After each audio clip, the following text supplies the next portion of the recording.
Domestic service ******. Domestic Service by Lucy Maynard Salmon, 2nd edition, with an additional chapter on domestic service in Europe. New York: The Macmillan Company, London, Macmillan & Co., Limited, 1901. All rights reserved. Copyright 1897 by the Macmillan Company. Set up and electrotyped February 1897. Revised edition printed March 1901. Norwood Press, J.S. Cushing & Company, Berwick & Smith, Norwood, Mass. USA. The reform that applies itself to the household must not be partial. It must correct the whole system of our social living. It must come with plain living and high thinking. It must break up caste, and put domestic service on another foundation. It must come in connection with a true acceptance by each man of his vocation, not chosen by his parents or friends, but by his genius, with earnestness and love. Emerson. Preface. The basis of the following discussion of the subject of domestic service is the information obtained through a series of blanks sent out during the years 1889 and 1890. 3 schedules were prepared, one for employers, one for employees, and one asking for miscellaneous information in regard to the women's exchange, the teaching of household employments, and kindred subjects. 1. These schedules were submitted for criticism to several gentlemen prominent in statistical investigation, and after revision 5,000 sets were distributed. These were sent out in packages containing from 5 to 25 sets through the members of the classes of 1888 and 1889, Vassar College, and single sets were mailed, with a statement of the object of the work, to the members of different associations presumably interested in such investigations.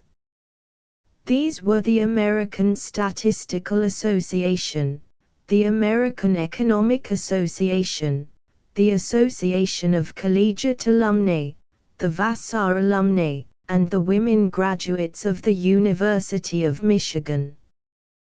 They were also sent to various women's clubs, and many were distributed at the request of persons interested in the work. Of the 5,000 sets of blanks thus sent out, 1,025 were returned filled out by employers, 20 being received after the tabulation was completed. These gave the facts asked for with reference to 2,545 employees.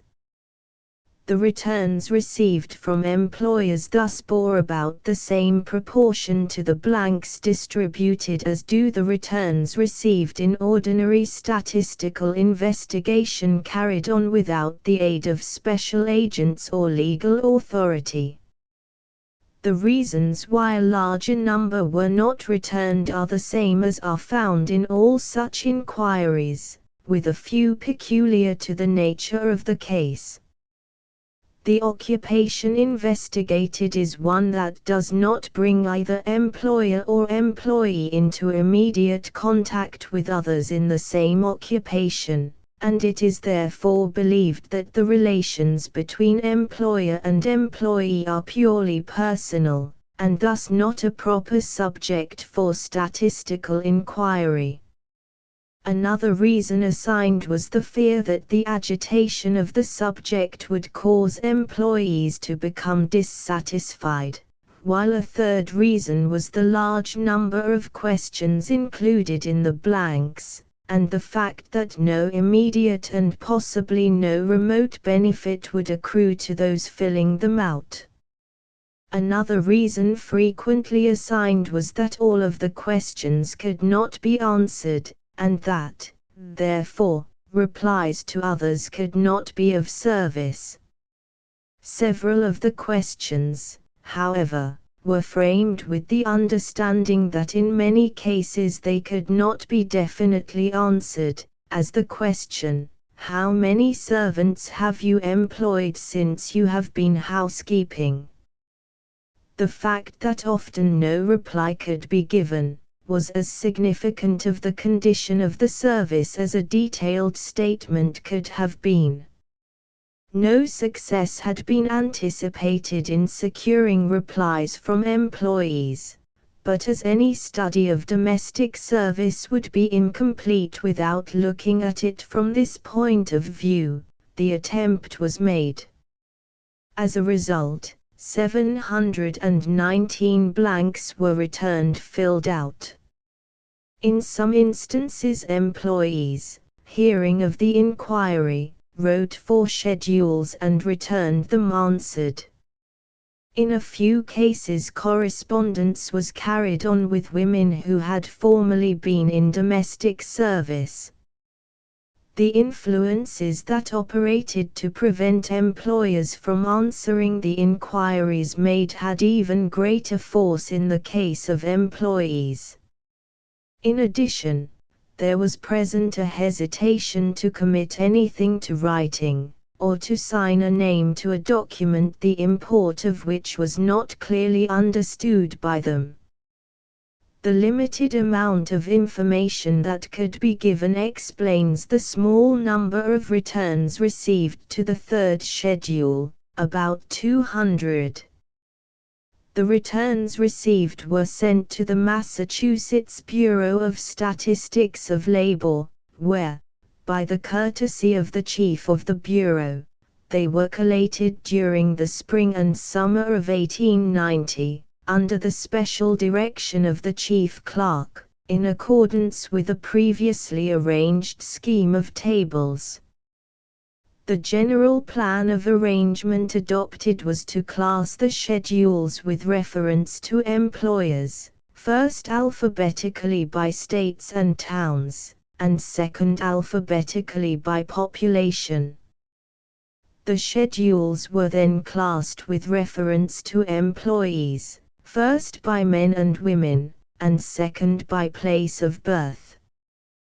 The various statistical devices used in the Massachusetts Bureau were employed in tabulating the material, and greatly facilitated the work.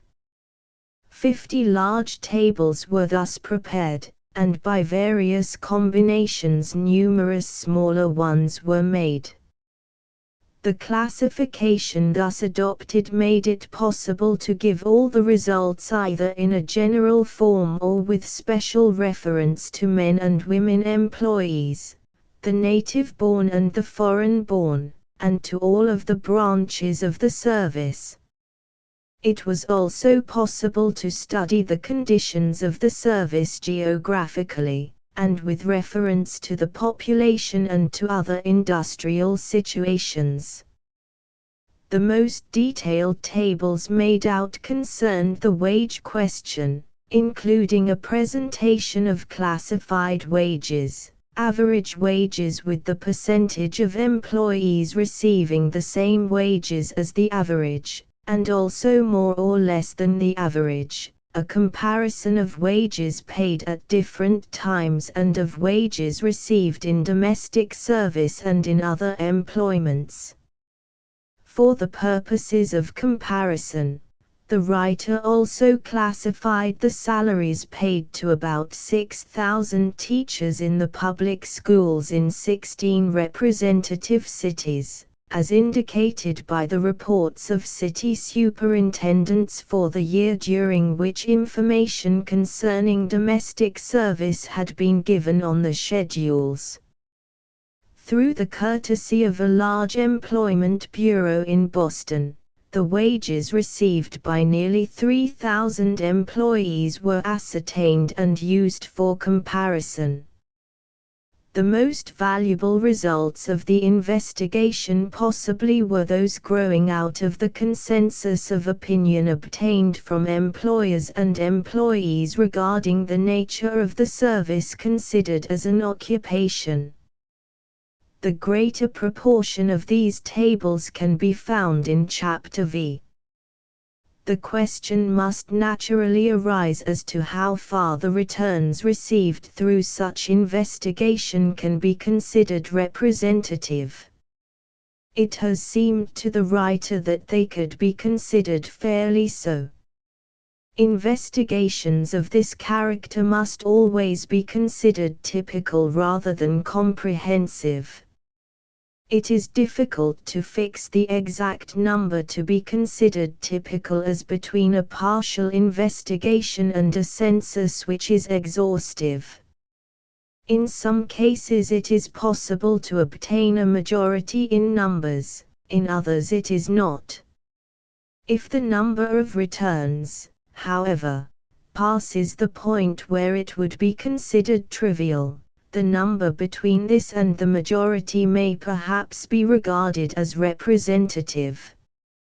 By the application of a similar principle, the expression at the polls of the wishes of the 20th part of the inhabitants of a state is recognized as the will of the majority.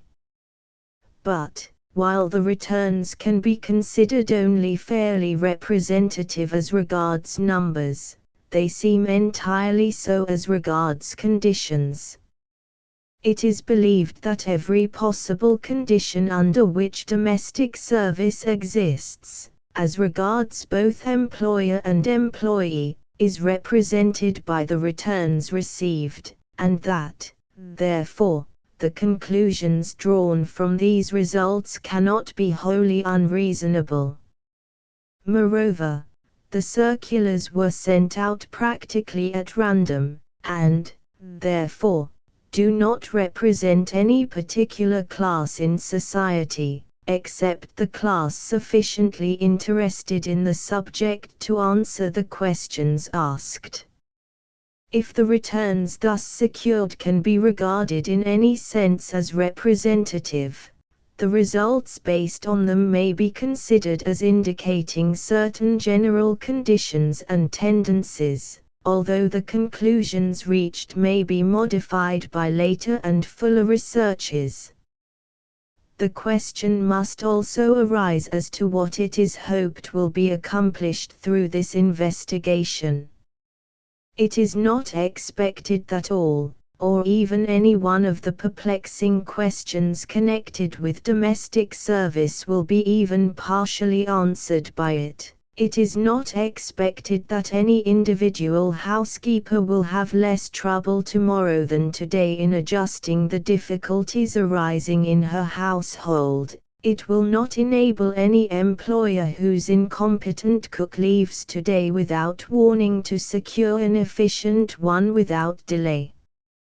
It is hoped, however, that the tabulation and presentation of the facts will afford a broader basis for general discussion that has been possible without them, that a knowledge of the conditions of domestic service beyond their own localities and households will enable some housekeepers in time to decide more easily the economic questions arising within every home, that it will do a little something to stimulate discussion of the subject on other bases than the purely personal one.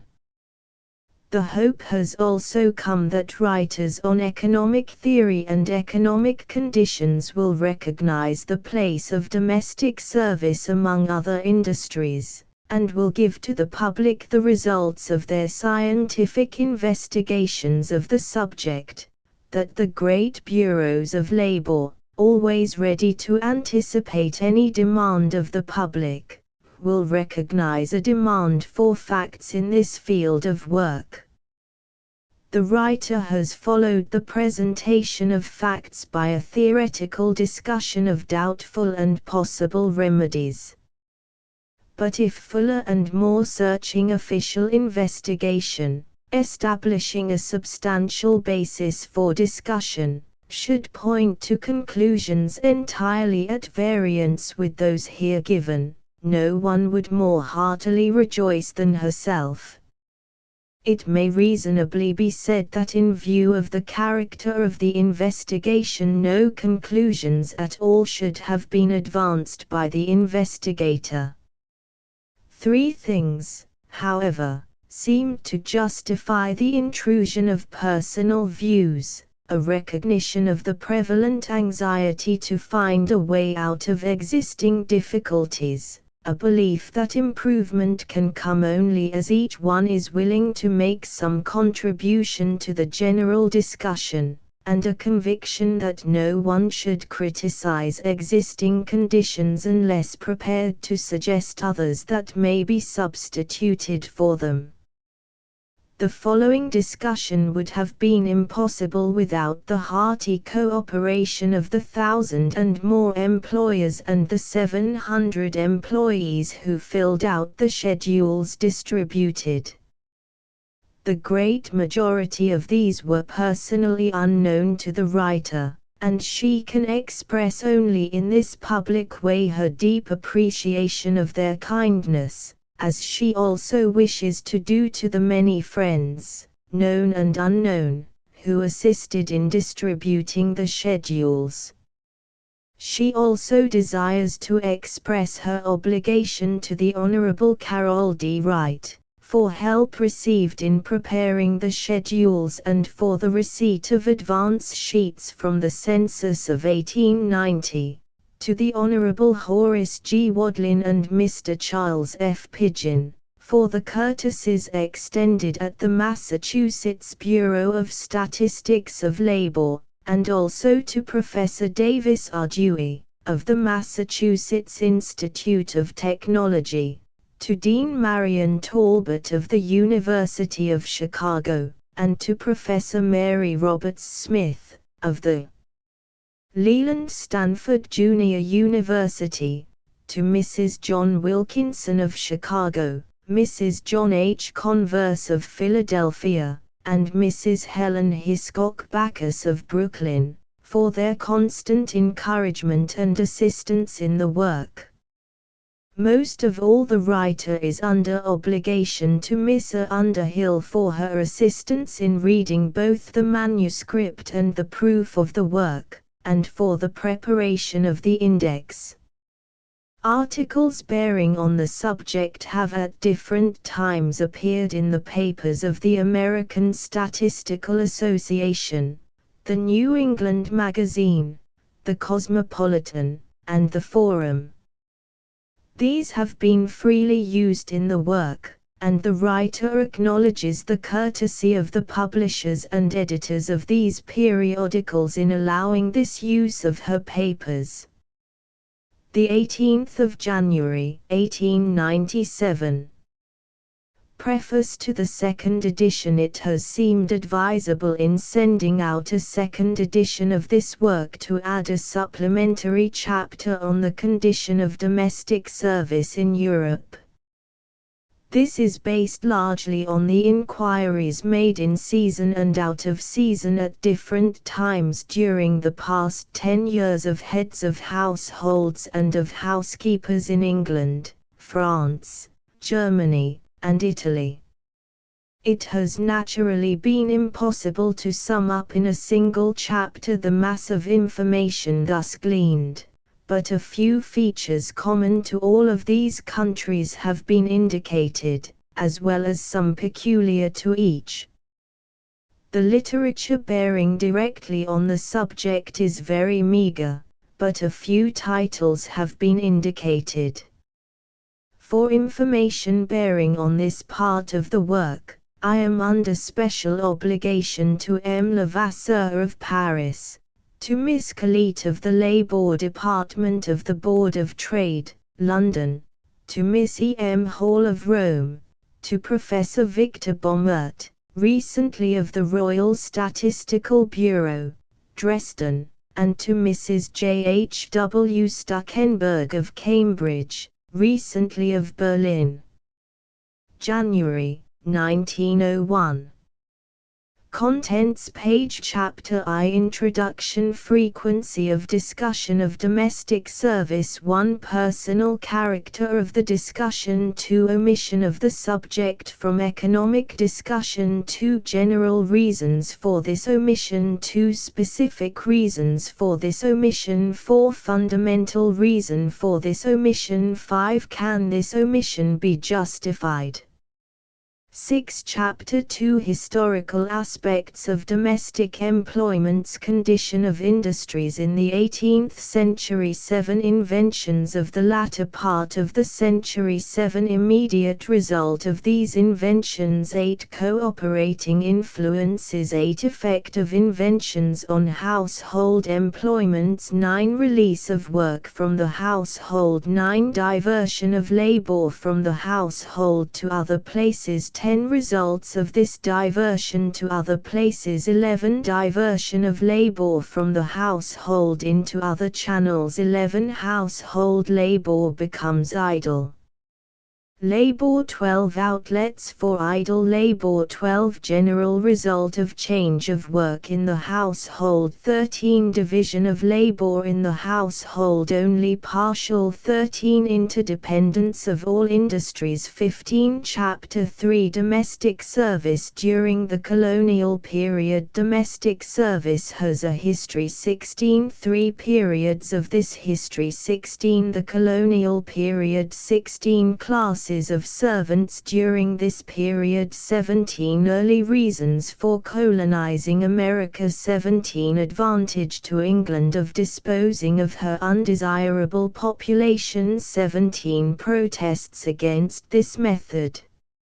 of settlement 18 The Freewillers 19 Proportion of redemptioners 20 Place of birth of redemptioners 20 Social condition of redemptioners 21 Methods of securing redemptioners 22 Form of indenture 22 Servants without indenture 22 Virginia law in regard to servants without indenture 23 Early condition of redemptioners 25 Subsequent improvement in condition 27 Wages of redemptioners 28 Legal regulation of wages 30 Character of service rendered by redemptioners 31 Service in Virginia 32 Service in Maine 33 Service in Massachusetts 34 Colonial legislation in regard to masters and servants 37 Laws for the protection of servants 38 Physical protection 39 Laws for the protection of masters 40 Laws in regard to runaways 40 Harboring runaways 41 Inducements to return runaways 43 Corporal punishment 44 Trading or bartering with servants 45 Miscellaneous laws protecting masters 46 Obligation of masters to community 47 Redemptioners after expiration of service 48 Indian servants 49 Negro slavery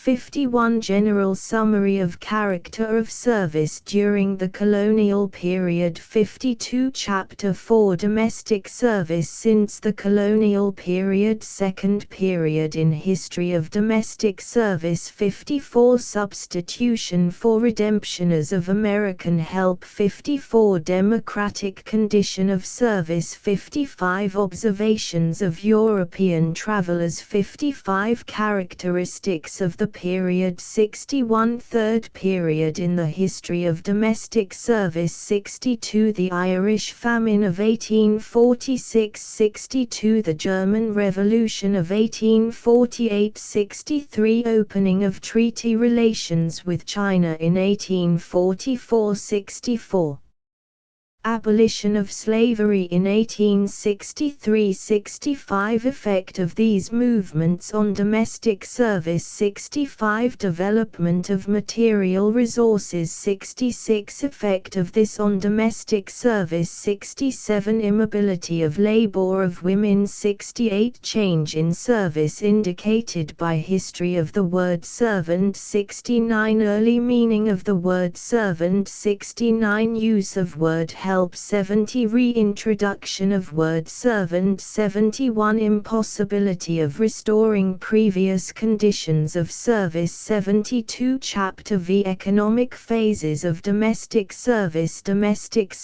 amenable to economic law 74 Many domestic employees of foreign birth 74 Geographical distribution of foreign-born employees 75 Concentration of foreign-born women in remunerative occupations on domestic service 77 The foreign-born seek the large cities 77 Foreign countries having the largest representation in large cities 78 Foreign countries having the largest representation in domestic service 78 Conclusion in regard to foreign-born domestic employees 80 General distribution of domestic employees 80 Domestic employees few in agricultural states 80 The number large in states with large urban population 80 The number not affected by aggregate wealth 82 The number somewhat affected by per capita wealth 82 Domestic employees found in largest numbers in large cities 83 Proportion of domestic employees varies with geographical location and prevailing industry 84 Neither aggregate nor per capita wealth determines number of domestic employees in cities 86 Prevailing industry of city determines number of domestic servants 87 Competition for domestics between wealth and manufacturing industries 88 Wages in domestic service 88 Conformity of wages to general economic conditions 89 Skilled labor commands higher wages than unskilled labor 89 The skilled laborer a better workman than the unskilled 90 The foreign-born receive higher wages than the native-born 91 Men receive higher wages in domestic service than women 92 Tendency towards increase in wages 93 Comparison of wages in domestic service with wages of women in other occupations 93 High wages in domestic service do not counterbalance advantages in other occupations 103 Domestic service offers few opportunities for promotion 103 Time unemployed in domestic service 104 High wages maintained without strikes 105 Conclusions in regard to wages in domestic service 106 Conclusions in regard to general economic conditions 106 Chapter 6 Difficulties in domestic service from the standpoint of the employer conditions of the average family 107 Difficulties in domestic service 108 Prevalence of foreign-born employees 108 Restlessness among employees 109 Employment in skilled labor of unskilled laborers 112 Difficulty in changing employees 114 Recommendations of employers 114 The Employment Bureau 115 Indifference of employers to economic law 117 Illustrations of this indifference 117 Difference between the employers of domestic labor and other employers 121 Difficulties considered are not personal 122 Difficulties not decreasing 125 Difficulties not confined to America 127 The question in England 127 Condition of service in Germany 128 Service in France 129 Summary of difficulties 129 Chapter 7 Advantages in domestic service Personnel in domestic service 130 Reasons why women enter domestic service 131 high wages 131 occupation healthful 132 it gives externals of home life 133 special home privileges 133 free time during the week 134 annual vacations 135 knowledge of household affairs 137 congenial employment 137 legal protection 138 summary of advantages 138 Chapter 8 The industrial disadvantages of domestic service reasons why women do not choose domestic service 140 no opportunity for promotion 141 work in itself not difficult 142 housework is never done 142 lack of organization 143 irregularity of working hours 143 work required evenings and Sundays 146 competition with the foreign-born and Negroes 146 lack of independence 147 summary of industrial disadvantages 149 Chapter 9 The social disadvantages of domestic service lack of home life 151 lack of social opportunities 152 lack of intellectual opportunities 153 badges of social inferiority 154 use of word servant 155 the Christian name and address 156 the cap and apron 157 acknowledgement of social inferiority 158 giving of fees 158 objections to feeing system 159 excuses made for it 161 other phases of social inferiority 162 social inferiority overbalances industrial advantages of the occupation 163 comparison of advantages and disadvantages of the occupation 165 Chapter X Doubtful remedies difference of opinion in regard to remedies possible 167 General principles to be applied 168 The Golden Rule 169 Capability and intelligence of employer 170 Receiving the employee into the family life of the employer 170 Importation of Negroes from the South 172 Importation of Chinese 176 Granting of licenses 177 German service books 178 Convention of Housekeepers 179 Abolishing the public school system 179 Servant Reform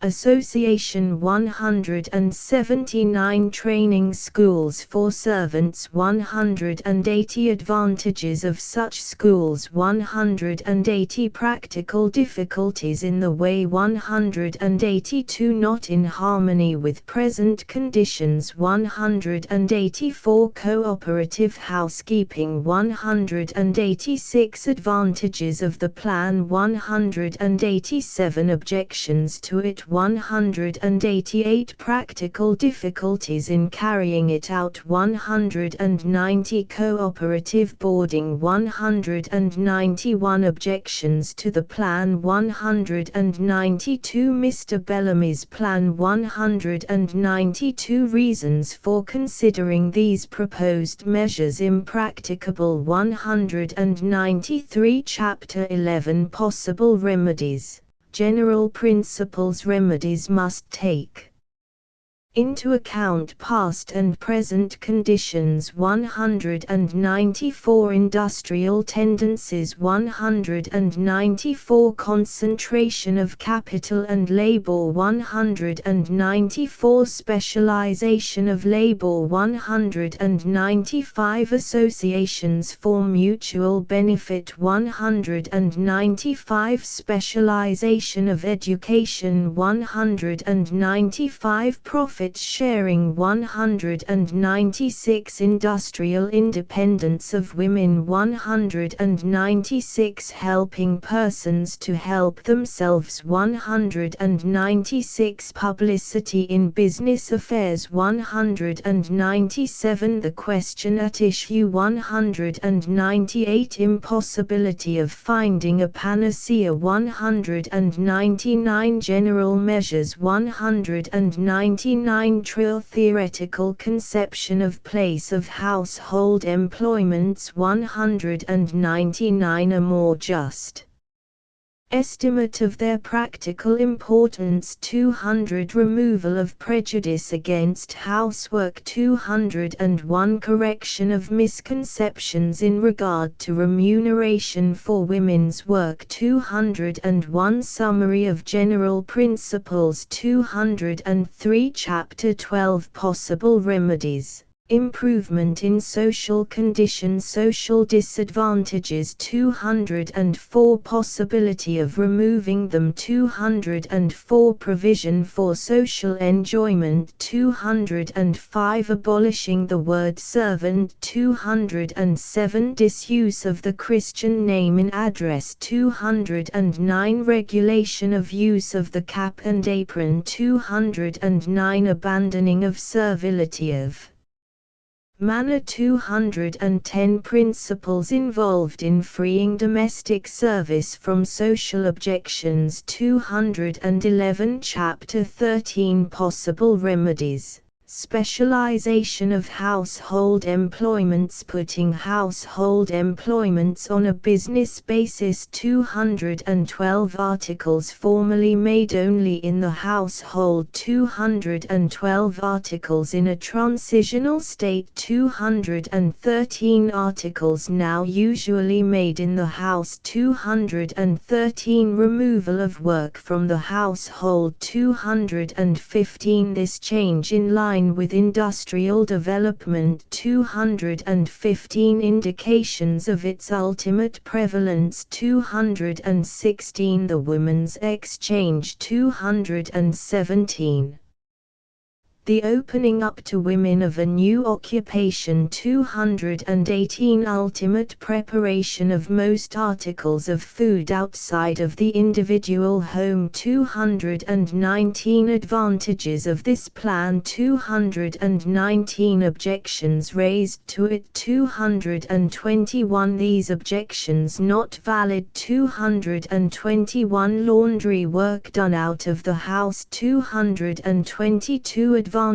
of the plan. 223 Possibility of having work done by the hour, day, or piece. 223 Improved method of purchasing household supplies. 225 Operation of unconscious business cooperation. 226 General advantages of specialization of household employments. 228 Objections raised to the plan. 230 These objections not valid. 231 Illustrations of success of the plan. 233 Chapter 14 Possible remedies.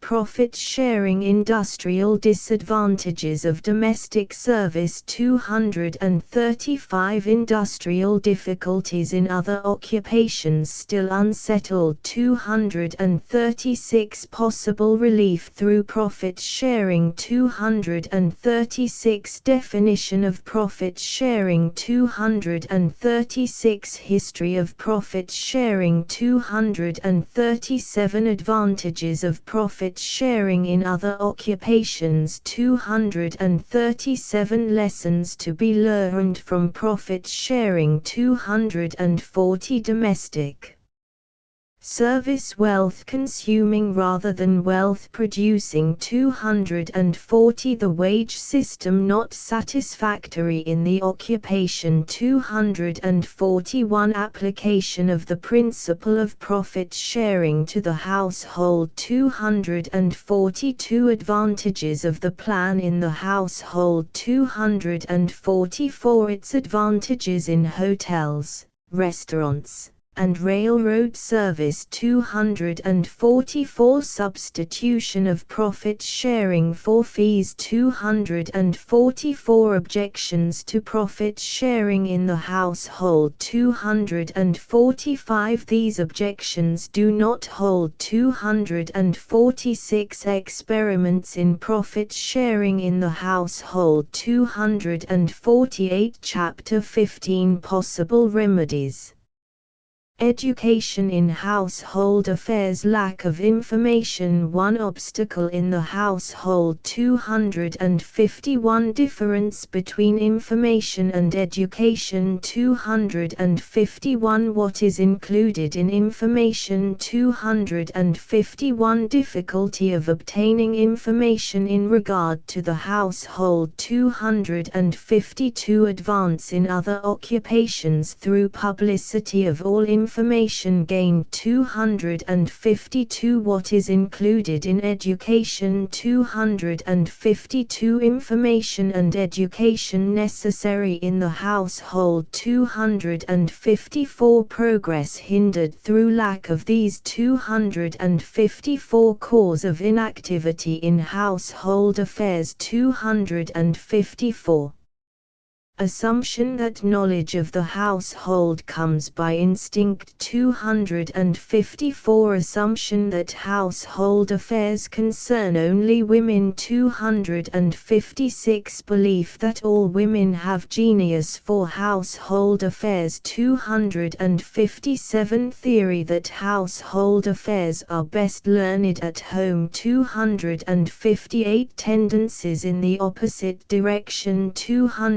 259 Establishment of School of Investigation. 259 Necessity for investigation before progress can be made. 260 Chapter 16 Conclusion Summary of points considered. 263 Failure to recognize industrial character of domestic service. 264 Conservatism of women. 264 Summary of difficulties. 265 Explanation of difficulties. 265 Responsibility of all employers. 266 Results to be expected from investigation. 266 Removal of social stigma. 266 Simplification of manner of life. 267 Household employments on a business basis. 268 Profit sharing. 268 Investigation of household affairs. 269 Readjustment of work of both men and women. 270 Difficulty of dealing with women as an economic factor. 270 Advantages of their working for remuneration. 272 Division of labor in the household. 272 Reform possible only through use of existing means. 273 General conclusion. 274 Chapter 17 Domestic service in Europe. Opinion held in America. 275 Ideal service not found in Europe. 275 Influences that affect the question. 276 External conditions that affect the question. 277 Architecture a factor in the problem. 277 Difficulties of the European employer. 278 Advantages of service in Europe. 280 Baking and laundry done out of the house. 280 Legal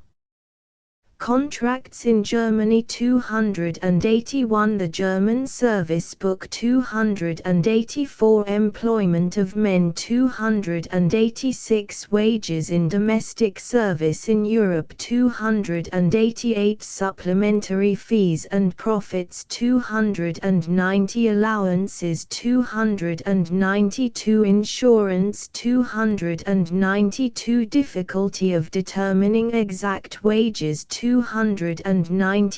Character of the service 294. Other factors affecting the question 295. Social condition of the employee 296. In England 297. In France 299. In Italy 299. Benefactions for servants in Germany 299. Conclusion 301. Appendix I. Copy of schedules distributed 305. Appendix II.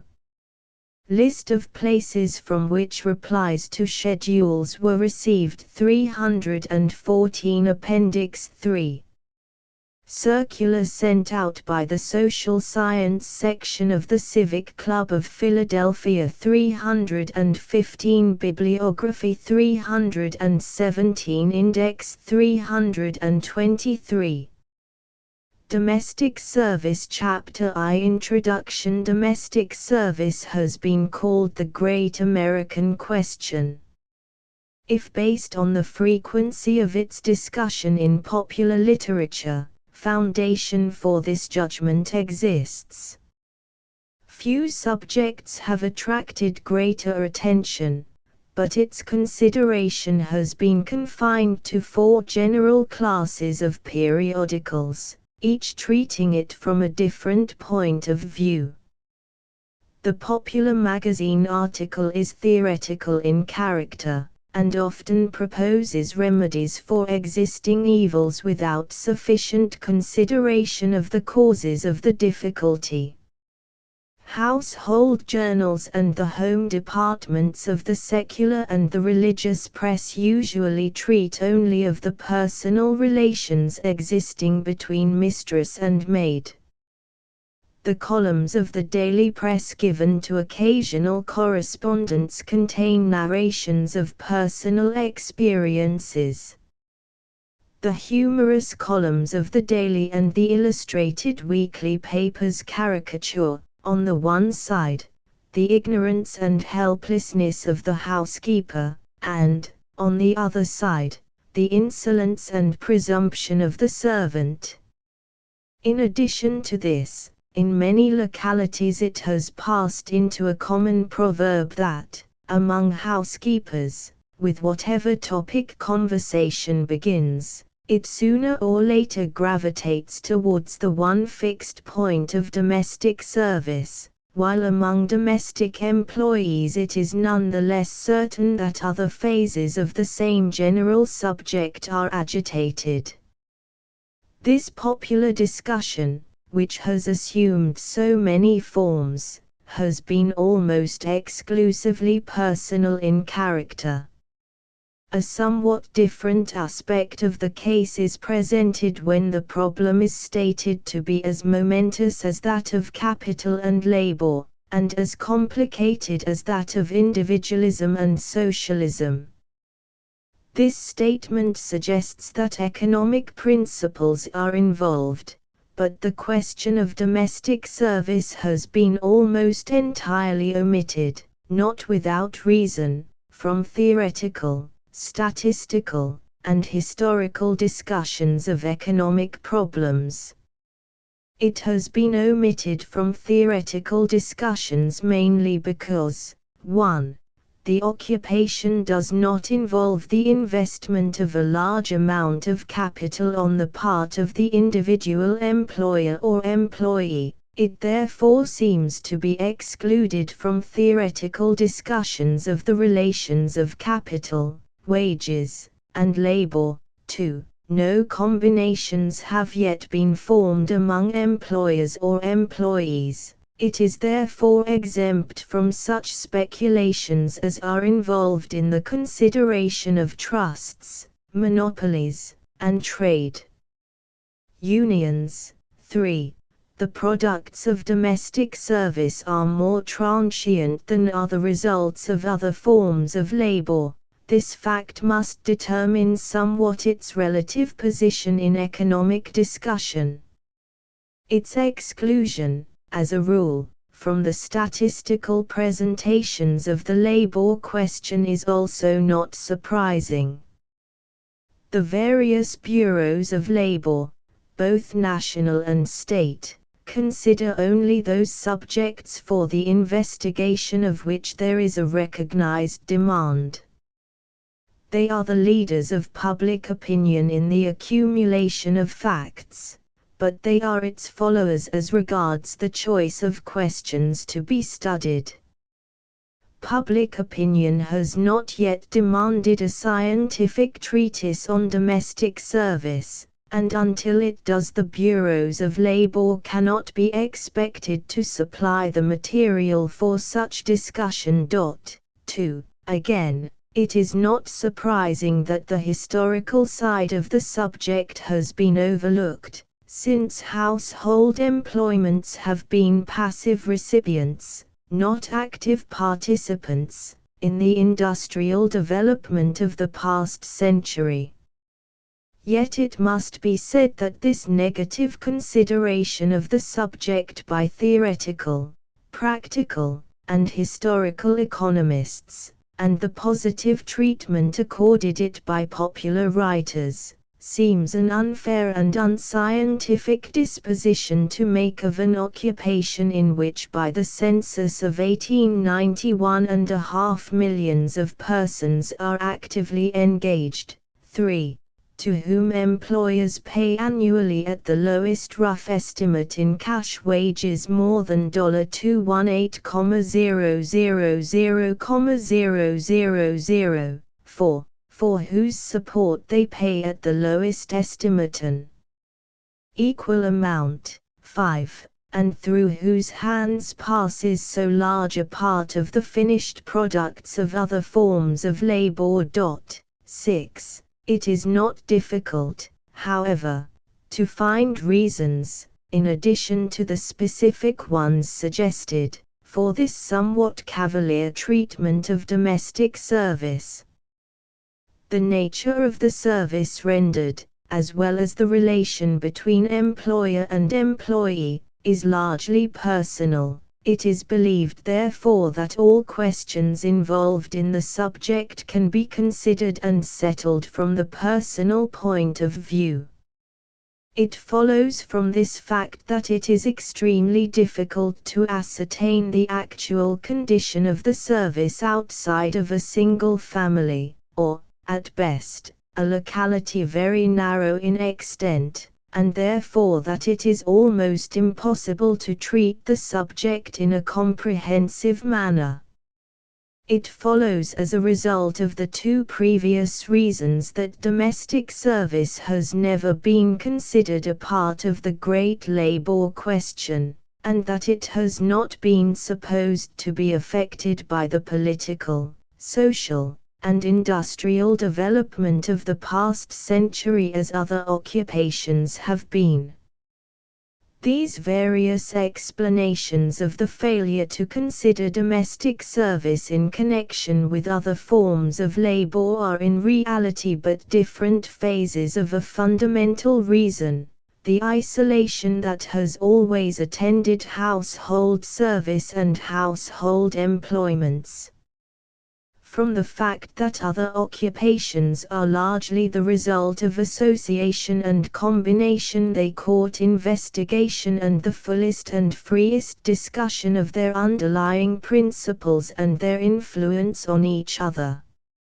Household service, since it is based on the principle of isolation, is regarded as an affair of the individual with which the public at large has no concern. Other forms of industry are anxious to call to their assistance all the legislative, administrative, and judicial powers of the nation, all the forces that religion, philanthropy, society itself can exert in their behalf. The great majority of housekeepers, if the correspondent of a leading journal is to be trusted, do not require outside assistance in the management of their affairs, and consequently resent any interference in the administration of their duties.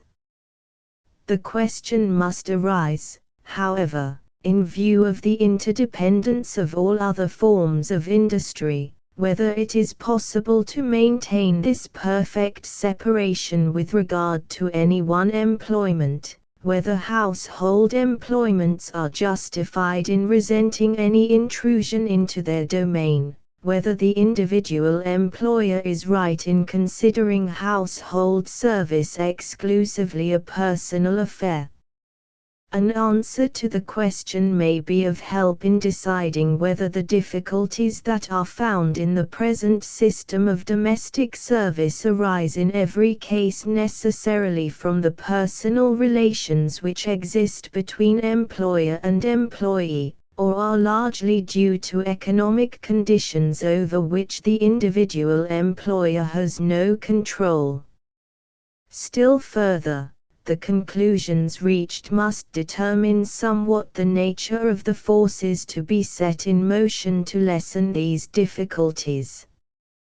Chapter 2 Historical Aspects of Domestic Employments. It is impossible to understand the condition of domestic service as it exists today without a cursory glance at the changes in household employments resulting from the inventions of the latter part of the 18th century.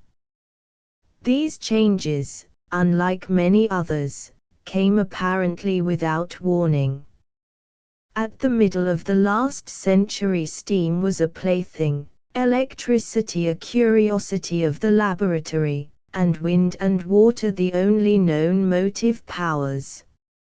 From time immemorial the human hand unaided, except by the simplest machinery, had clothed the world. Iron could be smelted only with wood, and the English Parliament had seriously discussed the suppression of the iron trade as the only means of preserving the forests.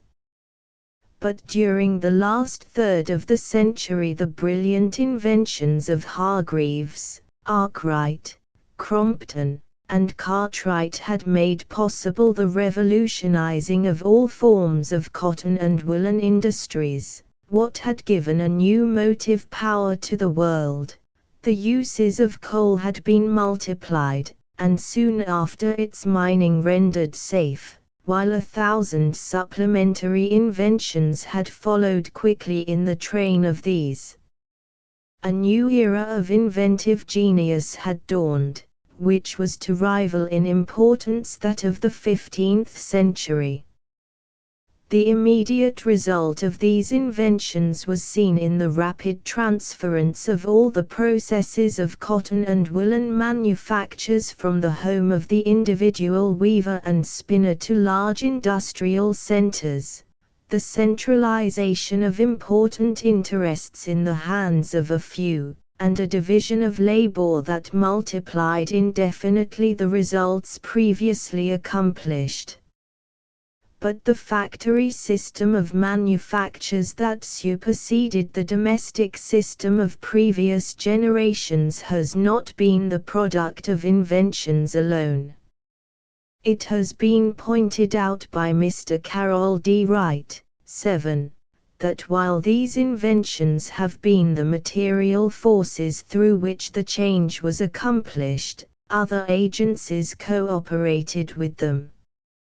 These cooperating influences have been physical, as illustrated in the discoveries of Watt, philosophical, as seen in the works of Adam Smith, commercial, or the industrial supremacy of England considered as a result of the loss of the American colonies, and philanthropical, or those connected with the work of the Wesleys, John Howard, Hannah More, and Wilberforce.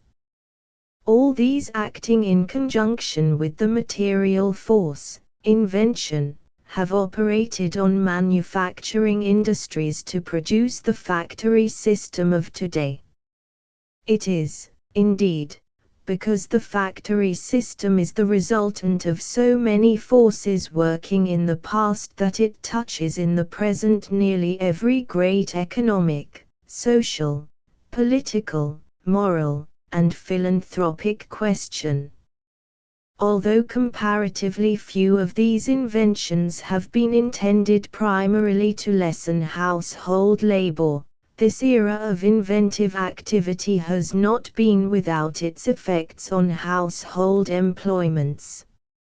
100 years ago, the household occupations carried on in the average family included, in addition to whatever is now ordinarily done, every form of spinning and weaving cotton, wool and flax, carpet weaving and making, upholstering, knitting, tailoring, the making of boots, shoes, hats, gloves, collars, cuffs, men's underclothing, quilts, comfortables, mattresses, and pillows, also, the making of soap, starch, candles, yeast, perfumes, medicines, liniments, crackers, cheese, coffee browning, the drying of fruits and vegetables, and salting and pickling meat.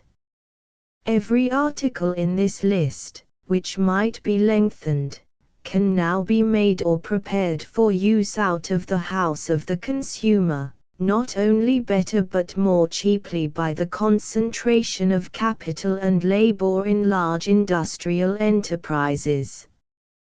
Moreover, as a result of other forms of inventive genius, the so-called modern improvements have taken out of the ordinary household many forms of hard and disagreeable labor. The use of kerosene, gas, natural gas, and electricity, 8, for all purposes of lighting, and to a certain extent for heating and cooking, the adoption of steam cleaning for furniture and wearing apparel, the invention of the sewing machine and other labor-saving contrivances, the improvement of city and village waterworks, plumbing, heat-supplying companies, city and village sanitation measures, including the collection of ashes and garbage. These are all the results of modern business enterprise. These facts are familiar, but the effects more easily escape notice. The change from individual to collective enterprises, from the domestic to the factory system, has released a vast amount of labor formerly done within the house by women, with three results: either this labor has been diverted to other places, or into other channels, or has become idle. The tendency at first was for labor thus released to be diverted to other places. The home spinners and weavers became the spinners and weavers in factories, and later the home workers in other lines became the operatives in other large establishments. As machinery became more simple, women were employed in larger numbers, until now, in several places and in several occupations, their numbers exceed those of men employees. 9. This fact has materially changed the condition of affairs within the household.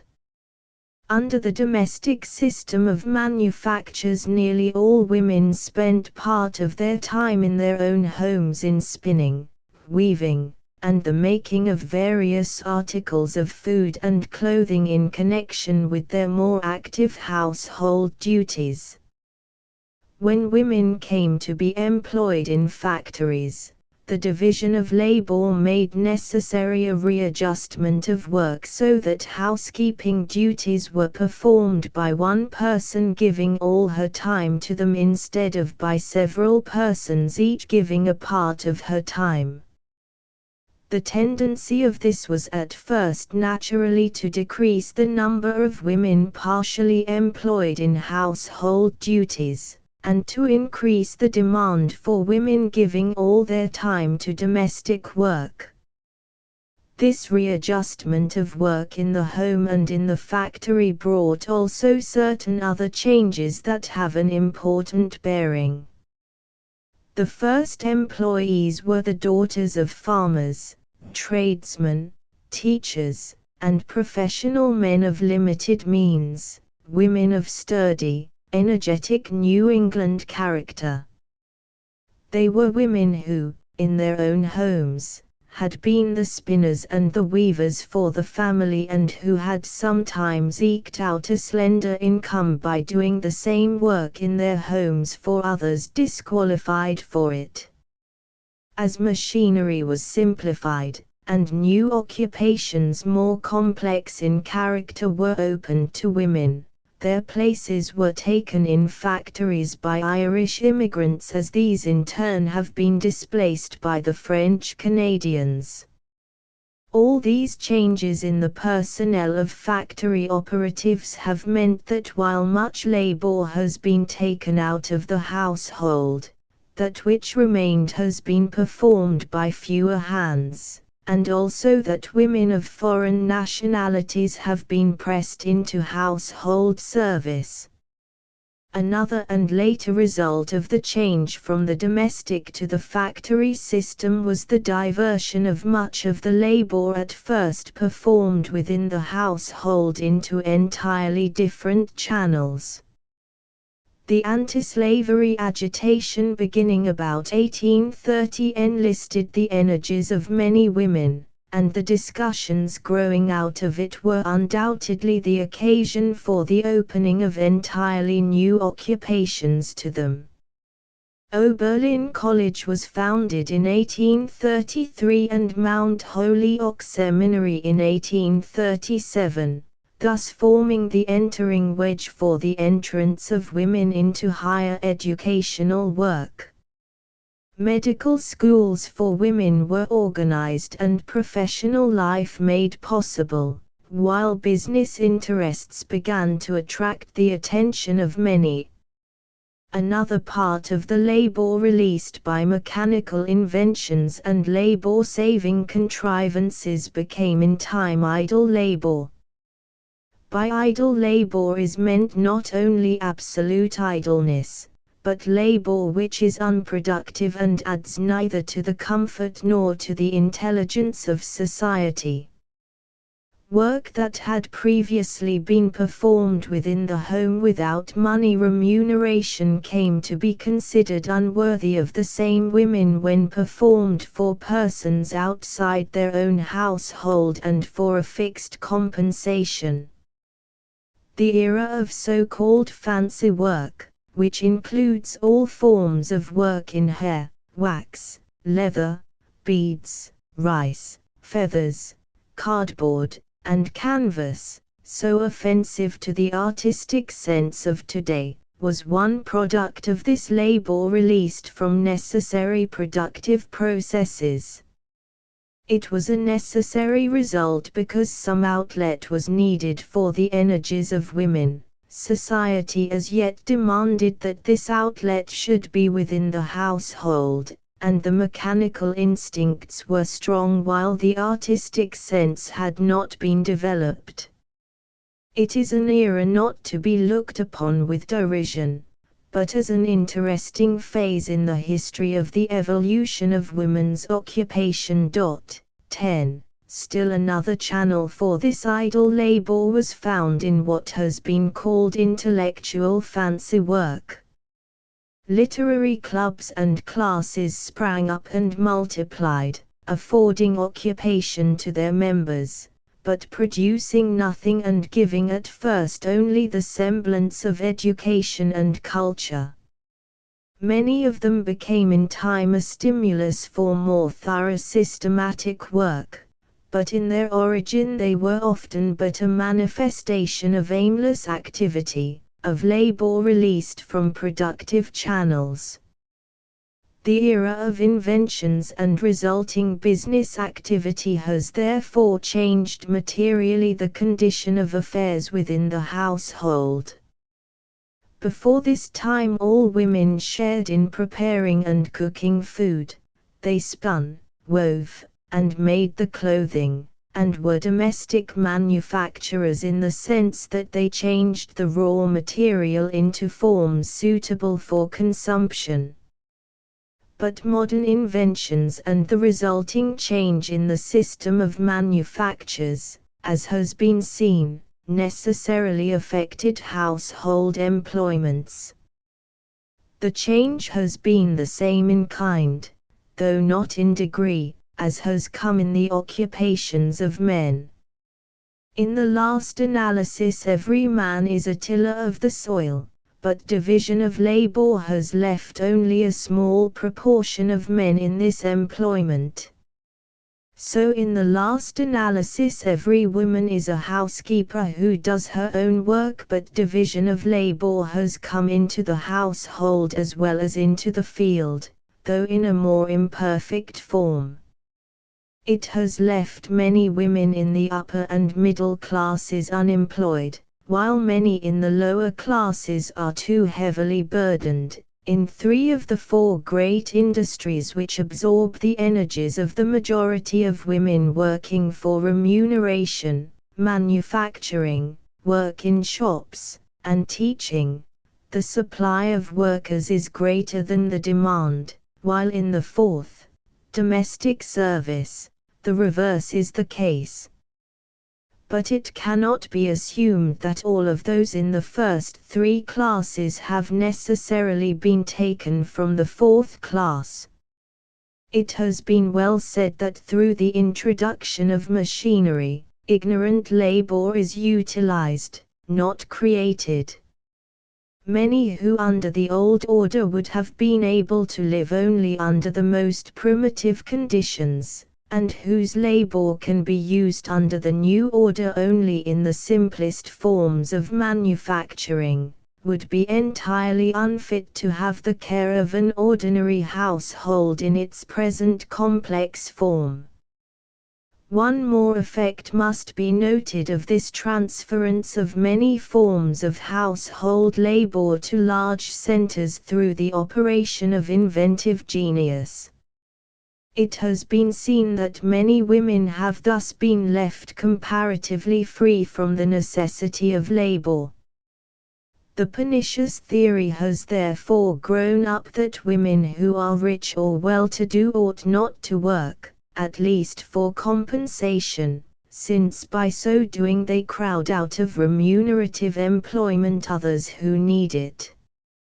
It is a theory that overlooks the historical fact that every person should be in the last analysis a producer. It is based wholly on the assumption that work is a curse and not a blessing, and it does not take into consideration the fact that every woman who works without remuneration, or for less than the market rates, thereby lowers the wages of every person who is a breadwinner.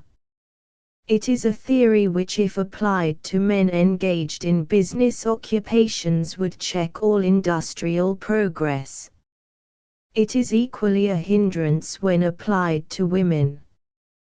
This revolutionizing of manufacturing processes through the substitution of the factory for the domestic system has thus rendered necessary a shifting of all forms of household labor.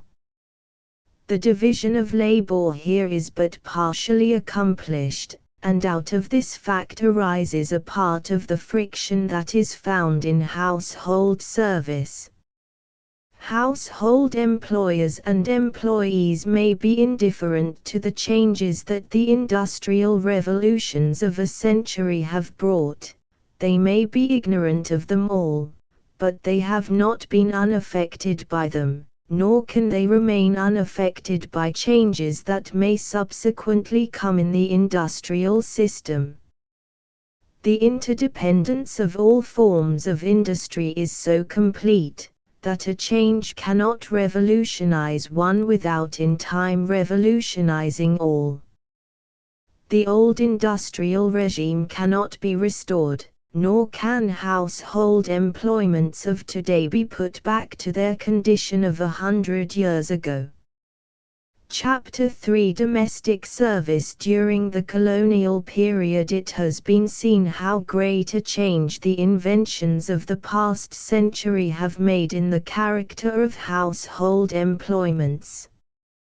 A change in the nature of household service no less important has taken place by virtue of the political revolutions of the century, acting in connection with certain economic and social forces. The subject of domestic service looms up so prominently in the foreground today that there is danger of forgetting that it has a past as well as a present. Yet it is impossible to understand its present condition without comprehending, in a measure, the manner in which it has been affected by its own history. It is equally impossible to forecast its future without due regard to this history. Domestic service in America has passed through 3 distinct phases. The first extends from the early colonization to the time of the Revolution, the second, from the Revolution to about 1850, the third, from 1850 to the present time. During the colonial period, service of every kind was performed by transported convicts, indented white servants or redemptioners, free-willers, Negroes, and Indians. 11. The first 3 classes, convicts, redemptioners, and free-willers, were of European, at first generally of English, birth. The colonization of the New World gave opportunity for the transportation and subsequent employment in the colonies of large numbers of persons who, as a rule, belonged to a low class in the social scale. 12. The mother country looked with satisfaction on this method of disposing of those such, as had there been no English foreign plantation in the world, could probably never have lived at home to do service for their country, but must have come to be hanged, or starved, or died untimely of some of those miserable diseases that proceed from want and vice. 13. She regarded her plantations abroad as a good effect proceeding from many evil causes, and congratulated herself on being freed from such sort of people, as their crimes and debaucheries would quickly destroy at home, or whom their wants would confine in prisons or force to beg, and so render them useless, and consequently a burthen to the public. 14. From the very first, the advantage to England of this method of disposing of her undesirable population had been urged. The author of Nova Britannia wrote in 1609, "You see it no new thing, but most profitable for our state, to rid our multitudes of such as lie at home, pestering the land with pestilence and penury, and infecting one another with vice and villainy, worse than the plague itself." 15. So admirable did the plan seem in time that between the years 1661 and 1668 various proposals were made to the King and Council to constitute an office for transporting to the plantations all vagrants, rogues, and idle persons that could give no account of themselves, felons who had the benefit of clergy, and such as were convicted of petty larceny, such persons to be transported to the nearest seaport and to serve 4 years if over 20 years of age, and 7 years if under 20. 16. Virginia and Maryland, 17, were the colonies to which the majority of these servants were sent, though they were not unknown elsewhere. 18. Protests were often made against this method of settlement, both by the colonists themselves, 19, and by Englishmen, 20, but it was long before the English government abandoned the practice of transporting criminals to the American colonies.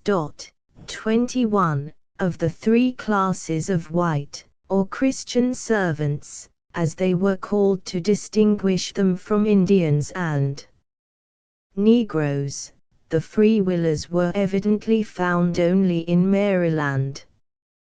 This class was considered even more unfortunate than that of the indented servants or convicts.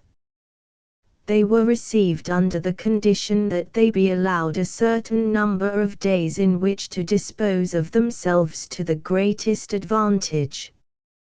But since servants could be procured for a trifling consideration on absolute terms, there was no disposition to take a class of servants who wished to make their own terms.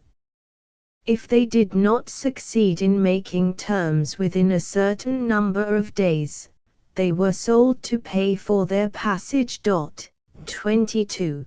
The colonists saw very little difference between the transported criminals and political prisoners, the Free Willers, and the redemptioners who sold themselves into slavery, and as between the 2 classes, redemptioners and convicted felons.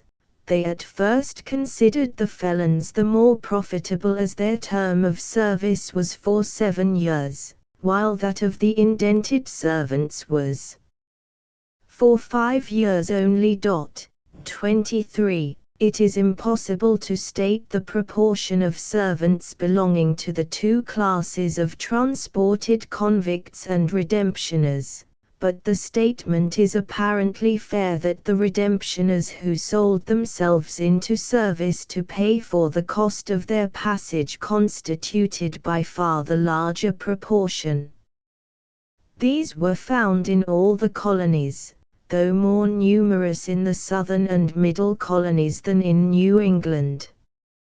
In Virginia and Maryland they outnumbered Negro slaves until the latter part of the 17th century. 24. In Massachusetts, apprenticed servants bound for a term of years were sold from ships in Boston as late as 1730. 25. While the general trade in bound white servants lasted until the time of the Revolution, 26, and in Pennsylvania even until this century. 27. The first redemptioners were naturally of English birth, but after a time they were supplanted by those of other nationalities, particularly by the Germans and Irish. As early as 1718 there was a complaint of the Irish immigrants in Massachusetts. 28. In Connecticut a parcel of Irish servants, both men and women just imported from Dublin, was advertised to be sold cheap in 1764.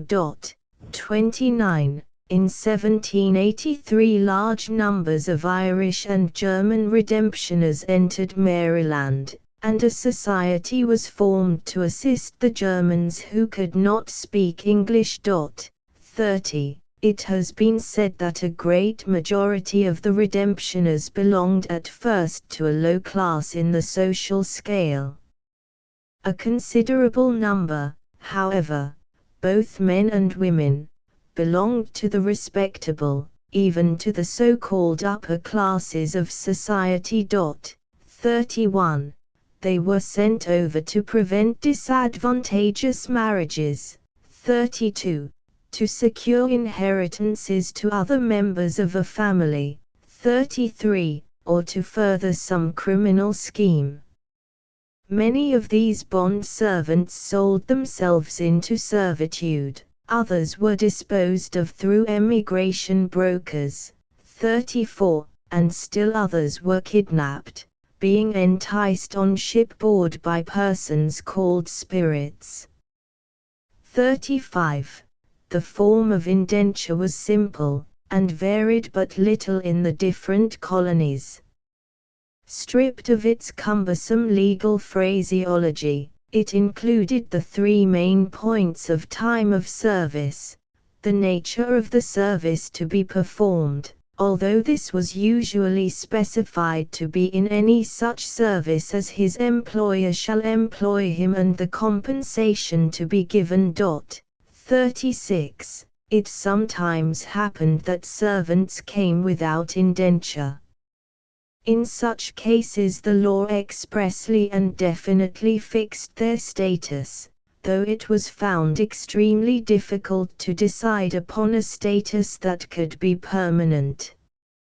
Virginia, in particular, for a long time found it impossible to pass a law free from objections, and its experience will illustrate the difficulties encountered elsewhere. An early law in Virginia provided that if a servant came without indenture, he or she was to serve 4 years if more than 20 years old, 5 years if between 12 and 20 years of age, and 7 years if under 12. 37. Subsequently it was provided that all Irish servants without indenture should serve 6 years if over 16, and that all under 16 should serve until the age of 24. 38. And this was again modified into a provision requiring those above 16 years to serve 4 years and those under 15 to serve until 21.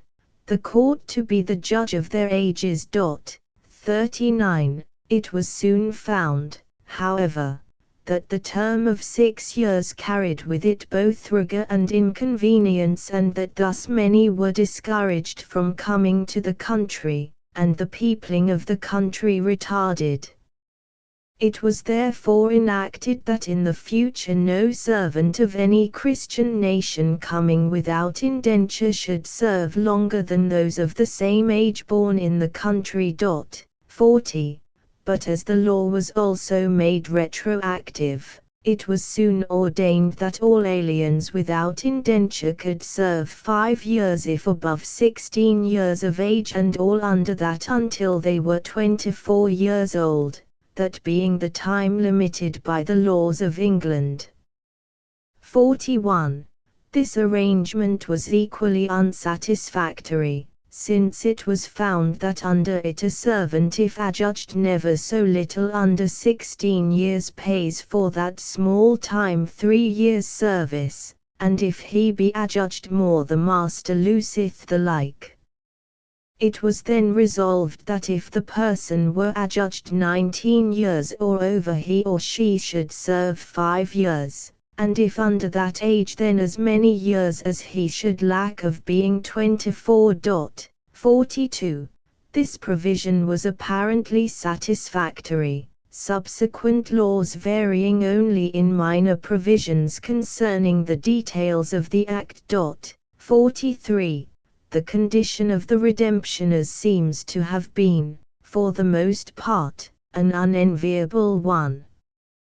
George Alsop, it is true, writes in glowing terms of the advantages enjoyed in Maryland, for know, he says, that the servants here in Maryland of all colonies, distant or remote plantations, have the least cause to complain, either for strictness of servitude, want of provisions, or need of apparel. 5 days and a half in the summer weeks is the allotted time that they work in, and for 2 months when the sun predominates in the highest pitch of his heat, they claim an antient and customary privilege, to repose themselves 3 hours in the day within the house, and this is undeniably granted to them that work in the fields.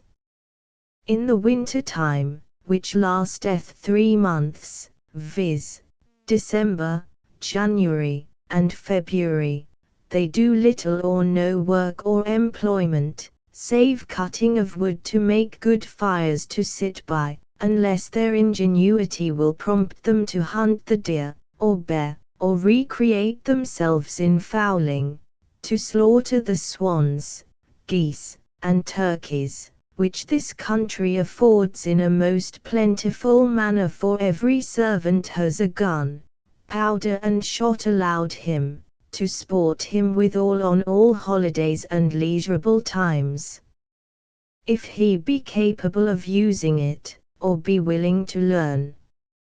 44. Hammond also says of Virginia, the women are not, as is reported, put into the ground to work, but occupy such domestic employments and housewifery as in England, that is dressing victuals, writing up the house, milking, employed about dairies, washing, sewing, and both men and women have times of recreations, as much or more than in any part of the world besides.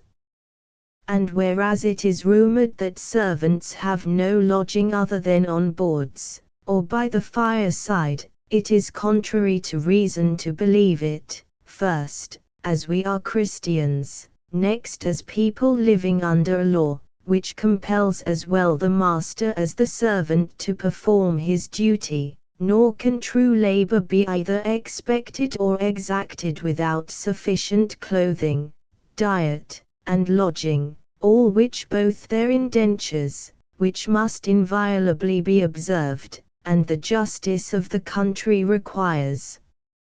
45. A Glasgow merchant under date of the 19th of January, 1714, also writes, "The servants are all well clothed and provided with bedding, as ye will see," adding that some servants prefer Maryland, the reason whereof is that Virginia is a little odious to the people here.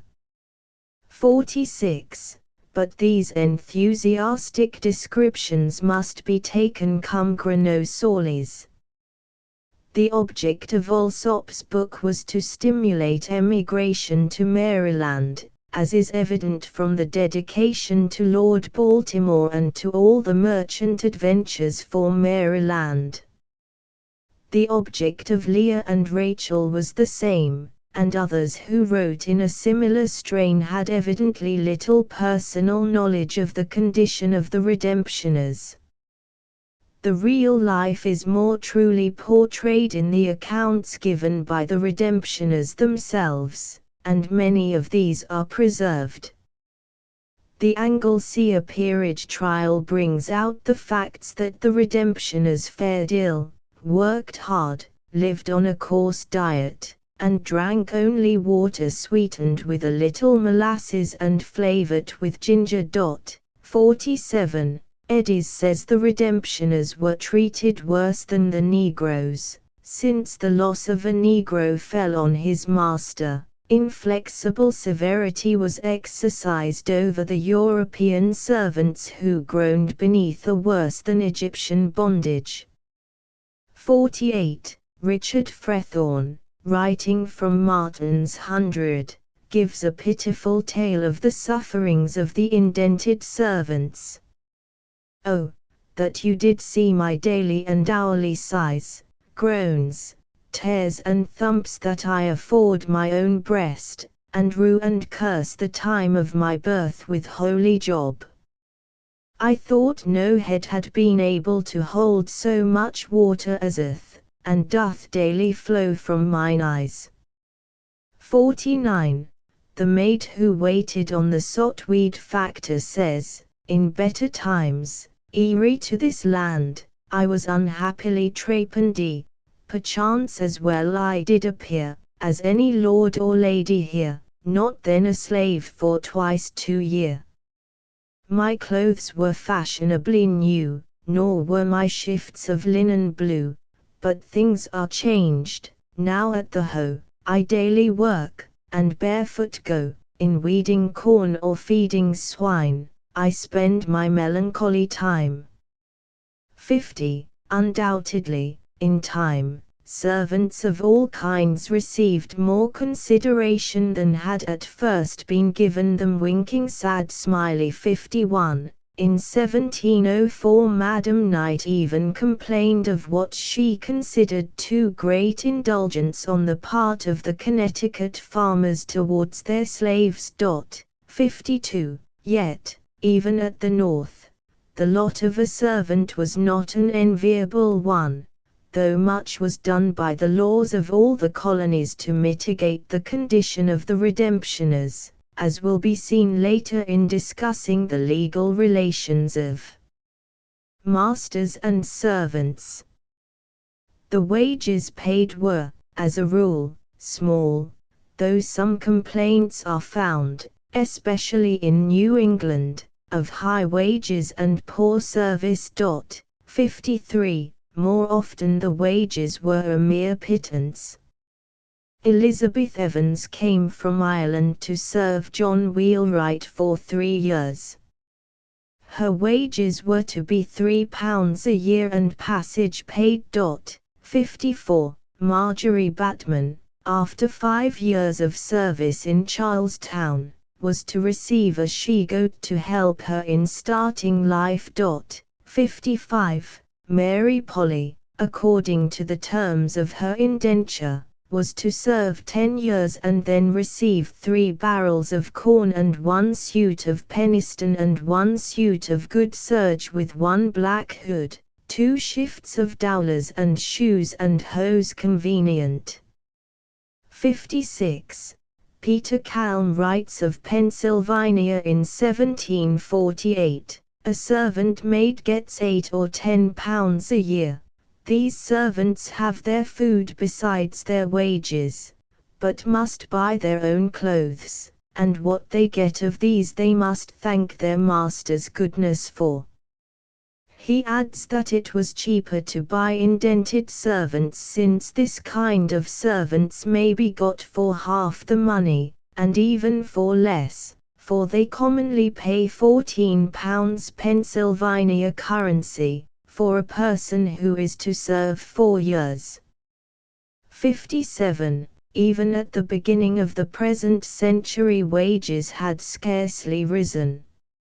Samuel Breck writes of 2 redemptioners whom he purchased in 1817, I gave for the woman $76, which is her passage money, with a promise of $20 at the end of 3 years if she serves me faithfully, clothing and maintenance of course.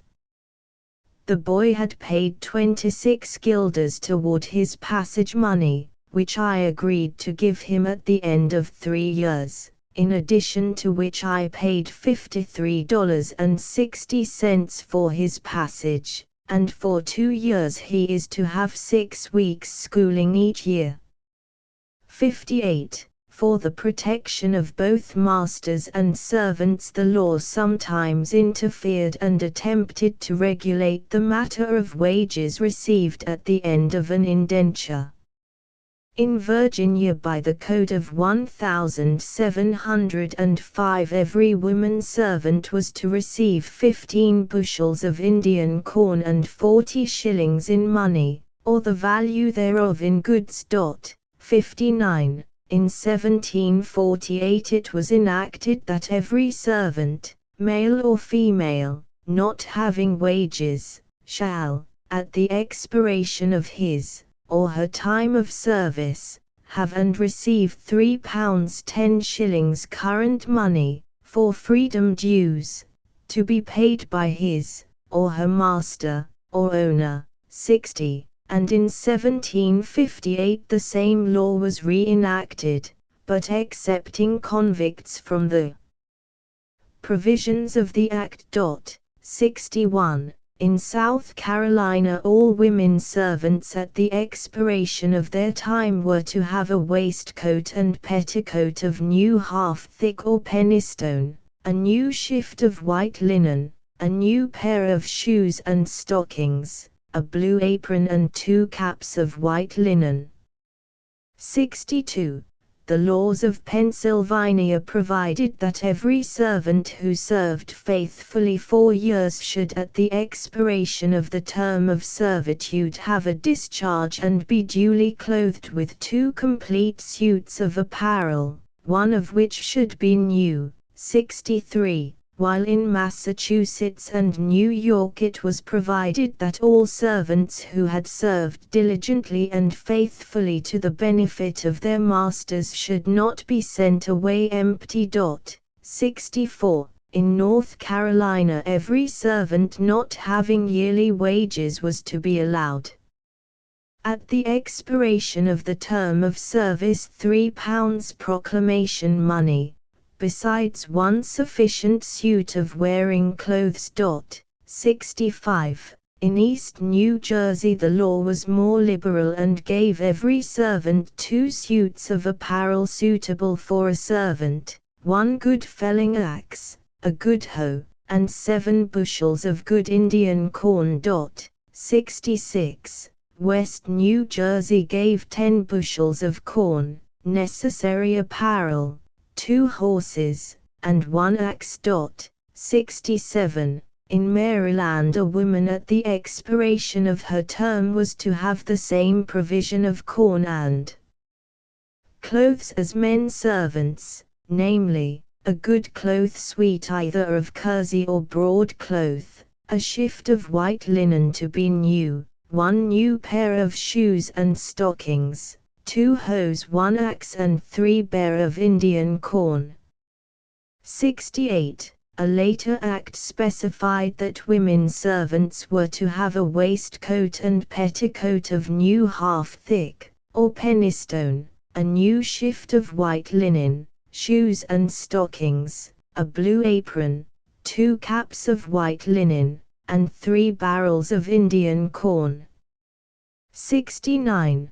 The test question to be applied to any system of service is the service secured through it satisfactory? It has been seen that a considerable number of servants could be secured through the system of indenture, though probably less than the colonists desired, and that the wages paid them were, as a rule, remarkably low. But it must be said that the service received from indented servants was, as a rule, what might be expected from the class that came to America in that capacity. It is easy to surmise the character of the service rendered at first in Virginia and the difficulties encountered by employers. Many of the redemptioners had been idlers and vagabonds, and for idlers and vagabonds, there as elsewhere, stringent laws were necessary. In 1610, under the administration of Sir Thomas Gates, various orders were passed with reference to pilfering on the part of launderers, laundresses, bakers, cooks, and dressers of fish.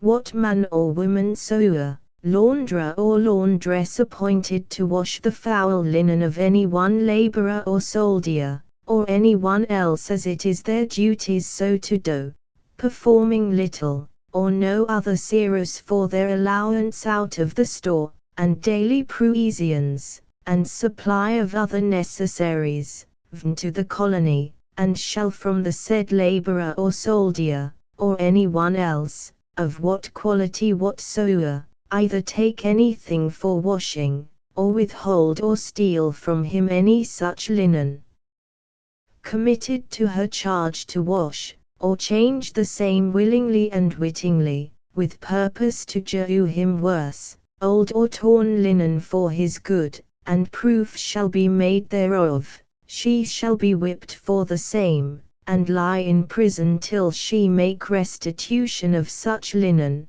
withheld or changed. 70. Even more stringent penalties are attached to purloining from the flour and meal given out for baking purposes. 71. but it is not alone in Virginia that perplexed employers were found.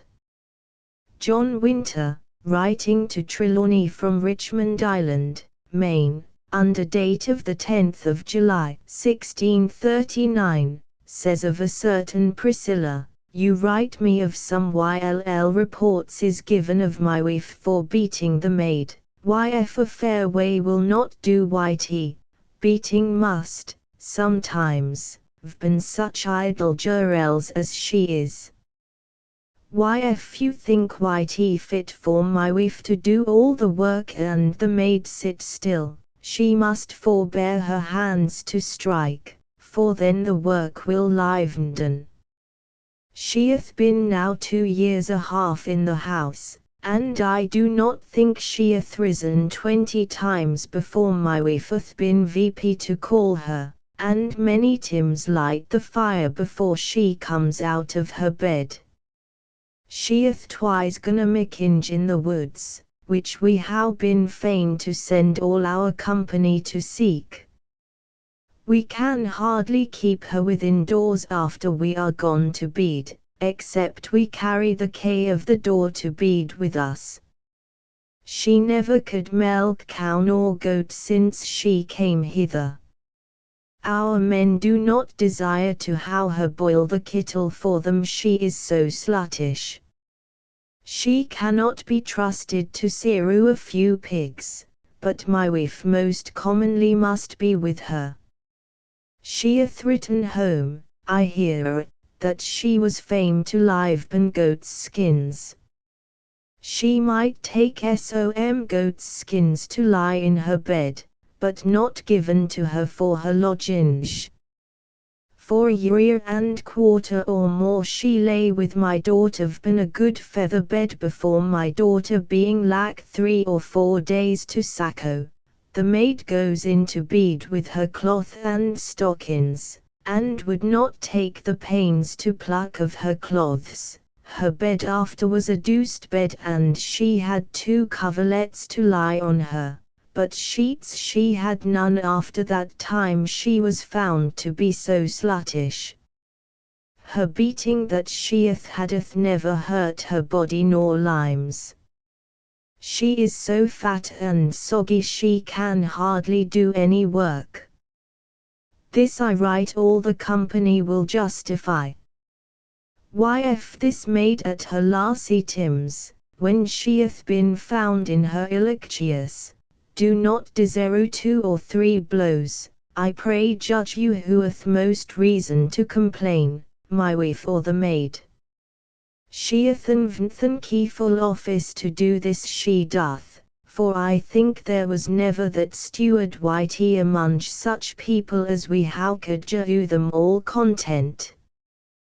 YT does not please me well being she hath taken so much pains and care to order things as well as she could, and ris in the morning wrath, and go to bed so late, and to how hard speeches for YT. 72. Winter's letters and reports to the London Company are as full of his trials with his servants indoors and out, as are the conferences today between perplexed employers. Even when fortune smiled on him and one promised well, misfortune overtook her.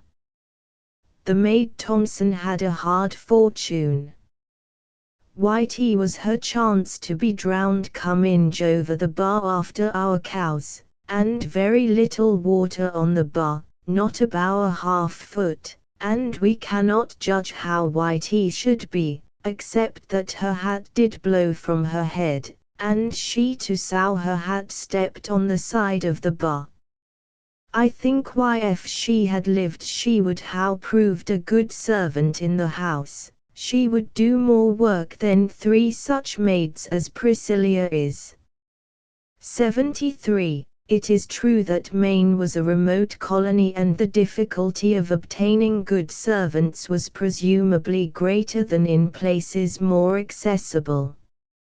Yet the same tale of trial comes from Boston and from those whose means, character, and position in society would seem to exempt them from the difficulties more naturally to be expected in other places. Mrs. Mary Winthrop Dudley writes repeatedly in 1636 to her mother, Mrs. Margaret Winthrop, begging her to send her a maid, on that should be a good lusty servant that hath skill in a dairy. 74. But how unsatisfactory the lusty servant proved, a later letter of Mrs. Dudley shows. I thought it convenient, she writes, to acquaint you and my father what a great affliction I how met withal by my maid servant, and how I am like through God his mercy to be freed from it. At her first coming me she carried herself dutifully as became a servant, but since through mine and my husband's forbearance towards her for small faults, she hath got such a head and is grown so insolent, that her carriage towards vs, especially myself, is insufferable. If I bid her do a thing, she will bid me to do it myself, and she says how she can give content as well as any servant, but she will not, and says if I loo not quietens I was never so fitted in my life, for she would make me how enough of it. If I should write to you of all the reviling speeches and filthy language she hath vsed towards me, I should but grew you. My husband doth vsed all means for to reform her, reasons and persuasions, but she doth profess that her heart and her nature will not suffer her to confess her faults. If I tell my husband of her behaviour towards me, vborn examination she will deny all that she hath done or spoken, so that we know not how to proceed against her. But my husband now hath hired another maid and is resolved to put her away the next week. 75. Other members of the Winthrop family also have left an account of their trials of this kind. A generation later, the 7th of July, 1682, Waite Winthrop wrote to Fitzjohn Winthrop, I fear a black Tom will do but little serious. He used to make a show of hanging himself before folks, but I believe he is not very nimble about it when he is alone. 'Tis good to have an eye to him, and if you think it not worth while to keep him, either sell him or send him to Virginia or the West Indies before winter. He can do something as a smith. 76. In the third generation John Winthrop, the son of Waite Winthrop, wrote to his father from New London, Connecticut, 1717. It is not convenient now to write the trouble and plague we have had this Irish creature the year past.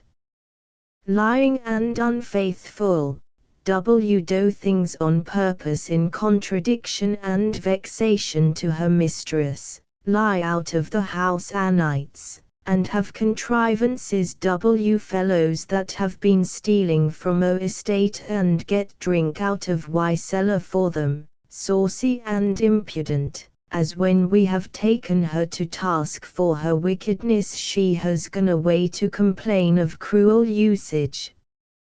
I can truly say we have used this base creature a great deal of kindness and lenity. She frequently take her mistress's caps and stockings, handkerchiefs and dress herself, and away would leave among her companions. I may have said some time or other when she has been in fault, that she was fit to live nowhere but in Virginia, and if she not mend her ways I should send her thither, though I am sure nobody give her passage thither to have her service for 20 years, she is such a high-spirited pernicious jade. Robin has been run away near 10 days, as you will see by the enclosed, and this creature knew of his going and of his carrying out 4 dozen bottles of cider, metheglin, and palm wine out of the cellar amongst the servants of the town, and meat and I know not w. 77. The trials of at least one Connecticut housekeeper are hinted at in an order of the General Court in 1645, providing that a certain Susan C., for her rebellious carriage toward her mistress, is to be sent to the house of correction and be kept to hard labor and coarse diet, to be brought forth the next lecture day to be publicly corrected, and so to be corrected weekly, until order be given to the contrary. 78. But it is undoubtedly in the legislation of the colonial period that one finds the best reflection of colonial service, and one may say of it, as Judge Sewell wrote to a friend when sending him a copy of the statutes at large for 1684, you will find much pleasant and profitable reading in it. 79.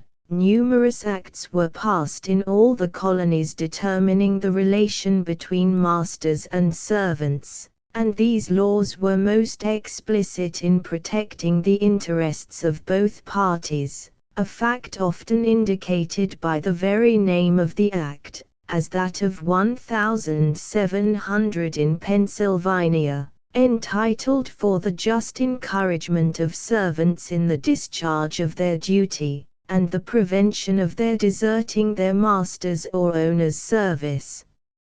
80. In the legislation in regard to service and servants, it is impossible always to discriminate between the general class of either bound or life servants and the particular class of domestic employees. But the smaller class was comprised in the larger, and household servants had the benefit of all legislation affecting servants as a whole. Few or no laws were passed specifically for the benefit of domestic employees. These laws worked both ways. On the one hand, they were intended to protect the servant from the selfishness and cruelty of those masters who would be inclined to take advantage of their position. On the other hand, they protected the master who had invested his capital in servants, and asked protection for it at the hands of the law, as he sought protection for any other form of property. Several general classes of laws are found for the protection of servants. The first provides that no servant, bound to serve his or her time in a province, could be sold out of the province, without his or her consent.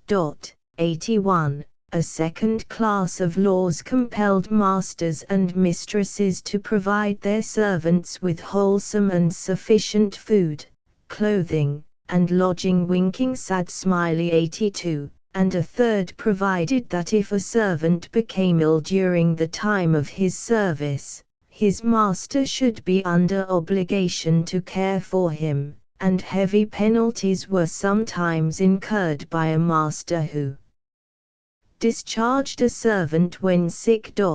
83. The law went even further and protected servants against unjust cruelty, especially against every form of bodily maiming. If a white servant lost an eye or a tooth at the hands of his master or mistress, he gained his freedom, and could sometimes recover further compensation, if the court so adjudged. 84. If servants fled from the cruelty of their master, they were to be protected, though notice of such protection was to be sent to the master and the magistrate. 85. In New York, if a master or dame tyrannically and cruelly abused a servant, the latter could complain to the constable and overseers, who were instructed to admonish the master on the first offense, and on the second, to protect the servant in the house until relief could be obtained through the courts. 86. In North Carolina, no Christian servant could be whipped without an order from the justice of the peace. If anyone presumed so to do, the person offending was to pay 40 shillings to the party injured. 87. Immoderate punishment also subjected the master to appear before the county court to answer for his conduct. 88. When New Jersey became a royal province in 1702, the instructions of the Crown to Lord Cornbury included a provision that he should endeavour to get a law passed for the restraining of any inhuman severity, which by ill masters or overseers, may be used towards their Christian servants, and their slaves, and that provision be made therein, that the wilful killing of Indians and Negroes may be punished with death, and that a fit penalty be imposed for the maiming of them.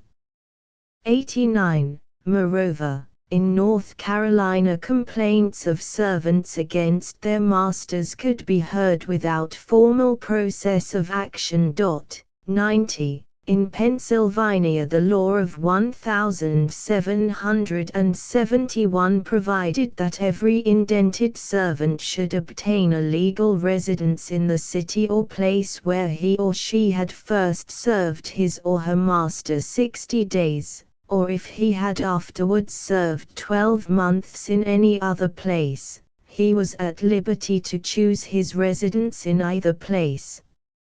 In South Carolina, a master denying a certificate at the expiration of a servant's time was to forfeit £2. 91. Important as these provisions were in the interest of the servant, the law protected the master even more carefully and specifically. The great danger to him was in the loss of servants through their escaping from service and being harbored by friendly sympathizers or rival employers. The law dealt rigorously with both classes of offenders. In South Carolina, stubborn, refractory, and discontented servants, who ran away before their term of service expired, were obliged to serve their masters 3 times the period of their absence. 92. In Pennsylvania, every servant absenting himself without leave for 1 day or more was to serve, at the expiration of his time, 5 days for every day's absence, and in addition, to give satisfaction to his master for any damages or charges incurred through his absence. 93. In East New Jersey, runaways were to serve double the time of their absence, and also to give satisfaction for the costs and damages caused by their absence. 94. In North Carolina, runaways who would not tell the name of their master, either because unable to speak English or through obstinacy, were to be committed to jail and advertised for 2 months. Servants absenting themselves were to serve double time. 95. In South Carolina, a servant who ran away was to serve 1 week for every day's absence, but the whole time was not to exceed 2 years. 96. Servants running away with slaves were to be considered felons. In Maryland, absenting servants were to serve additional time at the discretion of the court, 10 days, or not exceeding that, for every day's absence, and to give satisfaction for costs incurred. 97. The temptation to harbor runaways was great, not so much from philanthropic motives as because of the scarcity of labor, and every colony supplemented its legislation against runaways by corresponding acts carrying penalties for harboring them. In East New Jersey, the offender was fined £5 and was to make full satisfaction to the master or mistress for costs and damages sustained because of the absence, while any person who knowingly harbored or entertained a runaway, except of real charity, was to pay the master or mistress of the servant 10 shillings for every day's entertainment and concealment, and to be fined at the discretion of the court. 98. In Connecticut, the presumption was that if servants were entertained after 9 o'clock at night they were runaways, and the head of the family so entertaining them was to forfeit 5 shillings to the complainer and 5 shillings to the town treasurer. Any Indian hiding a runaway was to forfeit 40 shillings for every such offense or suffer a month's imprisonment. 99. In South Carolina, runaways were not to be harbored under a penalty of £2 for every day and night the servant was so entertained, but the total amount forfeited was not to exceed treble the value of the servant's time remaining to be served. 100. In New York, anyone proved to have connived at the absence of a servant was to forfeit £20 to the master or dame, and £5 to the court. Anyone knowingly harboring a runaway was to forfeit 10 shillings for every day's entertainment. 101. In Pennsylvania, anyone concealing a servant forfeited 20 shillings for each day's concealment. 102. In Rhode Island, any person entertaining a servant after 9 o'clock at night forfeited 5 shillings for each offense. 103. In Maryland, by an act of 1692, persons harboring runaways were to forfeit £500 of tobacco for every hour's entertainment, 1/2 to the government, and 1/2 to the informer. 104. By a later act, the person harboring runaways was to forfeit £100 of tobacco for every hour's entertainment, 1/2 to go to the public schools and 1/2 to the party aggrieved. 105. This was intended to meet evasions of the previous laws on the part of those who harbored runaways a few hours at a time and then helped them on their way. Free Negroes or mulattoes harboring runaways were to forfeit £1,000 of tobacco for every such offense, 1/2 for the use of free schools and 1/2 to the party aggrieved. 106. By a later act, servants harboring runaways were to be punished by the magistrate by lashes, not to exceed 39. On the bareback.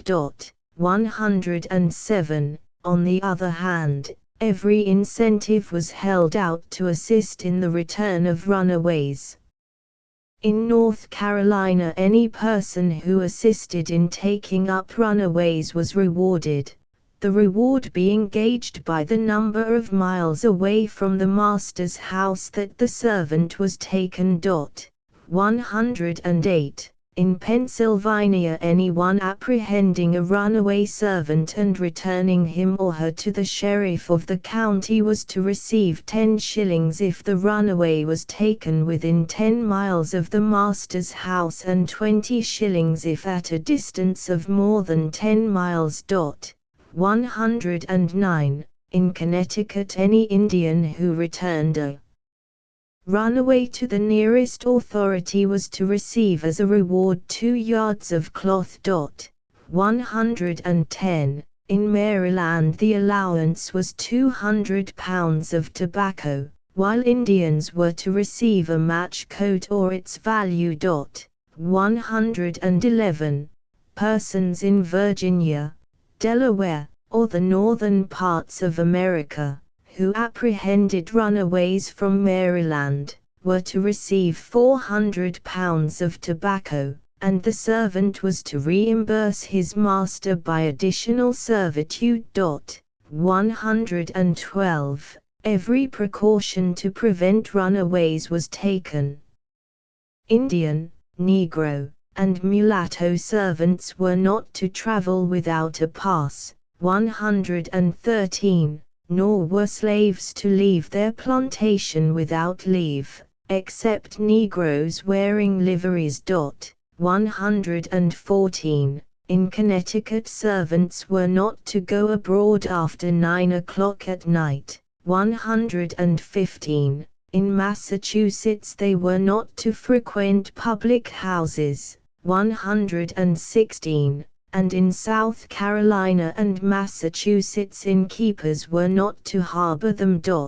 117. Yet the life under a master or mistress was often such as to tempt a servant to escape, added to a condition that often involved hard work, poor lodging, and insufficient food and clothing, was the infliction of humiliating corporal punishment in case of disobedience or disorder. In Connecticut, a servant could be punished by the magistrate not to exceed 10 stripes for one offense. 118. The Rhode Island law was similar. 119. In North Carolina, runaways were to receive from the constable as many lashes as the justice of the peace should think fit, not exceeding the number of 39, well laid on the back of such runaway, while disobedient servants were to be punished with corporal punishment, not to exceed 21 lashes. In cases where free persons suffered punishment by being fined, servants were whipped. 120. In South Carolina, a servant for striking his master or mistress was to serve not more than 6 months additional time, or be punished with not more than 21 stripes. 121. In Massachusetts and New York, any servants who had been unfaithful, negligent, or unprofitable in their service, notwithstanding good usage from their masters, were not to be dismissed until they had made satisfaction according to the judgment of the civil authorities. 122. In nearly every colony, heavy penalties followed attempts to carry on trade or barter with servants.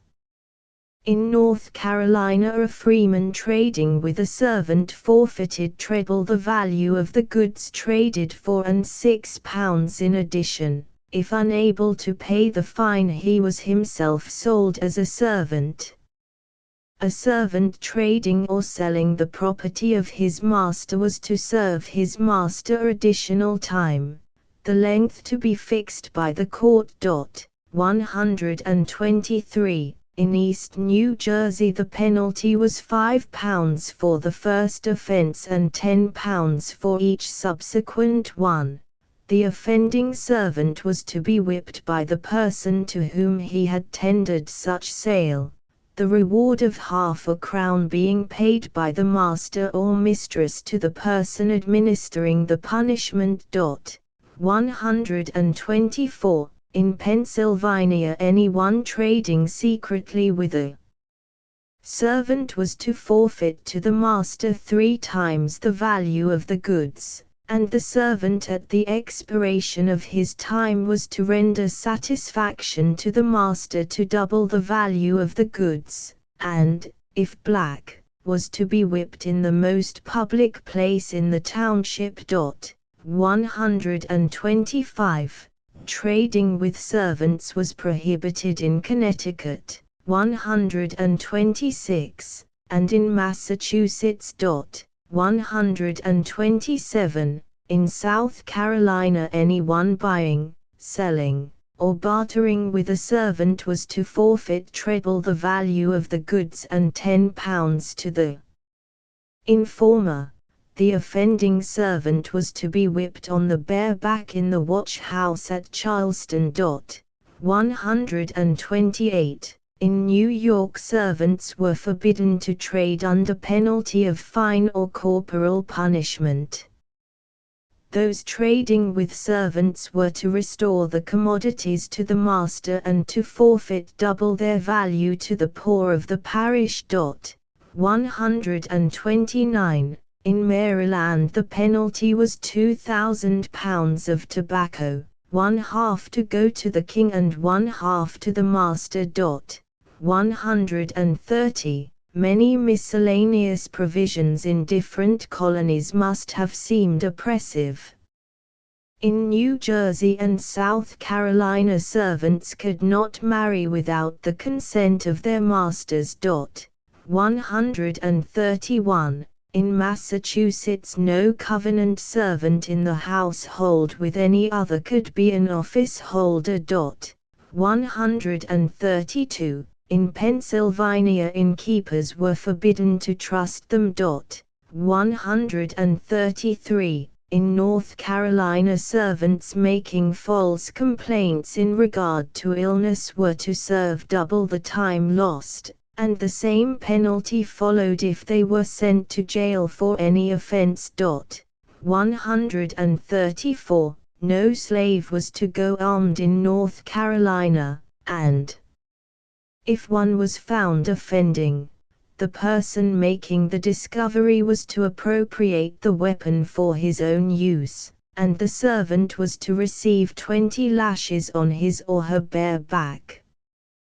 One servant on each plantation, however, was exempted from the law, but such an one must carry a certificate of permission.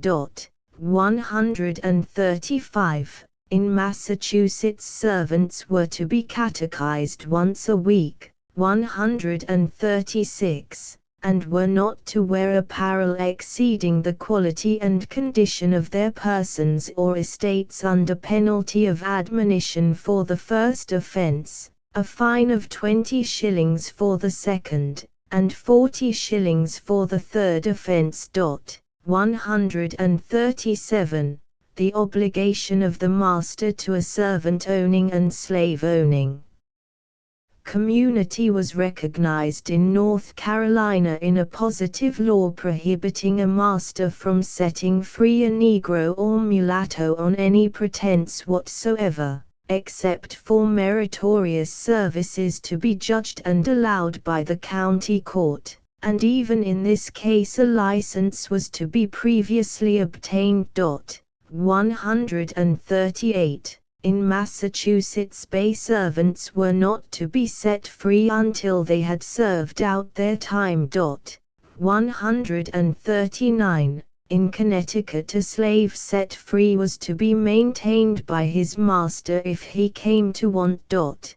140. In view of all these restrictions on servants of a personal, industrial, and political character, it seems strange that even any from their number should have been able, at the expiration of their term of service, to break away from the spirit of this bondage and reach a higher position in the social scale. Yet many of the redemptioners became in time, especially at the North, respectable and even prominent members of the community. 141. The women often married planters. 142, and in turn became the employers of servants. Yet these are the exceptions. For a long time the redemptioners were considered the offscourings of English cities, and they formed a distinct class in the social order lower than their masters or employers. In view of this fact, a reproach was of necessity attached to all belonging to the class and to the designation applied to them. Their descendants ultimately formed the class of poor whites, the lowest stratum in the social order, whose members were held in contempt even by the Negroes. It has been said that the redemptioners were found in all the colonies, though they were more numerous in the middle and southern colonies than in New England. But it was difficult to keep white servants for any length of time in a country where land was cheap, and the servant soon in turn became a master. 143. It was undoubtedly this difficulty that led to the substitution for white servants of Indians and Negro slaves. Indian servants were apparently more numerous in the New England colonies, while Negro slavery gained its strongest foothold in the South. The employment of Indians as servants grew up naturally in New England and was continued for at least 100 years. 144. Their presence was regarded as almost providential by the New Englanders, hard-pressed for assistance in house and field. When the question of the right and wrong of the matter was suggested by the troubled conscience, an easy answer was found: was it not sin to suffer them longer to maintain the worship of the devil when they were needed so sorely as slaves? 145. But like the redemptioners, their service so eagerly sought often proved unsatisfactory. Hugh Peter wrote to John Winthrop, the 4th of September, 1639, "My wife desires my daughter to send to Hannah, that was her maid, now at Charletown, to know if she would dwell with Vs, for truly we are so destitute, howing now but an Indian, that we know not what to do." 146. More unfortunate still was the young clergyman, the Reverend Peter Thatcher. He records in his diary at Barnstable, the 7th of May, 1679, "I bought an Indian of Mr. Checkley and was to pay £5 a month after I received her, and £5 more in a quarter of a year." A week later he writes, "Came home and found my Indian girl had liked to have knocked my Theodora on head by letting her fall, whereupon I took a good walnut stick and beat the Indian to purpose till she promised to do so no more." 147. In every section Negro slavery grew up side by side with white and Indian slavery. 148. Though its hold even upon the South was far from strong until the end of the 17th century. It is both unnecessary and impossible to discuss in this place the question of slavery, 149, and its relation to the larger subject of service. The close of the colonial period saw it firmly established at the South, where it supplanted the system of white servitude, while at the North both black and white slavery gave place to free labor. The details of the history of domestic service during the colonial period may seem unnecessary to an understanding of domestic service as it is today, but an examination of them must show the existence during that period of principles and conditions that must modify the judgment concerning the conditions of today. No wish is more often expressed than that it might be possible to return to the Arcadian days when service was abundant, excellent, and cheap. But those days did not exist in America during the colonial period. The conditions at that time bear a marked resemblance to those of today. The social position of all servants was lower than that of their employers, and the gulf between the two was more difficult to span. Service was difficult to obtain and unsatisfactory when secured. Servants complained of hard work and ill treatment, and masters of ungrateful servants and inefficient service, and both masters and servants were justified in their complaints.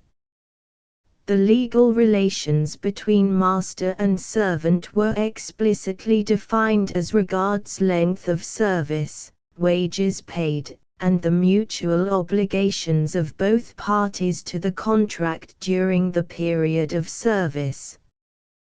But this very definiteness of the contract was due to the fact that the relationship between the two parties was an arbitrary one and could not have been preserved without this legal assistance.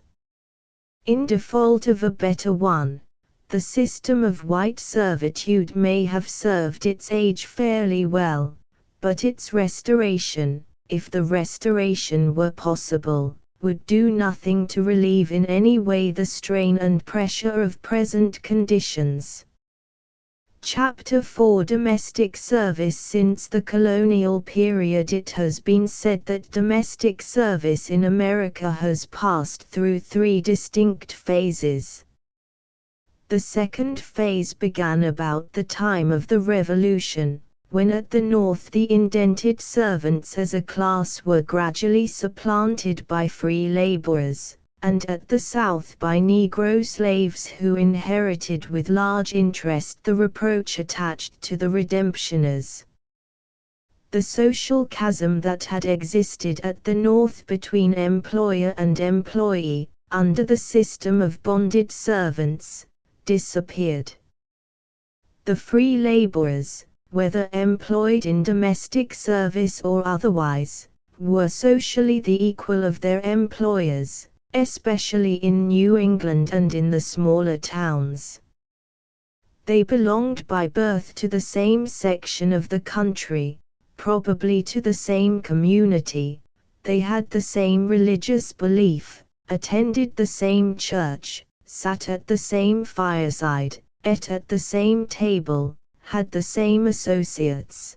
They were often married from the homes, 150, and buried in the family lots of their employers. 151. They were in every sense of the word help. 152. A survival of this condition is seen today in farming communities, especially at the West. In the South, on the contrary, the social chasm became impassable as Negro slavery entirely displaced white labor. This democratic condition at the North seemed especially noteworthy to European travelers, 153, and it was one to which they apparently never became accustomed. Harriet Martineau, in planning for her American journey, was perplexed by the difficulty of securing a traveling companion. It would never do, she says, as I was aware, to take a servant, to suffer from the proud Yankees on the one hand and the debased slaves on the other. 154. On arriving here, she found the study of domestic service a continual amusement, and what she saw would fill a volume. 155. Boarding house life, she says, has been rendered compulsory by the scarcity of labor, the difficulty of obtaining domestic service.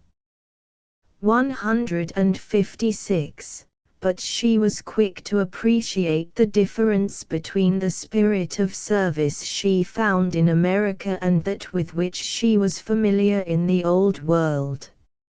She writes, I had rather suffer any inconvenience from having to work occasionally in chambers and kitchen, and from having little hospitable designs frustrated, than witness the subservience in which the menial class is held in Europe.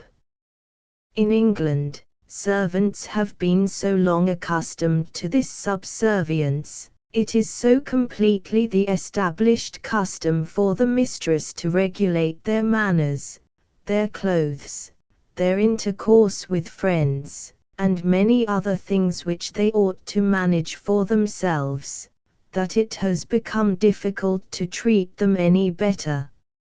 Mistresses who abstain from such regulation find that they are spoiling their servants, and heads of families who would make friends of their domestics find them little fitted to reciprocate the duty.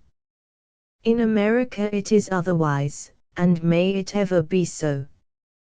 One of the pleasures of traveling through a democratic country is the seeing no liveries. No such badge of menial service is to be met with throughout the States, except in the houses of the foreign ambassadors at Washington. She then gives illustrations to show of how much higher a character American domestic service is than any which would endure to be distinguished by a badge. 157. De Tocqueville, also, found that the condition of domestic service does not degrade the character of those who enter upon it, because it is freely chosen, and adopted for a time only, because it is not stigmatized by public opinion and creates no permanent inequality between the servant and the master. 158. Francis J. Grund was also able to appreciate the difference between external servility and true self-respect, for he writes in 1837, "There are but few Native Americans who would submit to the degradation of wearing a livery, or any other badge of servitude. This they would call becoming a man's man. But, on the other hand, there are also but few American gentlemen who would feel any happier for their servants wearing coats of more than one color. The inhabitants of New England are quite as willing to call their servants helps or domestics as the latter repudiate the title of master in their employers." And he adds, "Neither is an American servant that same indolent, careless, besotted being as an European." He has another word of praise too for the American servants, who work harder and quicker than even in England. 159. The absence of livery was a subject of constant comment. William Cobbett, in 1828, asserts that the man, servant, will not wear a livery, any more than he will wear a halter round his neck. Neither men nor women will allow you to call them servants, and they will take especial care not to call themselves by that name. He explains the avoidance of the term servant by the fact that slaves were called servants by the English, who having fled from tyranny at home were shy of calling others slaves. Free men therefore would not be called servants. 160. But while the democratic spirit that prevailed during this period found commendation in the eyes of those of similar tendencies, it often evoked only mild surprise or a half sneer. Mrs. Trollope found that the greatest difficulty in organizing a family established in Ohio is getting servants, or, as it is there called, getting help, for it is more than petty treason to the Republic to call a free citizen a servant. 161. Chevalier asserted that on Sunday an American would not venture to receive his friends, his servants would not consent to it, and he can hardly secure their services for himself, at their own hour, on that day. 162. Samuel Breck considers that in these United States nothing would be wanting to make life perfectly happy, humanly speaking, had we good servants. 163. Isabella Bird wrote of Canada in 1854, the great annoyance of which people complain in this pleasant land is the difficulty of obtaining domestic servants, and the extraordinary specimens of humanity who go out in this capacity. The difficulty of procuring servants is one of the great objections to this colony. The few there are know nothing of any individual department of work. For instance, there are neither cooks nor housemaids, they are strictly helps, the mistress being expected to take more than her fair share of the work. 164. The conditions she found there were the same as in the United States. Thomas Grattan wrote of the condition, one of the subjects on which the minds of men and women in the United States seem to be unanimously made up, is the admitted deficiency of help. Disguise it as we may, under all the specious forms of reasoning, there is something in the mind of every man which tells him he is humiliated in doing personal service to another. The servile nature of domestic duties in Europe, and more particularly in England, is much more likely to make servants liable to the discontent which mars their merits, than the common understanding in America, which makes the compact between employer and help a mere matter of business, entailing no mean submission on the one hand, and giving no right to any undue assumption of power on the other.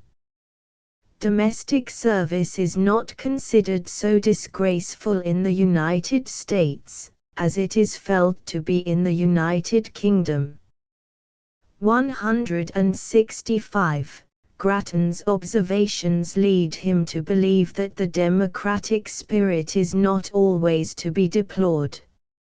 An American youth or young lady will go to service willingly, if they can be better paid for it than for teaching in a village school, or working on a farm or in a factory. They satisfy themselves that they are helps, not servants, that they are going to work with, not for, Mr. So-and-so, not going to service. They call him and his wife their employers, not their master and mistress. 166. But like all Europeans, he never ceases to be surprised by this spirit, particularly by those manifestations of it that led to active work on the part of the mistress of a home and to the use of the word help. There are no housekeepers, he writes, or ladies' maids. The lady herself does all the duties of the former. Servants are thus really justified in giving to themselves the favorite designation of helps. 167. But he closes a long and interesting chapter on the subject with the prophecy, they, employers, will, by degrees, give up the employment of native servants who will be in future less likely than even now to submit to their pretensions, and confine themselves to the fast increasing tribes of Irish immigrants. 168. Curiously enough, nearly 40 years earlier Madame d'Arrasmont had written of friends who thought of coming to America and urged, let them by all means be advised against bringing servants with them. Foreign servants are here, without doubt, the worst. They neither understand the work which the climate renders necessary, nor are willing to do the work which they did elsewhere. 169. She, like all travelers, found that however subservient domestic servants might be when they left Europe, the first contact with the democratic atmosphere of America wrought a sudden change. Subserviency disappeared, and the servant boasted of his equality with all. She explains that those educated in America perceive the difference placed between the gentleman and the laborer by education and conditions, but the foreigner taking a superficial view of the matter sees no difference. 170. This second period in the history of domestic service continued from about the time of the Revolution until 1850. It was the product of the rapid growth of democratic ideas fostered by the Revolution and the widespread influence of the French philosophical ideas of the latter part of the 18th century. It was a period chiefly characterized by social and industrial democracy, as the political system was also in its spirit democratic.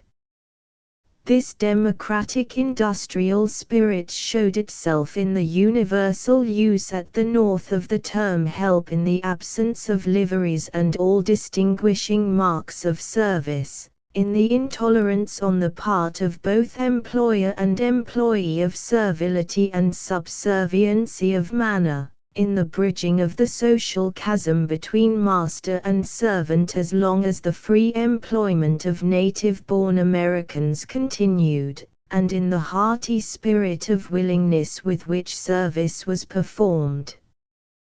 The results of this democratic regime were the difficulty of securing help, since new avenues of independent work were opening out to women and the class of indented servants had disappeared, the lack of all differentiation in household work, since the servant conferred a favor in going out to work and did what she knew how to do without troubling to learn new kinds of work, and, most important, the subtle change that the democratic atmosphere everywhere wrought in the servants who came from Europe.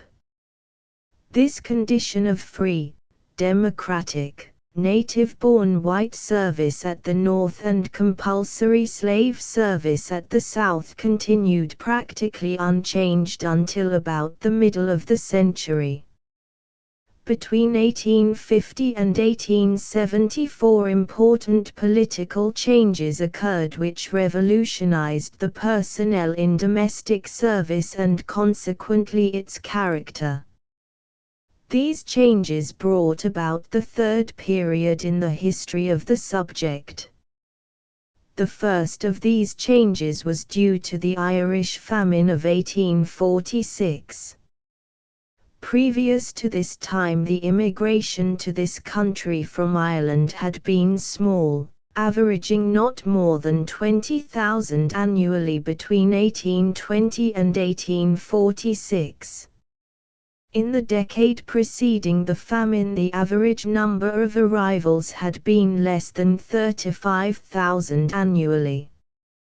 In 1846 the number was 51,752, and this was more than doubled the following year, the report showing 105,536 arrivals in 1847.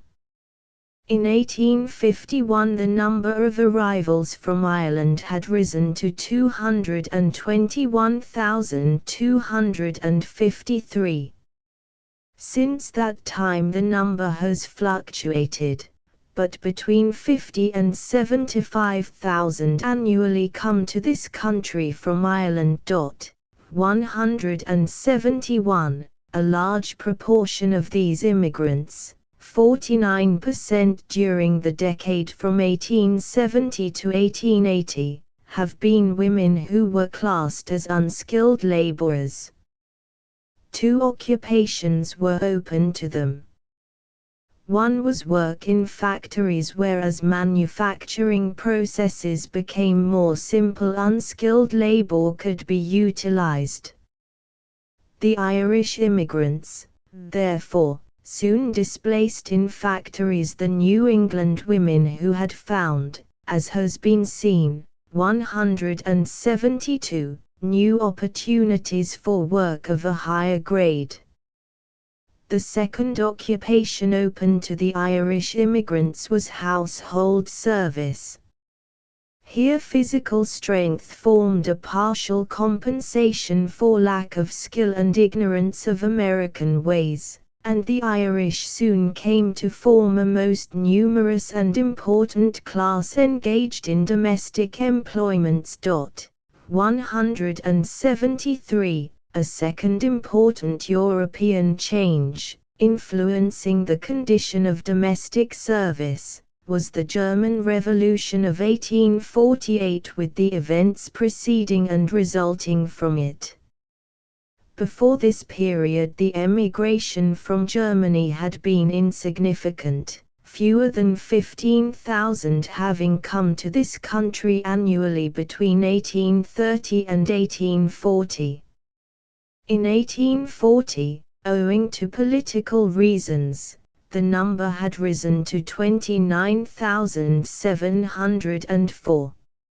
It soon became evident that the hopes raised by the accession of the new monarch were without foundation, and emigration rapidly increased until the number of emigrants coming to America reached 74,281 in 1847. During the year of the Revolution the number decreased, but the failure of the cause of the Revolutionary Party and the political apathy that followed again increased the movement towards America. This reached its climax in 1854, when the sympathies of the court had been openly expressed during the Crimean War in favor of Russian despotism. During this year the number of Germans arriving in this country was 215,009, a number equaled but once since that time, although the number has averaged nearly 150,000 annually during the last decade. 174. A large number of these immigrants have been women, the proportion of women emigrating from Germany being greater than from any other foreign country except Ireland. 175. The ranks of domestic service have been recruited from their number also, the Germans being second only to the Irish as regards the number and proportion engaged in this occupation. 176. A third political influence affecting the question was the establishment of treaty relations between the United States and China in 1844. This fact and the discovery of gold in California in 1848, together with the building of the Union Pacific Railroad in 1867 to 1869, opened the doors to the immigration of considerable numbers of Chinese. Many of these found their way into domestic service, and on the Pacific coast they became formidable competitors of household servants of other nationalities. 177. The political and economic conditions in Europe and the breaking down of long-established customs in Asia have thus since 1850 brought to this country large numbers of men and women who have performed the household service previously done by native-born Americans. The presence of the Irish in the East, of the Germans in the West, of the Scandinavians in the Northwest, and of the Chinese on the Pacific coast has thus introduced a new social, as well as a new economic, element at the North. It has led to a change in the relation of employer and employee. The class line which was only faintly drawn in the early part of the century between employer and help has been changed into a caste line which many employers believe it to their interest to preserve. The native-born American fears to lose social position by entering into competition with foreign labor. While this change, owing to political conditions in the Old World, was taking place at the North in the character of the service. A similar change was taking place at the South growing out of the abolition of slavery in 1863. The Negroes who had previously performed all domestic service for their personal expenses have since then received for the same service a small remuneration in money. This fact prevents now as effectually as during the slavery period any competition in domestic service on the part of native-born white employees. It does not prevent all competition on the part of foreign-born white employees, since prejudice against the Negro does not exist in Europe owing to the fact that Negro slavery has not prevailed there. The effects of these great movements upon the nature and personnel of domestic service will be discussed later in considering its present condition. They have had a direct and conspicuous influence on the condition of domestic service and even in the use of the term applied to those who engage in it.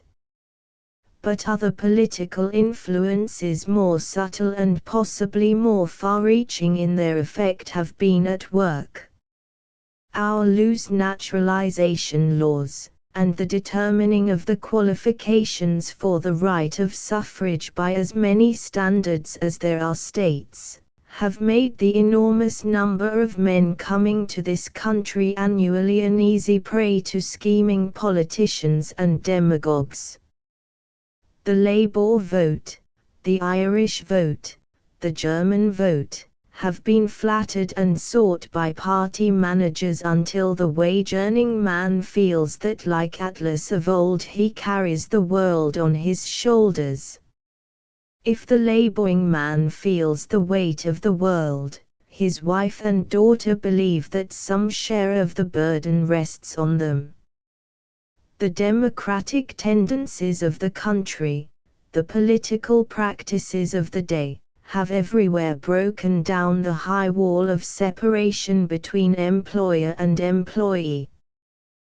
They are subversive even in the household of that patriarchal relationship that has been driven from every stronghold but this. While the political movements of the century have thus changed the personnel of domestic service in America, the development of the material resources of the country has affected its status. Before the present century, employees of every kind were in a sense stationary.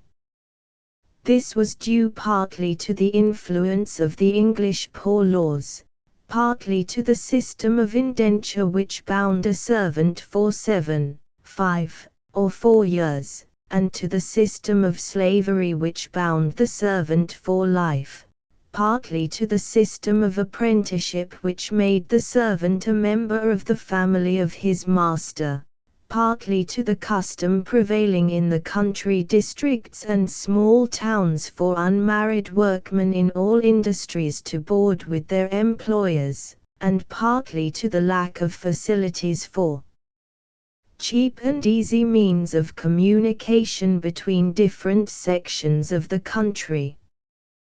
There was no mobility of labor as regards either employment or place of employment, a fact true alike of domestic service and of other occupations. But this condition of affairs gradually changed. As has been seen, indented servants disappeared and every employee was free to break as well as to make an engagement for service. The establishment of the factory system of manufactures and the consequent substitution of mechanical for skilled processes of labor broke down the system of apprenticeship, and workmen of every occupation, except domestic service, ceased to be members of the families of their employers. A mobility of labor was made possible such as could not have been secured under the old system.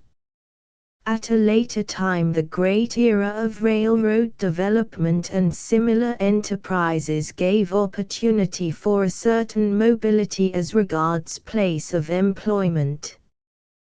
The tide of Western emigration due to the discovery of gold and the cheapness of Western land caused much shifting of labor among the non-capitalist class, and this was increased as means of communication were rendered more easy.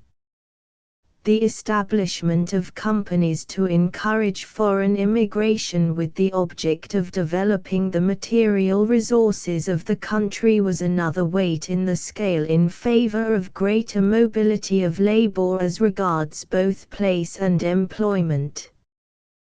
The abolition of slavery removed the last important legal barrier against perfect mobility. All of these industrial movements have been important factors in changing the condition and character of domestic service. It is true, in a general sense, that every great change in economic conditions affects all occupations. But domestic service has through these causes been affected in certain specific ways.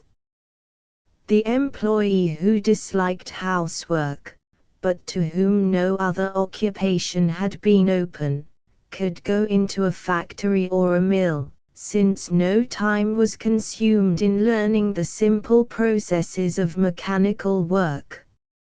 Every invention formed the basis for a new occupation.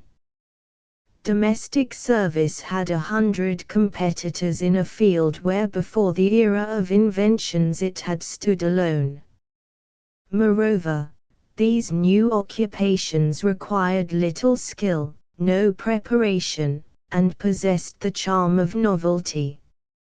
Again, the rapid development of railroad interests, with the increase of competition and consequent lowering of passenger rates, often influenced families emigrating to the West to take with them their trusted employees.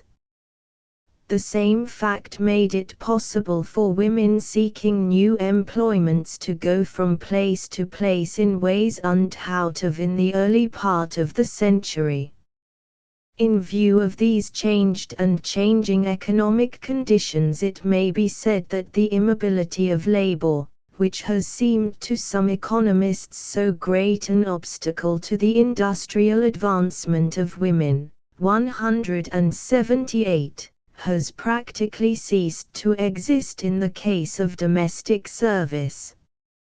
In fact, industrial development has so far changed conditions that the problem has now come to be how to make this form of labor not more mobile, but more stable.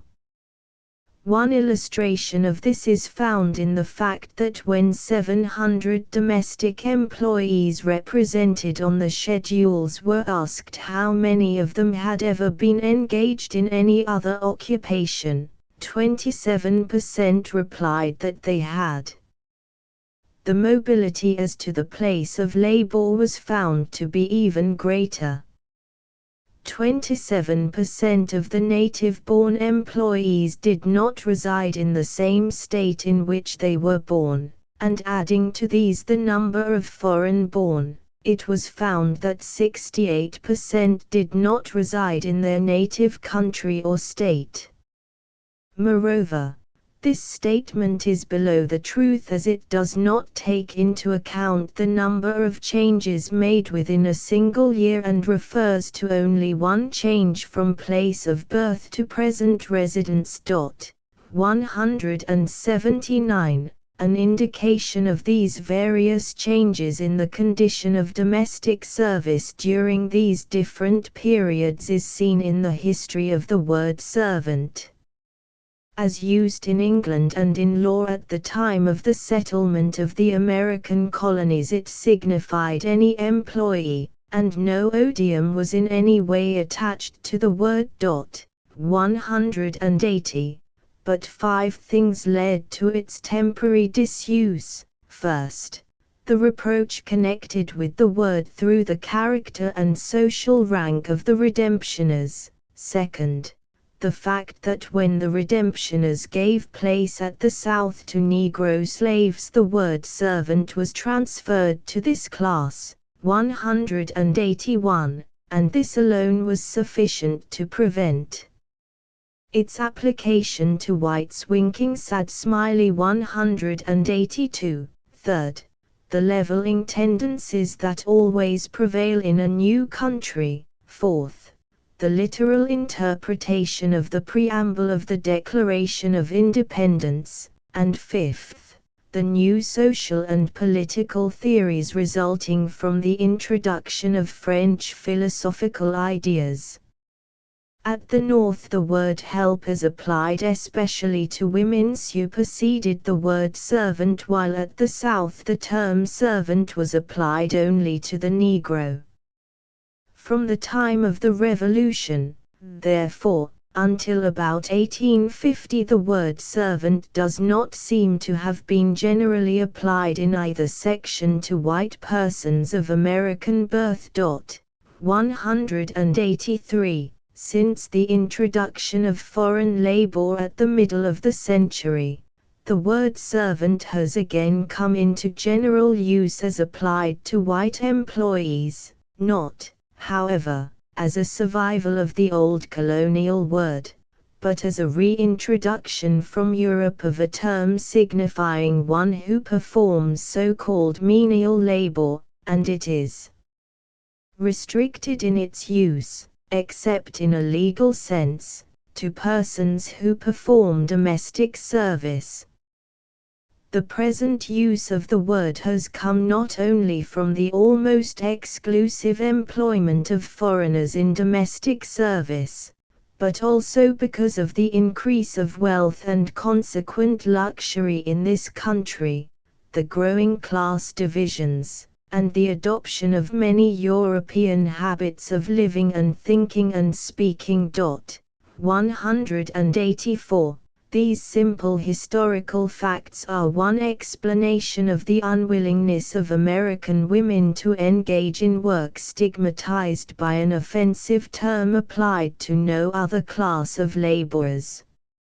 In studying the question of domestic service, therefore, the fact cannot be overlooked that certain historical influences have affected its conditions, that political revolutions have changed its personnel, and industrial development its mobility. It is as impossible to dream of restoring the former condition of household service as it is of restoring former household employments, and neither is to be desired. In each case the question is one of preparing for the next step in the process of evolution, not of retrograding toward a condition impossible to restore. Any attempt to secure a change for the better in the present condition of domestic service must be ineffective if it does not take into consideration these historic aspects of the subject. Chapter V. Economic Phases of Domestic Service. 185.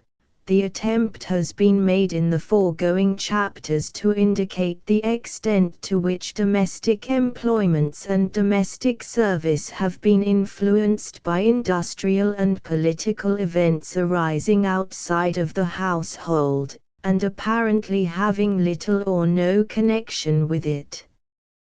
That domestic service is amenable to some of the general economic laws and conditions which affect other occupations, and that it is also governed by economic laws developed within itself, will perhaps be evident from an examination of a few of these economic conditions and principles. These may be stated for the sake of brevity in the form of propositions. The first group of propositions to be suggested concerns the number and distribution of persons of foreign birth engaged in domestic service. 1. a large proportion of the domestic employees in the United States are of foreign birth. This is evident from the following table prepared from the schedules sent out SAD Smiley 186.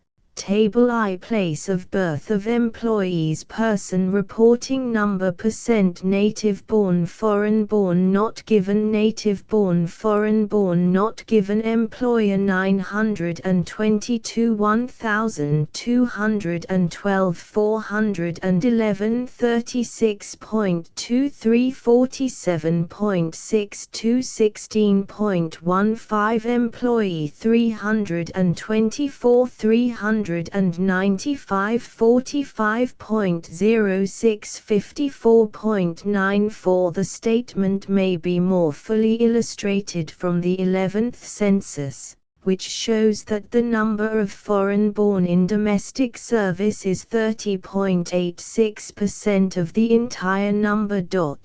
187. The geographical distribution of the different classes of domestic employees is seen from Table 2 on the following page. Another illustration of the same point is found by an examination of the relative number of native-born and foreign-born domestic employees in the individual states and territories. In 9 states and territories, the number of foreign-born domestic employees exceeds the number of native-born white employees, 188. In 16, about one-half of the white domestic employees are of foreign birth, 189. In 24 states and territories, the number of native-born white employees largely exceeds the foreign-born, 190, while in 15 states colored employees are in excess. 191. It will be seen that the states in which the number of native-born white domestic employees exceeds the number of the foreign-born are those states having relatively a small number of foreign-born residents. 192. A still more specific illustration is found in the experience of one state. In Massachusetts in 1885, the foreign-born domestic servants formed 60.24% of the entire number. 193. Table 2. Domestic employees in the United States, 1890. Geographical section number. Percent total native white, foreign white, colored. Native white, foreign white, colored. Pacific Coast, 194. 78,729,576, 28,198, 20,926, 37.58, 35.83, 26.59. Eastern, 195. 134,016, 52,419, 74,004, 7,593, 39.11, 55.22, 5.67. Middle, 196. 394,062, 176,194, 175,819, 42,049, 44.71, 44.62, 10.67. Western, 197.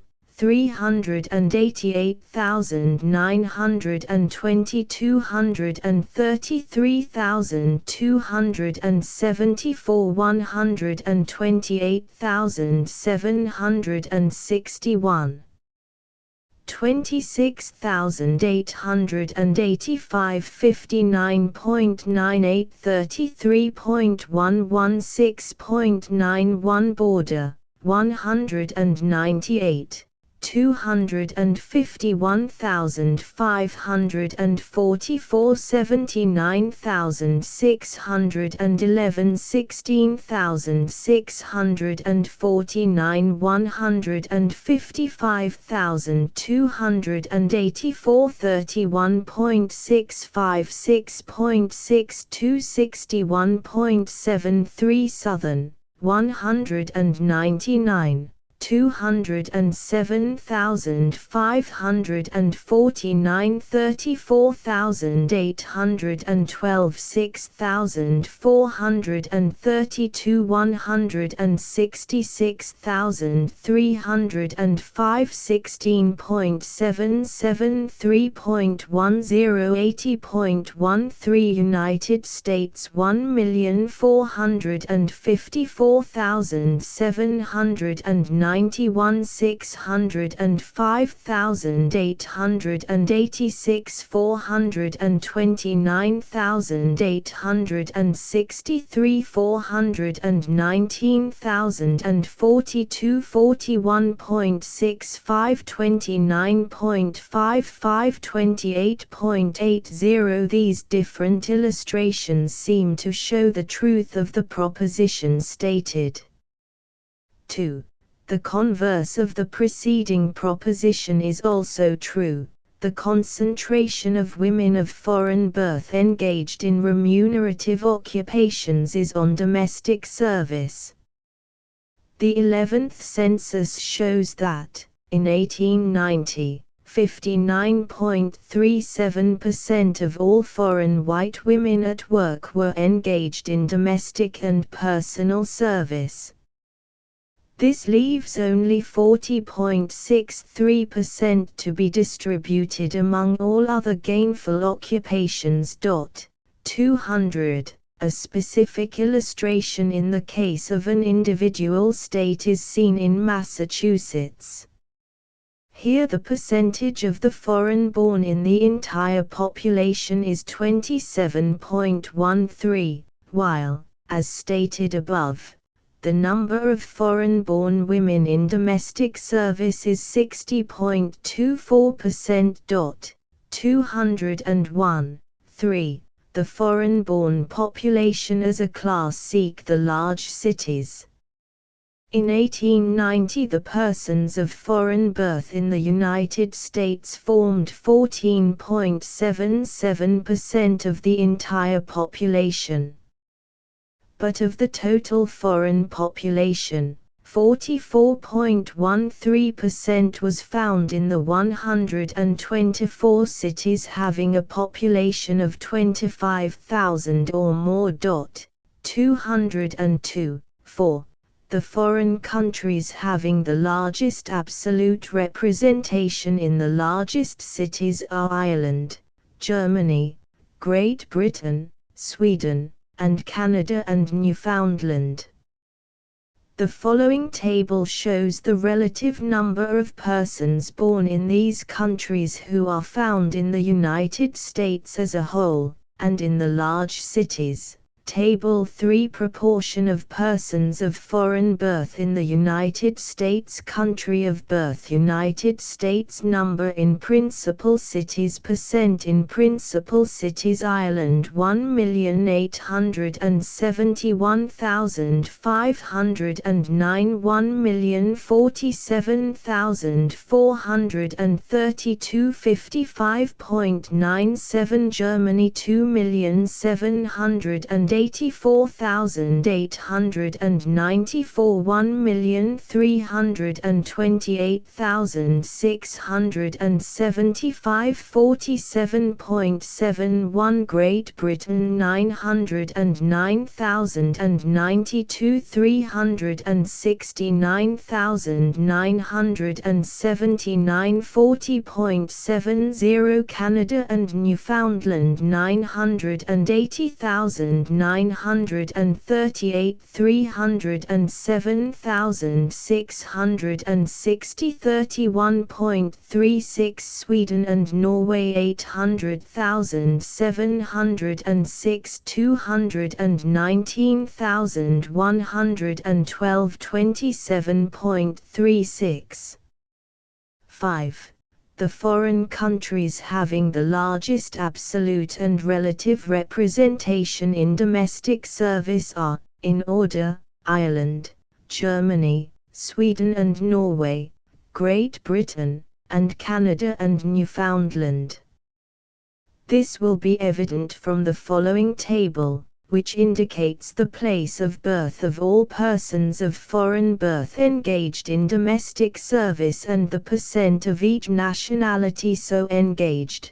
Table 4. Place of birth of domestic employees. Country of birth. Number of foreign-born persons, 10 years of age and over, in domestic service. Percent of foreign-born persons, 10 years of age and over, in domestic service. Ireland 168,993, 37.64. Germany 95,007, 21.16. Sweden and Norway 58,049, 12.93. Great Britain 34,537, 7.69. Canada and Newfoundland 31,213, 6.95. Other countries 61,195, 13.63. Similar results were reached through individual schedules sent out.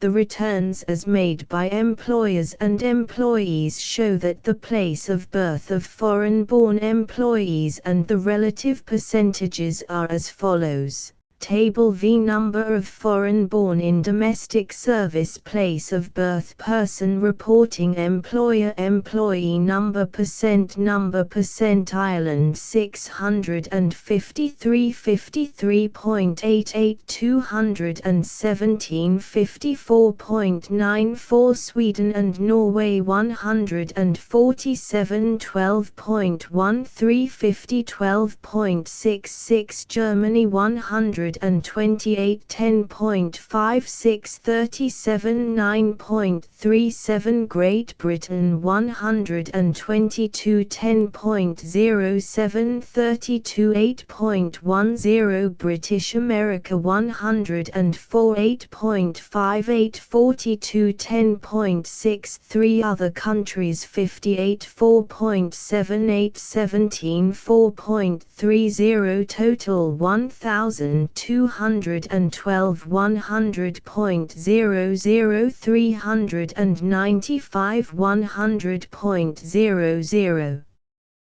This group of 5 propositions in regard to the number and distribution of the foreign-born engaged in domestic service seems to indicate that in this country, with the exception of the sections employing colored servants, domestic service is as a rule performed by persons of foreign birth belonging to a few well-defined classes as regards nationality, who prefer city to country life. The facts given are an understatement of the influence exerted on domestic service by persons of foreign extraction, since they do not take into consideration the factor of foreign parentage.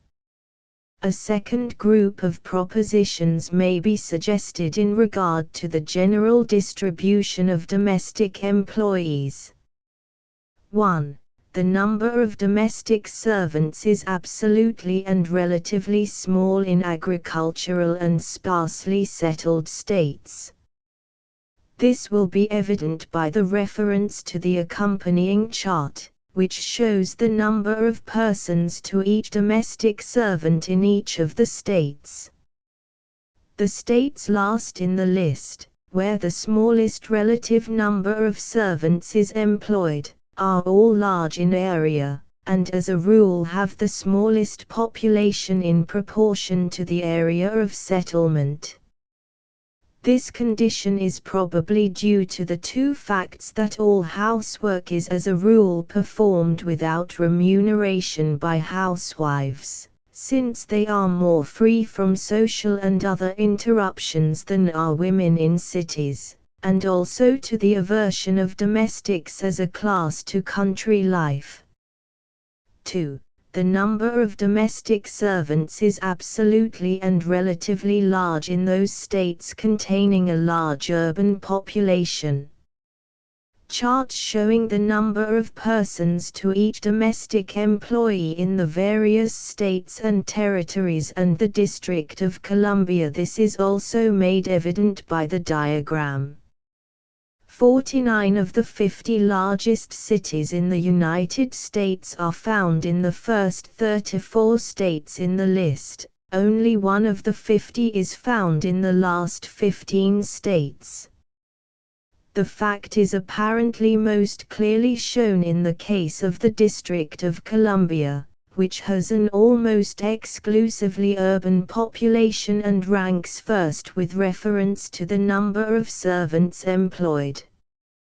The condition here, however, is due not so much to its urban character as to the employment of colored help and the fact that the city contains an abnormally large number of temporary residents requiring a disproportionate amount of service. The truth of the proposition is better indicated by the examples of New York, Massachusetts, and New Jersey, which stand nearly at the head of the list and contain 17 of the 50 largest cities. 3. The aggregate wealth of a state has little appreciable effect on the relative number of domestic servants employed. This is evident from a study of the relative true and assessed valuation of real and personal property in the different states. 203. In more than one-half the states it has no apparent connection whatever with the relative number of servants. 4. The per capita wealth of a state has, with the exception of the southern states as a class, a somewhat important bearing on the relative number of servants employed. This will be seen from an examination of the per capita assessed valuations of real and personal property in the various states. 204. The rank of each state in the class of per capita wealth and in the relative number of domestic servants employed, with the exception named, does not vary materially. The variation in the southern states is due to the presence of Negro employees. The extremely low wages paid by employers enables them to command the services of a larger number of persons for the same expenditure of money than is possible at the North. These facts may be considered as indicative in a general way of the truth of the current opinion that an increase in income generally shows itself first in the employment of additional service. They prove nothing absolutely on this point, however, as they are too general in character. 5. Domestic employees are found in the largest numbers, relatively and absolutely, in the large cities. The 50 largest cities in the United States contain 18.04% of the total population of the country. They have, however, 32.32% of the total number of domestic servants. To put the same fact in another way, domestic servants constitute 2.32% of the total population, but 4.07% of the population of the 50 largest cities. The force of gravity exerted, therefore, by the large cities seems to act with nearly twice the power on the class of domestic employees that it does on the population as a whole. The conclusion seems to follow that in general employers in large cities have less difficulty in securing servants than have persons living elsewhere, but that they are practically restricted in their choice to those of foreign birth. The conclusion does not follow that these employers have less difficulty than have others in dealing with the question of domestic service, since the facts given concern only the number of servants, not the quality of service. 6. The proportion of persons engaged in domestic service varies with geographical location and prevailing industry. This fact is indicated by the chart, which shows that in southern cities, where the colored population is large, and in New York and Boston, which are ports of entry and therefore able to secure a large number of foreign-born servants, the proportion of servants to the total population is large. In cities where the leading occupation is manufacturing, as Lowell, Paterson, and Fall River, the proportion of servants is small. In cities where the industrial conditions are similar, the proportions are similar. Charts showing the number of persons to each domestic employee in the 50 largest cities. The same fact may be illustrated in two other ways. In Washington, Richmond, Atlanta, Memphis, and Nashville, the 5 cities having the largest number of domestic employees in proportion to the population, the domestic employees constitute in each city more than 14% of the entire number of persons engaged in all gainful occupations. In these 5 cities, more than 1/3 of all women engaged in remunerative occupations are in domestic service. On the other hand, in Camden, Trenton, Lowell, Paterson, and Fall River, the 5 cities having the smallest number of domestic employees in proportion to the population, the percent of domestic employees with reference to the total number of persons engaged in all gainful occupations is less than 7. While in Lowell and Paterson only 10% and in Fall River only 7% of all women engaged in remunerative occupations are in domestic service. The following table will show these contrasts. Table 6: Domestic servants and women compared with those in gainful occupations. Cities: percent of domestic servants as compared with the total number of persons in all gainful occupations. Percent of women in domestic service as compared with the total number of women in all gainful occupations. Washington 17.10, 40.46, Richmond 16.66, 40.36, Atlanta 5.43, 36.72, Memphis 5.21, 39.07, Nashville 4.61, 38.69, Camden 5.89, 26.13, Trenton 6.13, 26.07, Lowell 4.48, 10.29, Paterson 3.34, 10.84, Fall River 2.82, 6.98, 7. Neither per capita wealth nor aggregate wealth has an appreciable influence in determining the number of servants in cities. 3 illustrations of this are seen. 1. Washington, Richmond, Atlanta, Memphis, and Nashville rank respectively as regards per capita wealth: 13, 27, 19, 24, and 41, although they are the 5 cities that head the list in the proportion of servants to the total population. 2. Lowell and Fall River are at the foot of the list as regards the proportion of servants, but rank 10 and 12 in per capita wealth. 3. Nashville ranks 5th in the number of servants and Patterson 49th, while both rank nearly the same in point of wealth. 205. There are indeed many instances where there is apparent connection between these two conditions, but they seem rather to be illustrations of the following point. 8. The prevailing industry of a city, rather than its population or wealth, determines the number of domestic employees. This conclusion seems to follow naturally as a result of the 2 previous propositions, but a few other facts in support of it may be mentioned. In 11 of the 50 principal cities, the proportion of domestic servants to the total population is smaller than is the proportion in the states in which they are severally located.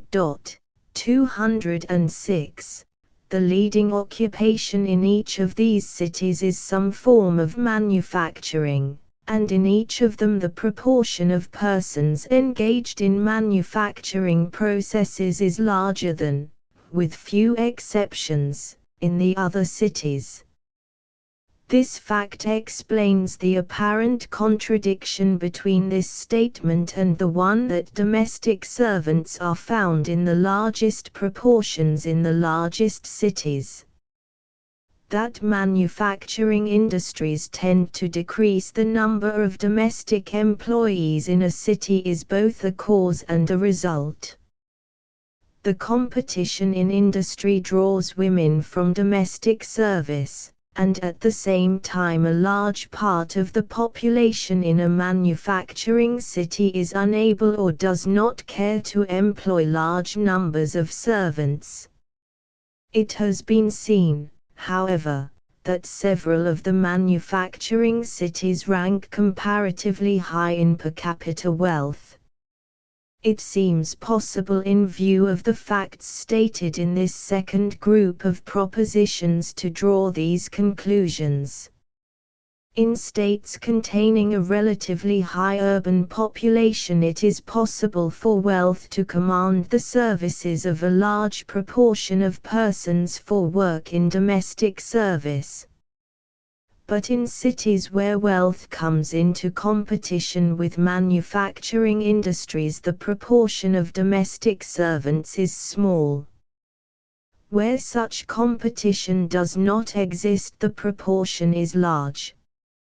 In other words, persons are willing to enter domestic service for a consideration in cities where no other avenues of work are open to them with the qualifications they possess. They are unwilling to do so where such openings do exist. A third group of propositions remains to be considered concerning the subject of wages. They may be thus stated. 1. Wages in domestic service vary in different sections according to the economic conditions of the several localities. Table 7 Average weekly wages by geographical section. Geographical section Average weekly wages Men Women Pacific Coast $7.57 $4.57 Eastern section 8.683.60 Middle section 7.623.21 Western section 6.693.00 Border section 4.862.55 Southern section 3.952.22 United States $7.18 $3.23 This principle is illustrated by Table 7 on the preceding page based on a classification of the returns received through individual schedules relating to to 2,545 employees. The difference indicated apparently conforms to the general variation in wages in different sections indicated by the fourth annual report of the Commissioner of Labor, 207, and by examination of a considerable number of reports of various state bureaus of labor. The slight exception in the case of the wages of men on the Pacific Coast is accidental, owing to the small number of returns. 2. Skilled labor commands higher wages than unskilled labor. This will be evident from Table 8 on the following page based on the schedules received from employers and employees and the returns from a Boston Employment Bureau. In every instance it is seen that it is the skilled laborer, the cook, who commands the highest wages. The general servant who is expected to unite in herself all the functions of all the other employees named in the list becomes, on account of this fact, an unskilled worker, and, therefore, receives the lowest wages. The same principle holds true in the case of the seamstress and the laundress, the gardener and the choreman. It is difficult to make a deduction in the case of men employed in household service, since no universal custom prevails, as with women employees, in regard to adding to the wages paid in money, board, lodging, and other personal expenses. Table 8 Average weekly and daily wages by occupations. Occupation weekly wages. General schedule of Boston Employment Bureau. Employer employee women cooks $3.80, $3.64, $4.45, parlor maids $3.94, cooks and laundresses $3.50, $3.27, chambermaids $3.31, $3.47, $3.86, waitresses $3.23, $3.15, $3.76, second girls $3.04, $3.27, $3.34, chambermaids and waitresses $2.99, $3.21, general servants $2.94, $2.88,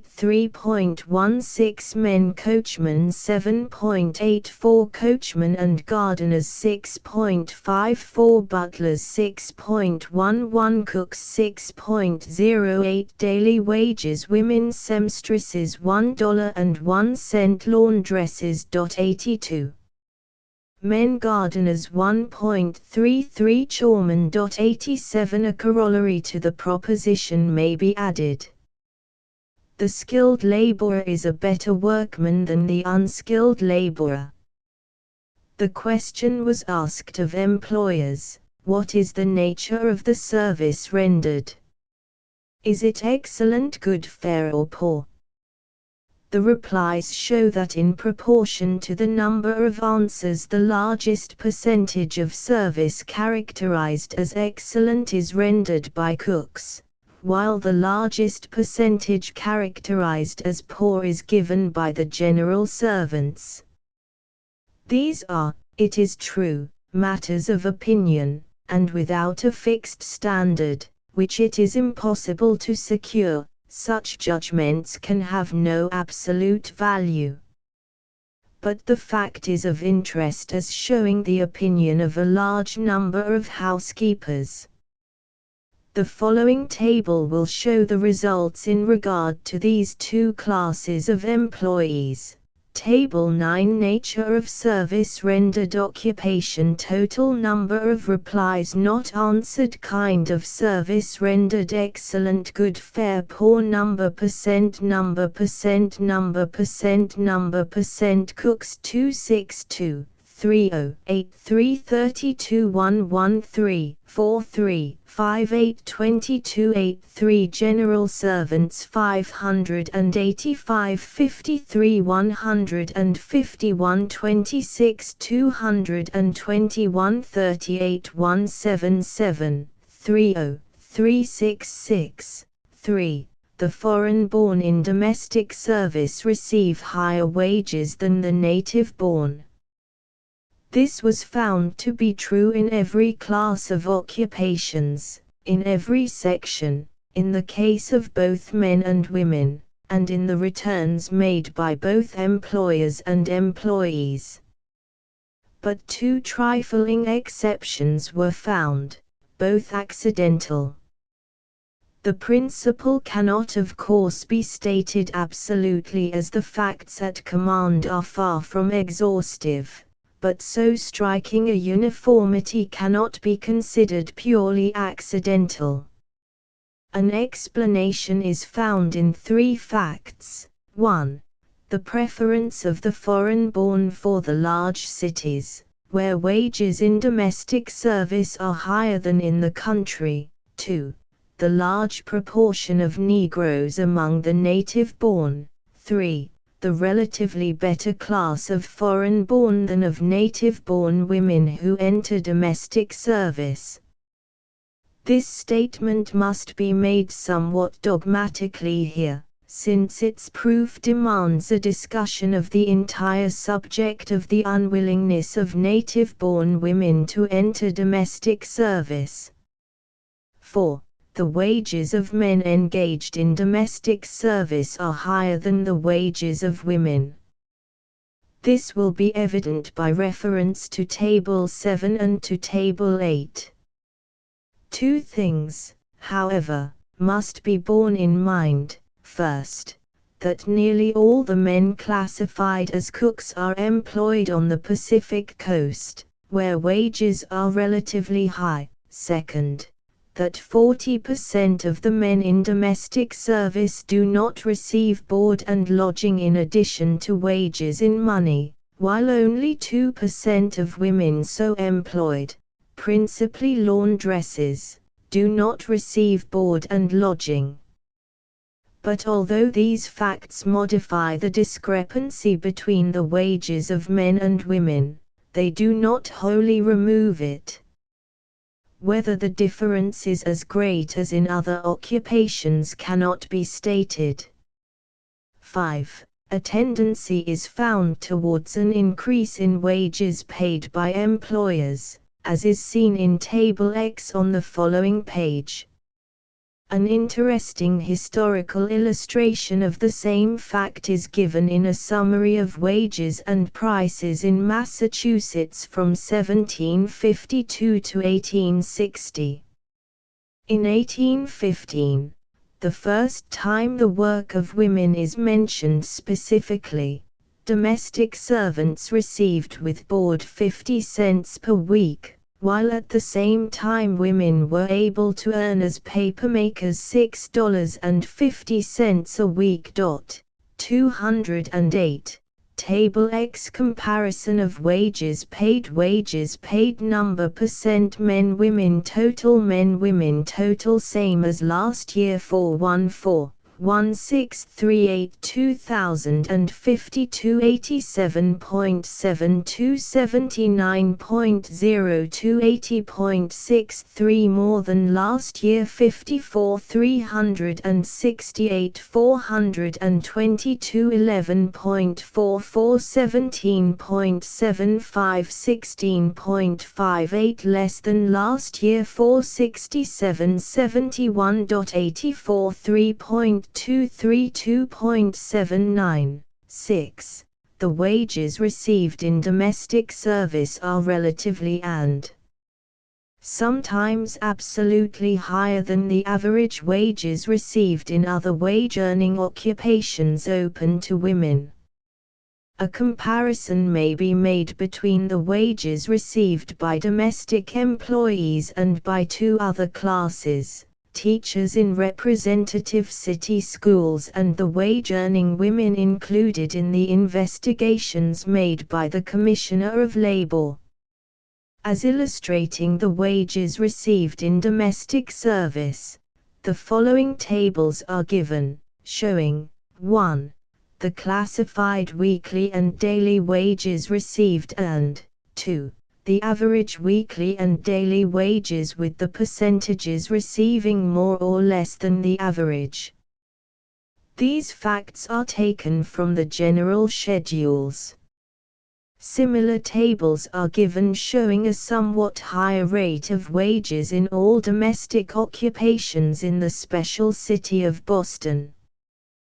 Table 11 classified daily and weekly wages by occupations. Occupation under $1 $1, but under $2 $2, but under $3 $3, but under $4 $4, but under $5 $5, but under $6 $6, but under $7 $7, but under $8 $8, but under $9 $9, but under $10 $10, but under $11 $11, but under $12 $12, but under $13 $13, but under $14 over $14. Total schedule of employers earning weekly women general servants 133 251 276 39 51 606 second girls 1750 76 18 414 170 cooks and laundresses 421 70 41 5 141 cooks 4 638 104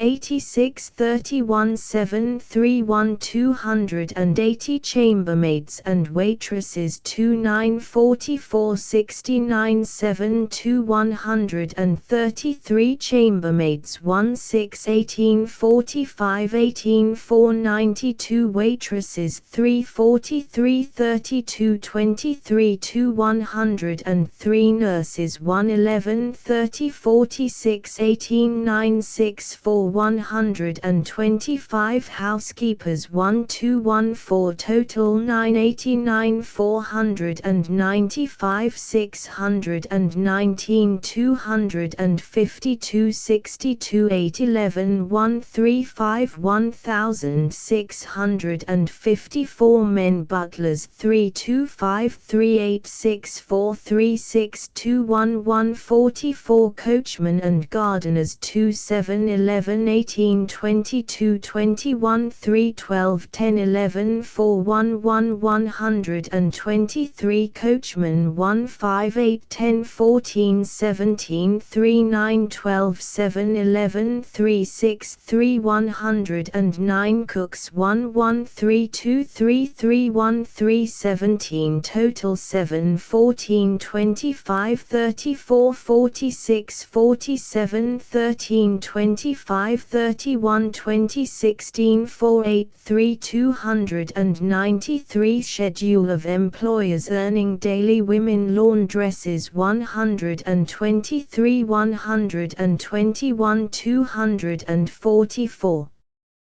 Seamstresses 48 51 6 105 total 171 172 6 349 men gardeners 26 87 81 shoremen 24 14 1 total 50 101 91 161 Schedule of employees earning weekly general servants 16 152 187 24 3 383 second girls 11 18 10 39 cooks and laundresses 4 6 22 13 45 cooks 1 3 20 39 23 11 3 1 101 chambermaids and waitresses 6 15 1 123 chambermaids chambermaids 17961125, waitresses 21416 12136, nurses 1510 1118, housekeepers 2114, total 227 221 318 80 19411 674, table 12 209. Average weekly and daily wages by occupations. Occupation: person replying, employer employee. Average weekly wages: percent receiving more than average, percent receiving the same or less than the average. Average weekly wages: percent receiving more than average, percent receiving the same or less than the average. Women general servants $2.94, 52.97 47.03, $2.88, 55.87 43.13. Second girls 3.04 40.00 60.00 3.27 53.85 46.15. Cooks and laundresses 3.50 43.97 56.03 3.27 53.33 46.67. Cooks 3.80 45.71 54.29 3.64 43.56 56.44. Chambermaids and waitresses 2.99 58.65 41.35 3.21 52.17 47.83. Chambermaids 3.31 47.83 52.17 3.47 32.00 68.00. Waitresses 3.23 43.69 56.31 3.15 44.44 55.56. Nurses 3.53 36.00 64.00 3.03 33.33 66.67. Housekeepers 5.15 25.00 75.00 5.15 25.00 75.00. Total $3.23 47.88 52.12 $3.11 50.95 49.05. Men butlers $6.11 50.00 50.00. Coachmen and gardeners 6.54 44.72 55.28. Coachmen 7.84 46.79 53.21. Cooks 6.09 47.06 52.94. Total $6.93 46.42 53.58. Average daily wages: women laundresses 82 cents 53.28 46.72. Seamstresses 1.01 39.05 60.95.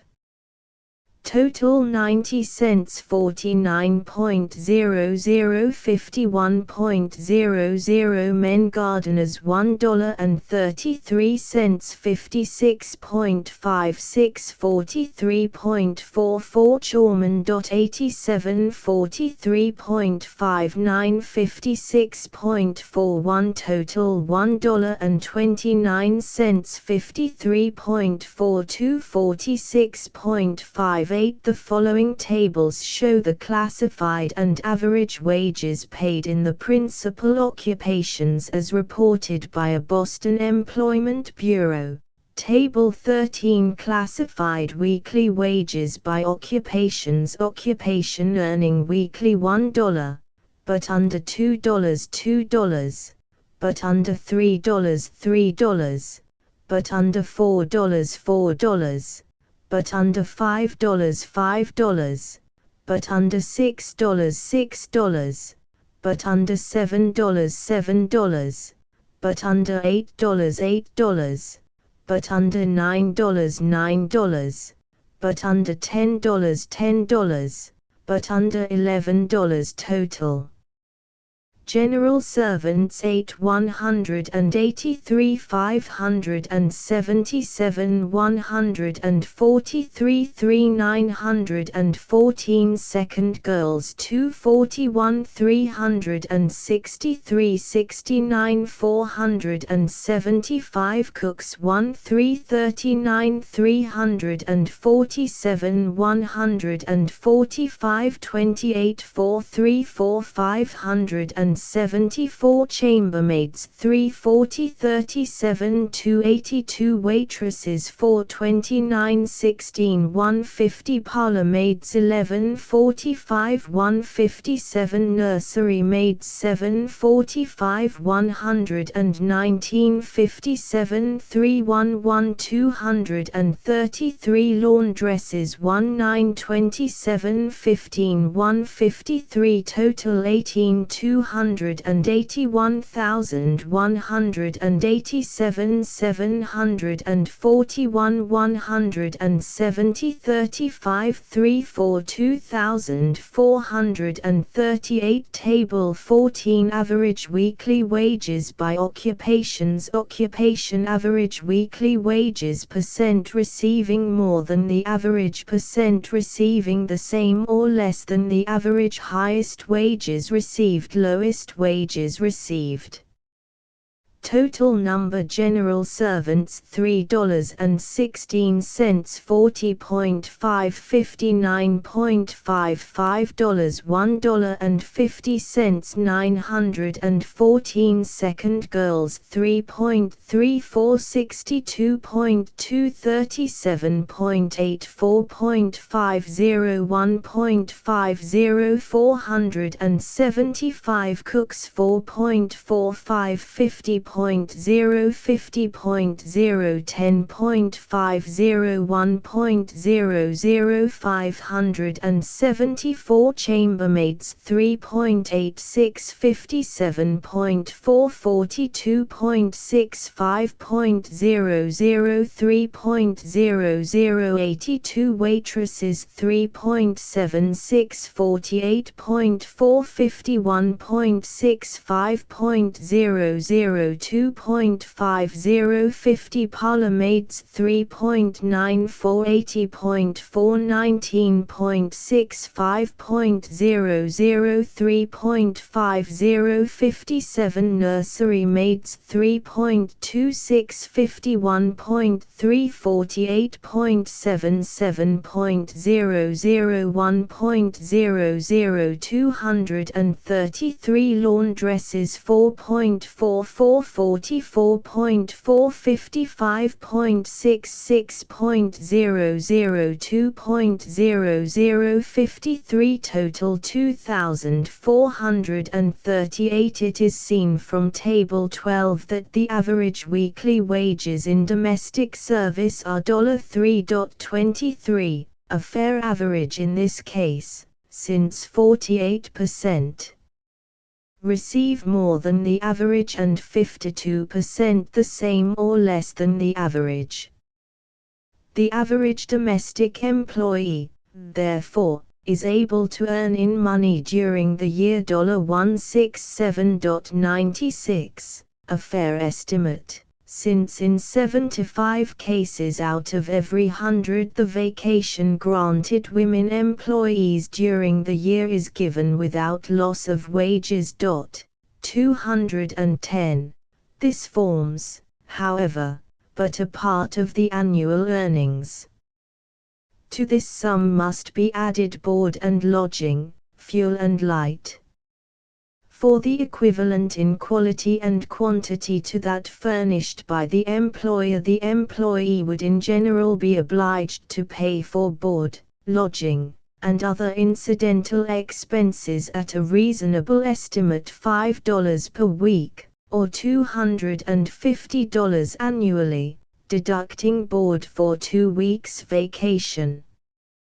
The total annual earnings of a domestic employee, therefore, amount to nearly $420. To this the negative facts must be added that there is no expense for laundry work, and that the work involves few personal expenses in the way of clothing, and that these necessary expenses are often partially met through gifts from the employer. Again, the position entails no expenditures for car fares in going to and from work, or other demands such as are made in a business way by other occupations, and it involves no outlay for appliances for work, as a sewing machine, typewriter, textbooks, etc. Moreover, no investment of capital is necessary in learning the principles of the work, since employers have thus far been willing to make of their own homes training schools for employees. The domestic employee is therefore never obliged to pay back either the capital invested in preparing for her work or the interest on that amount. It thus seems possible for the average household employee to save annually nearly $150 in an occupation involving no outlay or investment of capital in any way, and few personal expenses.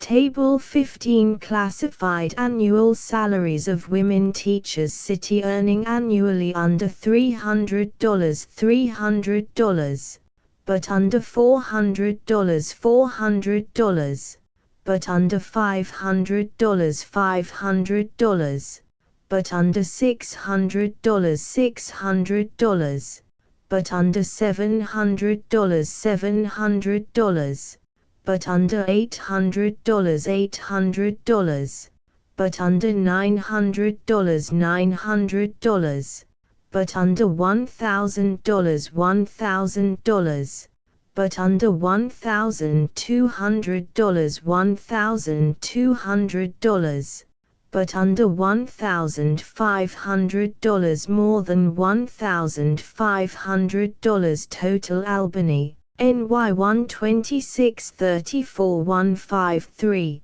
22 1161 254 Atlanta, Go. 7 132 31 341 281 Baltimore, MD 628 246 101 1143 1020 Cambridge, Mass. 122 19 146 10 311 214 Cincinnati, Ohio 26 50 59 359 98 15 19 619 Cleveland, Ohio 119 124 269 89 168 14 10 4 653 Detroit, Mich. 54 63 111 20 121 35 5 3 14 1 427 Lawrence, Mass. 43 49 62 111 103 Lowell, Mass. 85 155 9 111 180 Milwaukee, Wis. 276 72 197 19 7 15 92 399 New Haven, Con. 54 73 38 107 14 11 301 New Orleans, Lane 2 172 174 318 751 382 Patterson, NJ 55 97 26 892 197 Rochester, NY 45 57 287 37 14 612 422 St. Louis, Mo. 61 36 182 362 122 133 42 2012 13 13 996 Syracuse, NY 35 52 139 21 313 1 264 total 116 493 1916 1431 1261 803 244 107 52 67 22 6512 A comparison may be made between these wages and the annual salaries received in 16 representative cities by the women teachers in the public schools. Tables 15 and 16 show the annual classified and average salaries received. 211. Table 16 Average annual salaries of women teachers City average salary percent receiving more than the average percent receiving the same or less than the average Albany, NY $505.73 27.70 72.30 Atlanta, Go. 459.05 48.12 51.88 Baltimore, MD 500.92 37.12 62.88 Cambridge, Mass. 628.35 22.32 77.68 Cincinnati, Ohio 702.87 20.60 79.40 Cleveland, Ohio 625.60 43.20 56.80 Detroit, Mich. 607.96 96.023.98 Lawrence, Mass. 511.16 26.22 73.78 Lowell, Mass. 608.666.71 93.29 Milwaukee, Wis. 588.00 63.59 34.41 New Haven, Con.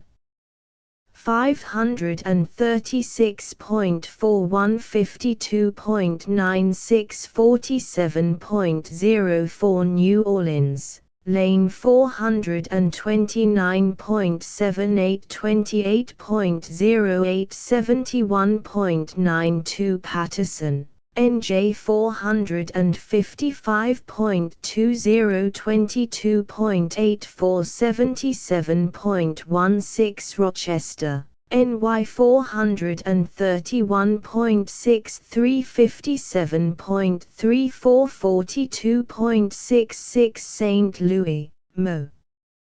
574.68 34.89 65.11 Syracuse, NY 494.98 67.04 32.96 The concentration of salaries is seen to be on those between $400 and $500. The average salary being $545. This sum represents the full amount of wages received. To ascertain the amount it is possible to save annually, there must be deducted at least $260 for board and lodging, and $25 for laundry expenses, leaving a cash balance of $260. Out of this sum, however, must come other necessary expenses, as the outfit for work, books, stationery, etc., traveling expenses, car fares, society fees, etc., and a large item for clothing. There should also be deducted the interest on the capital invested in securing the education demanded in preparation for the work. If all of these items are considered, and the greater social demands entailed by the position, it seems possible for the average domestic employee to save at least as much money as the average teacher in the city schools.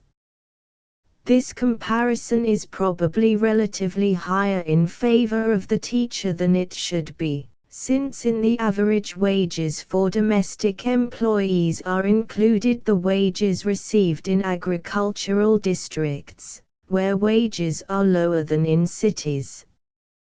It is also a comparison between skilled workers on the one hand, and on the other hand an occupation in some of the subdivisions of which the laborers are unskilled. It has, unfortunately, not been possible to compare the wages received in the same city by teachers and domestic employees. A comparison, however, can be made between the wages received in Boston for domestic service and by the teachers in the public schools in the neighboring city of Cambridge.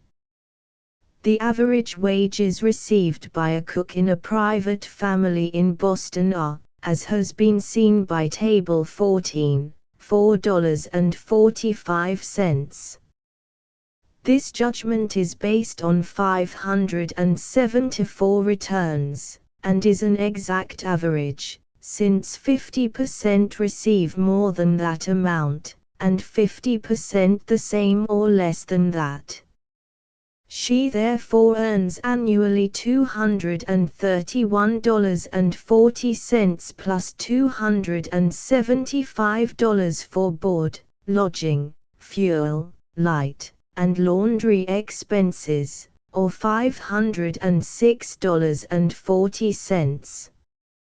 56% of the teachers in the city schools in Cambridge earn annually $620, or, deducting $285 for board, etc., for 52 weeks, $335 in money.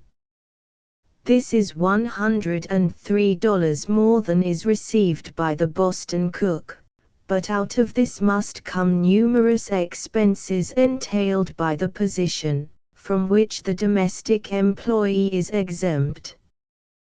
The cash annual savings in the two cases cannot vary materially. It will also be seen by reference to Tables 15 and 16 that the Boston cook earns absolutely more than does the average city teacher in Albany, Atlanta, Baltimore, New Orleans, Patterson, Rochester, and Syracuse. A second comparison is suggested by the investigations conducted by the Department of Labor. Through these it was found that the annual cash earnings of the working women in 22 typical cities are $272.45.212.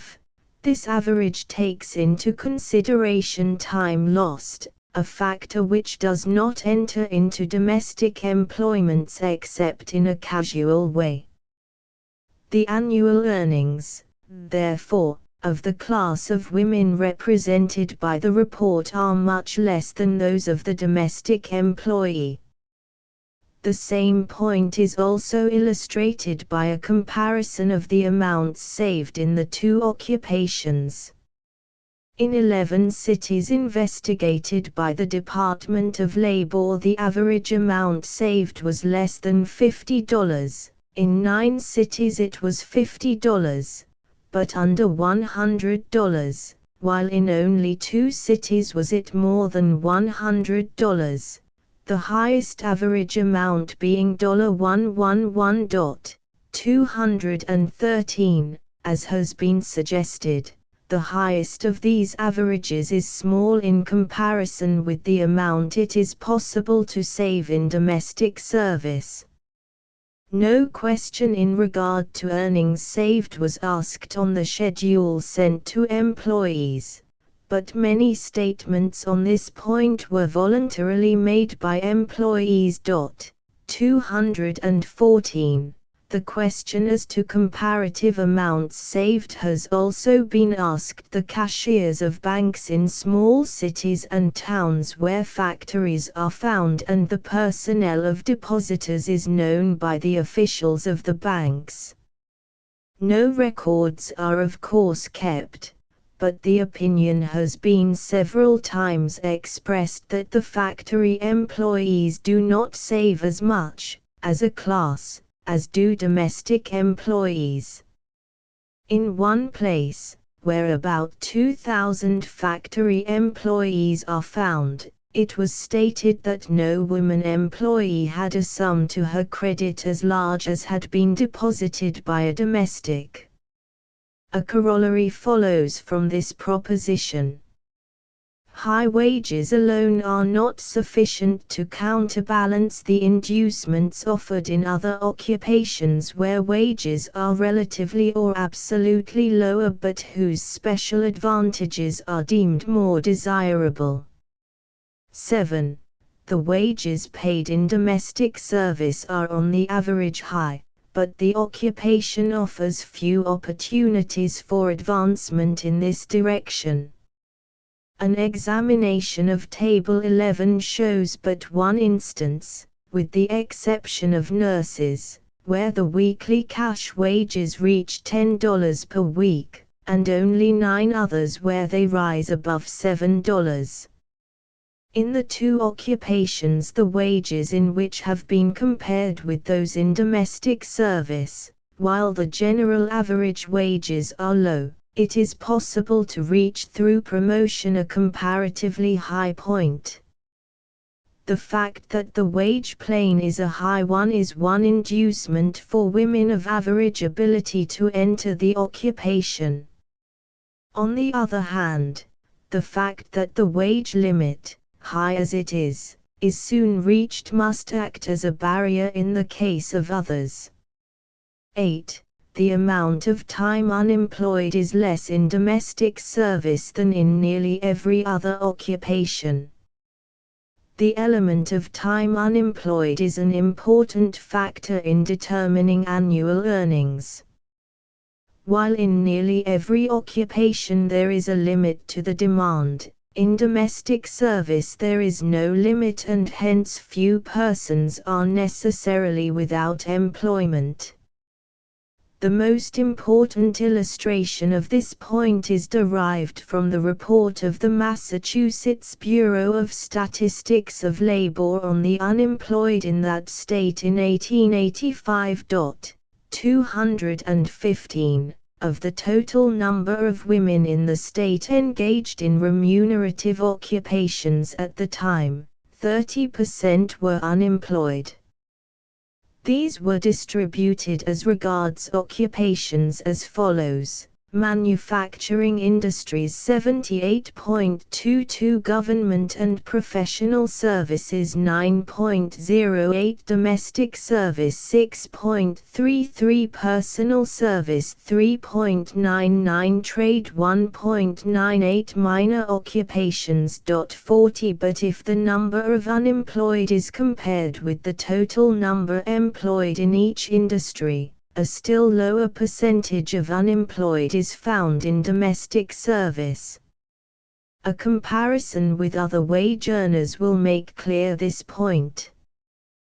The percentage of the unemployed in the leading industries in which women are engaged was as follows: straw workers 93.74, boot and shoemakers 71.08, teachers 49.58, woolen mill operatives 45.02, cotton mill operatives 43.59, hosiery mill operatives 40.56, tailoresses 32.98, milliners 27.46, seamstresses 27.08, dressmakers 23.99, paper mill operatives 21.26, saleswomen 11.73, bookkeepers and clerks 9.19, servants in families 6.78, housekeepers 3.65. The demand for domestic servants varies in the different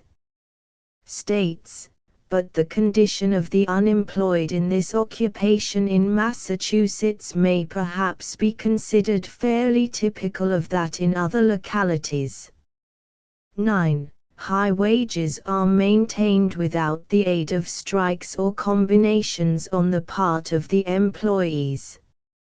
In but 5 states are strikes reported among domestic employees, winking sad smiley 216. They number but 22 and involve less than 700 persons, all of them being connected with hotels or restaurants, and 9/10 of them men. Only 2 instances of permanent organization among this class have come to notice, and neither of these has had as its object the increase of wages. The strike in domestic service assumes the form of a notice is individual in character, and is able to accomplish its object without the organized effort considered necessary in other occupations where the supply of laborers is greater than the demand. This group of 9 propositions concerning wages, it is believed, will suggest 3 conclusions: the conformity of wages in domestic service to certain general economic laws, the fact that the wage factor alone does not determine the number of persons in the occupation, and the existence of a few conditions which affect, perhaps unconsciously, the willingness of the women to engage in this work. The 3 groups of propositions stated, it is believed, will suggest the conclusions that the general economic condition of the country has an appreciable influence on the condition of domestic service, both as regards the character and number of persons engaged and the compensation given for service required. It must follow therefore that many questions must arise connected with the employment, which the individual employer cannot settle from an exclusively personal point of view. Chapter 6: Difficulties in domestic service from the standpoint of the employer. The understanding of domestic service has been seen to involve the consideration of many historical changes, both industrial and political, and an examination of the general economic laws to which it is amenable. It involves also a study of the economic conditions that surround the average family, and the problems that confront it when undertaking to deal with the question of domestic service. The average family reached through the schedules was found to consist of about 5 persons, 217, exclusive of servants. Its members have kept house 18 years, 218. They have boarded 2 years and a half, 219, and at some time during their housekeeping experience they have been without servants. They employ at the present time 2 servants and a half, or rather, they command the full time of 2 persons and half the time of the third, to whom they pay weekly for service rendered, on the basis indicated in the schedule of average wages, $10, 220, exclusive of board and lodging, or $500 annually, the expense of service exclusive also of waste, breakage, and general wear and tear of household furniture and appliances. In about 1/3 of all the families with servants, men are employed in some capacity about the house. In one family in every 7 the number of servants is the same as the number of persons in the family or exceeds it, while in the average family 1 servant renders service to every 2 persons. When the average family undertakes the task of dealing with domestic servants, the difficulties that confront it are many and serious. It has first the task of assimilating into its domestic life those who are of a different nationality and who consequently hold different industrial, social, religious and political beliefs. More than 1/2 of all domestic employees are of foreign birth or belong to another race, 221, who come not only from the prominent European countries but also from the remote corners of the globe, 222, where all conditions are totally unlike those of America. Moreover, this number does not include the very large percentage of those who are themselves native-born, but who are the children of foreign-born parents and have inherited to a certain extent un-American characteristics. 4.02% of the domestic employees in this country do not speak the English language. 223. Those who come to this country, often with preconceived and erroneous ideas as to the independence prevailing here, expecting high wages in return for inexperienced and unskilled labor, 224, must be trained in all the ways not only of American life, but of the family of the individual employer. It has been found difficult to assimilate into our political system the large foreign element coming here, though this system is simple and lends itself readily to such assimilation, as our history has thus far proved. It is far more difficult to assimilate this mass into the infinitely more complex and delicate organism, the modern household. It is not strange that congestion and inflammation so often result from the attempt. The question is one also that becomes more difficult as the proportion of foreign employees increases. A second difficulty is that of the spirit of restlessness which everywhere prevails among working classes, though not confined to them, and the consequent brief tenure of service. The average length of service of a domestic servant is found to be less than a year and a half, and this in many cases and in some localities is a high average. In the East, in the vicinity of the Great Lakes, on the Pacific coast, and in some sections of the South, proximity to popular summer or winter resorts lessens the average duration of service. In the South, The cotton picking season draws many women from household work, as they are able at that time to earn enough money to enable them to live for some months in idleness. In other localities, the hop picking season, the berry picking season, and the grape picking season all offer temporary inducements for girls to leave domestic service. In still other places, the canning factory, the pickle factory, and the fruit drying establishment successfully offer temporary competition. To the question asked of employees, "Have you ever had any other occupation besides domestic service?" 28% answered yes.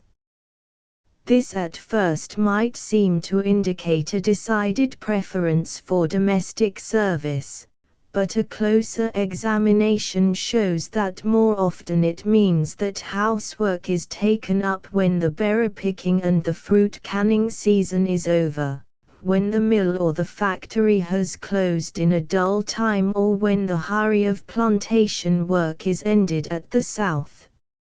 A similar indication of this restlessness is found in the replies given by employers to the question, "How many servants have you employed since you have been housekeeping?" 25% did not answer the question definitely, and of these 1/2 state as their reason the fact that the number was too great to remember. Their name is Legion. Answer 15 housekeepers. A series of exclamation points tells the story for others. Infinity minus writes 1, and still another bids the compiler read her answer in the stars. This condition of affairs is not to be wondered at. That spirit of restlessness, nervous discontent, and craving for excitement which foreigners find characteristic of all who breathe American air is not confined to businessmen and society women. It permeates the kitchen, the nursery, the laundry, and every part of the household. Among employers, the mode of life tends more and more towards a winter in California, a summer in Europe, an autumn in the mountains, and a spring in Florida.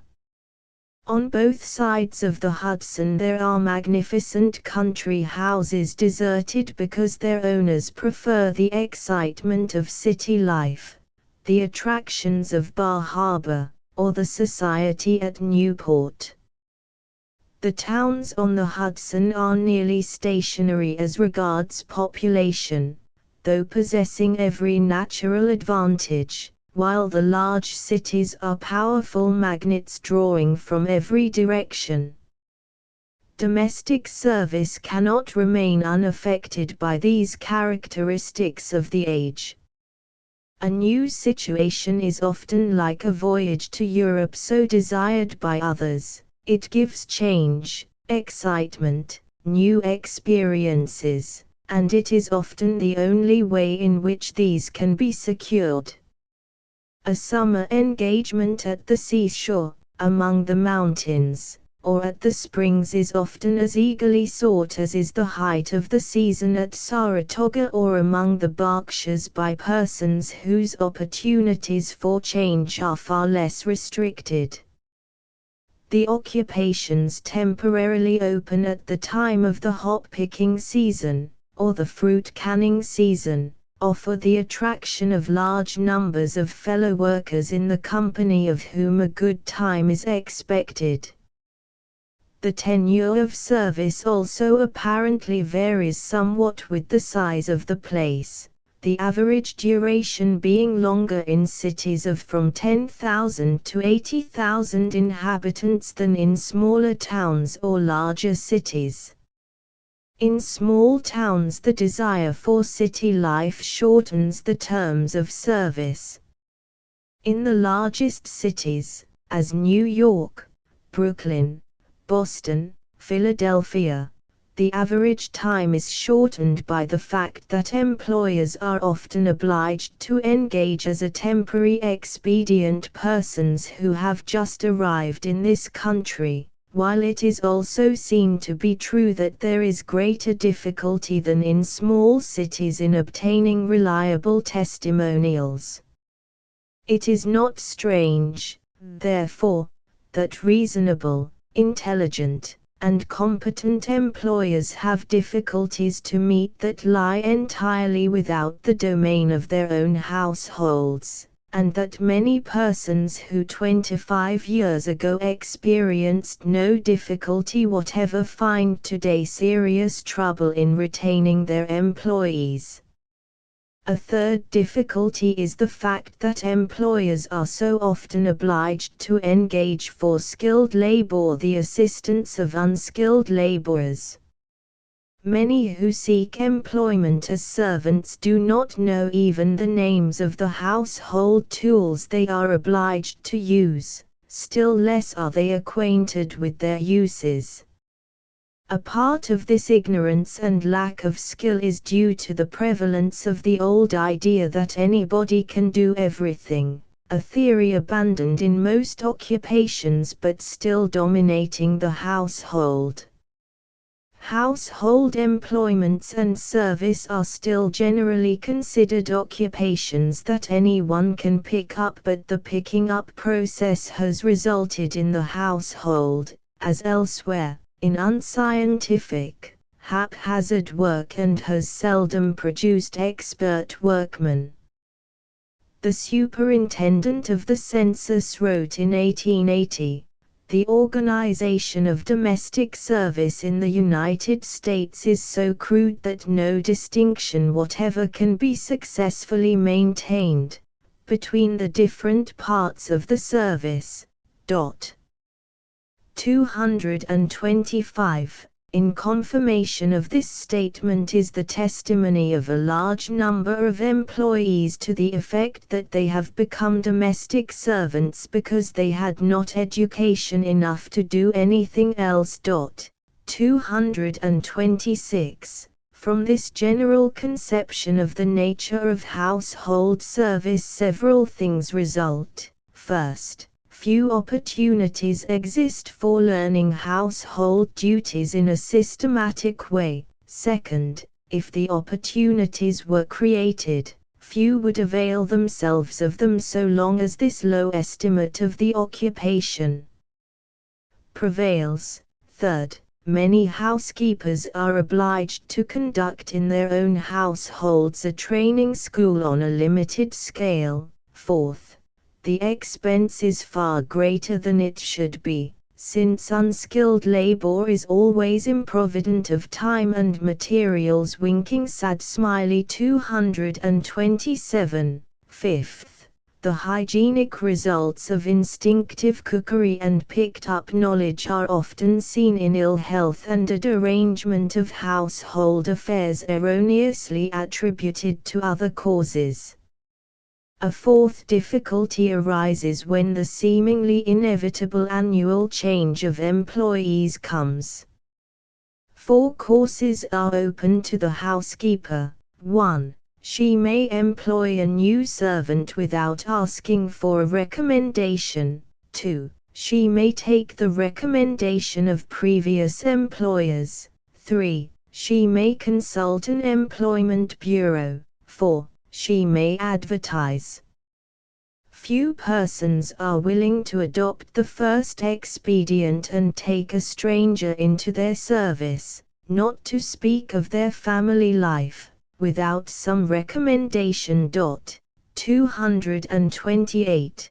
But the second course open, taking the recommendation of others, is scarcely more practicable. There must always be a difference in standards, and excellent to one may mean fair or even poor to another. It is also true that an employee may succeed in one place and be ill adapted to meet the requirements of another. Again, It is a common complaint that the recommendation does not always carry with it implicit confidence in its contents. Daniel Defoe wrote nearly 200 years ago, "One of the great evils, which lies heavily upon families now, in this particular case of taking servants, is the going about from house to house, to take characters and reports of servants, or by word of mouth, and especially among the ladies this usage prevails, in which the good nature and charity of the ladies to ungrateful servants, goes so far beyond their justice to one another, that an ill servant is very seldom detected, and the ladies yet excuse themselves by this, namely, that they are loath to take away a poor servant's good name, which is starving them, and that they may perhaps mend, when they come to another family, what was amiss before, which indeed seldom happens. The ladies are cheating and abusing one another, in charity to their servants. It is time to put an end to this unreasonable good nature." 229. These words are as true a description of this phase of the subject in America today as they were in England at the beginning of the last century. It seems impossible to devise any system of personal recommendations that will convey the truth, the whole truth, and nothing but the truth. The third expedient, the Employment Bureau, is apparently coming into general use, especially in the large cities where some means of communication is necessary between those desiring employees and employment. But it is in the large city, where the greatest need for it exists, that the Employment Bureau is most unsatisfactory. The Bureau lives by the fees paid to it by those desiring help and those seeking employment. Every expedient, therefore, is used to extort fees from both classes, and it is difficult to tell which suffers more from this extortion. Even when numberless fees have been paid, the employer too often finds himself without the service to which his fee presumably entitles him. The first department abandoned by a large philanthropic institution in Boston was the Intelligence Office, because it was found impossible to supply well-trained servants while there was no demand for any other. 230. But the greatest objection to the Intelligence Office is that it is often a breeding place for vice and crime. An investigation recently made of the intelligence offices in a large city showed that it supported 120, two-thirds of them controlled by foreigners, many of them managed by minor ward politicians, and 4 of them under police supervision. The employees that can be found through such agencies are not those willingly received into a respectable family. 231. Employment bureaus in small cities are apparently more satisfactory than those in large ones, while those offices are to be commended which use printed forms for obtaining statements from previous employers as to the qualifications of applicants. 232. Those agencies patronized by an inferior class of employers and employees, especially those that are at no pains to secure recommendation of employees from respectable persons, are worse than useless. Employers who adopt the fourth policy and advertise for help are forced to open an intelligence office on a small scale in their own homes. All of these difficulties are so great, especially that of securing reliable testimony from responsible employers, that many persons tolerate incompetent service rather than incur the risk of a change for the worse.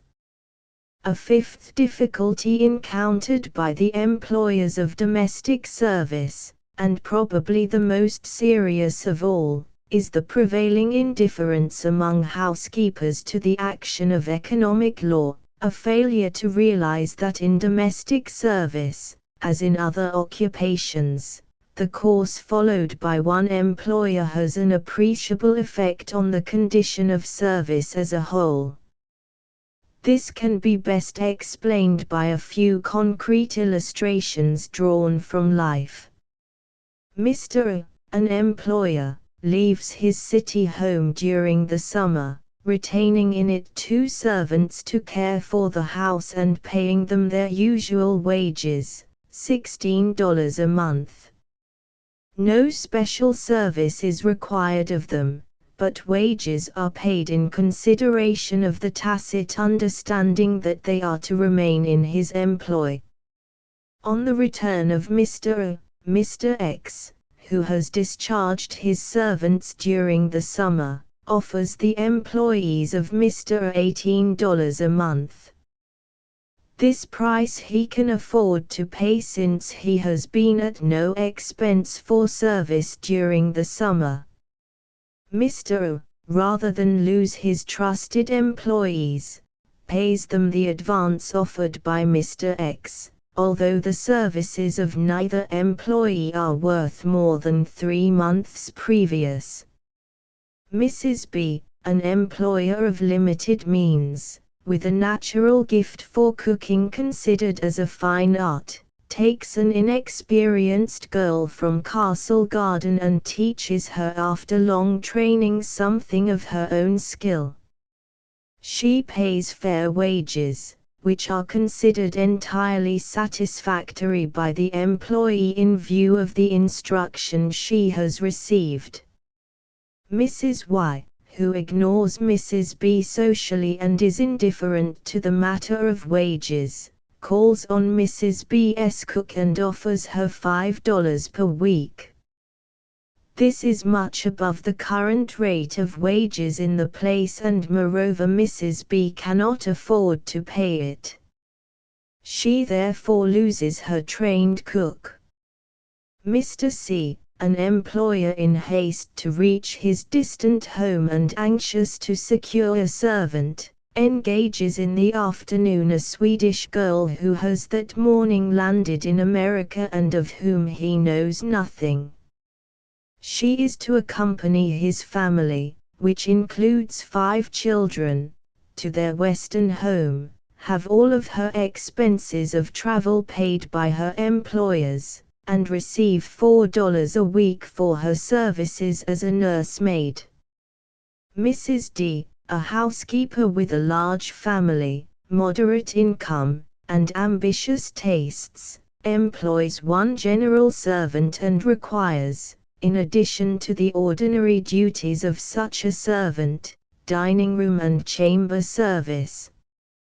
Mrs. E, her nearest neighbor, a housekeeper with a small family, simple tastes, and free from numerous social demands, makes all of the desserts herself, requires no table service of her employee, and expects her daughter to assume the care of the chambers. Mrs. F pays full wages to her inexperienced help 15 years old, because the latter has an invalid mother dependent on her. Mr. G, with a family of 2, prides himself on paying the highest wages in the place to his cook, second girl, and coachman. Mrs. H, who has inherited a large family homestead, which she occupies with her sister, provides her 3 employees each with a separate bedroom, a special dining room, a sitting room well furnished, and grants many personal privileges, as the use of the horse and carriage for early church. She does not understand how any housekeeper can have trouble in securing and retaining competent employees. She often quotes to her nearest neighbor, "A good mistress makes a good servant," her neighbor being obliged to use her back parlor with a mantel bed as a guest room and therefore to limit somewhat the accommodations granted her employees. Mrs. I gives each of her employees a key to the side door and makes no inquiries as to the hours they keep. Mrs. J gives her servants her discarded evening dresses because it keeps them in good humor. Mrs. K, the wife of a millionaire, burns all of her old finery and makes it a special point to teach all of her 12 employees how to dress well and economically within the wages they receive. Mrs. L does not permit her employee to wear frizzes or bangs, disapproves of her having company, and will not tolerate a young man caller under any circumstances. Mrs. M, a lifelong invalid whose physician has prescribed absolute rest 2 hours every afternoon, reasons that her employee who rises 2 hours earlier than herself must need the same rest and therefore sends her every afternoon to take a nap. The latter thus never works afternoons and is able to attend more evening entertainments than other employees in the neighborhood. 233. Mrs. N assists her husband in his business 6 hours each day and gives her employee full control of the house during her absence. Mrs. O requires all her employees to perform their work according to minute directions laid down by herself and is constantly present to see that these are not deviated from in the slightest degree. Mrs. P discharges her nursery maid for untruthfulness and gives her a recommendation testifying to her neatness, quickness, pleasant disposition, and fondness for children.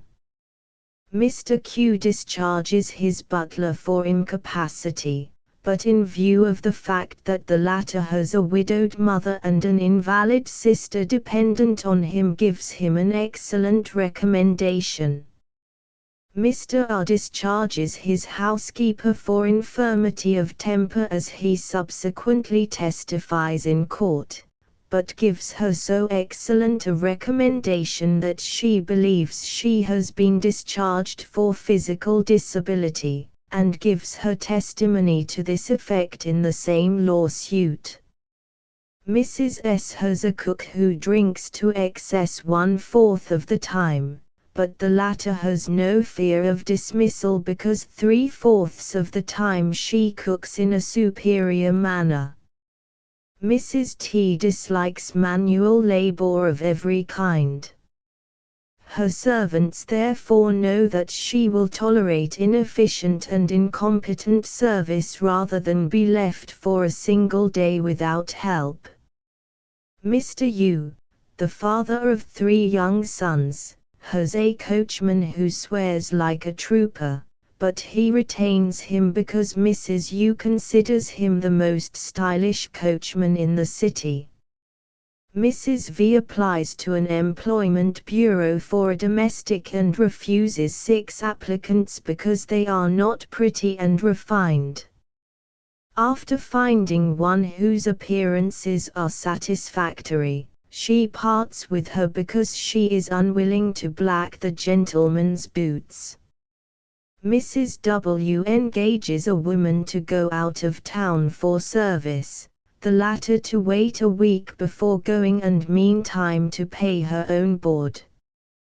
At the time agreed upon she reaches the employer's house, to learn that the former help has decided to remain.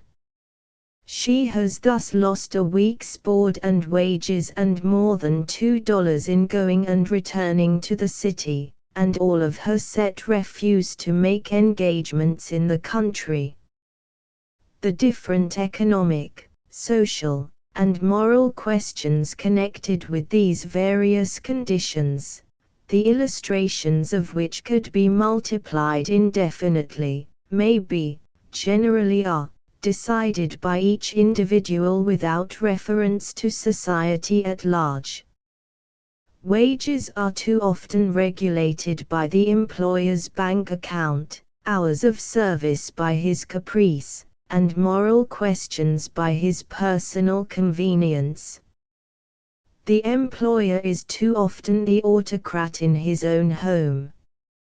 He considers that neither his neighbor nor the general public has any more concern in the business relations existing between himself and his domestic employees than it has in the price he pays for a dinner service or in the color and cut of his coat.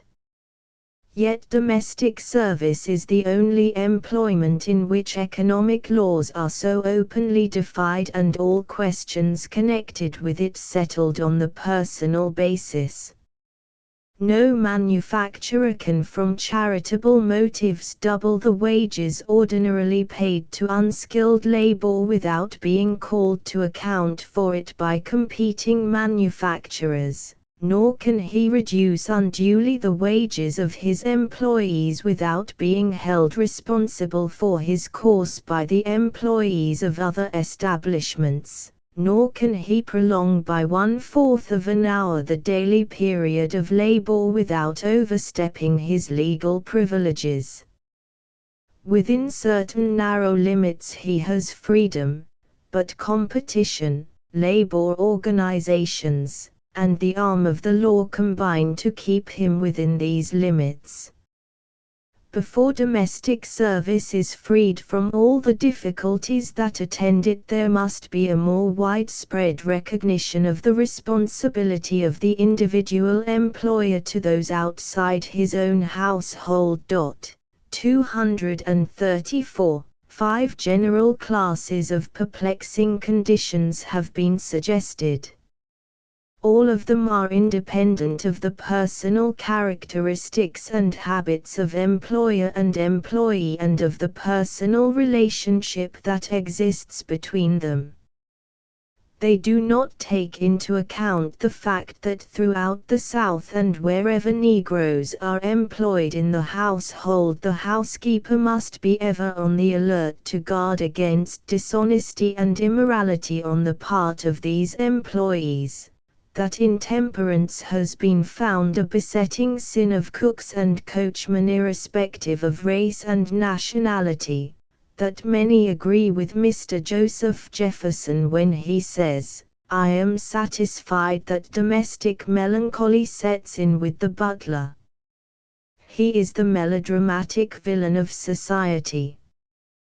They do not consider the tendencies encountered here as elsewhere towards indifference, idleness, laziness, low ideals and standards, insubordination, and a desire to obtain much for nothing. 235.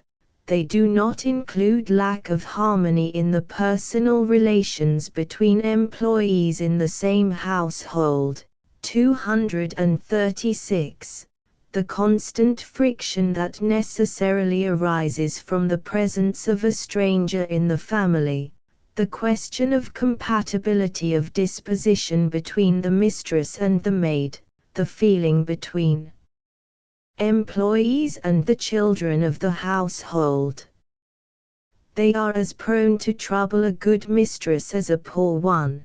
They are independent of knowledge of household affairs, of housekeeping experience, of good or ill treatment of employees, of any personal element whatever in employer or employee. They are difficulties apparently inherent in the present system of domestic service.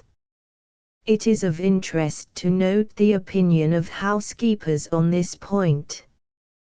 The question, "Have you found it difficult to secure good domestic servants?" was answered with the following result: difficult 545 yes 290 very difficult 148 at times 72 rather difficult 20 generally 15 not difficult 418 no 328 not especially 34 not generally 29 not lately 13 very little difficulty 8 very seldom 6 not answered 42 total 1005 57% therefore of the housekeepers represented by the schedules have found more or less difficulty in securing good servants. This is, probably, an underestimate of the true condition. Many housekeepers who see only the personal element involved in the employment of service consider an acknowledgement of difficulty a confession of weakness and inability on their own part to cope with the question and are therefore silent. Others have had the experience of one who writes, "I have had no difficulty, my cook having been with me 18 years, and my second girl, her daughter, 10 years. But if they should leave I should not know where to turn."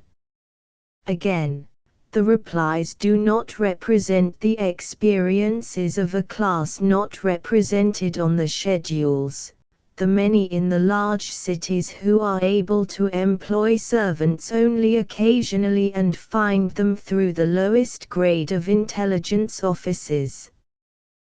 These difficulties are certainly not decreasing, 237, and the demand for competent servants is in most places evidently greater than the supply.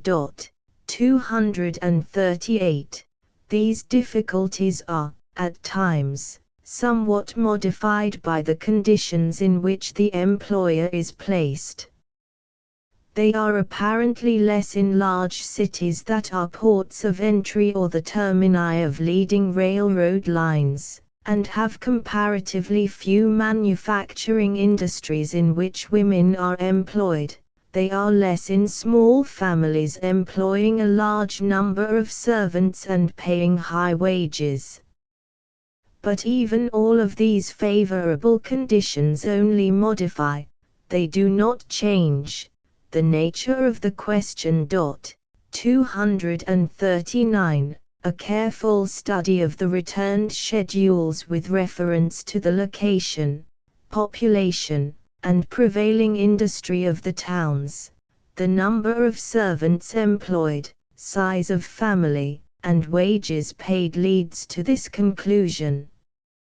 Of the 545 employers who reported that they had difficulty in securing competent servants, only 26 gave in explanation a reason that would not have been applicable in any city, town, or village in the country, and those 26 had reference to the Negroes at the south and the Chinese at the west.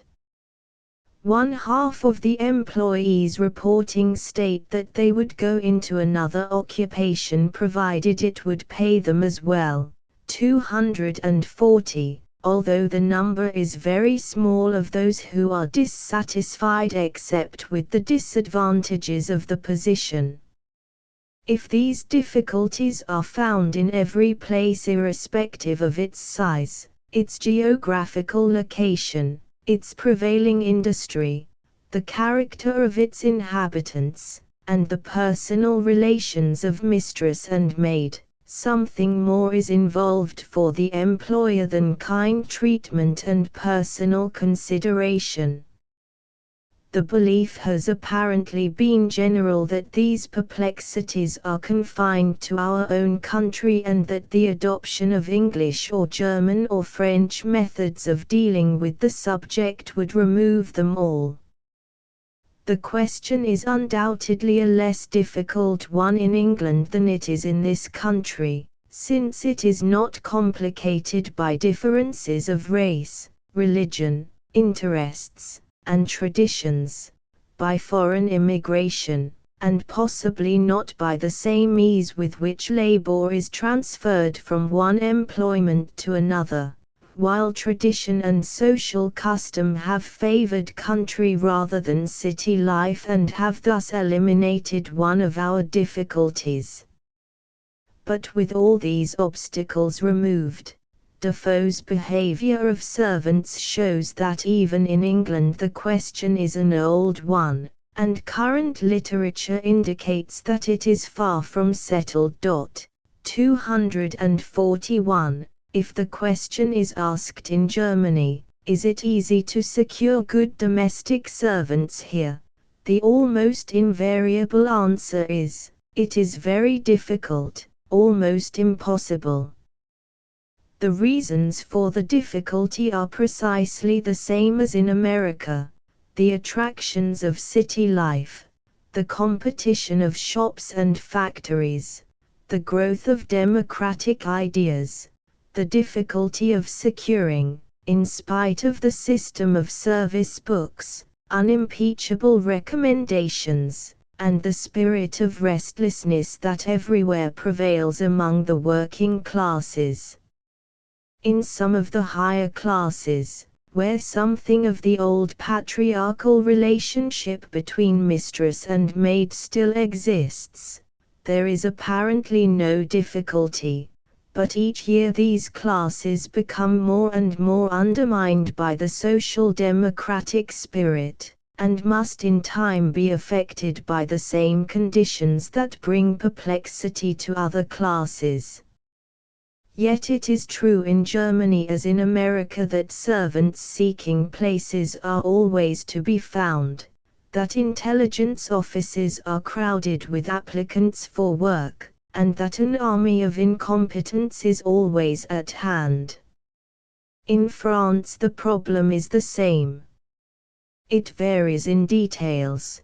The proportion of men employed in housework is far greater than in America, England, or Germany. Servility of manner is not expected as in England, and waste of material is less common than in America. But fundamentally the conditions are the same as elsewhere. The difficulties that meet the employer of domestic labor both in America and in Europe are the difficulties that arise from the attempt to harmonize an ancient, patriarchal industrial system with the conditions of modern life. Everywhere the employer closes his eyes to the incongruities of the attempt and lays the blame of failure, not to a defective system, but to the natural weaknesses in the character of the unfortunate persons obliged to carry it out.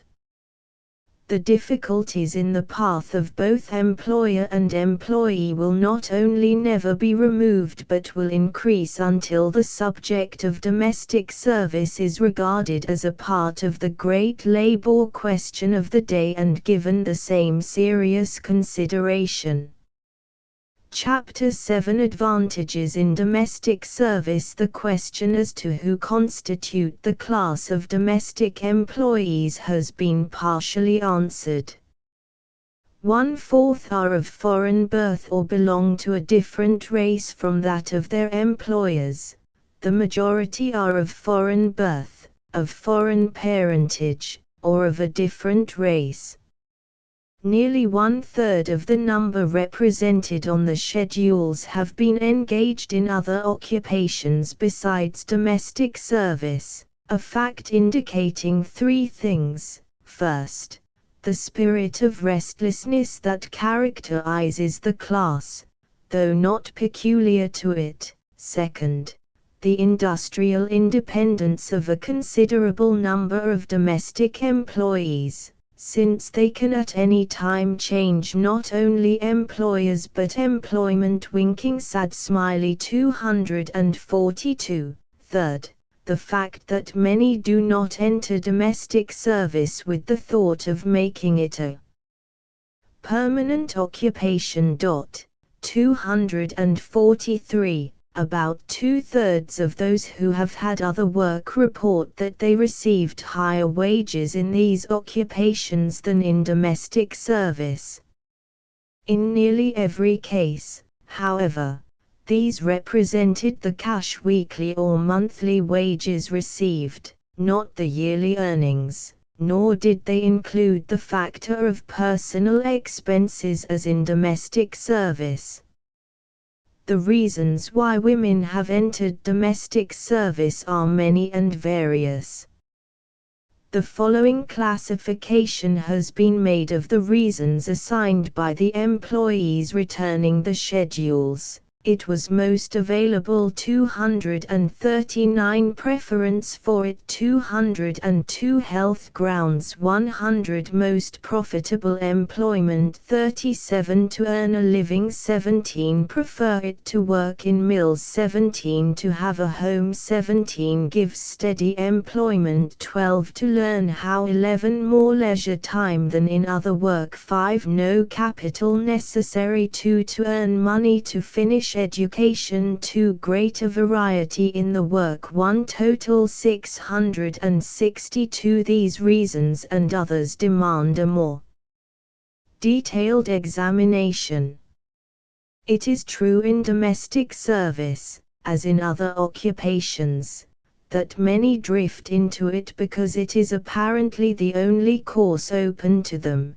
But there are certain advantages and disadvantages which a person who is free to choose always weighs before deciding for or against the occupation. The most obvious advantage is that of high remuneration, 244, including not only wages and expenses, but, as has been seen, the factors of steady employment, certainty of position, and the fact that no capital is required at any stage of the work or in preparation for it. A second advantage is that the occupation is conducive to good health, including as it does regularity and variety of work, and involving no personal inconvenience or discomfort. 245. In 1/3 of the families considered, men servants are employed in some capacity, and this means that much of the hard work is done by them. A third advantage is the fact that it gives at least the externals of a home. This consideration weighs especially with the foreign-born and those who have no homes of their own. 246. How varied and numerous these home privileges are is best illustrated by the replies given by employers to the question, "Do you grant any special privileges?" 30 answered no and 175 gave no answer. 800 enumerated special privileges, and these formed 68 different classes. The most important of these are single rooms, medical care and attendance when sick, use of daily papers, books, and magazines, evening instruction, sitting room for visitors, no restrictions as to visitors, use of bathroom and sewing machine, use of horse and carriage when distant from church, seat at table except when guests are present, seat in church, and concert and theatre tickets, in the families of newspaper reporters. Many other privileges are mentioned. These are the most frequently granted. 70% of the employers state that they give a single room, but about 1/2 of this number employ only one domestic. In many cases a large room is given for every 2 domestics, with separate furniture for each. 146 specify the use of the dining room, and 94 families give the use of a special sitting room. All of these privileges show that even if the employee is not a member of the family, her life is as much a part of it, with the single exception of a seat at the family table, as is that of the average boarder.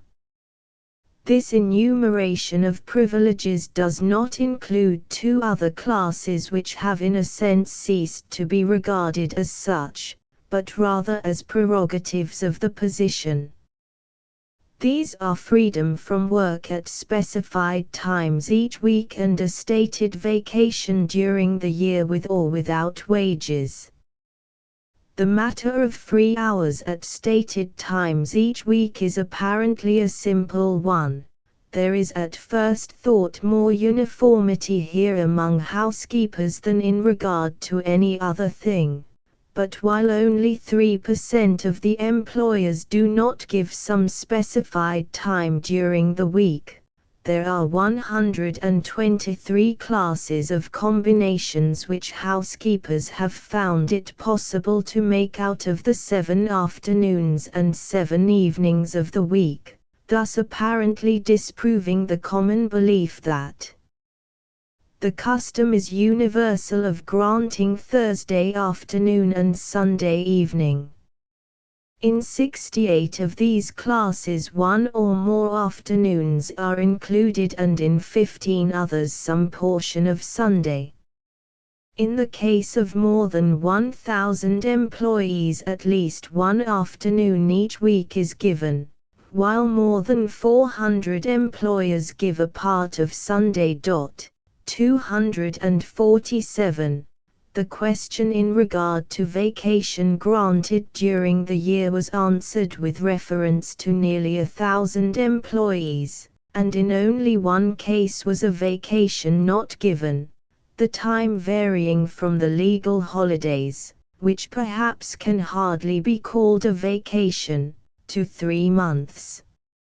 65% of employers give a vacation of from 1 week to 3 months, 20% 1 or 2 weeks, 15% less than a week, and 20% give a vacation but do not specify the length of time.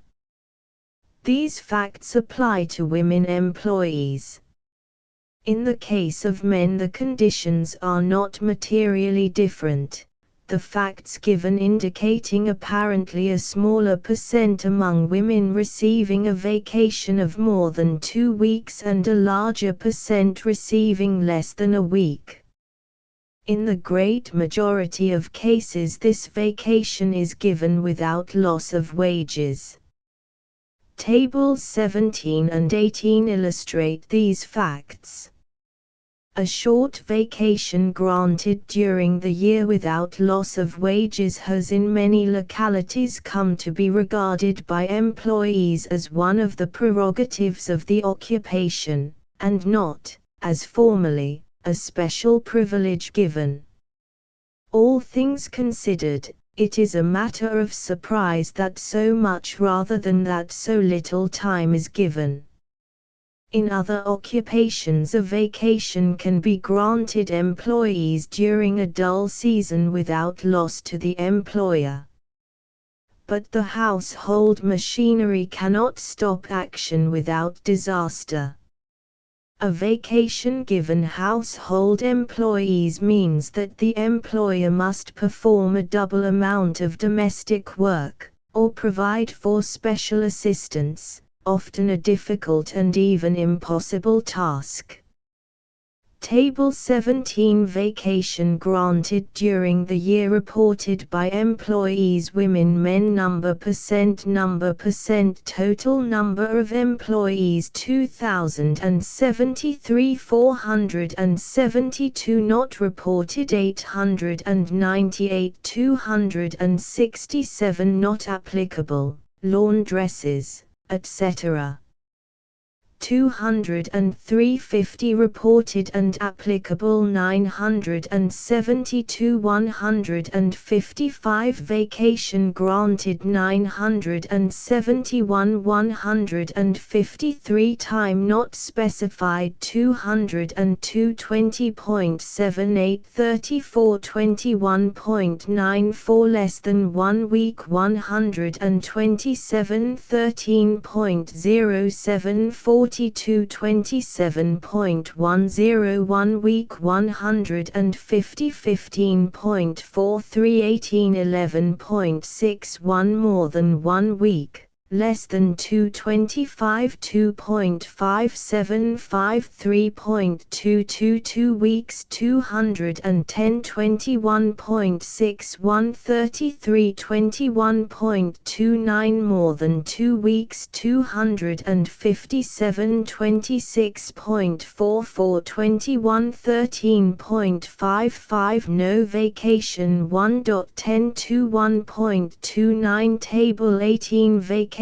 granted with or without loss of wages reported by employees women men number percent with loss of wages 210 21.63 20 13.07 without loss of wages 723 74.46 133 86.93 half wages 37 3.81 cost of board added 1.10 total 971 153 A fourth advantage that domestic service has as an occupation is the knowledge it gives of household affairs and the training in them, knowledge of which every woman, whatever her station in life and whether married or unmarried, has at times most pressing need. 248.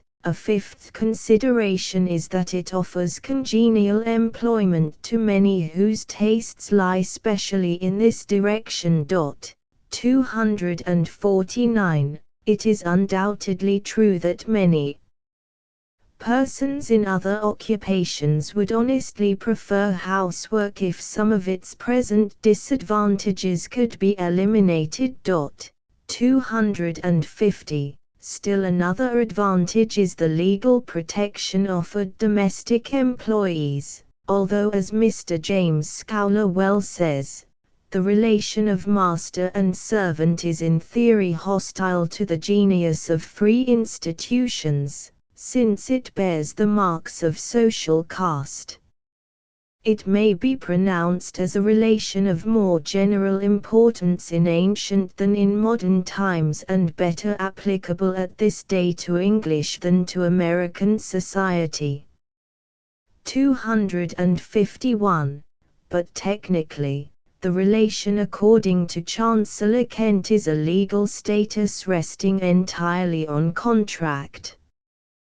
One agrees to work and the other to pay, but both are on an equality as far as rights are concerned. 252.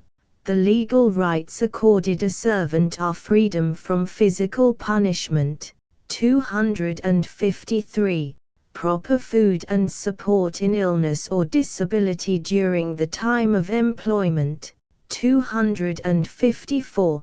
The right to the enjoyment of a good character, provided she has one, and the law presumes she has it until the contrary appears. 255. Wages, if the servant has performed his part of the contract. 256. And damages in case of discharge before the expiration of the contract. 257. These advantages which domestic service as an occupation has over most other employments are patent. They would be recognized by all, whether domestic employees or not, as the accompaniments of the service as it exists under reasonably favorable conditions. They are advantages which, with the exception of the home privileges, are independent of the personal character and disposition of employers. They are apparently inherent in the occupation, as much to be expected as are free Sundays and evenings after 6 o'clock in mills and factories. They are the inducements which, when a choice has been possible, have led intelligent women to become household employees. They are the advantages that have been repeatedly set forth by the press and the pulpit to sewing women and shop girls working at the starvation limit of wages in large cities to induce them to better their condition. Unquestionably, many such women would be far better off than they are now if they were in comfortable domestic service. It has been said by the head of one of our great labor bureaus that all questions concerning wage-earning women resolve themselves into those of wages, hours, health, and morals, and domestic service conforms to all the requirements that could be demanded under these four heads, with the possible exception of hours under unfavorable conditions. But, notwithstanding these advantages, women in cities still prefer sewing, country girls drift into mills and factories, teachers' agencies are crowded with applicants who can never secure a position and could not fill one if obtained.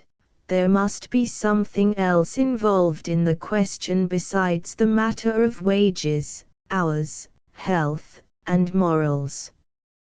Chapter 8: The Industrial Disadvantages of Domestic Service. No one occupation includes every advantage and no disadvantages. There must always be a balancing of the pros and cons, and domestic service has its industrial disadvantages, which are as patent as its advantages, and like them are independent of the personal relationship existing between the employer and the employee. The question was asked of employees, what reasons can you give why more women do not choose housework as a regular employment? The reasons assigned may be classified as follows: pride, social condition, and unwillingness to be called servants. 157 confinement evenings and Sundays. 75 more independence in other occupations. 62 hard and confining. 42 other work pays better. 42 lack of consideration by mistresses. 38 hours too long. 38 do not like housework. 19 do not know how to do housework. 12 can live at home by working in shops. 11 girls are too lazy. 8 health considerations. 8 girls are too restless. 6 too few privileges. 6 hard work, little pay. 5 other occupations easier. 4 different tastes. 4 bad character of some reflects on others. 3 receive no encouragement. 3 too lonely and meals alone. 3 constant change in work. 3 shop work cleaner. 2 no chance for promotion. 2 miscellaneous reasons. 1 each. 11 total. 562. Some of these and other reasons demand a more detailed explanation. The first industrial disadvantage is the fact that there is little or no opportunity for promotion in the service, nor are there opening out from it kindred occupations. An ambitious and capable seamstress becomes a dressmaker and mistress of a shop. A successful clerk sets up a small fancy store. The trained nurse by further study develops into a physician. The teacher becomes the head of a school, but there are no similar openings in household employments. Success means a slight increase in wages, possibly an easier place, or service in a more aristocratic neighborhood, but the differences are only slight ones of degree, never those of kind. Once a cook, always a cook may be applied in principle to every branch of the service. The only place where promotion is in any way possible is in hotel service. 258. Those women who would become the most efficient domestics are the ones who see most clearly this drawback to the occupation. 259. The second disadvantage is the paradoxical one that it is possible for a capable woman to reach in this employment comparative perfection in a reasonably short time. Table service is a fine art which many waitresses never learn, but it is easily mastered by one who mixes it with brains. One illustration of this is the superior service given at summer resorts by college students without special training. The proper care of a room is understood by few maids, but the comprehension of a few simple principles enables an intelligent woman soon to become an expert. The work of a cook involves much more. But because many persons cook for years without learning how to provide a single palatable and nourishing dish, it does not follow that the art cannot be readily acquired. This fact taken in connection with the previous one unconsciously operates to prevent a large number of ambitious women from becoming domestics. A third disadvantage is the fact that housework is never done. In no other occupation involving the same amount of intelligent work do the results seem so literally ephemeral. This indeed is not the true statement of the case. Mistresses are learning slowly that cooking is a moral and scientific question, that neatness in caring for a room is a matter of hygiene, and that table service has aesthetic possibilities.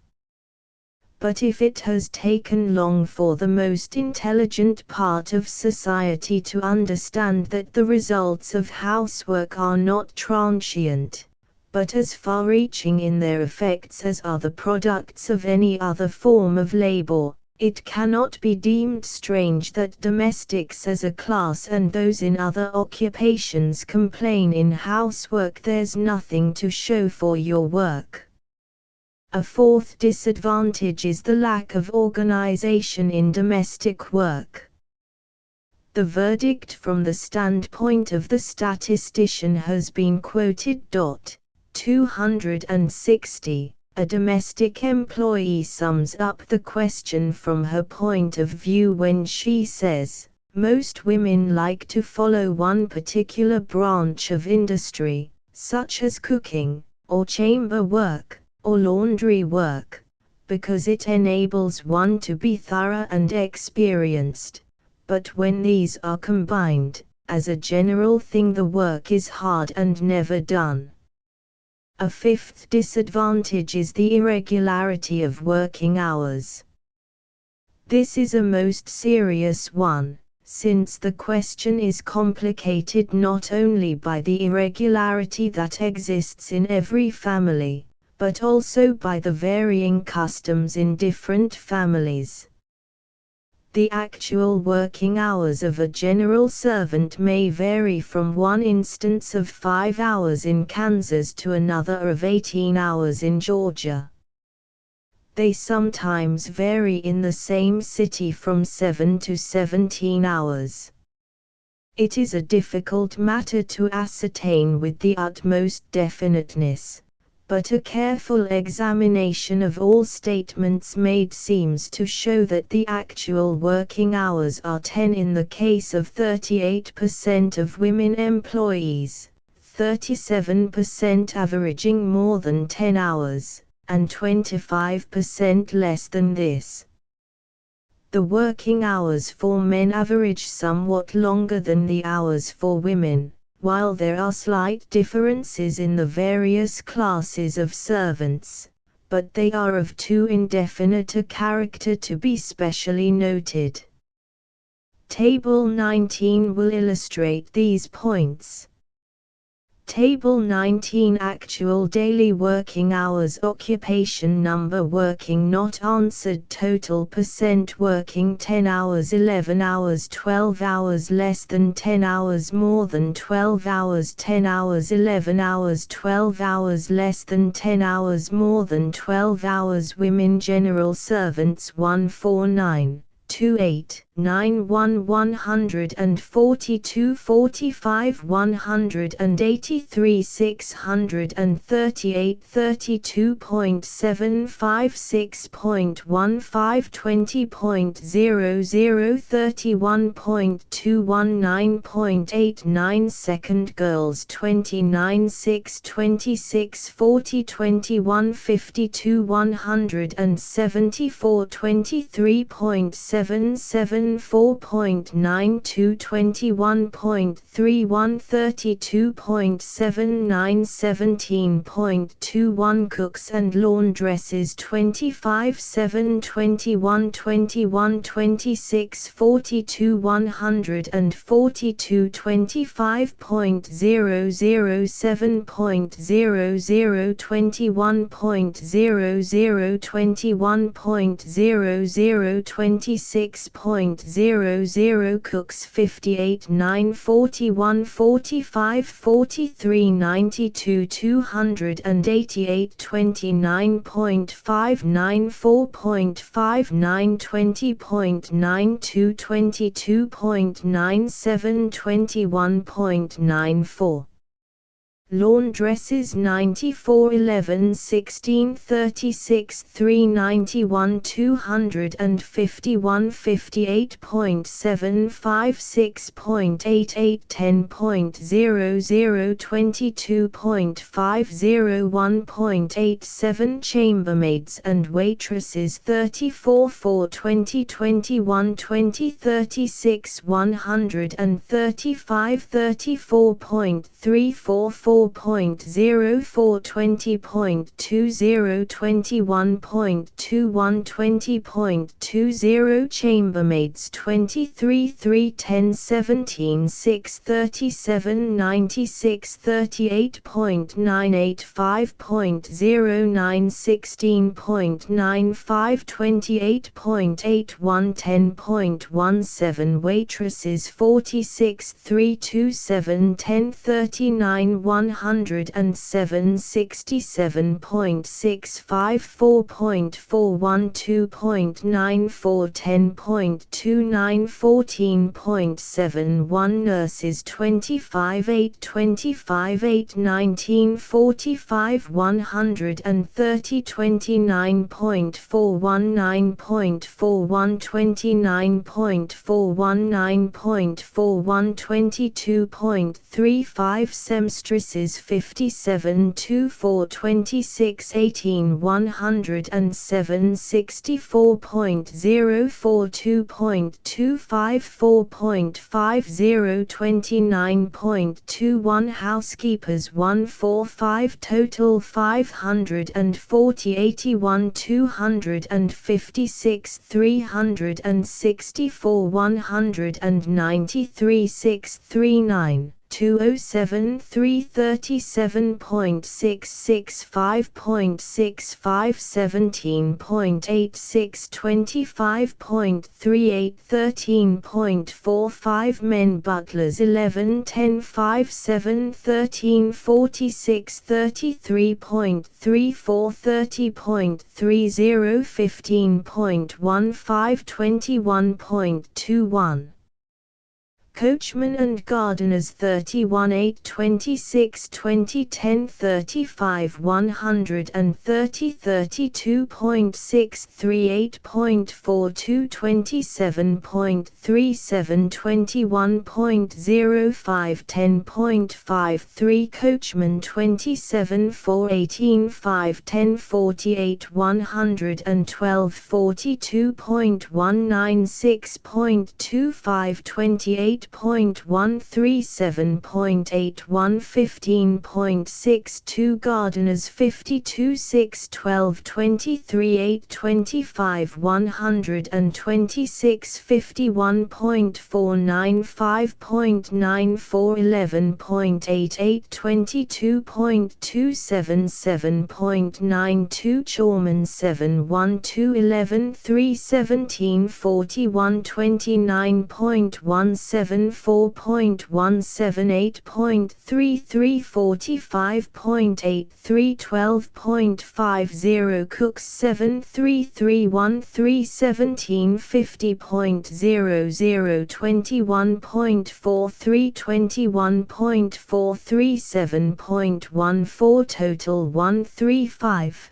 19 7 167 39 141 472 40.79 5.74 21.45 20.24 11.78% Working women men 10 hours 37.66 40.79 Less than 10 hours 25.88 20.24 More than 10 hours 86.96 38.97 Many of these differences are inherent in the composition of the family, and can never be removed. Many of them are accidental and their number could be lessened were employers so inclined. Many of them grow out of necessarily differing standards of living. This is seen where one family of 10 employs one general servant and another family of 10 employs 11 servants, one family of 4 employs 9 servants, while 78 other families of the same size each employ only one servant. One family of 8 has 16 servants, while each one of 8 other families consisting of 8 persons employs one servant. 23 families numbering 7 each have one general servant, while another family of 7 has 13 employees. In another instance, 3 employees serve a family of 1. These contrasts could be multiplied indefinitely. They simply indicate in one way the hopeless confusion that must exist at present in the matter of hours of service required. The irregularities in even a well-regulated family are always great. Many of these are apparently necessary, and the employee must expect to meet them.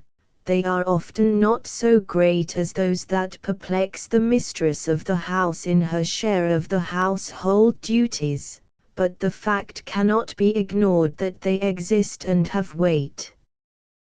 The one afternoon each week with generally one or more evenings after work is done is not sufficient compensation. 261. It is the irregularity in the distribution of working time rather than the amount of time demanded that causes dissatisfaction on the part of employees.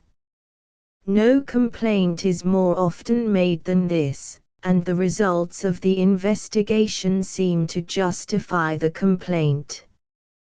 To a young woman therefore seeking employment, the question of working hours assumes the aspect of a lottery. She may draw a prize of 7 working hours or she may draw a blank of 14 working hours. She cannot be blamed for making definite inquiries of a prospective employer regarding the size of the family and the number of other servants employed. A sixth disadvantage closely connected with the preceding is the matter of free time evenings and Sundays. This objection to housework is frequently made. Winking sad smiley 262. It is one that can never be wholly obviated, since the household machinery cannot stop at 6 o'clock and must be kept in order 7 days in the week. But were society so inclined, the objection could be lessened. A seventh difficulty is presented to the American-born girl when she realizes that she must come into competition with the foreign-born and colored element. 263. Although much of this feeling is undoubtedly unreasonable, it is not peculiar to domestic service. The fact must be accepted, with or without excuse for it. Another disadvantage that weighs with many is the feeling that in other occupations there is more personal independence. This includes not only the matter of time, evenings and Sundays, which they can seldom call unconditionally their own, but there is a dislike of interference on the part of the employer, either with their work or with their personal habits and tastes. This interference is often hard to bear when the employer is an experienced housekeeper. It is intolerable in the case of an inexperienced one. The boss carpenter, who himself knew nothing about the carpenter's trade, would soon have all his workmen arrayed against him. In every occupation an employee is unwilling to be directed except by his superior in knowledge and ability. 264. It seems unreasonable to expect domestic service to be an exception to this universal rule. But even experienced housekeepers often do not realize how difficult it is for one person to work in the harness of another, and by insisting on having work done in their own way, even by competent servants, they sometimes unconsciously hinder the accomplishment of their own ends. 265. There is also connected with this the preference for serving a company or a corporation rather than a private individual.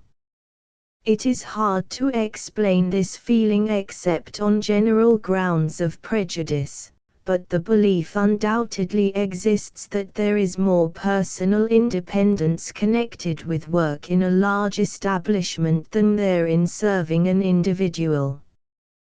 There is often a similar feeling of independence in working in families employing a large number of servants, or in those occupying a high station in life. 266. The industrial disadvantages of the occupation are best summed up by a young factory operative who was for a time in domestic service. In answer to the question, "Why do girls dislike domestic service?" she writes, "In the first place, I don't like the idea of only one evening a week and every other Sunday. I like to feel that I have just so many hours' work to do and do them, and come home and dress up and go out or sit down and sew if I feel like it. And when a girl is in service she has very little time for herself, she is a servant. In the second place, a shop or factory girl knows just what she has to do and can go ahead and do it. I also think going out makes a girl stupid in time. She gets out of style, so to speak. She never reads and does not know what is going on in the world. I don't mean to say they all get stupid, but it makes gossips of girls that if they worked in shops or factories would be smart girls. Then I think shop or factory girls make the best wives. Now I don't mean all, but the biggest part of them, and the cleanest housekeepers. The domestic after she gets married gets careless. She don't take the pride in her home that the shop girl does. She has lived in such fine houses that her small tenement has no beauty for her after the first glow of married life is over. She don't try either to make her home attractive or herself, and gets discouraged, and is apt to make a man disheartened with her, and then I think she is extravagant. She has so much to do with before she is married and so little to do with after she don't know how to manage. She can't have tenderloin steak for her breakfast and rump roast for her dinner, and pay the rent and all other bills out of $12 a week, and that is the average man's pay, the kind of man we girls that work for a living get. Of course, I don't mean to say the domestics don't have a good time. They do. Some of them have lovely places and lay up money, but after all, what is life if a body is always trying to see just how much money he or she can save? The industrial disadvantages of the occupation certainly are many, including as they do the lack of all opportunity for promotion, the great amount of mere mechanical repetition involved, the lack of organization in the service, irregularity in working hours, the limitation of free time evenings and Sundays, competition with the foreign-born and the Negro element that seems objectionable to the American-born, and the interference with work often by those less skilled than the workers themselves. The industrial disadvantages, however, form but one class of the two that weigh most seriously against the occupation. The social disadvantages will be discussed in the following chapter.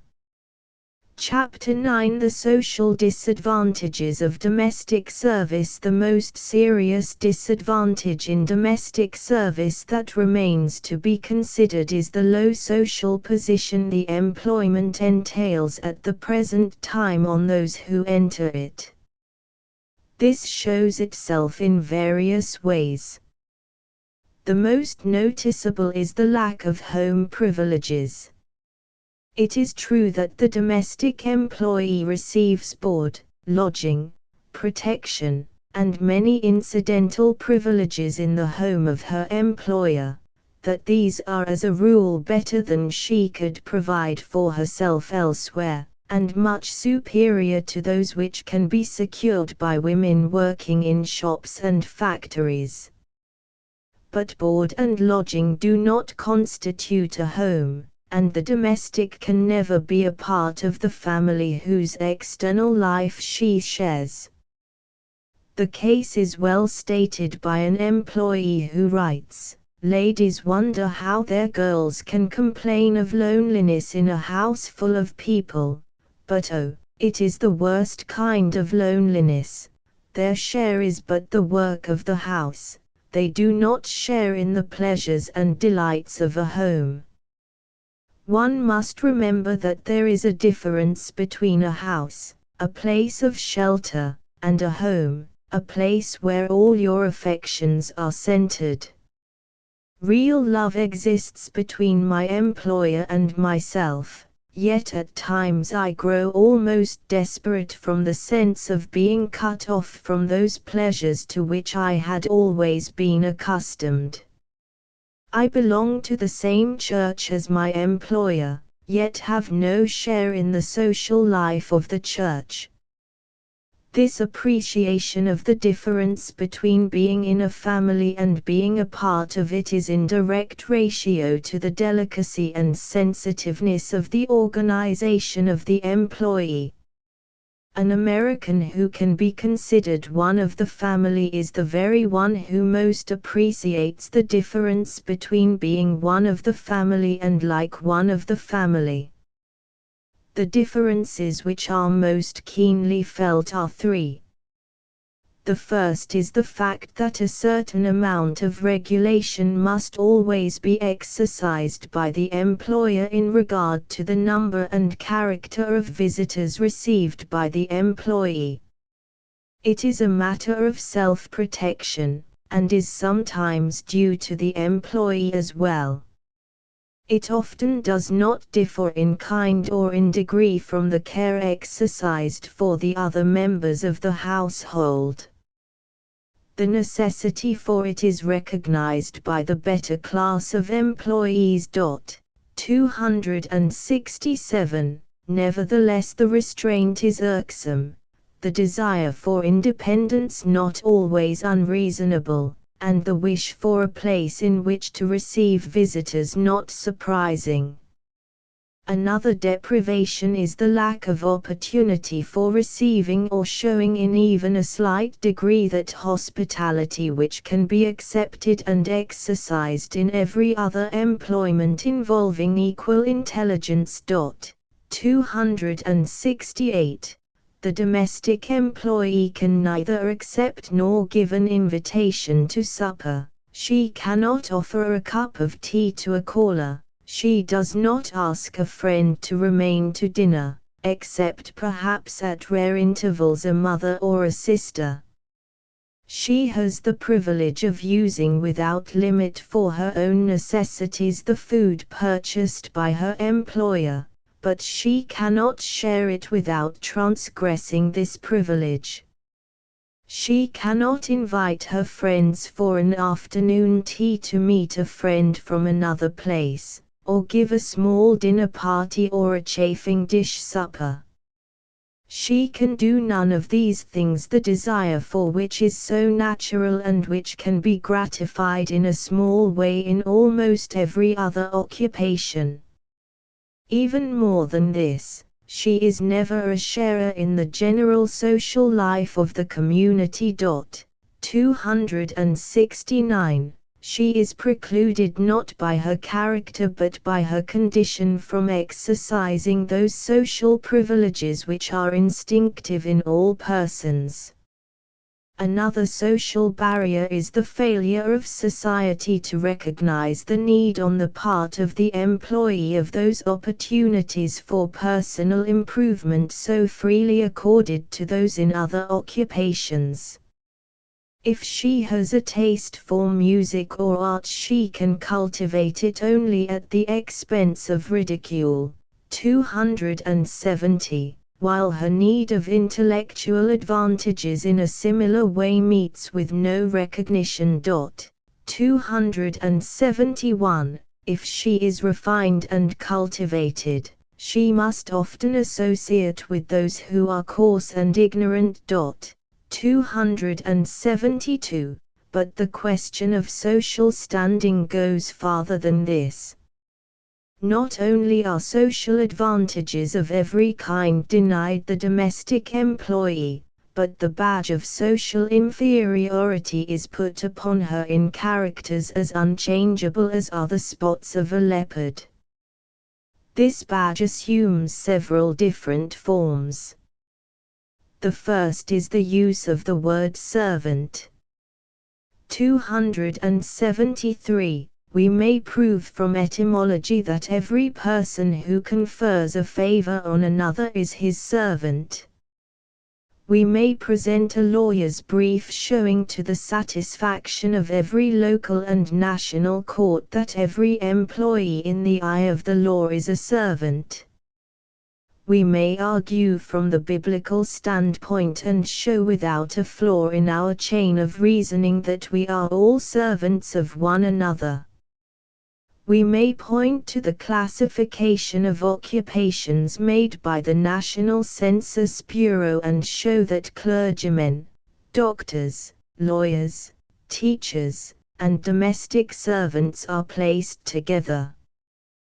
We may quote to every employee the proudly humble motto of the Prince of Wales, ICHDN, and the example of the Pope, who calls himself the servant of the servants of the Lord. We may by a social fiction subscribe ourselves a score of times each day, your most humble and obedient servant.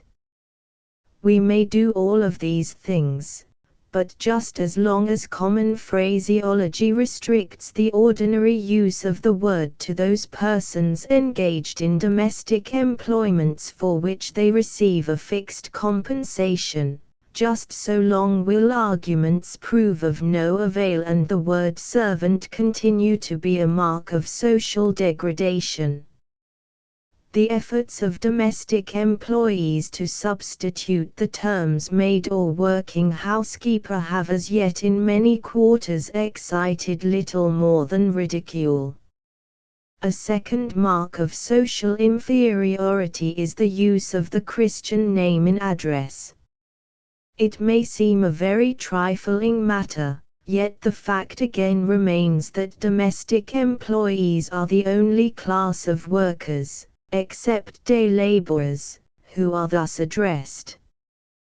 The weight that is attached to the matter in other walks of life is seen in the policy of more than one well-known newspaper. A strong weapon of attack in encounter with opponents has been the reference by Christian name to those whom the writers wish to consign to political obscurity. In no way does advancement in age and dignity show itself sooner than in the substitution of the surname for the Christian name.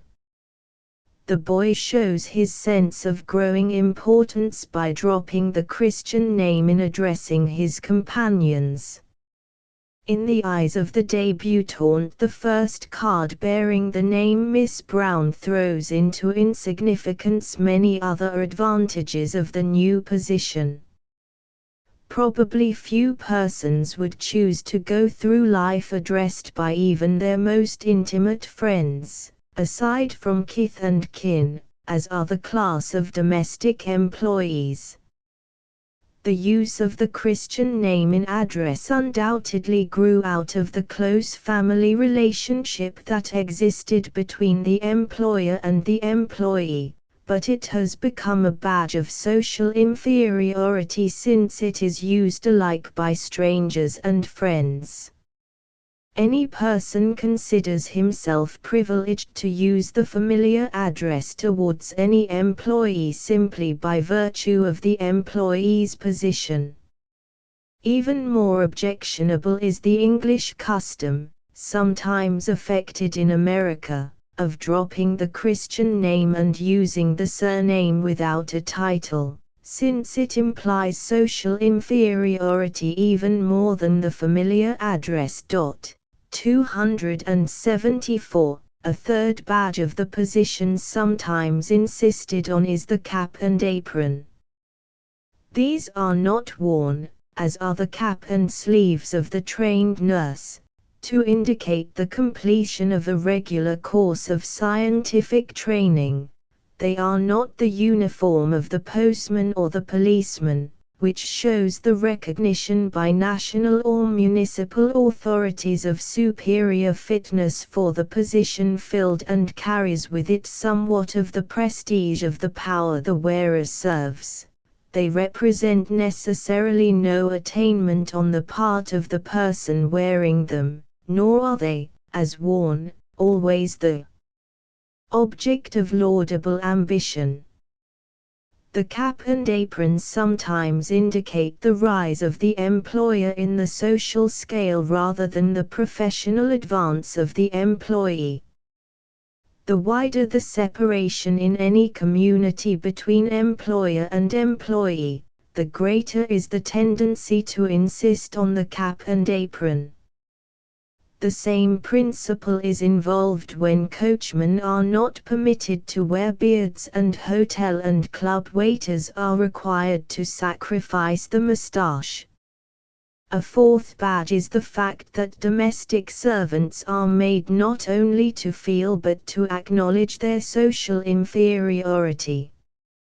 Not only deference but even servility of manner is demanded as of no other class. And this in an age when social and family relationships are everywhere becoming more democratic, when reverence and respect for authority are sometimes considered old-fashioned virtues, when even undue freedom of speech and manner are permitted to other classes.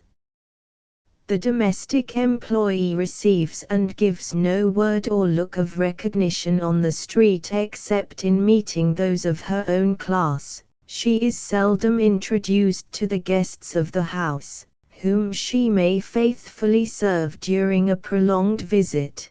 The common daily courtesies exchanged between the members of the household are not always shown her. She takes no part in the general conversation around her, she speaks only when addressed, obeys without murmur orders which her judgment tells her are absurd.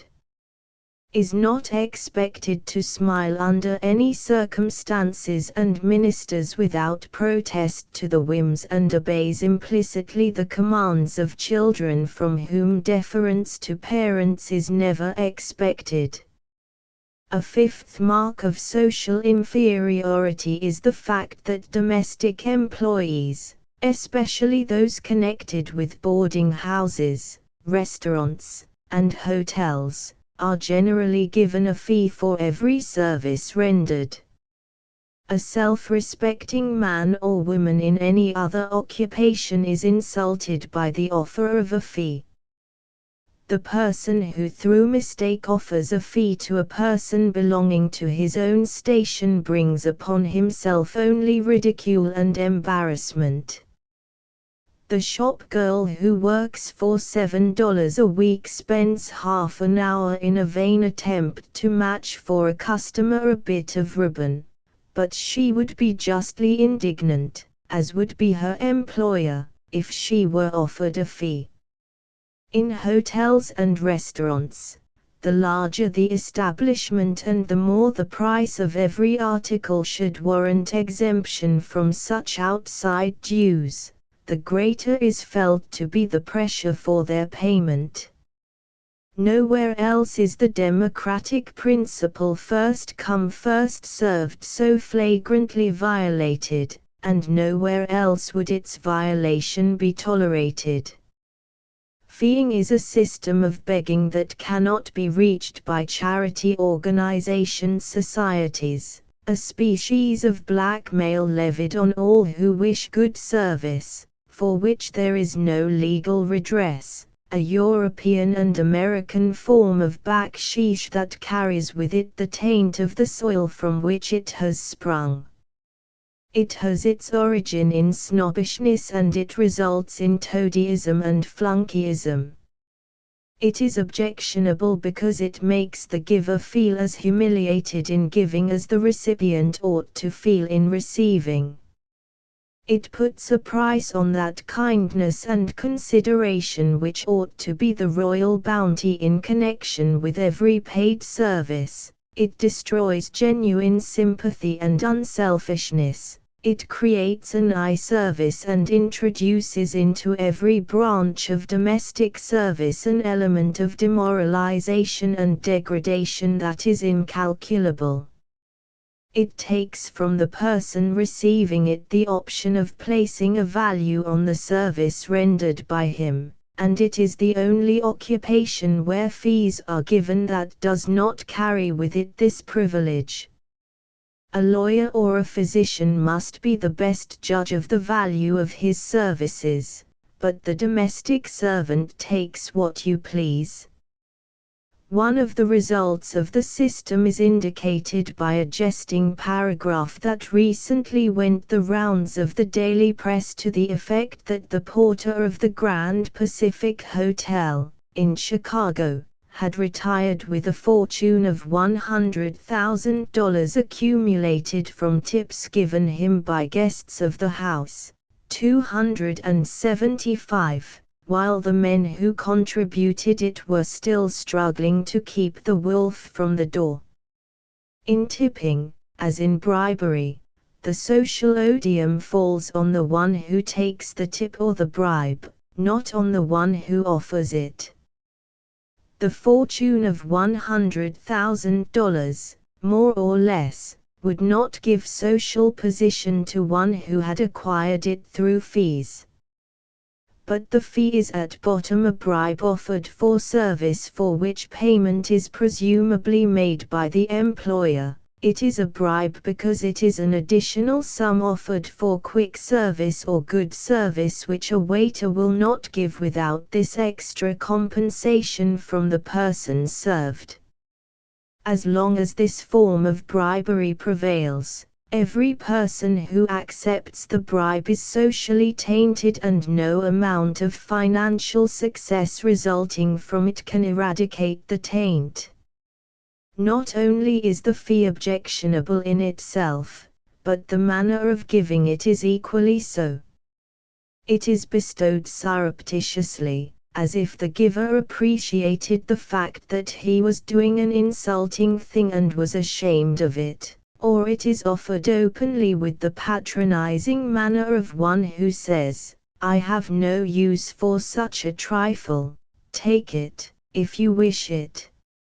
It is folded in a napkin, tucked under a plate, slipped into the hand of a waiter with a vain attempt to appear unconscious, left ostentatiously on a tray, or contemptuously flung at an attendant.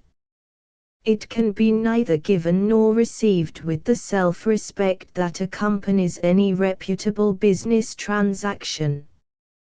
2 excuses for feeing are given. 1. Because everyone else does it and one feels contemptible if he doesn't do it. An easy, good-natured way of disposing of a serious problem. Comparatively few persons are controlled by general principles, each acts according to what seems most convenient at the time being.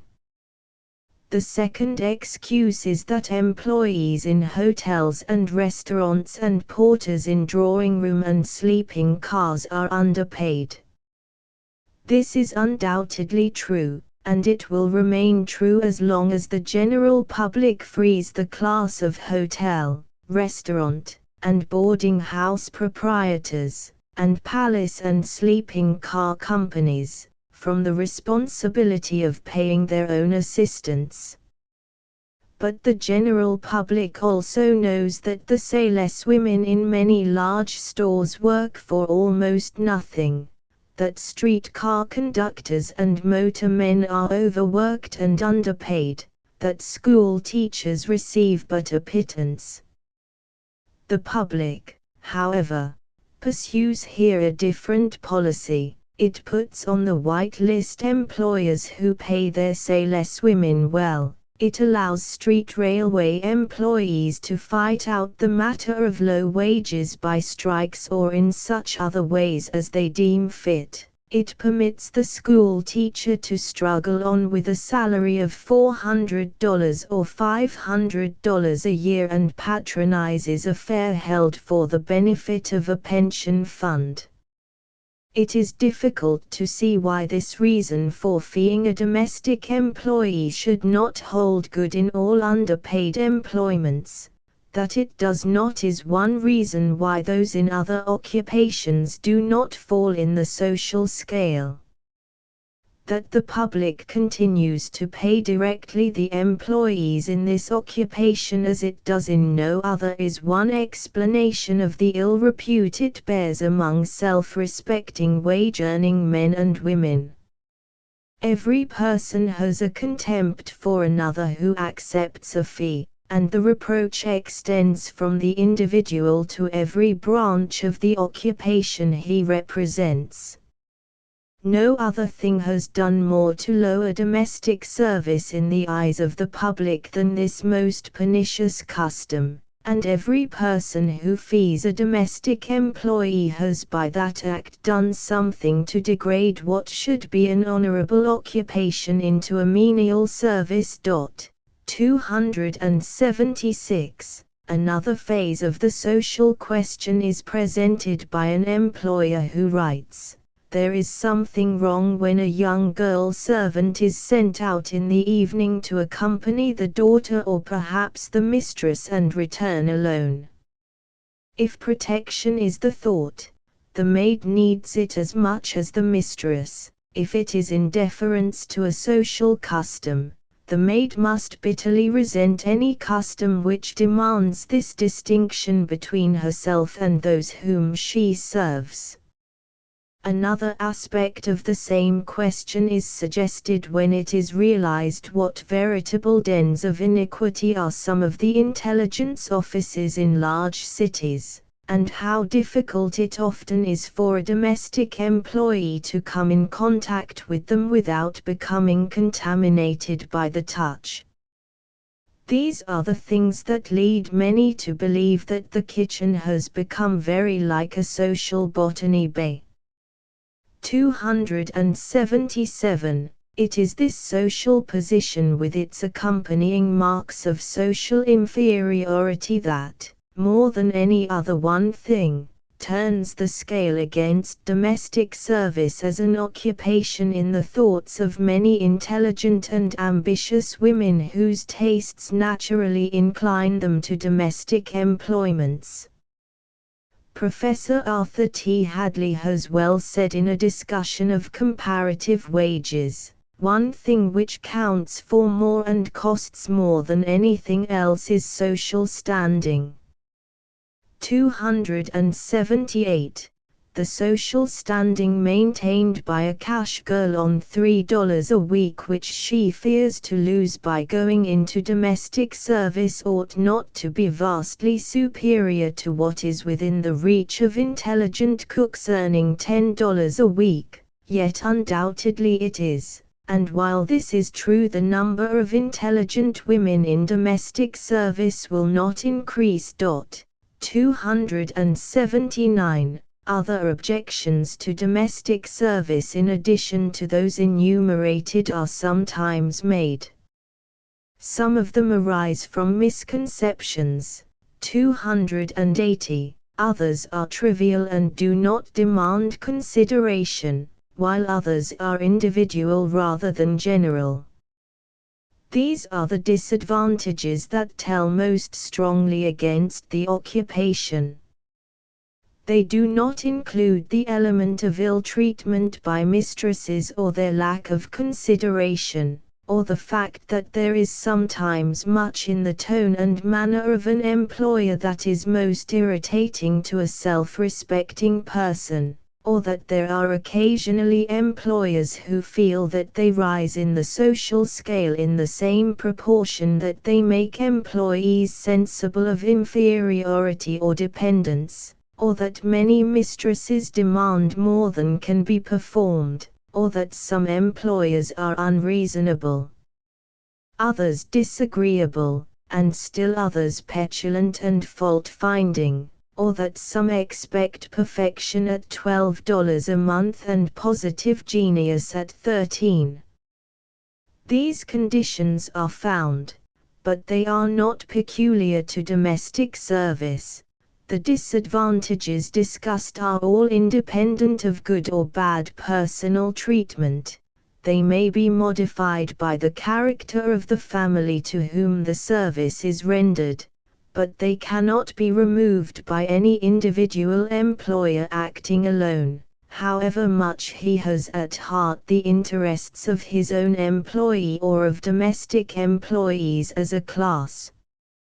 In comparing the advantages and disadvantages of domestic service as an occupation, it will be obvious that the advantages are numerous, substantial, and easily recognized.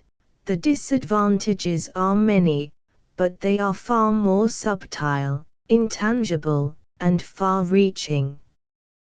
The advantages are those which the economic woman always sees and which take her from unhealthy tenement houses into country air and sunshine, from overcrowded occupations into one where the demand for workers is and always must be unlimited, from starvation wages to peace and plenty, from long hours of dreary mechanical toil to intelligent work, from failure in an uncongenial occupation to success and prosperity in this, from a life whose sufferings and privations, as yet but half told, have roused the sympathies of all social reformers, to a life of freedom from the sweater, the floor walker, the officious and vulgar superintendent, the industrial shylarks of every occupation, to a life of comparative ease and comfort.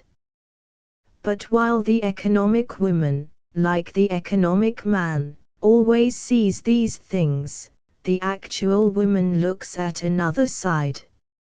She does not understand why work that society calls the most honorable a woman can do when done in her own home without remuneration, becomes demeaning when done in the house of another for a fixed compensation, but she recognizes the fact. She sees that discredit comes not from the work itself but from the conditions under which it is performed, and she does not willingly place herself in these conditions. She sees that a class line is always drawn as in no other occupation. She is willing and glad to pay her life for what seems to her life, excitement, city ways, society of home friends, personal independence which another might call slavery. She does not care for those advantages which another person points out. To her they count as nothing in comparison with the price she must pay for them. Of 540 employees of whom the question was asked, would you give up housework if you could find another occupation that would pay you as well? One half answered, yes. Yet the number is very small of those who complain of ill treatment or lack of consideration on the part of the employer. There is, indeed, often much ground for complaint on this score, but it must be seen that other relationships besides the personal ones are entered into when the relation of employer and employee is established. That which decides the question is not always the economic advantage, not always the personal treatment, but that subtle thing the woman calls life. Wages, hours, health, and morals may all weigh in the scale in favor of domestic service, but life outweighs them all. The advantages are such as lead many people to urge domestic service for the daughters of others. The disadvantages are such as incline them to choose any occupation but this for their own daughters. 281. Chapter X Doubtful remedies. The difficulties attending domestic service are so many and so pressing that a large number of measures intended to meet them have been proposed, all of them as varied as the personalities of those dealing with the problem. This difference of opinion in regard to the best methods of meeting the question is largely due to the fact that, not domestic service as an occupation, but domestic servants as individuals have been considered. It has also come from the fact that while the feudal castle of the Middle Ages has shrunk to the city apartment, the attempt is made to preserve intact the customs that had their origin in medievalism and ought to have died with it, overlooking the fact that every other occupation has made at least some slight concession to economic progress. Moreover, it must be said that the purely ethical phases of the subject have been the ones most often kept in mind in discussing measures of relief.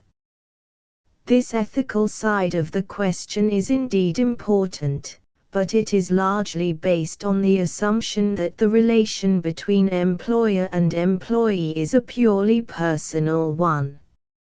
Since the discussion of the question up to this point has been based on a different theory, namely, that other relations besides the personal ones are established when that of employer and employee is assumed, and that domestic service has been and is affected by political, economic, industrial, social, and educational questions.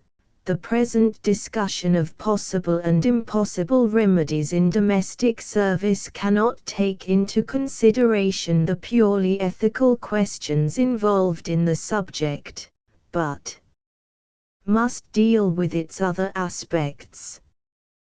Before attempting to answer the question of what can and what cannot be done, a few general principles deduced from the consideration of the subject up to this point must be indicated. First, since the evils are many and complicated, no panacea can be found. The patent medicine that cures every physical ailment from consumption to chilblains is disappearing before the scientific studies of the day. It is quite as little to be recommended for economic and social maladies. Second, the remedy applied must have some relation to the nature of the disease. A sprained wrist will not yield to the treatment for dyspepsia, nor can rheumatism and deafness be cured by the same brown pills. The principle does not differ if moral remedies are administered for educational diseases and economic maladies are expected to succumb to social tonics. Third, reform in domestic service must be accomplished along the same general economic lines as are reforms in other great departments of labor, not at right angles to general industrial progress. Fourth, reform in domestic service must be the result of evolution from present conditions and tendencies, not a special creation. Fifth, no reform can be instituted which will remove tomorrow all difficulties that exist today. Domestic service cannot reach at a bound the goal towards which other forms of labor have been moving with halting steps. These principles are simple and will perhaps be generally accepted. A few of the measures often suggested as affording means of relief may be tested by them. It is the opinion of a very large class that all difficulties can be removed by the application of the Golden Rule. No belief is more widespread than this. But it rests wholly on the assumption that the relation between employer and employee is a personal one, and presupposes that if this personal relationship could be made an ideal one, the question would settle itself. Insofar as the connection between mistress and maid is a personal one, the Golden Rule is sufficient, but other factors are involved in the problem. The Golden Rule may be ever so perfectly observed, but that fact does not eliminate the competition of other industries where the Golden Rule may be observed with equal conscientiousness, nor does it remove the distasteful competition of American-born employees with foreigners and Negroes. It does not overcome the preference for city life or the love of personal independence. It is not always able to substitute intelligence, capability, interest, and economy for ignorance, inefficiency, indifference, and waste. The observance of the Golden Rule by the employer is not a guarantee that it will always be followed by the employee. For moral difficulties, moral remedies must be applied, but they will not always operate where the maladies are in their nature economic, social, and educational. The Golden Rule is a poultice that will relieve an inflammation but will not remove the cause of the evil, a tonic that will invigorate the system but which cannot be substituted for surgical treatment. Another class of persons believes that the application of intelligence as well as of ethical principles is what is required of the employer. This position is best expressed by the correspondent of a leading journal who says, "The capable housekeeper is quite satisfied with the performance of her own domestic duties. If a true woman performs her whole duty, that which lies within her sphere of action, this everlasting cry of reform in domestic service would cease and in its place there would rise a more satisfied race of human beings." But intelligence, capability, and the observance of all ethical principles must, like the Golden Rule, encounter the question of free Sundays and evenings after 6 o'clock, as well as that of the regularity of working hours and the possibility of promotion found in other occupations.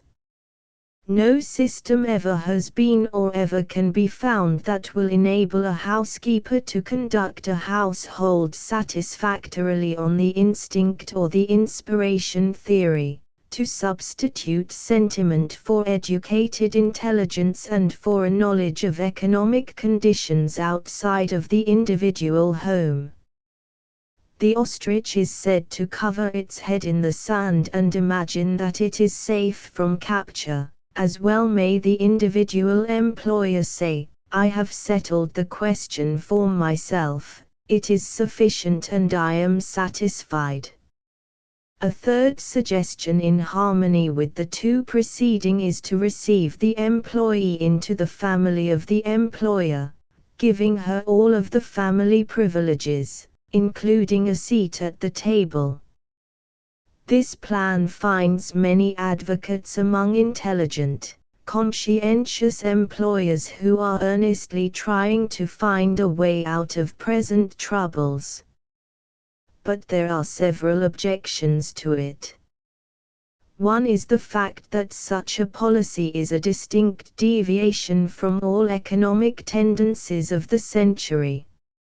100 years ago, under the domestic system of manufactures, the masterworkman received his apprentices into his family, and no other arrangement seemed possible. The factory system has revolutionized this manner of life, and a return to it in manufacturing industries would be as impossible as a restoration of the feudal system itself. The attempt to return to what was once a common custom in many parts of the North is an attempt to restore the patriarchal relationship between employer and employee in a generation which looks with disfavor on paternalism in other forms of labor.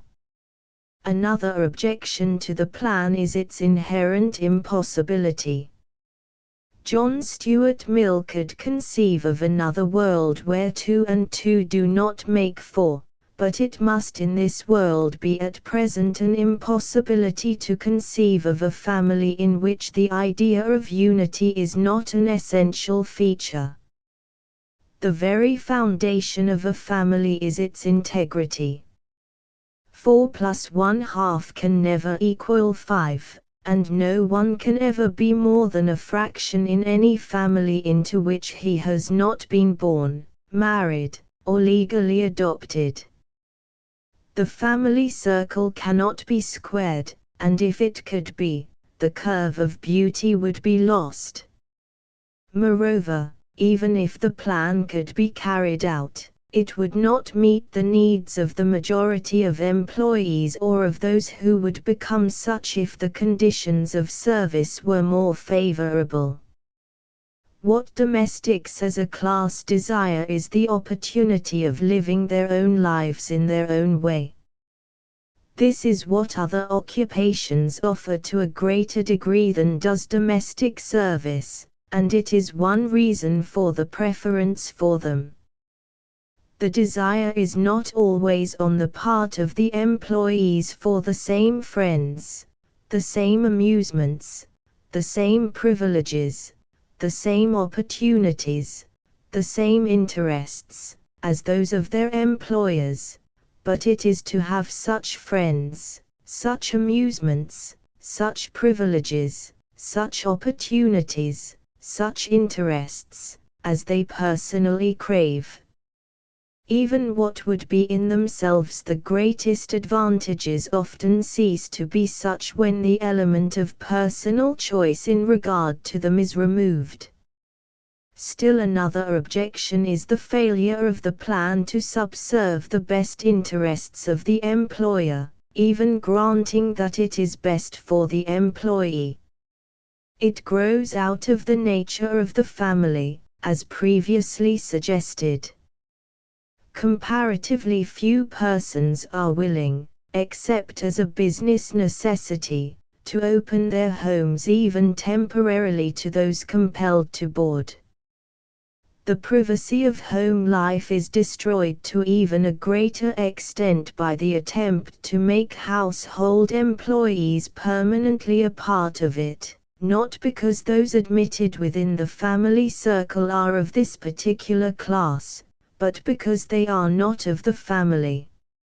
Marriage has been called a process of naturalization, a difficult one when all the conditions are most favorable.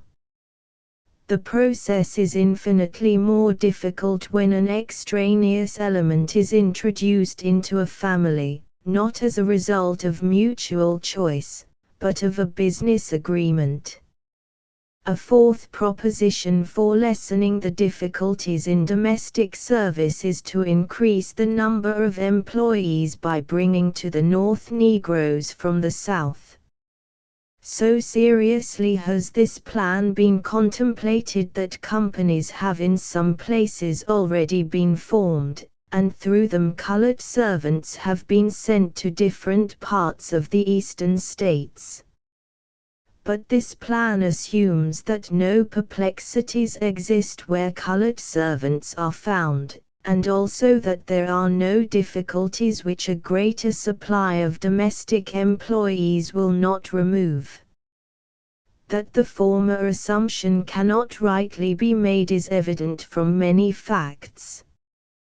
The anomalous condition is found in at least one southern city of an organization to assist northern housekeepers to secure colored servants, and of another to aid southern housekeepers in obtaining white employees from the North. 282. The examination of a large number of advertisements for help wanted shows apparently a preference in many parts of the South for white servants. 283. While the testimony of many employers seems to show that service is at present in a transitional state, the older generation is disappearing, while in the younger generation the same tendencies are found as in other classes of employees. 284. The second assumption, that the question is settled wherever the supply is greater than the demand, also seems unwarranted in the judgment of many. 285. These facts are in no sense to be regarded as an exhaustive presentation of the condition of domestic service at the South. They only indicate that in the opinion of many intelligent employers the question of Negro help is as broad as the Negro question itself.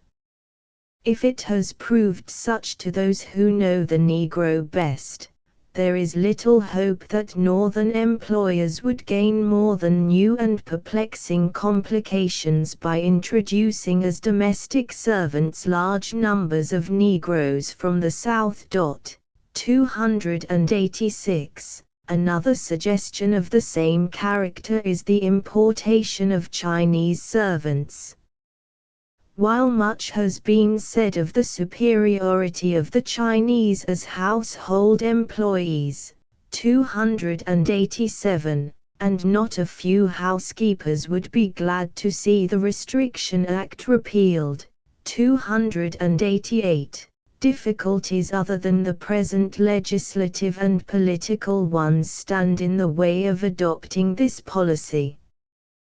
The Chinese, as well as the Negroes, occupy in this country a social position inferior to that of Americans or Europeans.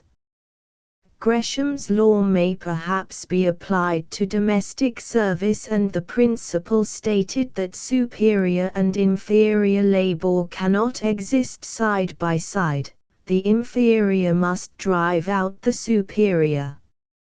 Unless employees of the lower social grade can be imported in such numbers as to meet every call for domestic servants, there must exist, as now, the discrepancy between supply and demand. The old struggle between free labor and slave labor must be repeated in miniature wherever the social chasm exists between two classes of laborers. The introduction to any considerable extent of Chinese servants would drive out European labor, as that has in a measure driven out native-born American service. As a means of promoting a better adjustment of the business relations between employer and employee, it is sometimes proposed that licenses should be granted domestic employees by municipal corporations. This plan, however, would be a violation of the principles underlying the granting of such licenses. A municipal body is not justified in granting a license to any employment or industry unless such occupation is objectionable in itself as entailing expense, or danger of expense on the part of the taxpayers, as the sale of intoxicating liquors, or unless it involves special use by non-taxpayers of city improvements made at the expense of the taxpayers, as in the case of cabmen, or unless it brings into competition with tax-paying industries trades which contribute nothing to the general treasury, as is true of traveling peddlers, or unless it brings special danger, as of fire in the case of theatrical companies. The license is a tax imposed in return for special risks incurred or privileges granted. Domestic service comes under none of these principles, and to place it under the care of municipal authorities as is not done with other occupations of its class would be to degrade it in an unjustifiable way. The license, when granted in accordance with a principle, is not more objectionable than an ordinary tax. If granted without principle, it becomes an obnoxious and tyrannical measure. The system of German service books has been widely advocated as an efficient means of securing reliable testimony as to the character and capabilities of employees, thus removing one of the most serious of present difficulties. But even in Germany, where obedience is man's first law, as order is heaven's first law in other parts of the world, it is impossible to obtain service books that do not need to be supplemented by personal inquiries. The service book is of value in weeding out the most inefficient employees, but it can do little more. As in any other form of recommendation, the employer wishes to say the best possible thing for a servant that he may not injure his prospects of obtaining another place. Moreover, the law compels every employer to believe an employee innocent until he is proved guilty. The employer must state that the servant is honest unless he has proof positive to the contrary. He is not permitted to say that he is suspicious, or even to leave out the word honest. The policy is a necessary protection to the weaker class, but it must vitiate somewhat the absolute reliability of the testimonials given. The German service book has a place where all occupations are permeated by government control, but it cannot be introduced into America. We must work out our own system of improvement in household service as we have worked out our own political system. Other measures have been suggested that call for only a passing notice. It is often proposed to call together a convention of housekeepers to discuss the subject. But the mass must be disintegrated before anything can be accomplished, and moreover the difficulty of calling together such a convention and of securing through it any permanent results is the same as is found in political circles in attempting to organize a citizens' party. Other housekeepers seriously advocate abolishing the public schools above the primary grade on the ground that girls are educated above their station, and they follow the plan of one who says, "I do not engage women who have been beyond the third reader and the multiplication table." The quality of service obtained by such a policy is indicated by the remark of the father of a remarkably stupid girl, "She ain't good for much, I guess she'll have to live out." No statement can be more fallacious than that girls are educated above their station. There can be no so-called station in a democratic country. We have given the reins to our democratic views politically, and we must abide by the industrial and social results. Still other housekeepers advocate the introduction of housework into all the public schools, and thus securing well-informed help. But both this proposition and its converse overlook the fact that it is the function of the public school to educate, not to supply information on technical subjects. In one large city a servant reform association has been organized, with an office on a prominent street corner, and its name conspicuously posted over the door and painted on all the window shades. Its clientele is very large and embraces some of the best-known residents of the city. Among other measures of reforming servants, it plans for the establishment of schools to be equipped with every household appliance, and to have for instructors women who are thoroughly schooled in the various branches of household duties and domestic economy, but it does not state where such instructors are to be obtained.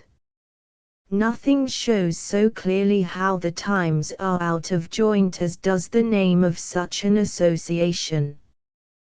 The plan most widely advocated and believed to contain the greatest possibilities for improvement in domestic service, is that of establishing training schools for servants, such schools to have a regular course of study and to grant a diploma on the satisfactory completion of the work. Much can be said in favor of the theory of such schools.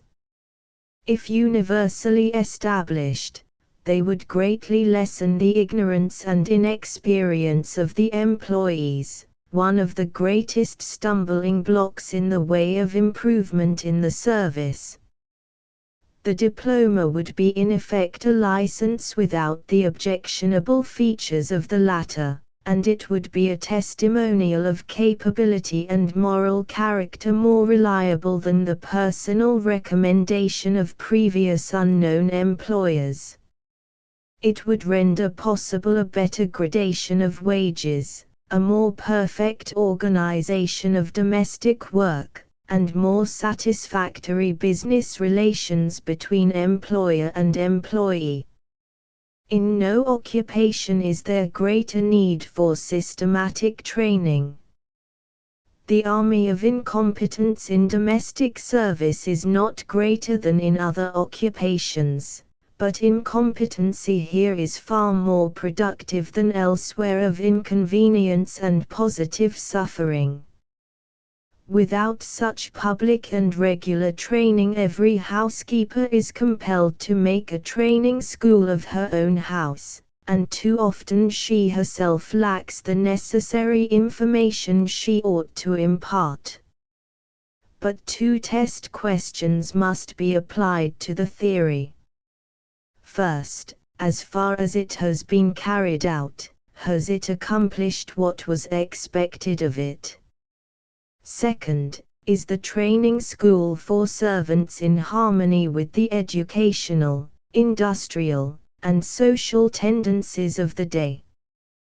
The demand for such training schools has been almost universal, and reports of their immediate establishment on a large scale have been repeatedly circulated through the press. One of the most widely spread rumors concerned a movement to be set on foot in connection with the World's Fair in 1893 for the organization of a national body with branches throughout every state and county in the country, each of these branches to establish a training school for servants wherever practicable, and another concerned a scarcely less extended work to be begun in Washington.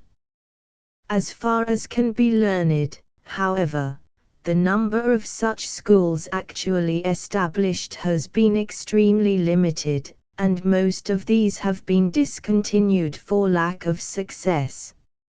As far as the results have been concerned, it must be said that, while not a failure, they have been far from commensurate with the efforts expended. In one training school with accommodations for 20, where neither labor nor expense had been spared to make it a success, there were when visited but 5 persons in attendance, and these 5 were the most unpromising material that could be brought together to train for such service. One being a partial cripple, another very deaf, a third too young to take the responsibility of a general servant, a fourth was deficient in mental capacity, and the 5th was a Swedish girl who attended to learn English. Another school also having accommodations for 20 reported that the number had never been full. The most successful of them all had, a year or two since, total attendance of about 400 during its 10 years' existence. The practical difficulties in the way of all these schools have been many. The minimum age of admission has been fixed at 16, but there has been constant pressure to make exceptions to the rule and take girls under that age. The course has been usually one of 3 months, but this time is insufficient for the thorough training of immature girls in household duties, yet to extend the course is to decrease the attendance. Those who enter such schools do so, not because those who have attended them have been unusually successful in securing work and retaining good positions, but because sent there by friends, guardians, pastors, or city missionaries. In no instance, so far as known, has a person entered a training school because she found herself incompetent to fill the position she had taken, or from a desire to perfect herself in any branch of her work. Much has been accomplished through these schools for the individuals attending them. Personal habits have been improved, better motives in life given, everything that has been most admirable in a philanthropic way. But it must be said that they have done little or nothing towards accomplishing the object for which they were established, the effect in elevating domestic service, in increasing the supply of trained servants, in lessening the prevailing ignorance of household affairs, has been infinitesimal. The training school for servants is and must be a failure as long as the class for whom it was founded will not voluntarily attend it in any considerable numbers for the sake of the instruction it is primarily intended to give. They will not attend it because while there is a theoretical demand for such schools on the part of employers, there is no practical demand for them. Young women will not spend 3 months in learning the details of such work when they can receive high wages for doing it without such instruction, Not until domestic service loses its distinctive marks of drudgery, menial servitude, and social degradation will the training school receive any large accession to its numbers. Moreover, public opinion has not yet demanded that every housekeeper should have both a general and a technical knowledge of domestic affairs before she assumes the care of a household. The stream cannot rise higher than its source, and the training school for employees cannot succeed so long as employers are content with unscientific methods in their own share of the household duties. It is often said that by the establishment of training schools for nurses, what was formerly a trade, held in little repute, has become a profession second only in importance to that of the physician, and that in a similar way the training school for domestic servants would elevate domestic service. But a vital difference exists in the two cases.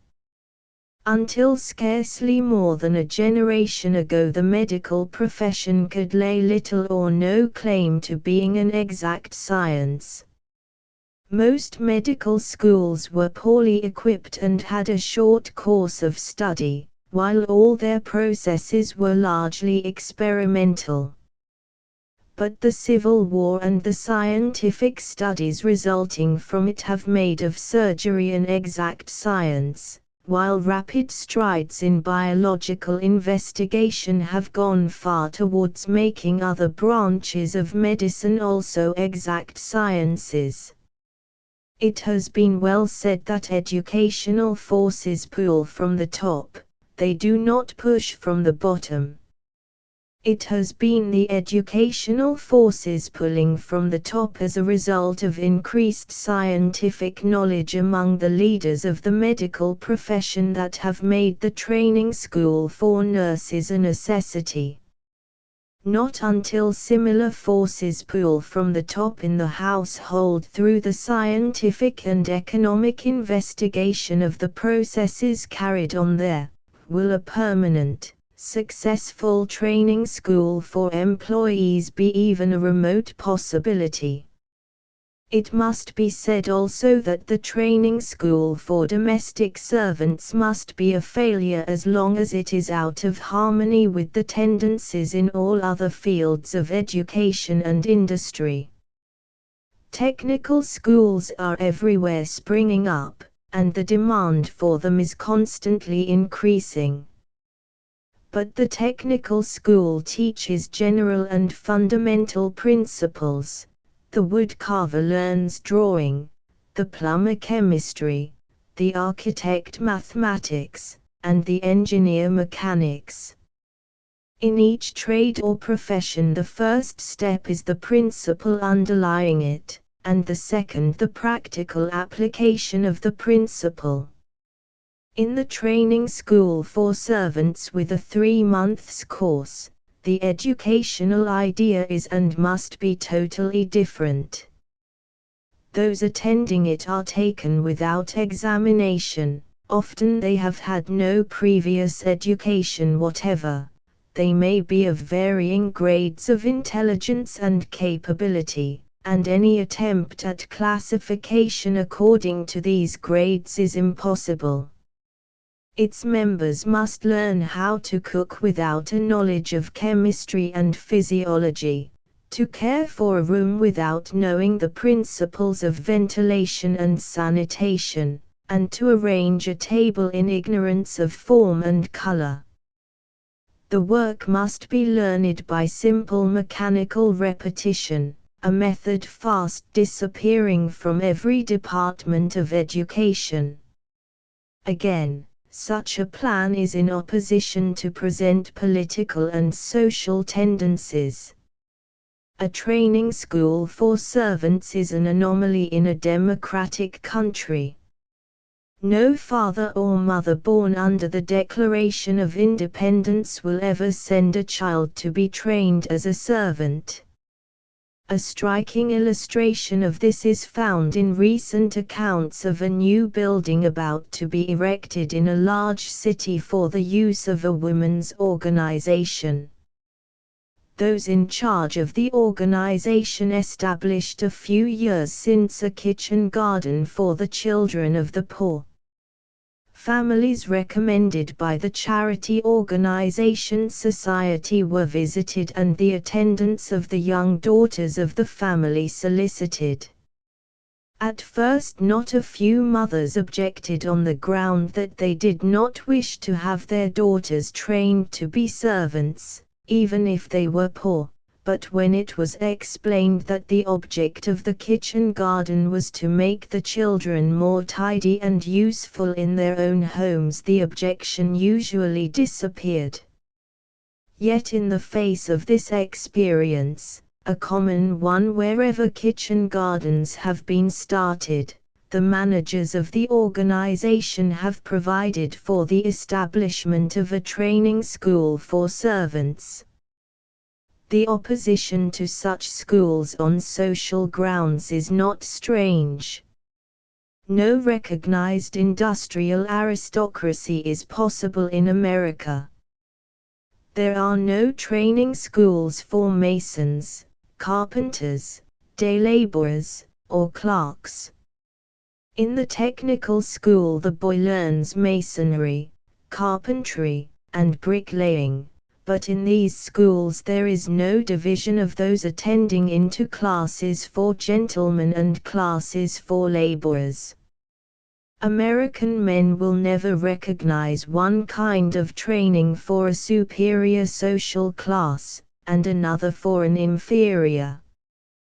The training school for servants means the introduction of a caste system utterly at variance with democratic ideas. It has not been possible at any time since the abolition of slavery to educate any class in society to be servants. It will never again be possible in America.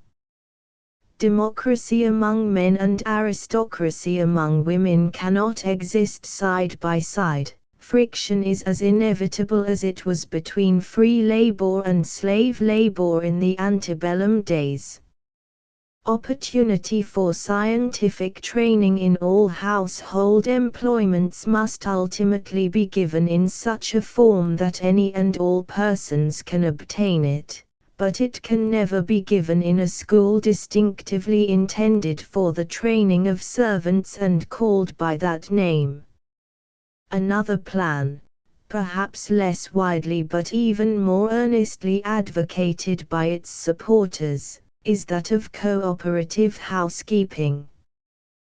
There has been much looseness of phraseology in referring to this plan, and many experiments have been called cooperative housekeeping which are such in no sense of the word. Cooperative housekeeping, pure and simple, as described by the pioneer in the movement, Mrs. Melusina Fay Peirce, 289, means the association in a stock company of not fewer than 12 or 15 families. The first step is the opening of a cooperative grocery on the plan adopted by the Rochdale pioneers, and this to be followed by the opening of a bakery, and later by a kitchen for cooking soups, meats, and vegetables. The next department to be organized is that of sewing, beginning with the establishment of a small dry goods store, and developing from this the making of underclothes, dresses, cloaks, and bonnets. The last step is to organize a cooperative laundry. The main industries pursued in every house, cooking, sewing, and laundering, are thus to be taken out of the house and carried on at a central point, while the profits on all the retail purchases are ultimately to accrue to the purchasers. The advantages in the scheme are in the saving of expense in buying, economy in the preparation of all the materials consumed, a division of labor on the part of the cooperators which enables each to follow her own tastes in work, and a removal of all difficulties with the subject of service by making the servants responsible to a corporation, not to individuals. The essential point in the whole plan, and that which justifies the name, is that each housekeeper is to take an active part not only in the management, but also in the actual work of the association, since cooperation ceases to be such if one individual or manager is paid for assuming the responsibility of the business. The Cambridge, Massachusetts, Cooperative Housekeeping Association was organized in 1870 with 40 shareholders and continued about 1 year.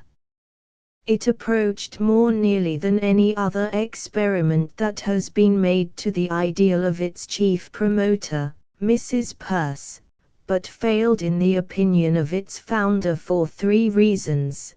Because all the shareholders did not patronize the cooperative store, because 3 departments of work, a bakery, kitchen, and laundry, were begun at the same time instead of being allowed to develop as experience should dictate, and because the whole was given over to the charge of a board of 7 directors, one of whom was to be a paid officer and the manager of the entire business.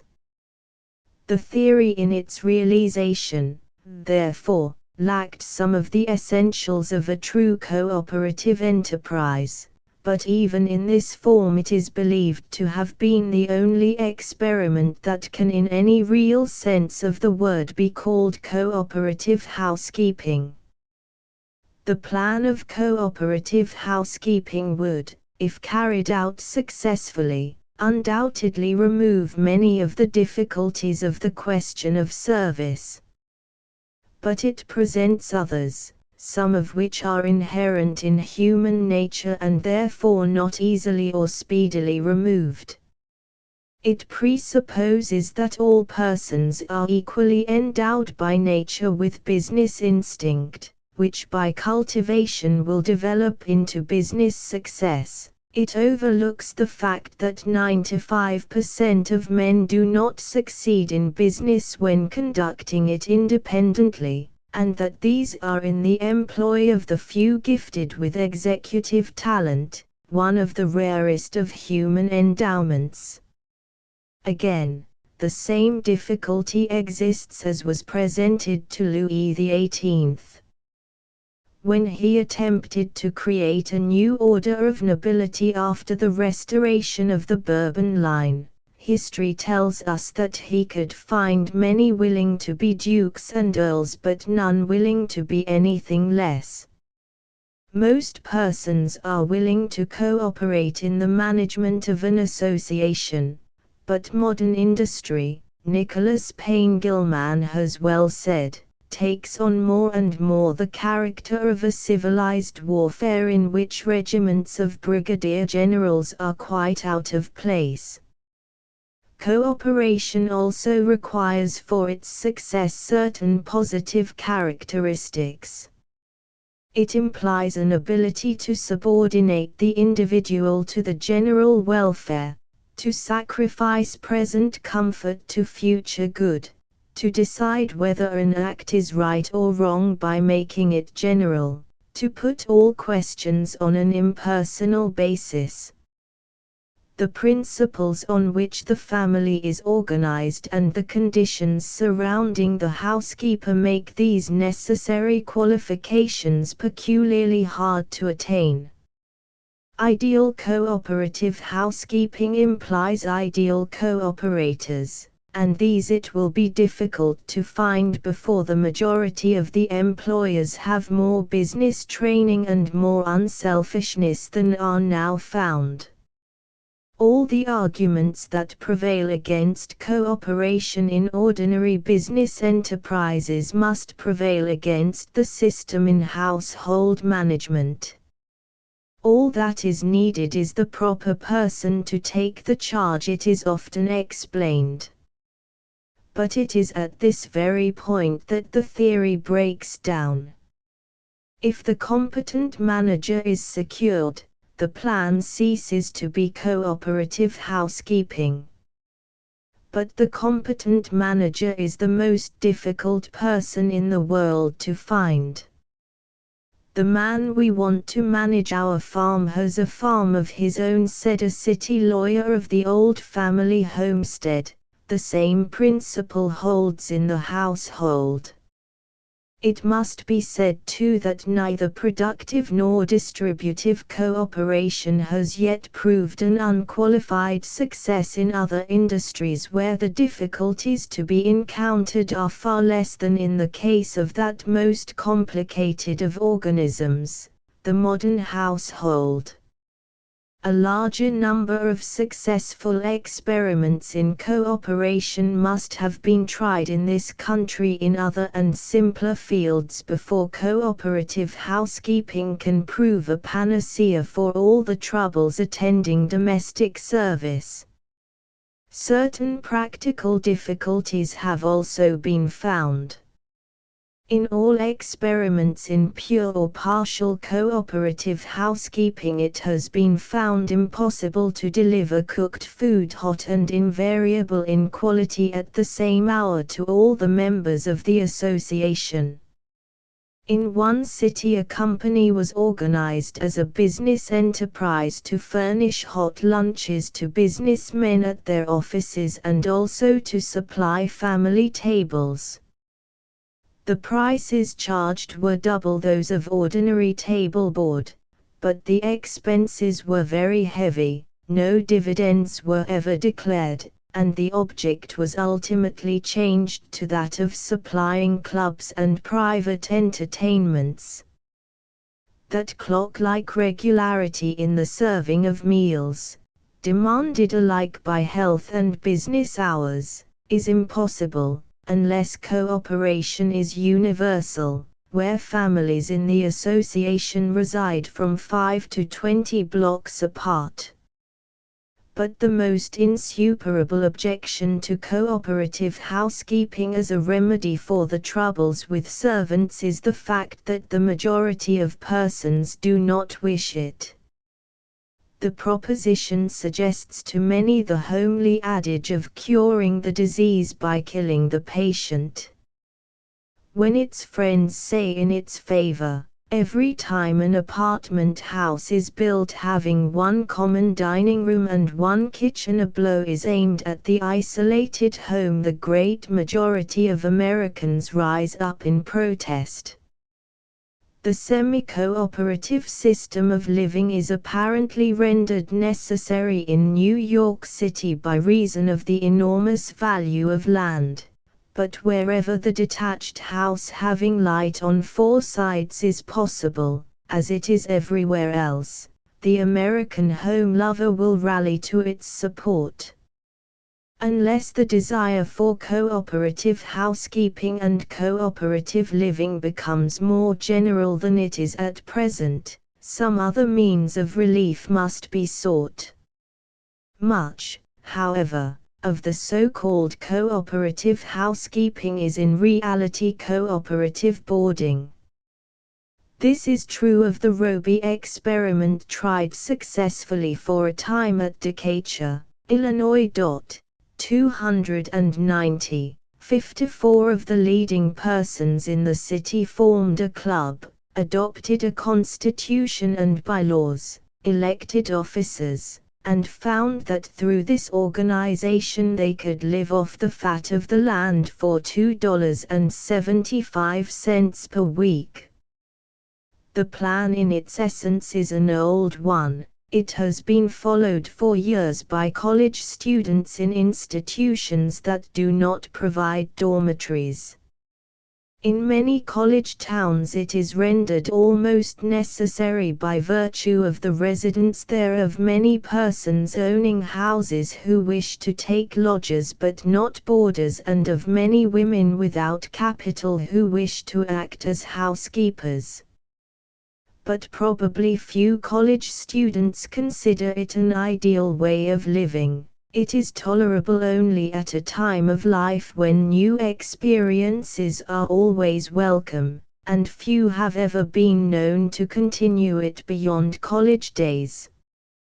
Undoubtedly, by a system of cooperative boarding, many families could live better, at much less expense, and at a saving of time and certain kinds of friction.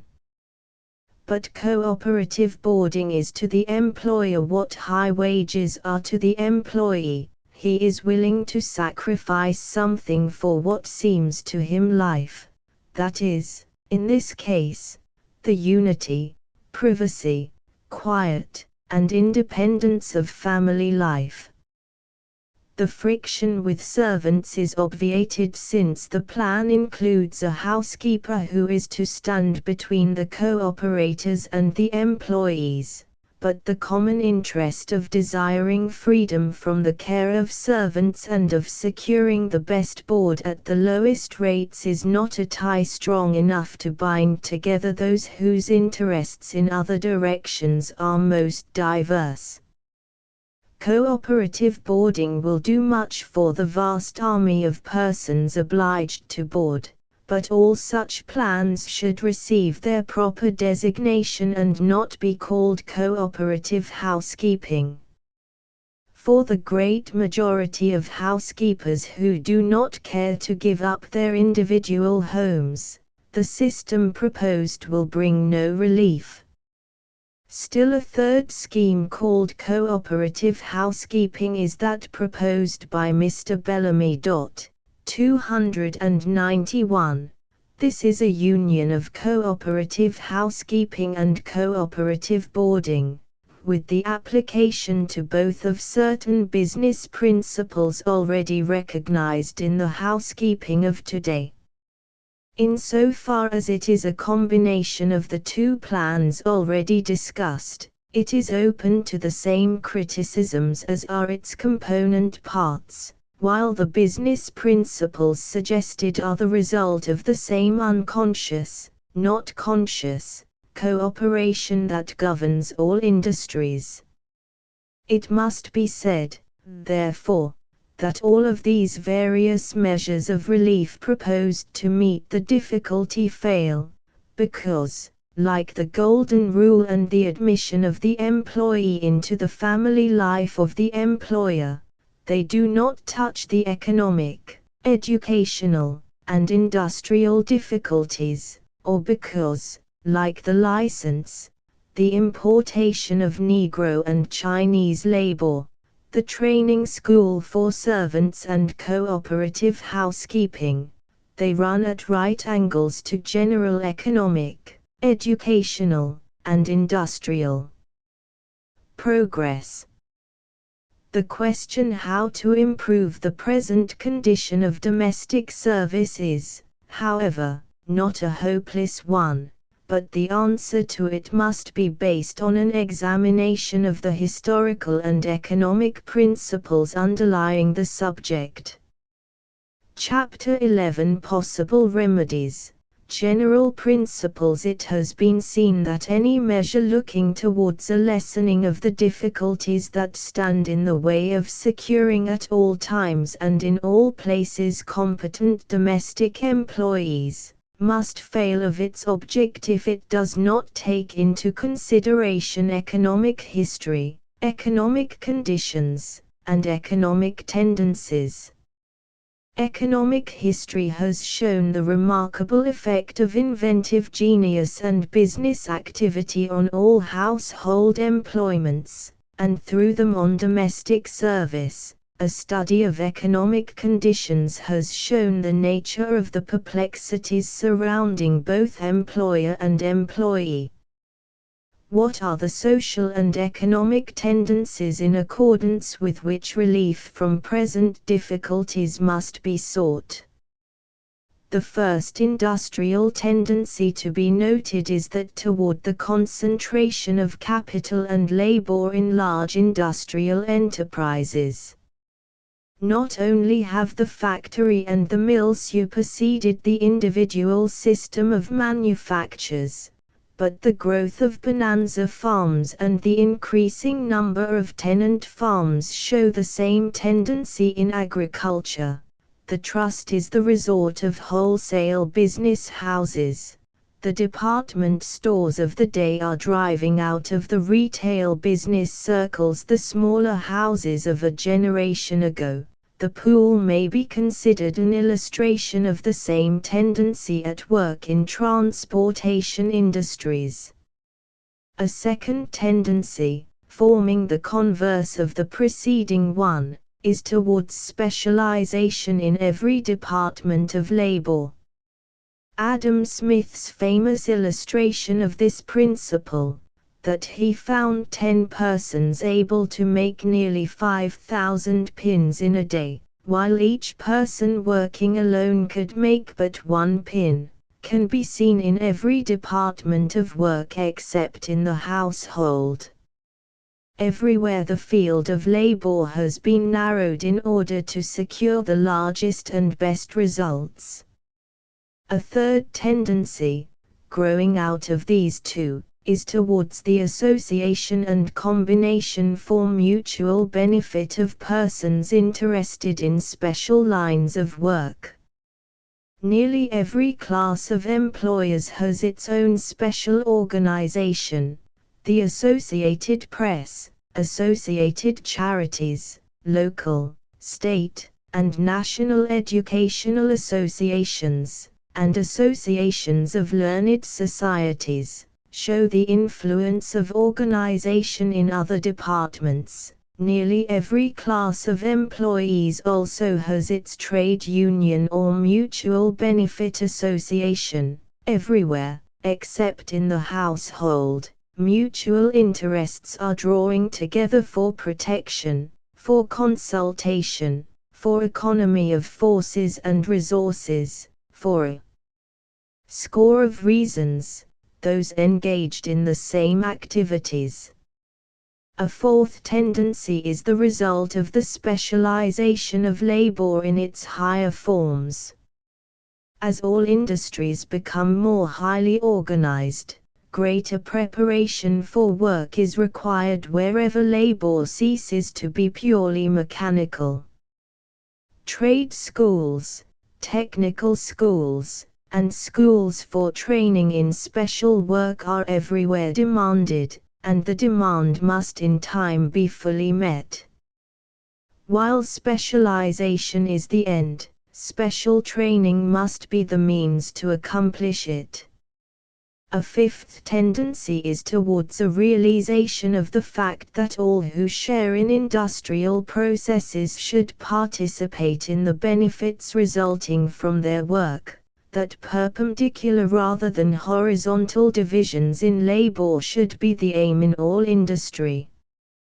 This is seen in the various efforts made to introduce productive and distributive cooperation, profit sharing, and other measures intended to give employees a share in the results of their labors, and thus to take a personal interest in their work. A sixth tendency is towards greater industrial independence on the part of women. This is an inevitable result of the substitution of the factory for the domestic system of manufactures, and of the entrance of women into all industrial pursuits at the time of the Civil War, as well as of the inherent demand in every person for some opportunity for honorable work. A comparison of the different census reports shows that the percentage of women engaged in remunerative occupations increases faster than the percentage of men so engaged.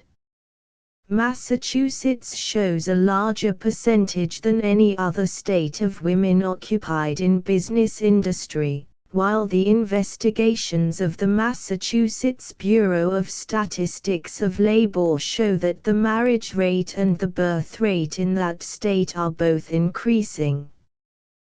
The facts and conditions do not seem to show that the tendency is incompatible with home life, One other semi-social and industrial tendency must be noted. It is the result of that systematic study of social conditions seen in the evolution of the principles that the best way to help a person is to help him to help himself, and that reasonable measures aim at the amelioration of some of the conditions under which work is performed, not at the cessation of the work itself. The application of these principles has led to wiser charities, to the Chautauqua movement, to university extension, to working girls' clubs, to enlarged opportunities everywhere for every class.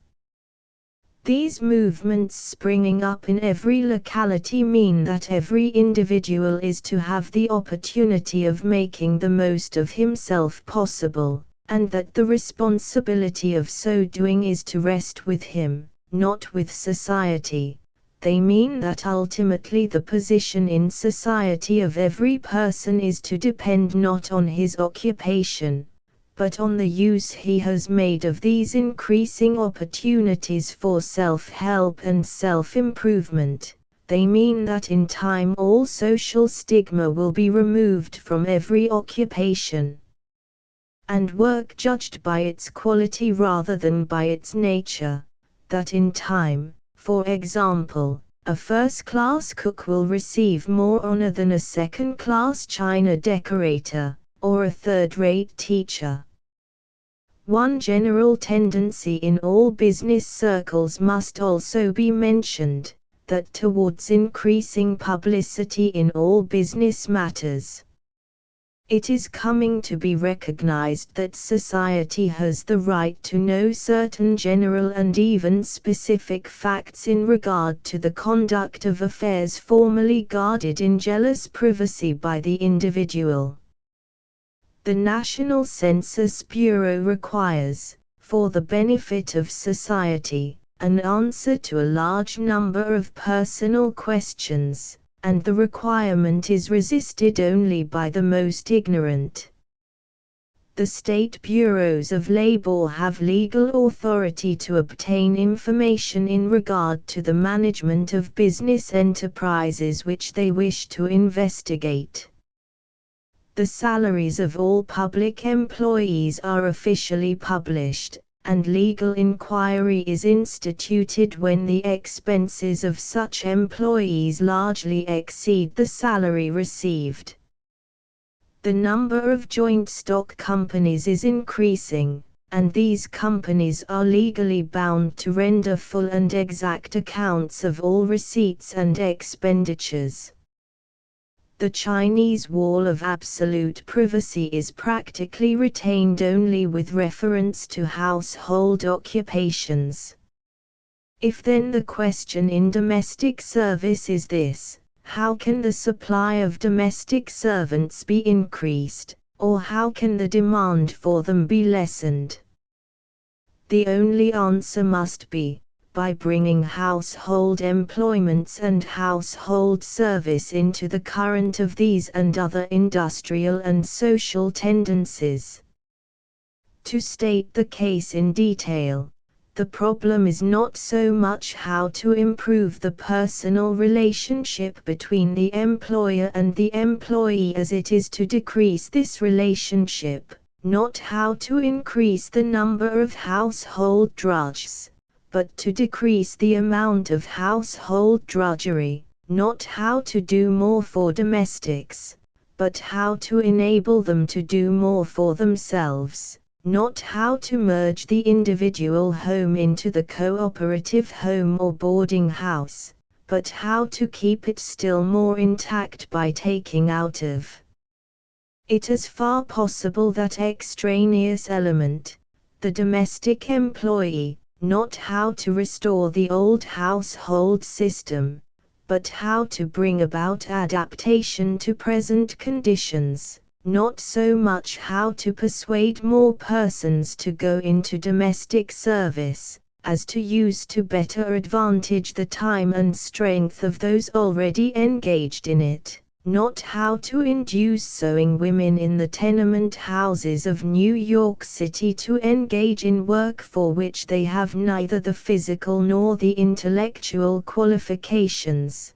292, but how to utilize the idle labor in boarding houses and in the homes of the so-called middle and upper classes. The statement cannot be made with too great emphasis that no plan can be suggested that will enable a housekeeper whose inefficient employee leaves today to secure a better one tomorrow. A complicated social malady of long-standing demands time and patience to work a cure or even a relief. Two classes of measures, however, looking towards an improvement in the character of the service can be suggested, the first general, the second specific. It is believed that both classes will conform to the general industrial and social tendencies enumerated. In the first place, there must be a true conception on the part of both men and women of the important place that household employments occupy in the economy of the world. The utter neglect of the subject by economic students and writers must give place to a scientific investigation of an employment which is at least wealth-consuming if not wealth-producing. A very large part of the wealth produced in the world is consumed in the household, yet neither those who produce nor those who consume know on what principles it is done. Time-saving and labor-saving devices are made at enormous cost for uses in production, while time and strength incalculable are wasted through consumption. In no other occupation is there so much waste of labor and capital, in no other would a fraction of this waste be overlooked. It is idle to complain of poor servants and of poor mistresses so long as domestic service is divorced from general labor questions, and employers everywhere are ignorant of the economic laws, principles, and conditions underlying the household. Men and women might better give to the study of domestic service as an occupation the time and energy that now are absorbed in considering the vices and virtues of individual employees. This true conception of the place of household economics considered from the theoretical standpoint will give rise to a more just estimate of their place in a practical way. Those employers who despise housekeeping, who cannot endure cooking, who hate the kitchen, who will not do menial work will come to regard household work in a different light. Indeed, until the members of this class, far too large in numbers, change either their opinion or their occupation, it is hopeless to look for a reform in domestic service. That dignity of labor so often prescribed as a panacea for the troubles in the kitchen must first be maintained in the parlor if reform is to come. The simple prescription of the remedy will not effect a cure. To know the workman, wrote Leclerc in 1865, one must have been a workman himself, and above all remember it. In a similar way, the housekeeper must have not only a knowledge of household affairs, but a respect for them, and being presumably better educated and equipped, she must be the one to prove that the interests of employer and employee are the same. Again, more systematic study of the subject in a general way must remove much of the ignorance, as well as of the aversion, that undoubtedly exists in regard to this occupation. Public sentiment has not yet demanded that when a woman assumes the care of a household she shall possess at least a theoretical knowledge of household affairs, It is deemed sufficient if she acquire it afterward at an enormous cost of time, patience, energy, sometimes even of domestic happiness. But public sentiment will make such demand when the economic functions of housekeeping are understood. Until a larger number of housekeepers understand at least the rudiments of the profession they have adopted, it is to be expected that ignorant and inexperienced employees will waste the substance of their employers, and fail to become skilled laborers, and that able, intelligent, and ambitious girls will be unwilling to enter an occupation in which the employers are as untrained in a scientific way as are the employees. Water cannot rise higher than its source. As long as inefficient service is accepted, inefficient service will be rendered. As long as mistresses are ignorant of the difference between rights and extraordinary privileges, employees, like children, will continue to be spoiled by careless indulgence. As long as women hate kitchen and household cares, and servants know that they know more than their employers, just so long will employers everywhere have servants. A different conception must also come in regard to the work of women, especially where the factor of remuneration is involved. An explanation is still needed for the fact that idleness is practically regarded as a vice in men and a virtue in women. Winking Sad Smiley 293. That a young man is condemned by society for saying the world owes me a living, while a young woman is praised for her womanliness when she says it by her life. That a wealthy woman must not receive remuneration for services for which compensation would be accepted by a wealthy man or by a poor woman. This does not mean that all women should engage in business enterprises, but that it should be honorable for them to do so, dishonorable for them to be ignorant of all means of self-support, and that they should receive adequate remuneration for all public services performed when men would be paid under the same circumstances. Household employments are too often in effect, though less often than in theory, belittled by both men and women, and they will continue to be until there is the freest industrial play in all occupations for women as well as for men. As long as household employments performed without remuneration are the only occupations for women looked upon with favor by society at large, just so long will this free industrial play be lacking. One effect of this is seen in the case of very many mothers who have been overworked and overburdened by household cares. The pendulum swings to the opposite end of the arc, and they declare that their daughters shall never work at all. The children therefore grow up in idleness and ultimately, when driven to work by necessity, drift into shops and factories. When household employments are removed from the domain of charity and sentiment and put on a business basis, when the interests of women are broadened, when they are better able to distinguish between infinity and infinitesimals, there will be a more intelligent understanding of the financial side of women's work. The general remedies therefore must include a wider prevalence of education in the true sense of the word, not its counterfeit, information, that mental education which results in habits of accuracy, precision, and observation, in the exercise of reason, judgment, and self-control, and that education of character which results in the ability constantly to put one's self in the place of another.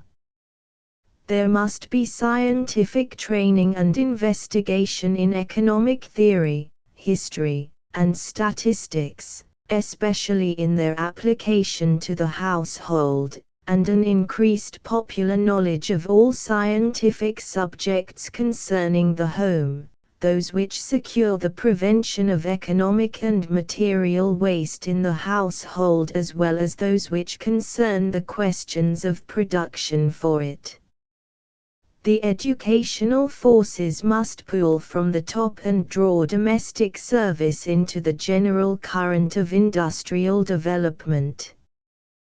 Chapter 12 Possible Remedies. Improvement in social conditions. Certain general principles have been suggested in accordance with which it seems reasonable to expect improvement in domestic service to be made. Of specific remedies, the first class to be suggested concerns the social degradation as yet entailed by the occupation.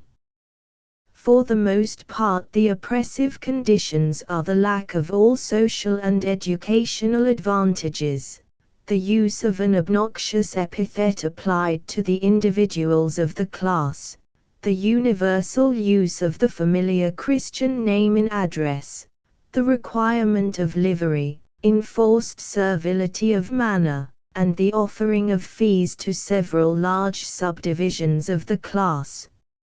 Every one of these must seem a reasonable objection to one who can put himself in the place of another. They are among the weightiest arguments against entering the service. Each one can be entirely removed, or so modified as to become unobjectionable. It is useless to look for any improvement in the character of domestic service until these oppressive conditions have been removed, but it is not vain to hope for an emancipation from them in time. The social ban has been removed from other occupations in which women have become wage earners. It has been removed from teaching. 294. The practice of medicine and law, and business industries. Women can engage in all of these without fear of being ostracized. The relative social position of different occupations in which men engage has also changed. In colonial New England, the minister, not the lawyer, had the social precedence. In the southern colonies, the lawyer was an honored guest, while the chaplain of the plantation was a hireling who often married an indentured servant on the same plantation. Dentists, men in trade brewers, and veterinary surgeons have in other localities all felt the lack of an assured place in society. Social barriers against both men and women are everywhere breaking down in the presence of high character, ability, education, and technical training. They will ultimately fall before men and women engaged in domestic service, who can bear these same tests of character, ability, education, and technical training. In considering the specific social disadvantages, it must be conceded that the desire for greater social and intellectual opportunities is most reasonable. Mr. Higginson says in answer to the question, "Why do children dislike history?" The father brings home to his little son, from the public library, the first volume of Hildreth's United States, and says to him, "There, my son, is a book for you, and there are 5 more volumes just like it." He then goes back to his Sunday Herald, and his wife reverts to "But Yet a Woman," or Mr. Isaacs. The attitude of society towards social opportunities for domestic employees is much the same. Society demands the theater, the opera, the parlor concert, the lecture, the dinner, the afternoon tea, the yacht race, the tennis match, the bicycle excursion, the coaching party, and expects the class lacking at present all resources within themselves to stay quietly at home and thus satisfy their desire for pleasure and intellectual opportunity. Country life sometimes proves lonely and distasteful to employers educated in the city. Is it less so to the employee lacking the opportunity for change enjoyed by others? 295. Comparatively little can be done in the ordinary private home to meet these difficulties, but even if much could be done, it is at least an open question whether this would be the true remedy. In large establishments, sitting rooms can be provided for employees, but such establishments are few in number, and the fact that such rooms are in the home of another prevents that good time the craving for which is so natural. Many employers are glad to give personal instruction evenings, but solitary instruction is even more defective for the domestic than it is for the children of the family. Enthusiasm must always come with numbers, and comparatively little can be done for employees through this means.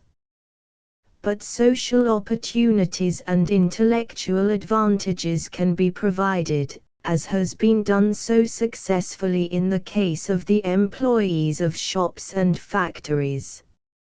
Social life everywhere tends towards clubs, societies, and organizations.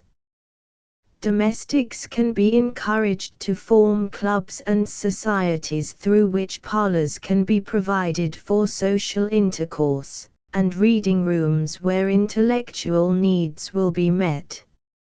If the domestic employee were taken from the home of the employer and encouraged to find for herself avenues of improvement and entertainment, her social condition would be greatly improved. She must be made to see that the reason why she does not rise to the social position to which she aspires, is not because her work is degrading, but because her conversation is often ungrammatical and lacking in interest, her dress sometimes untidy and devoid of taste, and her manner not always agreeable. She must do her part towards improving her social condition. It is true that probably at first comparatively few domestics would avail themselves of such privileges, but just as long as social and intellectual advantages do not exist anywhere for this class, just so long will the intelligent and capable young women most needed in this occupation shun it for others where such opportunities do exist. The stumbling block in the use of the word servant is easily removed. The exclusive application of this word to domestic employees must be abolished before the class most desired in the occupation will enter it. As has been done in every other occupation, a word like employer must be substituted for master and mistress, terms associated only with a system of apprenticeship or slavery, while domestic housekeeper or some other descriptive term must be used for general servant, the words cook, waitress and maid being unobjectionable for other classes of service.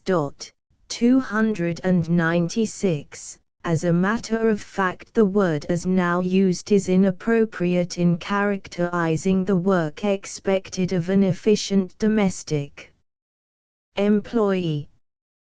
Division of labor has made her in reality, though not in position, not a menial, a drudge, a slave, but a co-operator in the work of the household. The cook who prepares the raw material for consumption is not more a servant than is the farmer who produces the raw material. Indeed, her work is justly considered skilled labor, while that of the agricultural laborer is often unskilled.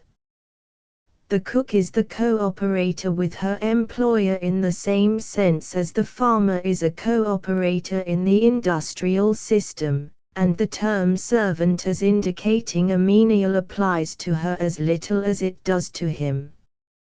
New words are coined and pass into familiar usage in a short time, old words become obsolete, new meanings are given old terms, and it is possible in the course of a few years to substitute for the present objectionable usage of this word a term which will describe more definitely the duties of the position and at the same time remove one of the most serious obstacles in the way of improving the character of the occupation. 297. The inferiority implied in the use of the Christian name in address is less clearly seen and less easily removed because its effects are more subtle. It may not be possible to attempt any immediate or general change, but a compromise is possible in giving the title to married men and women in domestic service, since marriage is supposed to carry with it added dignity. The Japanese custom of addressing one's own employees by a familiar term, but the employees of another by a title of respect, 298, is also a possible compromise. It seems difficult to find weighty arguments in favor of refusing to a class of self-supporting men and women the title of respect accorded in all other occupations. The cap and apron are in themselves not only unobjectionable, but they have certain very definite advantages. They are conducive to neatness and economy and moreover form a most becoming style of dress. The picturesque effect of both is appreciated by all young women who take part in public charitable entertainments. It was understood by the matrons of an earlier generation, and it has formed the theme of many letters written on foreign soil. No costume in itself could be more desirable or better adapted to the work of the wearers, and a more general rather than a more restricted use of this form of dress should be advocated on theoretical grounds. But the cap and apron as worn do not always indicate a desire on the part of the wearer for neatness, economy, and tasteful attire, nor always an appreciation of these things on the part of the employer. They are regarded as a traditional badge of servitude, and while so regarded it seems unwise to force them on those unwilling to wear them. Moreover, the cap and apron while serving admirably their place within the house have no raison d'être out of doors. The cap affords no protection from heat, cold, or storms, and the apron is inappropriate for street wear. The cap and apron are appropriate and desirable in all places where they would be worn by the employer under the same circumstances. They are inappropriate elsewhere and hence out of taste. If employees as a class would recognize the many advantages of the costume within doors and adopt it universally, and if employers would accept its limitations out of doors and abandon the requirement of it there at all times, the vexed question of livery would seem to be answered. The servility of manner demanded, at least in public, of all domestics is an anomaly in a country where there is no enforced recognition of social and political superiors. The price paid for it, high wages, poor service, constant change, household friction, seems a heavy one and the excuse for it small. As long as domestic service lacks the safety valve of personal independence and the outward expression of self-respect, just so long is there danger of too great repression and consequent explosion. No genuine reform in domestic service is possible while this theory of outward servility is enforced. The most objectionable of all the manifestations of social inferiority, the feeing system, has its economic as well as its social side and will be considered by itself in the chapter on profit sharing in domestic service. These social barriers that now prevent so effectually the entrance into domestic service of intelligent, well-educated, capable, and efficient persons can all be swept away if employers as a class are willing to make the effort. This effort will involve in some cases the relinquishing of a favorite theory that employees can be made a part of the family with which they are externally connected and, instead of this, assisting them to live their own independent lives as citizens of the community in a normal, happy way. It will involve in other cases abandoning the assumption that domestic employees belong to a separate and obnoxious class in society and cannot be met as individuals on the same plane as are other persons of like attainments. It will involve in still other cases the sacrifice of that personal vanity that is gratified by the constant presence of those deemed to be of an inferior station. If employers are willing to yield all of the points now often unconsciously maintained by them in opposition to the teachings of political and industrial history, the social objections that now hold against domestic service as an employment will disappear. Sir Henry Sumner Maine has well said, "The true equality of mankind lies in the future, not in the past." It is this true equality of the future, not the fictitious equality of the past, that must free domestic service from the social ill repute it now bears. Chapter 13 Possible Remedies, Specialization of Household Employments. The efforts to remove the social stigma that now brands domestic service will not alone accomplish the desired result. Another means of lessening the difficulties in the modern household is to put all household employments on the same business basis as all employments outside of the household. The principles which lie at the foundation of modern business activities are division of labor and unconscious cooperation. This statement does not mean that both of these principles are carried out perfectly, but that industrial progress has been made and is being made along these lines, that the advance already made by household employments has been in the same direction, and that the reforms proposed for the household that diverge from these lines, however wise in themselves, cannot lead to the best results because they are out of the current of general progress.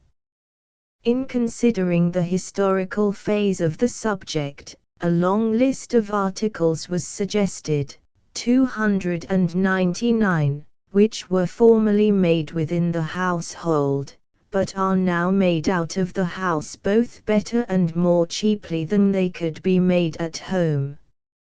A list can be drawn up of other articles made out of the house, which if made in factories are inferior, and if purchased through the women's exchanges, though as well or even better prepared, are more expensive because the demand for such articles made in the homes of others has up to this time been limited.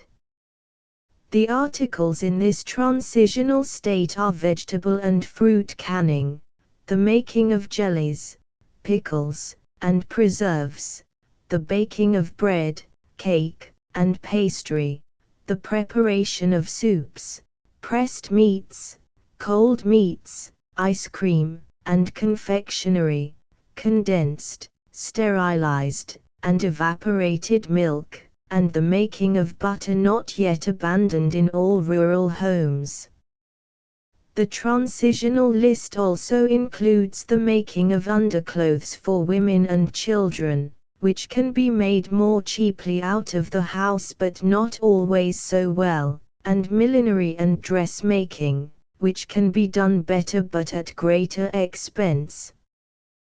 There is every indication that all the articles in this transitional state must soon be enumerated among those articles made both better and more cheaply out of the house than within.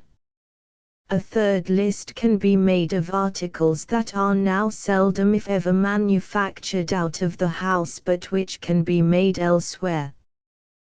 This list includes in the first place bread and cake of every description. It is possible by taking all of this work out of the house to save, considered in the aggregate both as regards the individual and the community, an enormous waste of time and fuel, and at the same time to secure through the application of scientific principles articles often more uniform and superior in quality to what can be produced in the home. 300. A second class includes the preparation of all vegetables for cooking. It is not sentiment but economic principle that should release the human hand from performing this part of housework, more purely mechanical and more justly entitled to be called drudgery than any other work carried on in the house. A few years since coffee was roasted in every kitchen.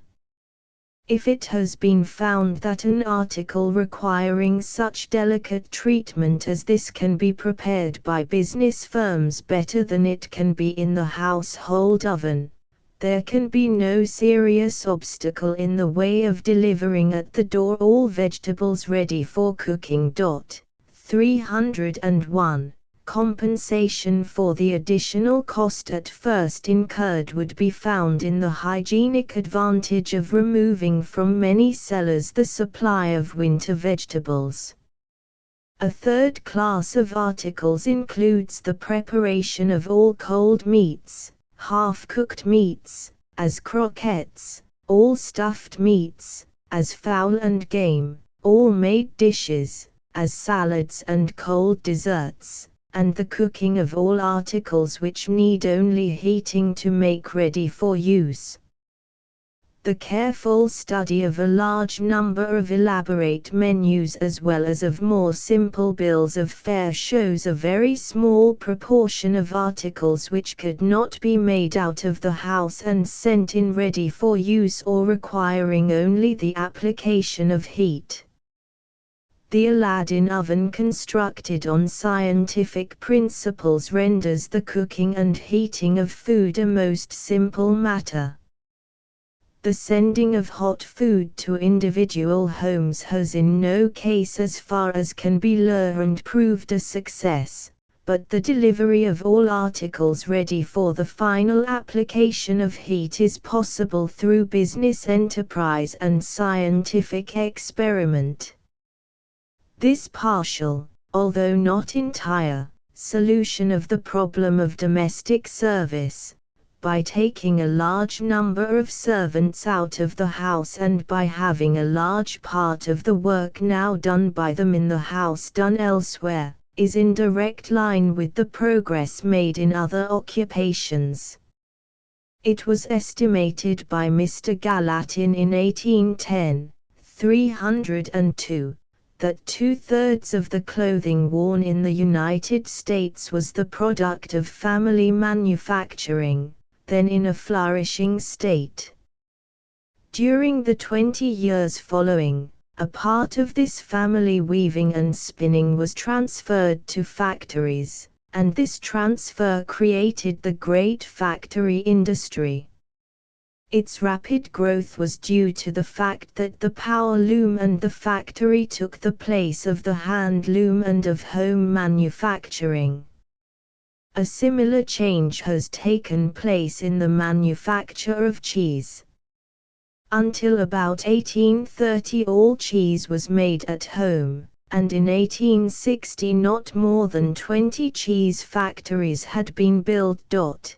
303. After that time factories multiplied rapidly, until now practically all cheese is factory-made. The demand for ready-made clothing for men was a generation ago very small. It grew out of a demand on the part of sailors, and was increased in large proportions at the time of the Civil War. The manufacture of such articles is now so firmly established in our industrial system that a return to the home system of manufacturing, even in the most isolated and primitive communities, would be as impossible as the revival of the spinning wheel. The demand for ready-made clothing for women is nearly as great and is annually increasing through the facilities offered by all large retail houses for shopping by mail. The tailoress and the maker of shirts have disappeared from the homes of their employers and have set up establishments of their own, or have become responsible to large business houses. The dressmaker and the seamstress are fast following in their footsteps, and the cook must set her face in the same direction. The trend in this direction can be seen in many ways. The growing prevalence of camping has increased the demand for articles of food ready for use, and even tea, coffee, and soups are delivered hot for the benefit of pleasure seekers. 304. The development of Western resources by Eastern capitalists has also increased the demand for such articles, and at least one housekeeper among the Black Hills of South Dakota, 100 miles from a railroad station, speaks casually of doing her marketing in Chicago, and a housekeeper in North Carolina gives frequent and elaborate lunches through caterers in Philadelphia. The tendency even among persons of moderate means is more and more towards the employment of caterers for special afternoon and evening entertainments, although in villages and small towns this course as yet involves the employment of persons from large cities. The practice is not uncommon for the women connected with church organizations to hold every Saturday afternoon sales for the benefit of the society, of all articles of food that can be prepared the previous day for Sunday dinners and teas. 305. The most important medium for the sale of such commodities is the women's exchange. 306. It has already become an economic factor of some little importance, and it will become of still greater importance when it is taken out of the domain of charity and sentiment and becomes self-supporting on a business basis. One of its most valuable results is that it has set a high standard for work and has insisted that this standard be reached by every consignor, not only once or generally, but invariably. It has maintained this standard in the face of hostile criticism and the feeling that a charitable organization ought to accept poor work if those presenting it are in need of money. It has shown that success in work cannot be attained by a simple desire for it or need of it pecuniarily. It has taught that accuracy, scientific knowledge, artistic training, habits of observation, good judgment, courage, and perseverance are better staffs in reaching success than reliance upon haphazard methods and the compliments of flattering friends. It has raised the standard of decorative and artistic needlework by incorporating into its rules a refusal to accept calico patchwork, wax, leather, hair, feather, rice, splatter, splinter, and cardboard work. It has taught many women that a model recipe for cake is not a few eggs, a little milk, a lump of butter, a pinch of salt, sweetening to taste, flour enough to thicken, give a good beating and bake according to judgment. But still more, it has opened up to women what has been practically a new occupation. Domestic work within the house performed by members of the family without fixed compensation and by those not members of the family with compensation had been the previous rule. The exchange has shown that it is possible for the women of a family to prepare within the house for sale outside many articles for table consumption, both those of necessity and luxury. Innumerable instances are on record of women who within the past 15 years have supported themselves wholly or in part by making for general sale or on orders different articles for the table. 307. It seems inevitable that eventually all articles of food will be prepared out of the house except those requiring the last application of heat, and that scientific skill will reduce to a minimum the labor and expense of this final stage of preparation. This change is in direct line with the tendency towards specialization everywhere else found, in that it thus becomes possible for every person to do exclusively that thing which he or she can do best. It allows the concentration of labor and capital, and thus by economizing both secures the largest results. It permits many women to retain their home life and at the same time engage in remunerative business. It improves the quality of all articles consumed, since they are produced under the most favorable conditions. It brings the work of every cook into competition with the work of every other cook by providing a standard of measurement now lacking and thus inciting improvement. It is the application of the principle of unconscious cooperation and therefore in harmony with other business activities.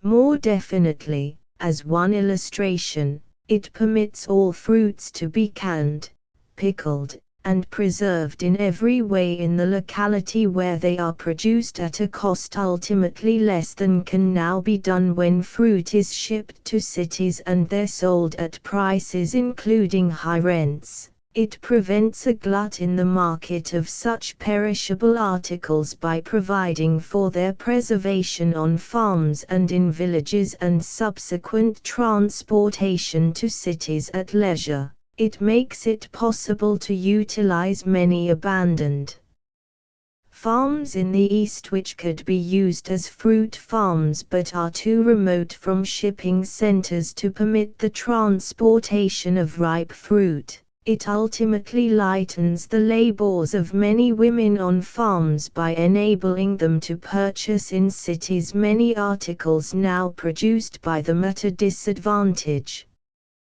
The canning in cities, by individual families, of fruits, often in an overripe condition, is as anomalous as would be today the making of dairy products in city homes. The preservation of fruit is but one example of articles that could be prepared better and more cheaply in the country than in the city. Miscellaneous articles of every description, as plum pudding, boned turkey, chicken broth, jelly, croquettes and salad, minced meat, pressed veal, bouillon, calf's foot jelly, pure fruit juices, blackberry cordial, and a score of other articles, could be added to the list. It is sometimes objected that this plan of taking out of the house to as great an extent as possible all forms of cooking lessens the individuality of the home by requiring all persons to have the same articles of food.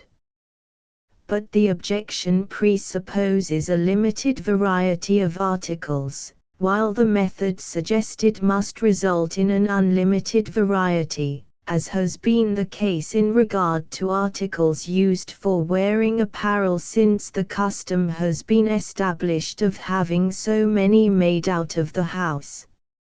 It presupposes also that individuality depends on externals. The gentleman who wishes to preserve his individuality through his cook could also preserve it through employing a private tailor, but he gladly sacrifices it in the latter case for the better work of one who serves 100 other customers as well. Individuality is preserved when a person builds his own house, but the doubtful benefit of the result is suggested by Oliver Wendell Holmes when he says, "Probably it is better to be built in that way than not to be built at all." The individuality of the present generation is certainly not less than that of the preceding one when all clothing worn by a family was made up in the house, or of an earlier one when all cloth was spun and woven, as well as made up, in the house, or of a still more remote one when our ancestors troubled themselves comparatively little about either the weaving or the making. The very perfection of the principle of the division of labor makes possible the expression of the greatest individuality in that it offers the possibility of selection from 100 varieties whereas before no choice was given. The ability to choose between the work of 100 cooks permits a truer individuality than does the command of the services of but one. Whims, caprices, and eccentricities sometimes masquerade as individuality and are not always entitled to respect. Another form of work now done in the house that could be done outside is laundry work. The inconveniences resulting from the derangement of the household machinery according to the present method have formed the theme of many jests. A serious consideration of the subject must lead to the conclusion that this system results in great waste as well as in unnecessary wear and tear of the household machinery. An objection on hygienic grounds is sometimes made to the proposal to have articles of clothing laundered out of the house together with articles sent by other families. But science has already accomplished much at the bidding of business enterprise, and this objection can be overcome. Even as it is, the question may well be asked whether the price paid is not a heavy one for individual laundresses. The vast army of persons who board are compelled to send out articles to be laundried, and this is apparently done without serious results. A beginning has been made in many families where a competent laundress cannot be secured by sending to public laundries all starched clothing, especially all collars and cuffs. The laundries of Troy, New York, have branches for the reception and delivery of goods in all parts of the country, and laundry many articles better and more cheaply than can be done at home. The amount of space now occupied in cities for laundering purposes that could be used for business or for homes is far from inconsiderable. It seems not altogether unreasonable to believe that if the space now occupied by laundries in individual homes could be used for other purposes, rents would be perceptibly lower. On economic grounds alone, this generation should relegate the washing machine and the wringer to the attic or the front parlor, where it has already placed the spinning wheel of its ancestors. Still another field is open for business enterprise in connection with the household. A very large part of the work connected with it concerns the care of the house and grounds.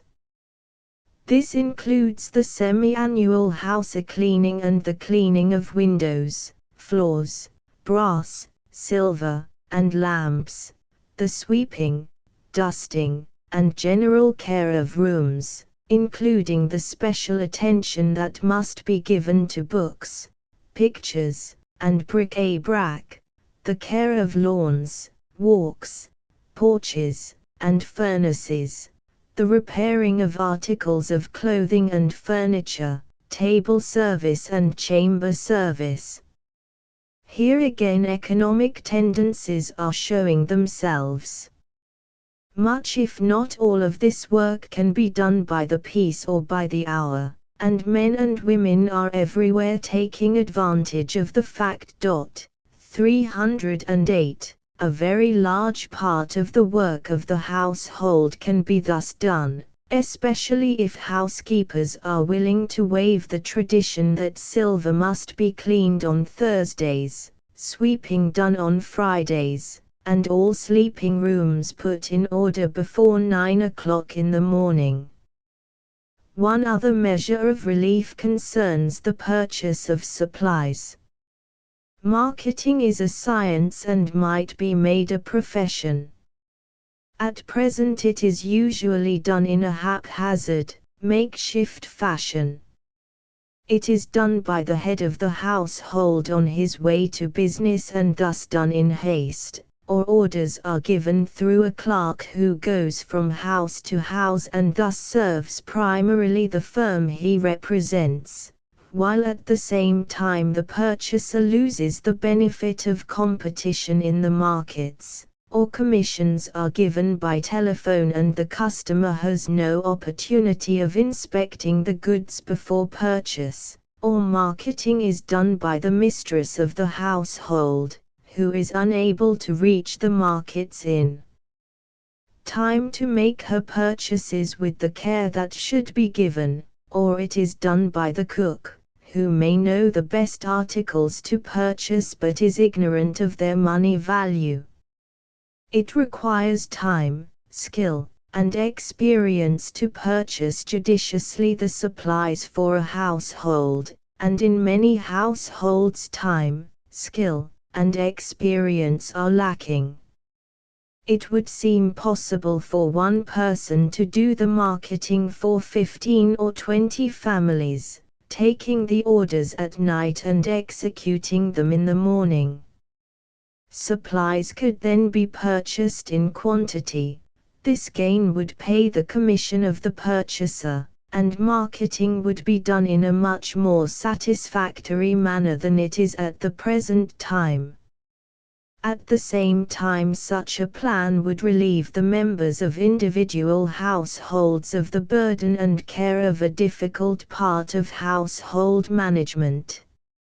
All of these measures suggested must tend ultimately to take as far as possible the domestic employee out of the house, letting her perform her work through the operation of unconscious business cooperation.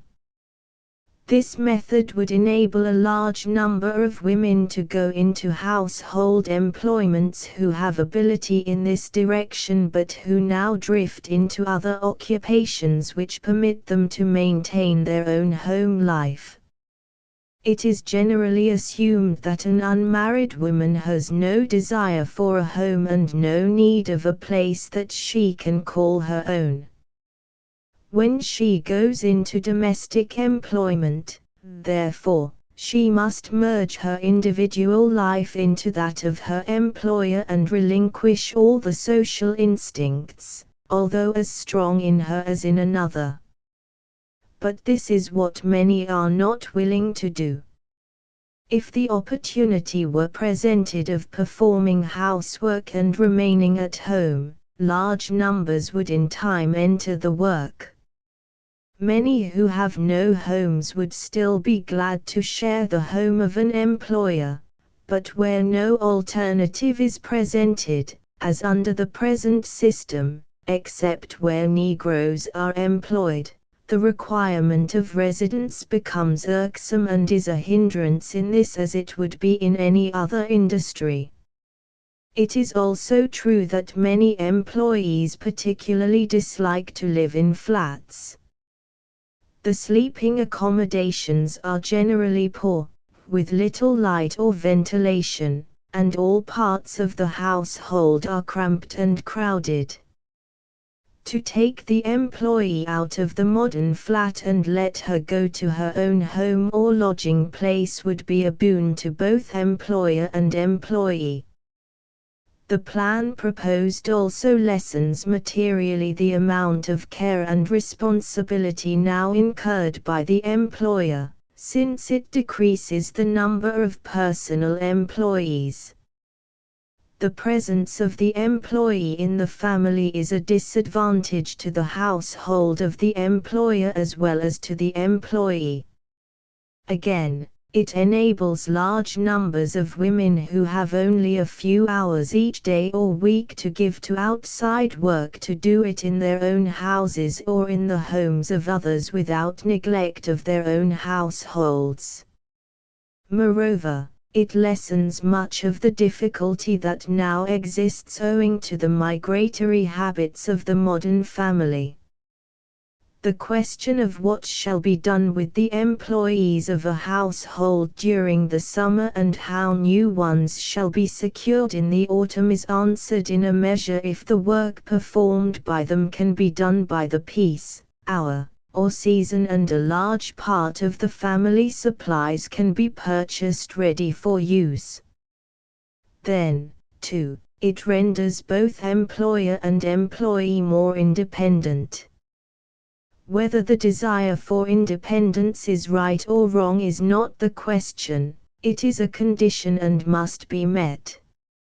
It has often been pointed out that the aristocracy of the Church broke down at the time of the Reformation, that the aristocracy of the state was overthrown by the Bastille mob, that aristocracy in education is yielding to the democratic influences of university extension, and that aristocratic economics are disappearing in the light of the industrial discussions of the day. The aristocracy of the household must succumb to this universal desire for personal independence on the part of employees. The plan suggested of specializing household industries to as great an extent as possible and encouraging the domestic employee to live in her own home has much in its favor. It substitutes for the responsibility to an individual employer, so irritating to many and so contrary to the industrial spirit of the age, the responsibility to a business firm. It throws the responsibility for success on the individual employees by bringing them into more immediate competition with other workers in the same field. It provides a channel through which advance becomes possible and also independent business life if executive ability is present. It reduces house rent in proportion as the number of employees is lessened, or it places at the disposal of the family a larger portion of the house than is now available for their personal uses. It simplifies the problem in all families where there is more work than can be done by one employee but not enough for two. It makes possible such a division of labor in the household as will discriminate between skilled and unskilled labor. Under the present system, the employer expects to find in one individual for $3 per week and expenses, a French chef, an Irish laundress, a discreet waitress, a Yankee maid of all work, a parlor maid, a Quaker in neatness, all this, with the temper of a saint and the constitution of a cowboy thrown in. Expectations are often disappointed and the blame is thrown, not on a bad system, but on the individual forced to carry it out. The separation of skilled and unskilled labor permits each one to do a few things well and prevents the friction inevitable when the skilled workman is called upon to do unskilled work, or the unskilled laborer to perform tasks requiring the ability of an expert. It is a more flexible system of cooperation than the one technically known as such, since all articles are purchased, not of a certain manufacturer or dealer whom it has been agreed upon by contract to patronize, but wherever it is most convenient. It is easily adapted to the present system of living in flats and apartment houses rendered almost necessary in some places by high rents. This way of living makes it difficult to employ a large number of domestics, but on the other hand it makes it possible to do without them. It enables the domestic employee to have the daily change in going back and forth from her work which the shop girl and the factory girl now have. The domestic employee now has out-of-door exercise not oftener than once or twice a week, and the effect is as deleterious physically, mentally, and morally as a similar course would be in other walks of life. It must decrease that pernicious habit, so degrading to the occupation as well as to the individual, of discussing the personal characteristics of both employers and employees, since the relationship between the two is changed from the personal to the business one. It elevates to the rank of distinct occupations many classes of housework now considered drudgery because done at odd moments by overworked employees. It must in time result in many economic gains, one illustration of which is the fact that the kitchen could be heated by the furnace and all cooking done by kerosene, gas, or electricity. On the other hand, the necessities of employers would cease to be the gauge for measuring the minimum of work that could be done by employees without losing their places. Two objections are sometimes raised to this plan. The first is that the cost of living would be increased. This would undoubtedly be the effect at first, but it is not a valid objection to this mode of housekeeping. The list of articles now made out of the house shows that every article of men's dress is made more cheaply and better than formerly when made at home. This is due to the fact that in the transitional period men of means were willing to pay a higher price for goods made out of the house for the sake of obtaining a superior article.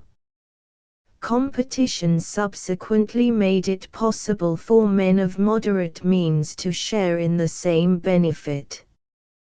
The same tendency is seen among wage-earning women.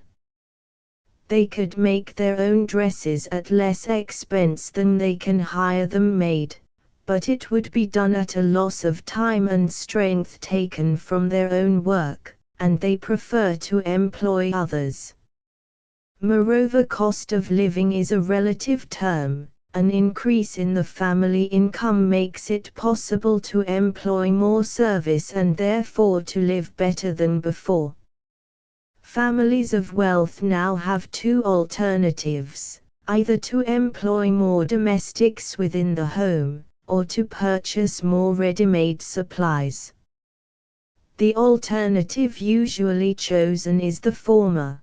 But if such families would choose the second and instead of employing additional domestics would, as far as practicable, purchase ready-made supplies for the table and have more work done by the hour, day, or piece, as great ease of living would be secured as through the employment of additional service within the house under the present system. Though the cost of living might be increased, it is a price many would be glad to pay for a release from the friction of a retinue of domestics in the home. When it has become the custom for families of wealth to have few or no domestics under their own roofs, the great problem of how people of limited incomes can have comfortable homes will be solved. The second objection is the fact that it would take from the women of the household much of their work.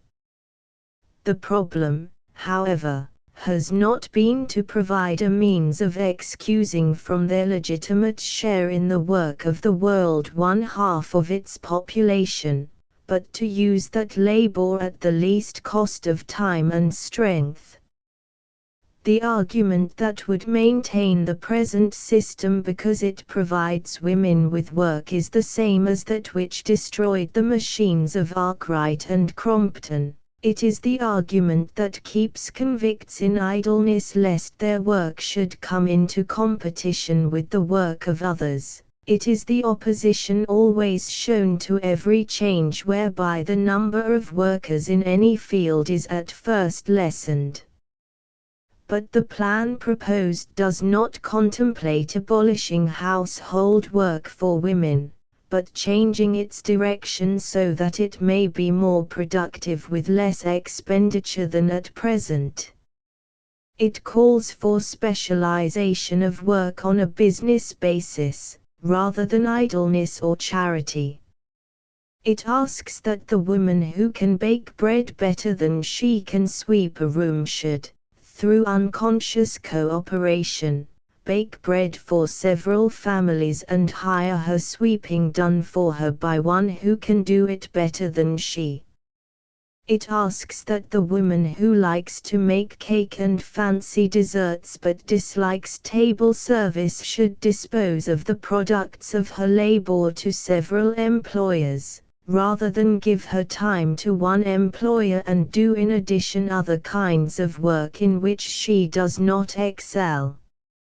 It asks that the woman who cannot afford to buy her preserves and jellies at the women's exchange but crochets for church fairs slippers that are sold at $1 a pair shall dispose of the products of her industry at a remunerative rate and buy her jellies put up in a superior manner. The plan allows the person who has skill in arranging tables and likes dining room work, but dislikes cooking, to do this special kind of work, when otherwise she would drift into some other light employment. It provides that women in their own homes who are now dependent for support on the labors of others shall have open to them some remunerative occupation. The preparation of food in small quantities always secures more satisfactory results than when it is prepared in larger amounts. Women in their own homes can give foods the delicate handling necessary for the best results and at the same time use the spare hours that are now given to unprofitable tasks. It makes every member of the family a cooperator in some form in the general family life. What is needed indeed in the household is more cooperation among the different members of it rather than conscious cooperation with different families. It has been recently pointed out that the carrying of electricity as a motive power to individual houses may cause a partial return to the domestic system of manufacturing which will be carried on under more favorable conditions than was the old domestic system. 309. This is in the future, its possibility is only hinted at.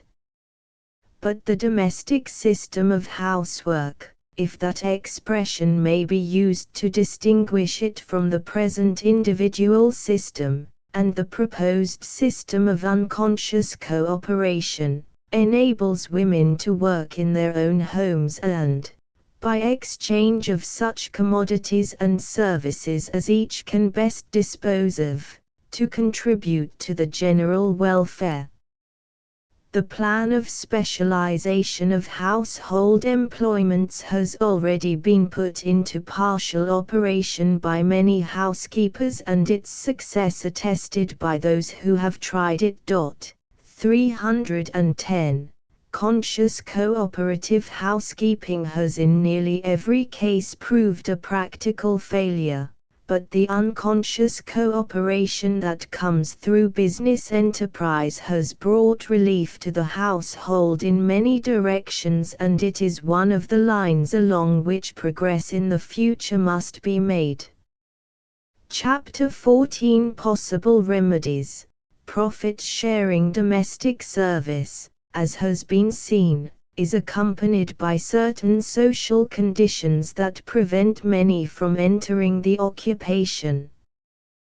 The present unclassified state of household employments operates in the same way.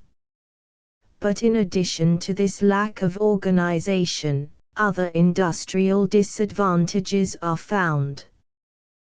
These are the lack of all opportunity for promotion within the service, the lack of kindred occupations opening out from it, the irregularity of working hours, and confinement evenings and Sundays, the necessary competition between those of American birth and foreign-born and colored employees, and the lack of personal independence.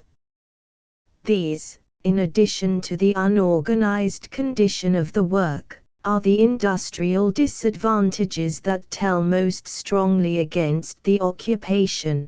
They are the economic maladies that can be alleviated only by the application of economic remedies.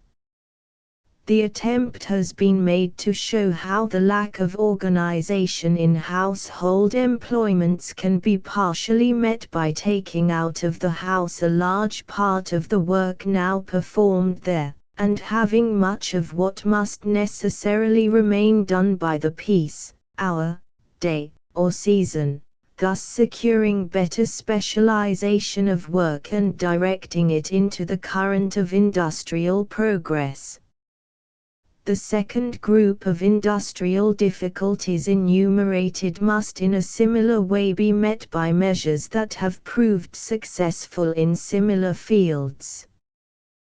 The vexed questions of wages and hours of labor in the industrial world are still unsettled, but in certain industries some little progress towards a solution of those difficulties has been made through the introduction of the profit-sharing system.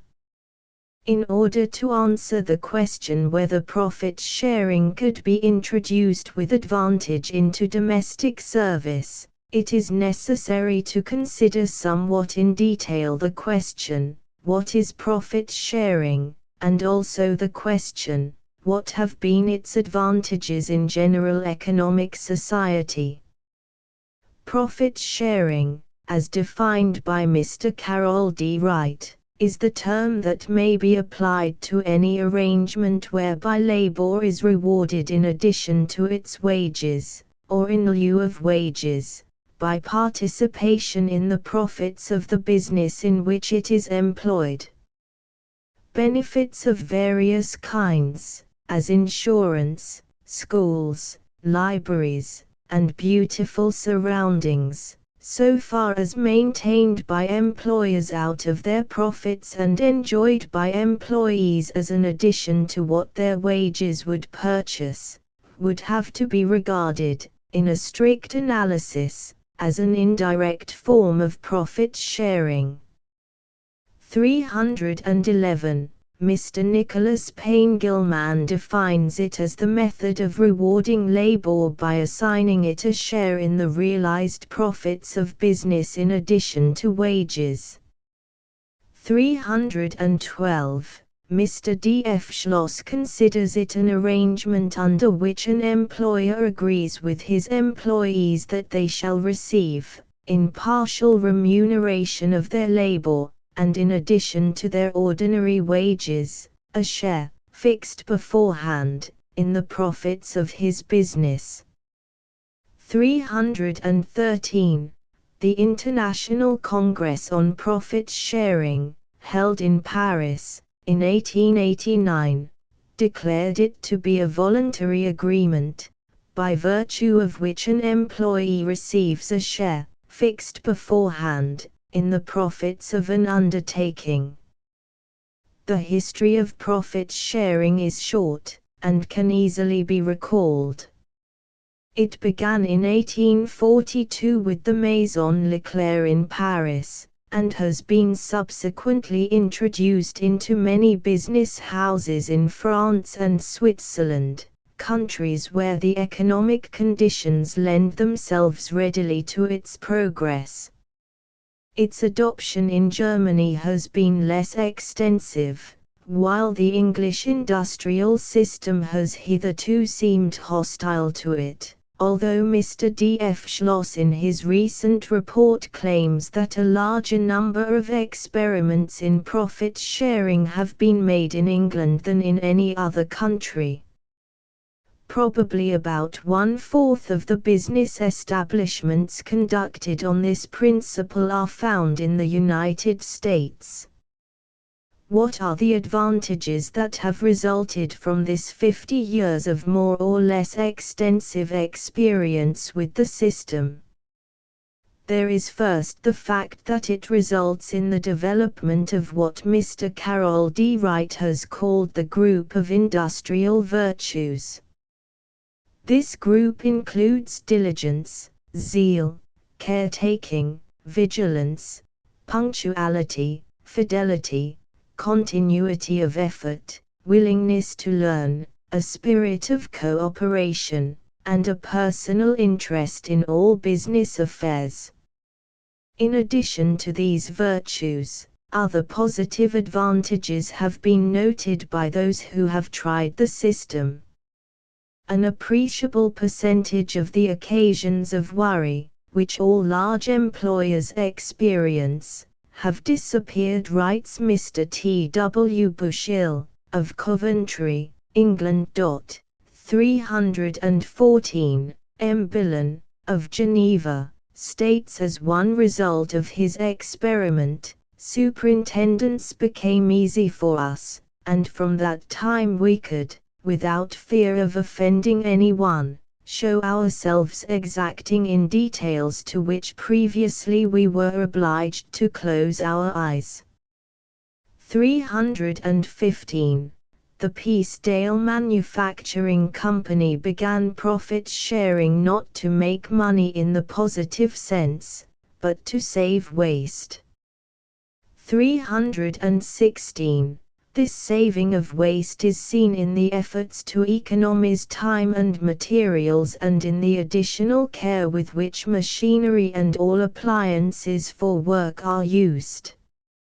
Various English firms have been most successful in attaining this end, stating that they find increasing care to avoid spoilt work and waste both of time and material, that waste is guarded against, that there is care in handling materials, and that especially waste of raw material is avoided.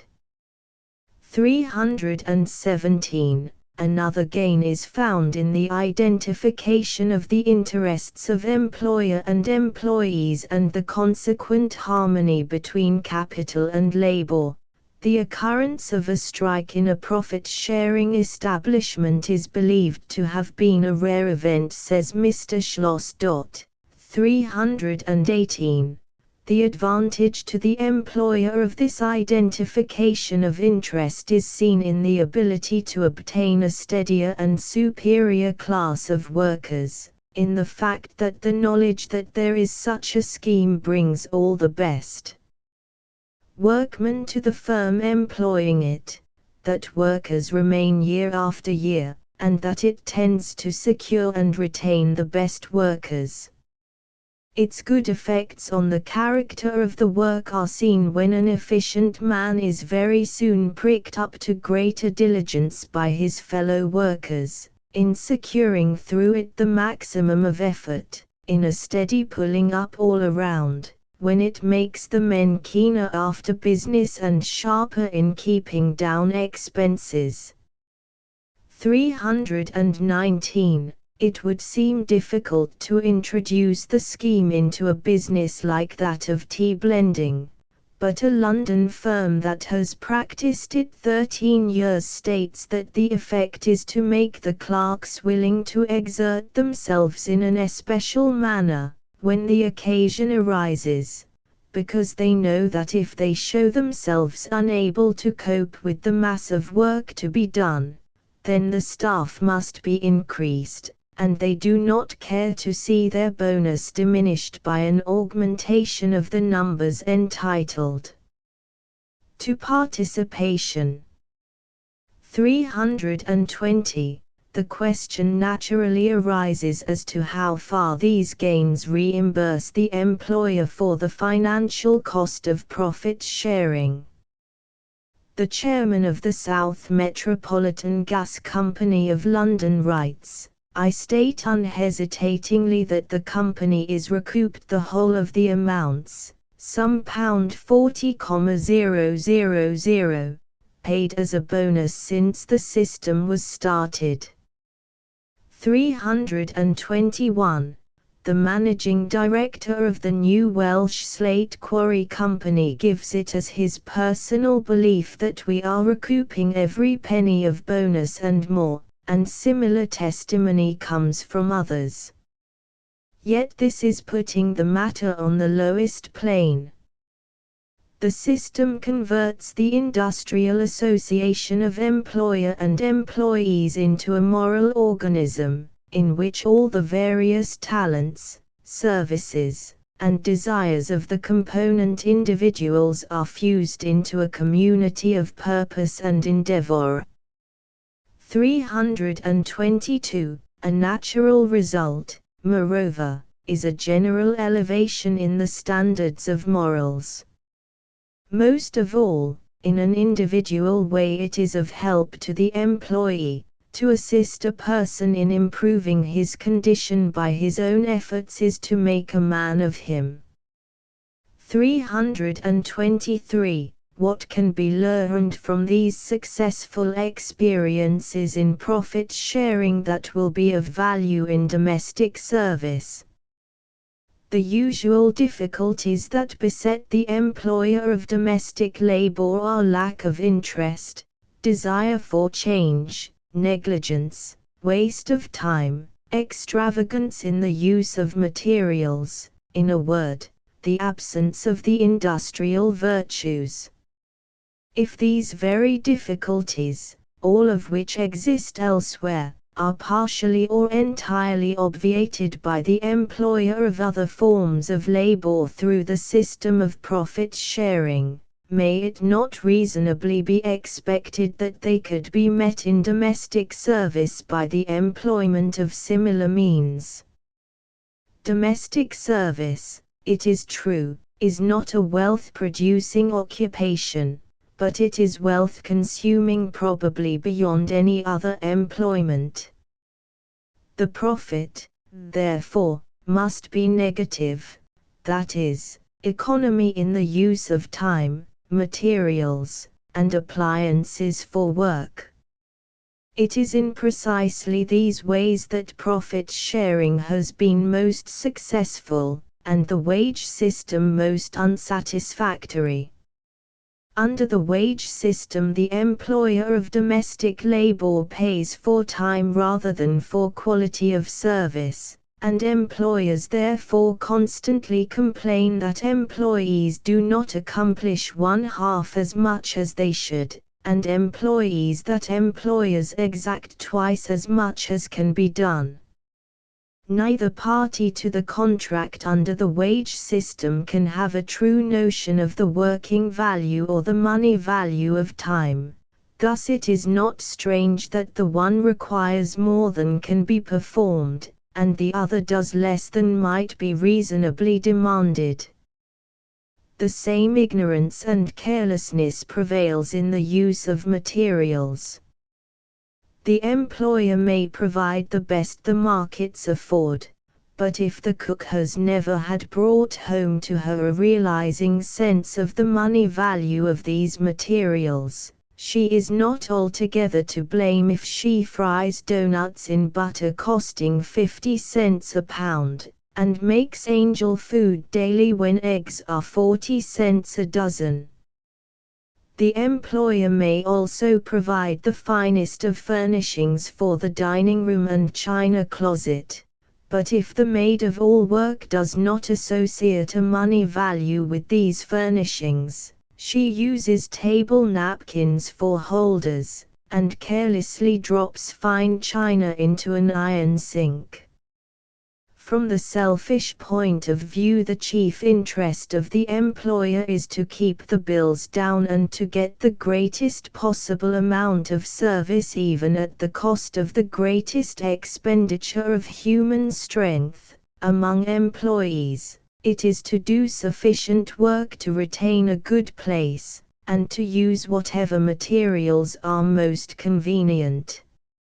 Mr. Nicholas Payne Gilman has well said, "The deficiency in the daily wage system as a motive power to procure the desirable maximum of effort and performance is extreme." Precisely the same objections that hold in all other employments to the wage system hold as well in domestic service. In other occupations it has been seen that the almost universal testimony of those who have tried profit sharing is that the system results in economy in the use of materials, care in the handling of machinery and implements of work, and a feeling of partnership, the spur of which as a motive is only excelled in sharpness by complete proprietorship. Mr. Gilman sums up the advantages of the system when he says, "Profit sharing advances the prosperity of an establishment by increasing the quantity of the product, by improving the quality, by promoting care of implements and economy of materials, and by diminishing labor difficulties and the cost of superintendence." In a word, whatever arguments can be advanced in favor of profit sharing in productive industries can be used with equal force in its favor in domestic service. The application of the principle to the household is simple. It is possible to allow a fixed sum, as $50, $100, or $500 per month for living expenses, which shall include the purchase of all food for the table, fuel, lights, ice, breakages, and the replacement of worn-out kitchen utensils, and to allow a pro rata amount for guests during the month. If by care in the use of food materials, fuel, and kitchen and dining room furniture, the expenses amount to $45, $90, or $450 per month, the $5, $10, or $50 saved can be divided according to a ratio previously agreed upon between the employer and the one or more employees.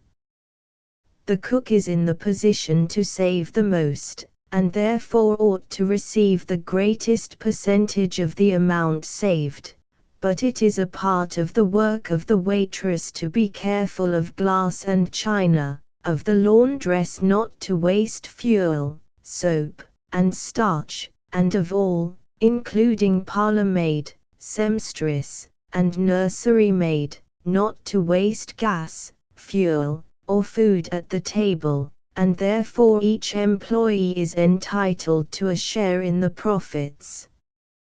Thus each keeps watch over the others to prevent undue waste, and the employees are given a personal interest in the establishment now so often lacking.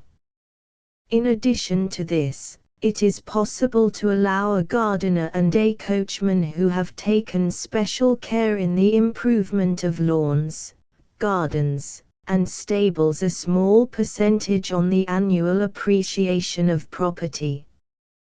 Comprehension is wonderfully quickened by the payment of a bonus or two in cash, and there is no more efficient instructor than self-interest.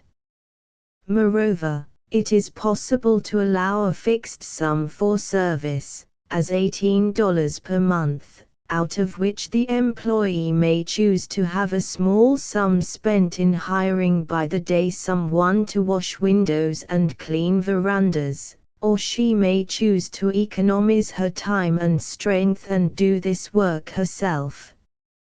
In either case, the financial outcome to the employer is the same, while either arrangement makes the employee a partner in the domestic company and gives her an active interest in its welfare. It is possible to apply the principle in still other ways. If the general servant likes to cook but dislikes other parts of housework, she may contribute to the women's exchange and with part of the money received hire with her employer an assistant to come in a certain number of hours each day to care for the rooms, the silver and brass, and wait on the table. It is possible also to give the cook a certain amount of time for making articles to be sold at the women's exchange, the employer furnishing capital and implements of work and receiving a certain share in the profits. In employment bureaus it would be possible to give a certain percentage of the profits of the bureau to all employees who have kept their names on the books of the bureau and remained at least 1 year in the place found by them through its agency. The ways indeed are numberless in which the principle of profit sharing can be applied, and if the ingenuity and fertility of resource possessed by so many employers were once turned in this direction, the good resulting would be incalculable. Great as would be the gain for domestic service if this principle could be adopted in private families, the advantage would be if possible even greater could it be introduced into hotels, boarding houses, and restaurants, and also the dining car, parlor car, and sleeping car service. In all hotels, restaurants, and public institutions the waste is enormous, perhaps proportionately greater than in private families, largely because as a rule the superintendents of such establishments are also employees on wages. Ignorance is often the chief cause of waste, and the best corrective of this ignorance is the experience gained through profit sharing. But the greatest advantage of profit sharing in restaurants and hotels, dining cars and sleeping cars, is that through it the feeing system could be abolished. In all such business enterprises where the feeing system is established, there is in effect a combination of the general public and the employees of the establishments against the proprietors of them. Such is the case because the feeing system prevents the proprietors from receiving a fair amount of patronage unless each employee is feed for performing the service he ought freely to give and for which he will presumably be paid by his employer. The money profit in all these establishments depends largely on the good service rendered by the employees, and thus it would be possible to divide a positive profit as well as a negative saving. The feeing system, if it prevails in any branch of personal service, drags down with it in the social and industrial scale every other branch of the service. The substitution of profit sharing in hotels and restaurants and in the dining car and sleeping car service for the system of fees so increasingly prevalent would do more than any other one thing to remove the social stigma from domestic service and make of all such employees self-respecting men and women. It may be urged against the proposition to introduce profit sharing into domestic service that few employees are of such stability of character as to warrant making the experiment. But the great desideratum is to introduce into the service some principle that will develop the best qualities of those already in it, that will sift out the worthless and compel them to undertake unskilled labor, that will draw from other occupations, where they are less needed, able persons whose natural tastes and abilities would attract them to this. M. Levasseur is quoted as saying that of 100 firms that begin business, 10% succeed, 50% vegetate and 40% go into bankruptcy. The statement characterizes with possibly sufficient accuracy the result in the case of the establishment of a corresponding number of households. Could an industrial partnership be formed between employer and employee, with the agreement to divide, not positive profits, but negative savings, something might be done to save the 40% who now give up housekeeping and go into the bankruptcy of hotels and boarding houses, and also to lessen the 50% who vegetate through the employment in the household of obsolete industrial methods. It may also be said that profit sharing appeals to a selfish motive and therefore is objectionable. But much of the waste and extravagance in the household comes from ignorance. Profit sharing is one way of teaching the value of raw materials. The comfortable theory is often entertained that to be born poor is to be born with a knowledge of all household affairs. As a matter of fact, there is doubtless far more waste and extravagance in the households of the poor than in those of the rich. But extravagance is in reality a relative term. Tenderloin steak for breakfast and rump roast for dinner, which may be simple fare in the household of the employer, becomes an impossible luxury to the employee in such a family when she goes to a home of her own. Profit sharing would be of value in the household not because it would appeal to a selfish motive, but because it would teach the value of materials used and incidentally do something to prevent this prevalent waste and extravagance. Neither of these objections to profit sharing holds in the face of all that can be said in its favor. The general arguments for it are many. It is usually assumed that the interests of the employer and those of the employee are antagonistic. The introduction of profit sharing could easily prove that this assumption in domestic service is wrong, as it has already made similar proof in other occupations.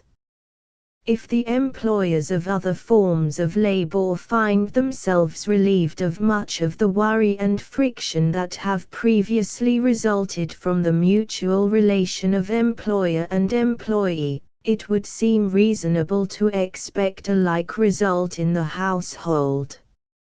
If it has been found elsewhere that the extra services called out, and the manner in which they are called out, constitute an invaluable educational discipline, and promote zeal, efficiency, and economy, a similar result might be looked for here. If other employees have learned through it to be careful of their methods of work, punctual in the performance of their duties, and economical in the use of materials, if it has become a moral educator, and substituted harmony and mutual goodwill for distrust and contention in the relations of employer and employee, then, indeed, may it not be considered, not as a panacea, but as one measure among many that may be of help in lessening some of the serious difficulties that now attend domestic service. At the present time a public discussion of domestic service meets with little else but jest and ridicule, while in private life the social stigma is cast on all engaged in it, as is the case in no other occupation. To attempt to dignify labor by saying, "We must dignify labor," savors of the old problem of trying to raise one's self by the bootstraps. No concrete method by which this is to be done is ever suggested, and until some plan is adopted by which the personal dignity and independence of the employee is recognized, and his industrial and financial independence is secured, domestic service will continue to be under the industrial and social ban. When this improved condition is brought about, there will be established what Professor Jvans considers the best of all trade unions, that between the employer and employee. It must be frankly said that the plan of adopting profit sharing in the household is a theoretical one, and to say it is mere theory is often considered an unanswerable argument with which to meet every new proposition. But theory lies at the basis of all successful action. Difficulties have come in household service often because it has been conducted without theory, in a short-sighted, haphazard, hand-to-mouth fashion. It is known, however, that the experiment has been tried successfully in a private family, and this perhaps saves the proposition from the charge of being only theory. It has been tried by Mrs. X, a university graduate, after 1.5 years' experience in housekeeping. The experiment was made in a college town where the cost of provisions was rather above than below the average. The family comprised 4 adults, including the Irish maid, rather above the average in intelligence and ambition. The plan provided for an allowance of $40 a month for living expenses, including groceries, meats, fish, poultry, butter, milk, cream, ice, candles, kerosene oil, and incidental expenses. The last included breakage and the replacement of worn-out kitchen utensils. The best materials of all kinds were purchased, and practically nothing was ever thrown away. The food was simple but abundant. The cooperation between employer and maid consisted on the part of the employer in planning the menu, especially the making up of leftover materials, the pricing of all articles in the market, and keeping the accounts accurately. The maid gave all orders and carried them out. The profit sharing consisted in dividing equally between employer and maid whatever had been saved at the end of the month out of the $40 allowed for running expenses. The results of 4 months' experiment were as follows. Average monthly expenses before profit sharing began $41.25. Expenses first month after 36.74, second 43.75, 324, third 41.58, 325. Fourth 36.28. The plan for carrying on the dining association using the Memorial Hall of Harvard University is essentially one of cooperation, and contains some points that could be tried with advantage elsewhere. The steward receives a fixed salary and in addition a small sum each week for every person who boarded that week at the hall. but this head money is proportionately diminished as the average weekly price of board exceeds the amount agreed upon. At Placid Club, a social club established in the Adirondacks, all fees are prohibited, and the rule is strictly enforced, but the past season, 1896, a dividend of 10% on the wages received was declared out of the profits of the club, and this was given to all house employees who had remained throughout the season and whose services had been satisfactory to the manager. The financial success of the club depended largely on the efficiency, goodwill, and ready cooperation of its employees, and the dividend declared was in recognition of this fact. Beginnings in a small way have been made elsewhere. 326. They are indeed but beginnings, but they seem to indicate one direction in which progress is possible. Chapter 15 Possible Remedies. Education in household affairs. One of the greatest obstacles in the way of improving domestic service has been the prevailing lack of information in regard to household affairs and of careful, systematic education of housekeepers. Information and education are often used as synonymous terms, but the two words carry with them entirely different ideas. Information concerning household affairs includes a ready knowledge of the history of all household employments and household service, of the economic basis on which the household rests, and of the economic principles on which it is conducted. Much of this information it is now difficult to obtain.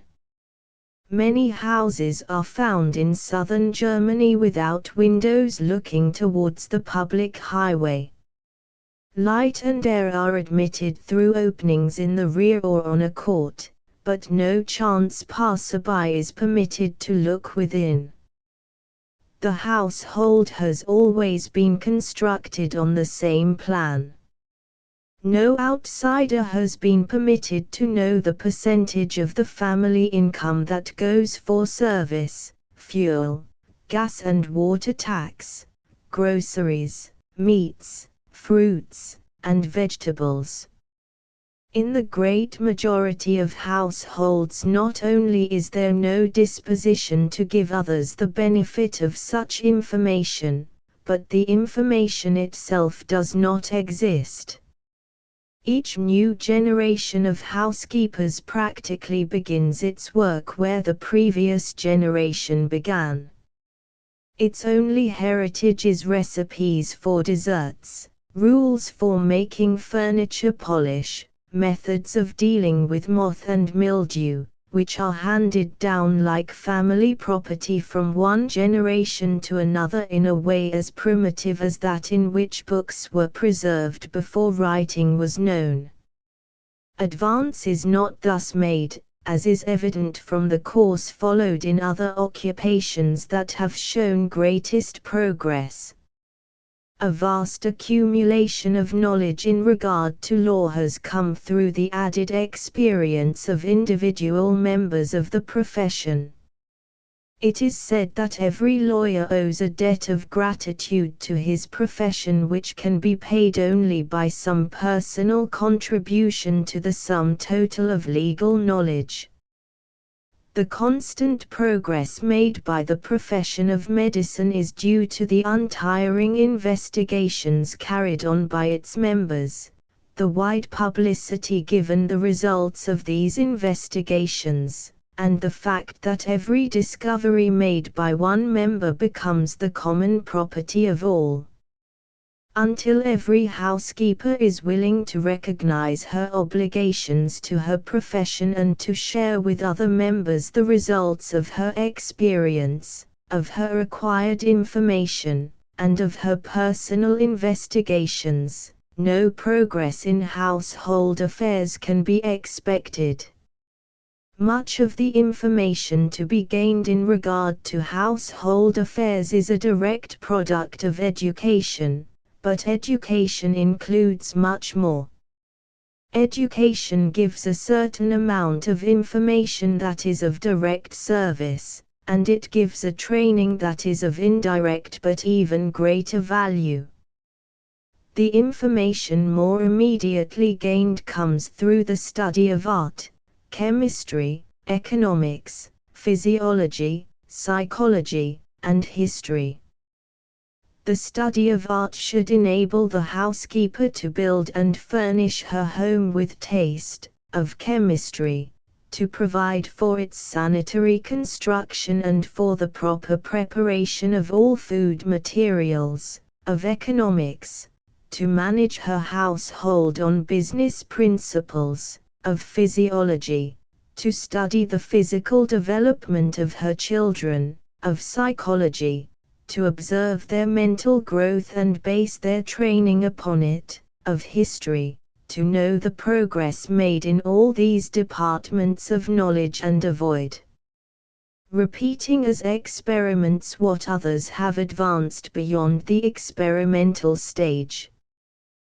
These are the gains on the side of information. The real work of education in supplying the needs of the household is far more important. There are constantly arising in every household emergencies for which the housekeeper is, and must be, totally unprepared as regards the amount of available information she possesses. There are demands made every hour, every moment, for the exercise of reason, judgment, self-control, alertness, observation, accuracy, ingenuity, inventive genius, fertility of resources. The training received by the housekeeper must be such as to prepare her to meet at any moment any emergency that may arise within her home. In all ordinary circumstances she avails herself of the information gained in school or college and through her general reading, but this is of no avail in the decision of questions which arise outside of the field of this information, and could by no possibility be anticipated by it. If progress is to be made in the household, it must be no longer assumed that an establishment can be well managed by a young woman whose reasoning powers have never been cultivated, who has never been taught self-reliance and self-control, who has no conception of accuracy, who has never acquired the habit of observation, and whose inventive genius and fertility of resource are expended in providing for the pleasures of a day. No improvement is possible in domestic service until every part of the household comes abreast of the progress made outside of the household, until the profession of housekeeping advances, like the so-called learned professions, through the accumulated wisdom of its individual members, until it ceases to be merely a passive recipient of the progress made elsewhere, and becomes on its own part an active, creative force. So much has progress up to this time been hindered by this inactivity in the household, and so great is the interdependence of all parts of the household, that it seems necessary to consider somewhat more in detail the causes of this condition. Inactivity in all household affairs has largely come from three things. It has in the first place been generally believed that a knowledge of all things pertaining to the house and home, unlike anything else, comes by instinct. It is assumed that the housekeeper is born with an intuitive knowledge of the right proportions of all materials to be used in cooking, this knowledge sometimes supplemented by an inherited cookbook and one purchased to aid a benevolent society soliciting funds for a charitable purpose. Her knowledge of the mental, moral, and physical training to be given her children is also to be gained through instinct and experience and the traditions handed down with regard to her own family. Instinct may sometimes be dormant, and experience prove an expensive schoolmaster through the exaction of heavy fees, but no other avenue of information has been open to her. Again, a very large proportion of all monies spent for legitimate household purposes passes through the hands of housekeepers, yet no thorough investigation on an extensive scale has ever been carried on in regard to the expenditure made within or for the household. Few women, when they assume the care of a household, know the exact value of the household plant, the amount to be deducted each year for wear and tear, the relative proportions expended annually for rent, fuel, food, clothing, and service, the number of meals served and the approximate cost of each, the amount of profit, waste, or unproductiveness that results from all expenditures made. Every manufacturer, every businessman knows the value of his plant, its increasing or diminishing value, the cost of materials used and of service employed. This information constitutes a part of the intellectual capital with which he begins business. He does not acquire it by instinct or tradition, but by careful and exact study of all the factors involved. It is difficult to see how a household can be successfully carried on except through the application of the same principles. If we turn to the construction and decoration of the house, ignorance, masquerading as instinct, quite as often prevails. It is true we have houses in which we live, many of them expensive and artistic, yet as a rule little or no attention is paid in their construction to the specific use each of the several parts is to serve. Libraries are built with little or no regard to the place to be occupied in them by bookshelves, desk, or library table, and no attention is paid to the question of the best methods of providing them with natural and artificial light. Drawing rooms and parlors are built without a place for a piano, dining rooms without regard to the position of a sideboard, butlers' pantries without an entrance to the kitchen, kitchens with absolutely no regard to the conveniences of the work to be carried on there, and bedrooms with no normal place for a bed, bureau, or dressing table. Something has of late been done in deference to public sentiment towards applying the principles of sanitation to the construction of public and private buildings, yet much still remains to be done, both in the investigation of the principles and in their application. Many of our private homes are pleasing to the eye. Yet if we accept that definition of art which considers that it is its highest province to serve best the useful, many of the so-called artistic homes must be otherwise classed.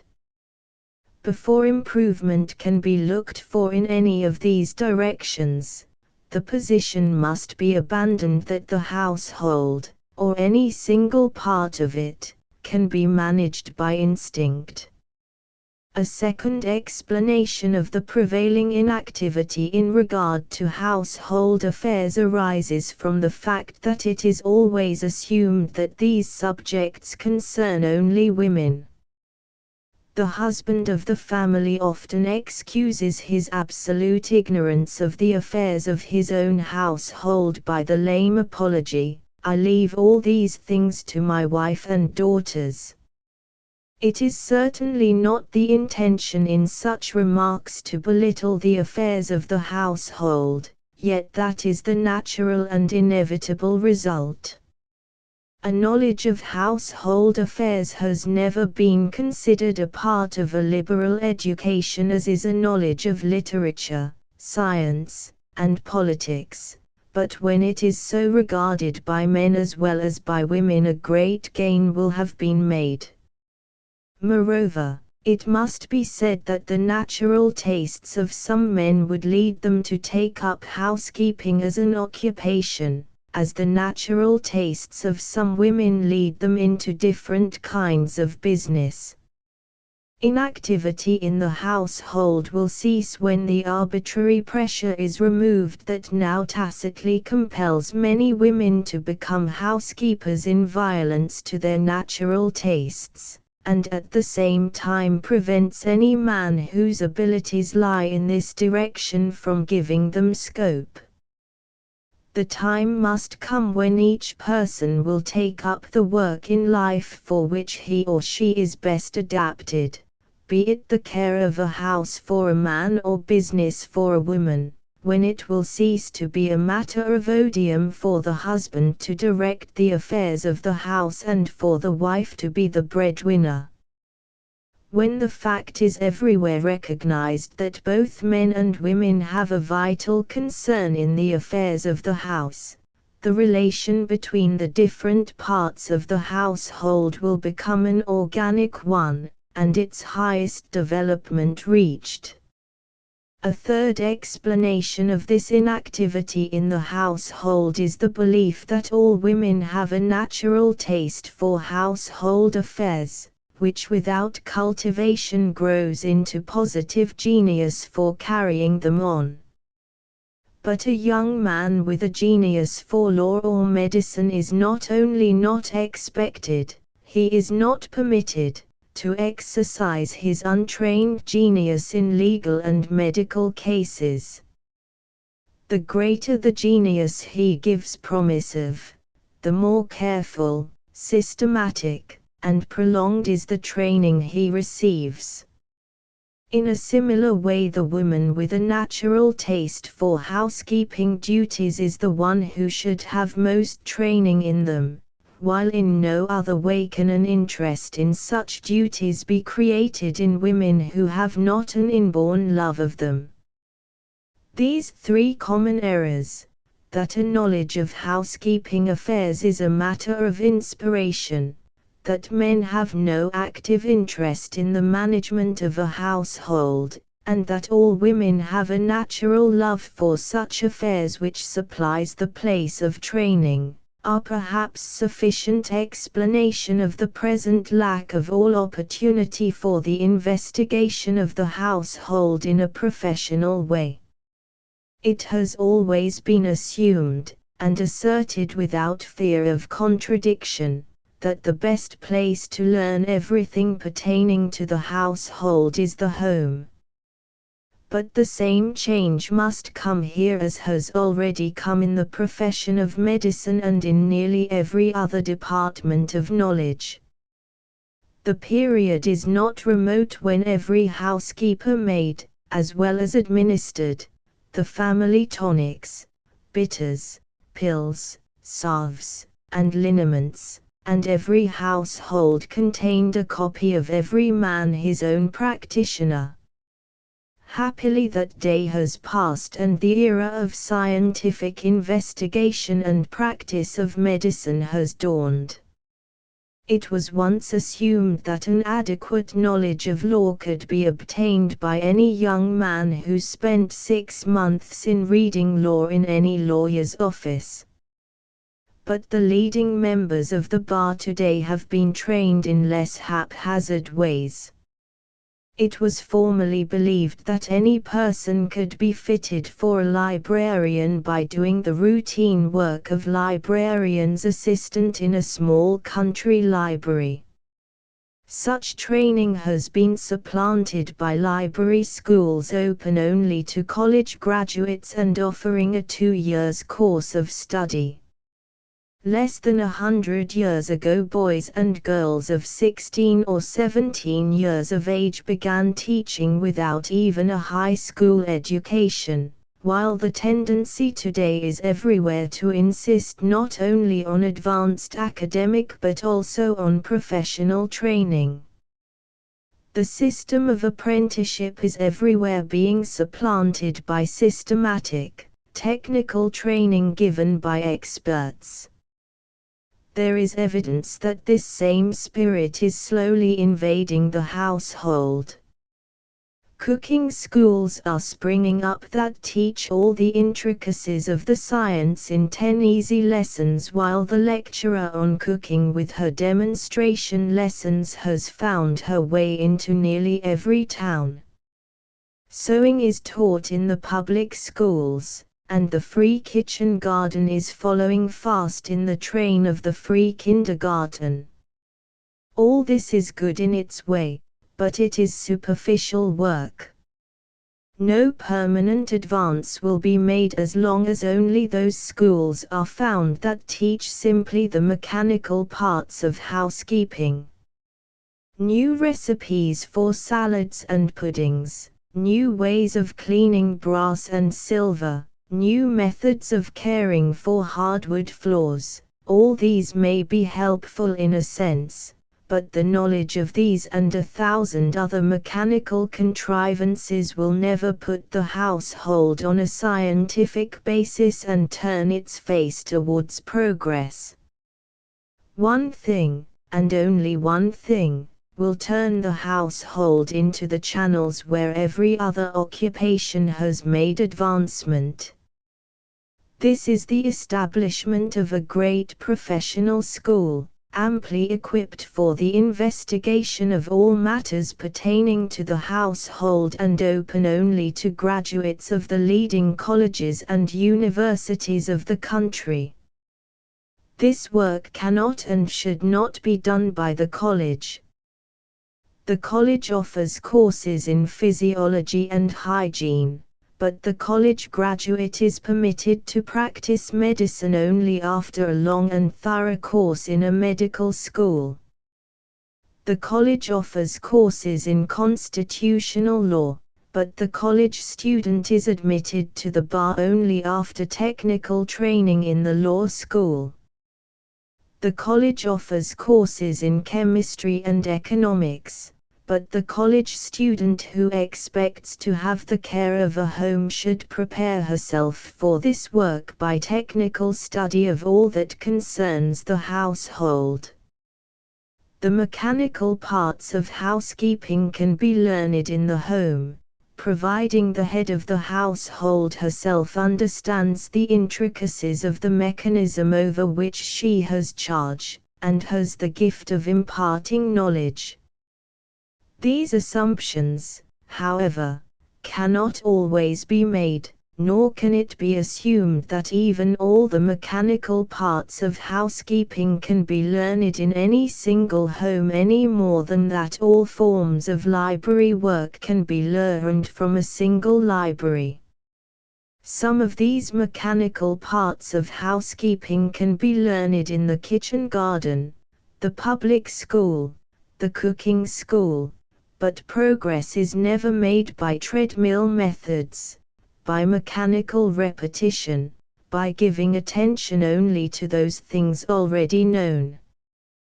Professional training and investigation must supplement home and collegiate instruction in the case of the housekeeper, as the professional school supplements private and collegiate instruction for the physician, the lawyer, and the clergyman. The household has been up to this time a terra incognita. Until but yesterday absolutely nothing had been done in any educational institution towards investigating its past history, its present condition, its future needs. The beginning has scarcely been made, although the field for such investigation is limitless. Comparatively little is known of artistic house building and furnishing, scarcely more of household sanitation, 327, and the chemistry of foods, 328, even less of the economic principles underlying the household. Fashion, not art, governs every question of costume, while, with a few notable exceptions, Porter's development of the human intellect contains the sum and substance of our knowledge of the mental development of children. Years of patient, laborious, unremitting investigation must be given to all household affairs before any appreciable advance can be made by them. The historical and scientific investigation of all the great subjects of art, economics, chemistry, physiology, and psychology in their application to the household, and the publication of the results of these investigations, would not indeed settle tomorrow all the difficulties that arise today in regard to household affairs, but such investigation and publication would take the subject out of the domain of sentiment and transfer it to a realm where reason and judgment have the control. Household affairs would in time come to receive the respect now accorded the learned professions. Household service, instead of being taken up as a last resort by those who themselves say have not education enough to do anything else, would be dignified into a profession that would attract large numbers who now seek other occupations. It has already been said that educational forces do not push from the bottom, they pull from the top. When a strong educational force exerted from the top shall have pulled the household and all questions connected with it out of the slough of stagnation in which it has been for so long a time, then, and not till then, will training schools for domestic employees be successful. Progress in every other field of human activity has been made only through investigation and the widespread diffusion of the results of such investigation. On similar investigations rests the only hope of making progress in household affairs. Chapter 16 Conclusion. Any study of the subject of domestic service must lead to the conclusion that household service and household employments do not occupy an isolated position, that while they may be indifferent to the political, industrial, and social changes constantly occurring, they cannot by virtue of this indifference remain unaffected by them. That the inventions of the past 100 years have revolutionized household employments, and that the present generation must adapt itself to these new conditions, that while a century ago domestic service had no competitors as an occupation for women, it now has hundreds. That the personnel in the domestic service of America has been transformed through industrial, political, and social revolutions, that it has been affected by the democratic tendencies of the age and by the commercial and educational development of the country, that because of these constantly recurring changes in the conditions surrounding domestic service, the questions connected with it vary from year to year, that it is governed by the same general economic laws as are all other employments, and that it has developed within itself other economic laws peculiar to it, that the increasing wealth and luxury of the country are introducing new complications into a problem already far from simple, that both employer and employee are heirs of conditions which their ancestors could not control, and that they are surrounded by difficulties which no person, single-handed and alone, can hope successfully to overcome. It has been seen that many of these difficulties arise from the failure to recognize domestic service as a part of the great industrial questions of the day. It is not so recognized because economic writers have not as yet discussed the subject, and because those who come in daily contact with it overlook its economic side. The housekeeper who completes her round of morning shopping by a visit to an employment bureau where she engages a new cook regards that and her other business transactions all in the same light. She has both in shopping and in securing a cook been guided solely by her taste, her necessities, and her bank account. The economist must include domestic service in his discussions of the labor question, and the housekeeper must differentiate the various parts of her housekeeping duties before improvement is possible. It must also be recognized that another difficulty has been the natural conservatism of many women, a conservatism arising from the isolated, home-centered lives many housekeepers lead, and that prevents that intellectual hospitality which is the presager of all true progress. The typical housekeeper, like the Turk, is a born fatalist.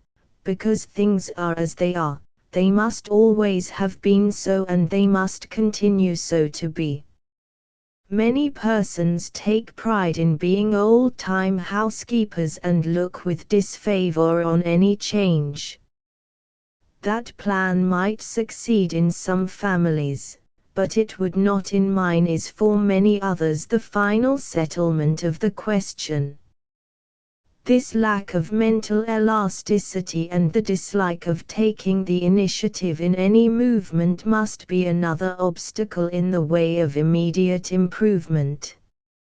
It has also been seen that other causes partially explain the difficulty: the love of ease and pleasure, the attempt to keep up appearances, a pretentious manner of living, the frequent desire of both employers and employees to get everything for nothing, the willingness of mistresses to find maids who will do their work half right and of maids to find mistresses who will treat them half right, the endeavor to get the largest expenditure of women for the smallest expenditure of money, natural tendency among women toward aristocracy and a dislike of everything savoring of social democracy.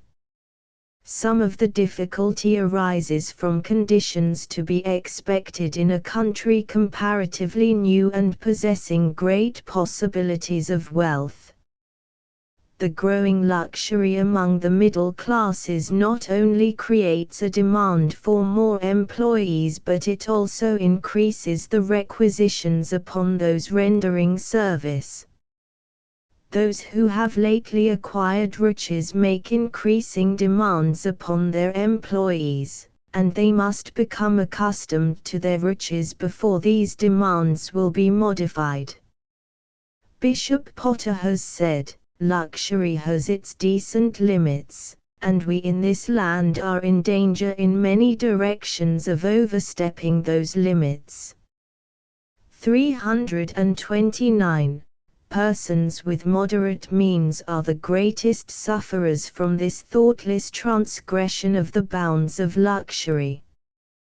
The remedy lies in such education of the wealthy classes, especially where wealth has been suddenly acquired, as will give a more practical knowledge of general and household economics, a realization of the ethical as well as of the economic principle involved in paying high wages for poor service and abnormally high wages for good service, such an education as will result in greater simplicity in manner of living because it will be governed by ethical, economic, and hygienic principles.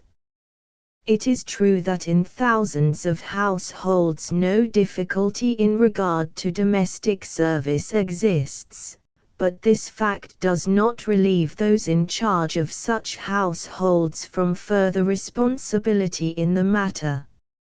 A political club recently formed to secure better municipal government in Montreal took as its watchword, "Every man is individually responsible for just so much evil as his efforts might prevent."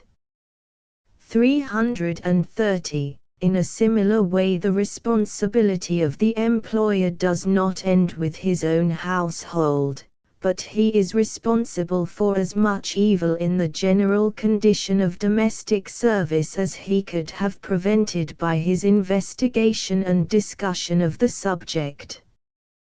The first result of this investigation, discussion, and action must be the attempt to remove from domestic service the social stigma attached to it. During the feudal period, every occupation was inferior socially to that of warfare. Physicians were leeches, clergymen were held in disrepute, bankers were usurers, and merchants and traders were tolerated only because they could furnish the ready money necessary for military campaigns. Social position belonged only to the profession of arms. The substitution of higher ideals for those of feudalism and the spread of democratic ideas have removed the social ban from every occupation except domestic service. Industrial and social evolution point to its ultimate removal from this employment, as has been the case in others. A second result of investigation and discussion must be the working out of ways and means for taking both work and worker out of the house of the employer. This must result in a simplification of household management and a greater flexibility in household employments. It simplifies the household because it takes out of it a cumbersome, unwieldy machine long since become antiquated. It is possible to arrange a series of mechanical contrivances operated by electricity that will enable a person to open any window or door in his house without rising from his chair, but it is as a rule easier to open a window without such assistance than it is to keep the batteries in running order. A retinue of employees in a household becomes like a complicated mechanism used to attain simple ends. Taking the employee out of the house of the employer brings flexibility into household employments, since it results in greater personal independence and in openings for specialized work. An ambitious and energetic office boy is pushed on by his employer into more responsible positions, but the domestic employee is held back by impassable barriers. Industrial promotion is impossible as the occupation at present exists. I suppose there must be a screw loose somewhere, or a man of his age would not be my coachman, said a lawyer recently in reply to a question concerning a new employee. The industrial barriers within the occupation must be removed before domestic service will attract large numbers of capable, efficient persons. This can be at least partially accomplished by taking the employee out of the house and allowing him or her to become a self-reliant, independent, business person. Another direction in which progress lies is in the effort to put the employment on a business basis. This must be accomplished if any improvement is to come. No man takes his watch to a blacksmith to be repaired, or employs a mason as bookkeeper, or a longshoreman as superintendent of a mill, or a hod carrier as floor walker. Yet practically the same thing is done when a housekeeper employs an inexperienced young woman as seamstress, installs a girl just from Ireland as cook, takes a tenement house woman into her home to care for her table linen and bric-a-brac, and then adds to the incongruity of the situation by paying high wages for this unskilled labor. Some agreement must be reached by employers in regard to standards of work and wages before domestic service can be classed as skilled labor. 331. The suggestion of profit sharing is in line with the effort to put the occupation on a business basis. Only where there is absolute equality, when employer and employee stand on the same business level, can amiability of manner and a spirit of helpfulness on the part of the employee be prevented from being interpreted as springing from a desire to curry favor with the employer. Not until the domestic employee feels he has no reason to court the favor of his employer for the sake of possible perquisites will he be self-respecting, and therefore entitled to respect from others. The practice in many private houses of subsidizing employees by numerous and valuable gifts is as subversive of the best interests of all concerned as is the giving of fees in large establishments. It fosters subserviency rather than responsibility, and creates dissatisfaction among the employees in families where the custom does not and perhaps cannot prevail. Profit sharing appeals not to selfishness but to intelligence, and has in it elements that tend to make the employee a self-respecting and therefore a better man. Improvement in all these directions, or in other ways far better, can come only through the investigation of all household affairs by both men and women. Travelers in other countries often lament the sight, still so common in some places, of a woman harnessed to a cart with a dog, or dragging the cart by her own efforts, or weighed down by the heavy burdens placed upon her back. But a more unfortunate condition in such countries than the woman harnessed to a cart is the fact that wherever this is found, the highest opportunities for education are not open to women. The woman and the cart will remain in every country where university education is not made possible for her. Until university investigation of domestic affairs is made possible for everyone having the proper qualifications, the woman and the cart, the overburdened, ignorant, and hopeless worker, will remain in the household. If progress is to be made in the same direction that it has been up to this time, it must bring a still further readjustment of the work of both men and women. It must result in attracting every man and woman to the work for which he or she is best fitted. Just as other forms of work once held in low estimation have been elevated by scientific advancement, so the time will come when it will be honorable to do housework of any kind for remuneration. A woman with no talent for art has been known after 4 lessons in oil painting to offer for sale the products of her work without blushing for her audacity or incompetence. But though ignorant of art, she may have been competent in cooking, and if the way had been open to gain an honorable support by the exercise of this talent, she might have been saved the attempt to secure a living by means from which nothing but failure ought to result. The mistress of a large and costly establishment said recently, "One of the most difficult things about housekeeping is to dispose of old fancy work. Much of this work represents idle labor in boarding houses, done by women in various walks of life who will not keep house under present conditions, but who would be glad to do so if the conditions could be made more favorable.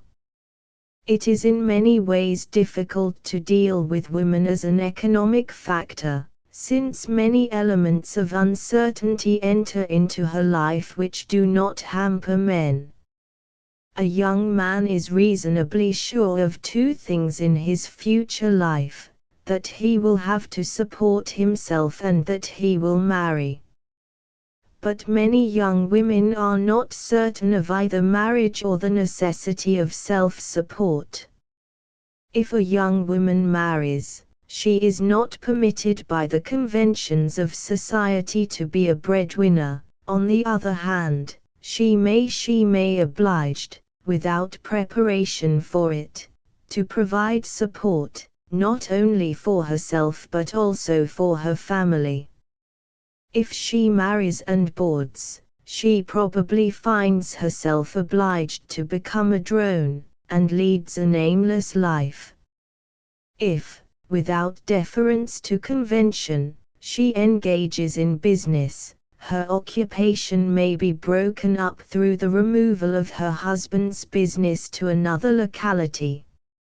For economic reasons, it is impracticable for the married woman to engage in any industry involving the use of capital that cannot be readily transferred, unless this business is the same as that of her husband, or unless she bears the entire burden of support and has unrestricted control of the business enterprises of the family.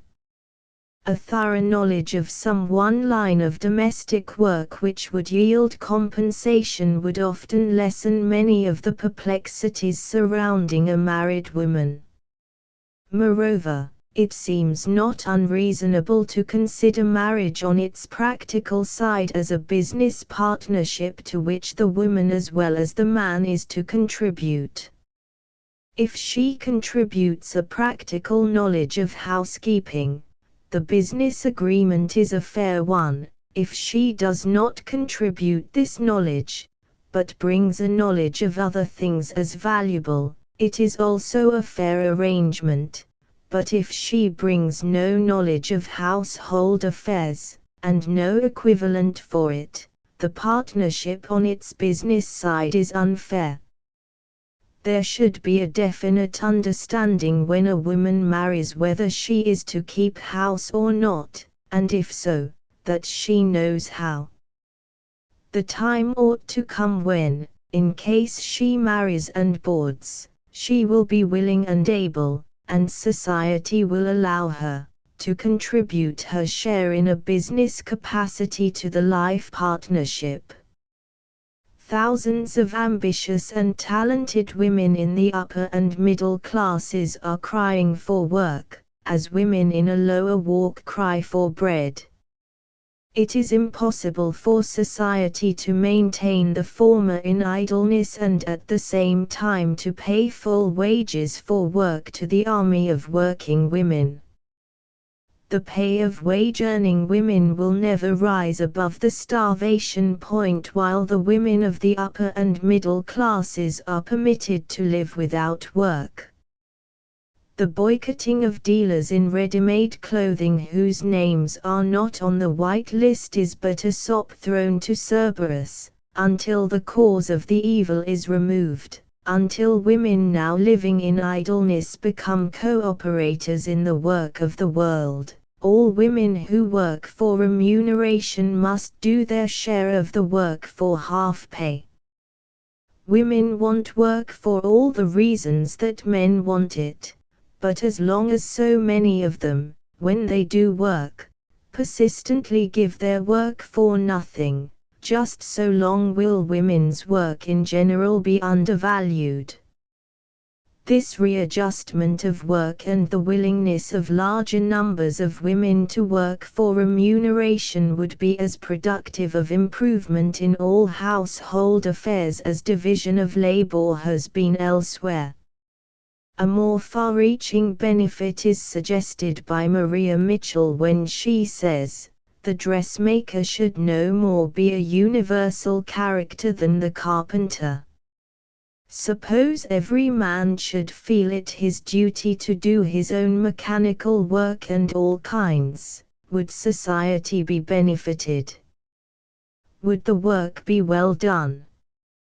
Yet a woman is expected to know how to do all kinds of sewing, all kinds of cooking, all kinds of any woman's work, and the consequence is that life is passed in learning these only, while the universe of truth beyond remains unentered. 332. In seeking for some measure of relief from the present oppressive conditions, it must be said in conclusion that little can be accomplished except through the use of means which already exist, developing these along lines marked out by industrial progress in other fields. In the foregoing suggestions, that the historical study of the subject points to relief through the removal of the social stigma, that the specialization of household employments in consequence of the removal of as much work as possible and the removal of the domestic employee as well from the home of the employer leads to a simpler and better manner of life for both employer and employee, that the introduction of profit sharing is one means of placing household employments on a business basis, that the establishment in connection with one of our great universities of a school of investigation open only to graduates of the leading reputable colleges is the only opportunity for the scientific advancement of the household and all questions connected with it, and that together with the last, a recognition of the necessity for the readjustment of the work of both men and women must result in making any form of housework for remuneration honorable for any person, man or woman. In these suggestions nothing either novel or original has been presented. Progress has been made through such means. It seems not unreasonable to believe that further progress will be made through their use. Yet this view of the subject does not diminish, it rather increases, individual responsibility. Sir James Stephen said, when civil service reform was first agitated in England, that a moral revolution was necessary in that country before the reform sought could become an accomplished fact. For a reform in domestic service a moral revolution is everywhere needed, bringing with it to every person an appreciation of his responsibility to all connected with the employment, whether employer or employee. Reforms begin at the top, revolutions at the bottom. It rests with the men and women of the so-called upper classes, whether raised to their position by birth, wealth, intellect, education, or opportunity, to work out in the best way a satisfactory solution of the vexed question of domestic service.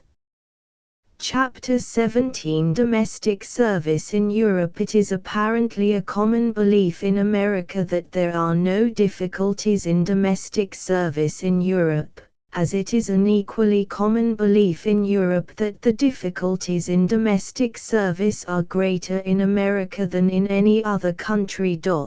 333. The judgment in one case is as extreme as it is in the other.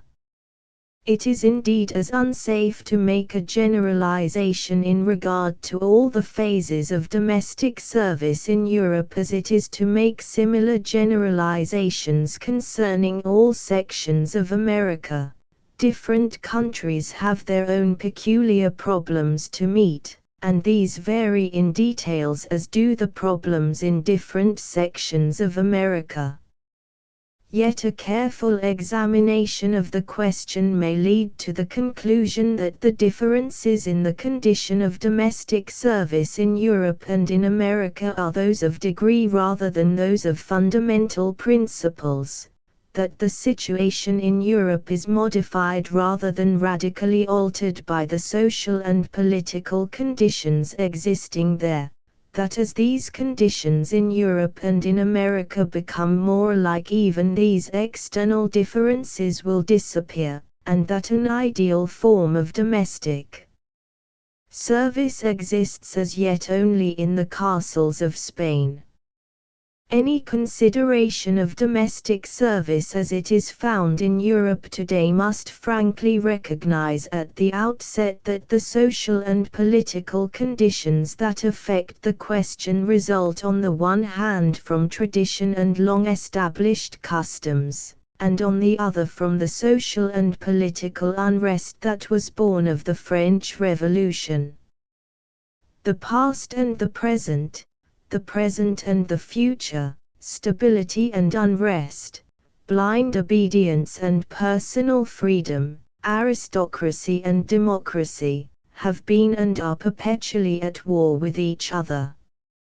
Every political revolution that has widened the circle of democracy, every industrial movement that has affected large classes of workers, every modification of national ideals of education, every social change that has shifted the relations of classes to each other, every barrier between nations that has been broken down or that has been put up, has changed the problem of domestic service.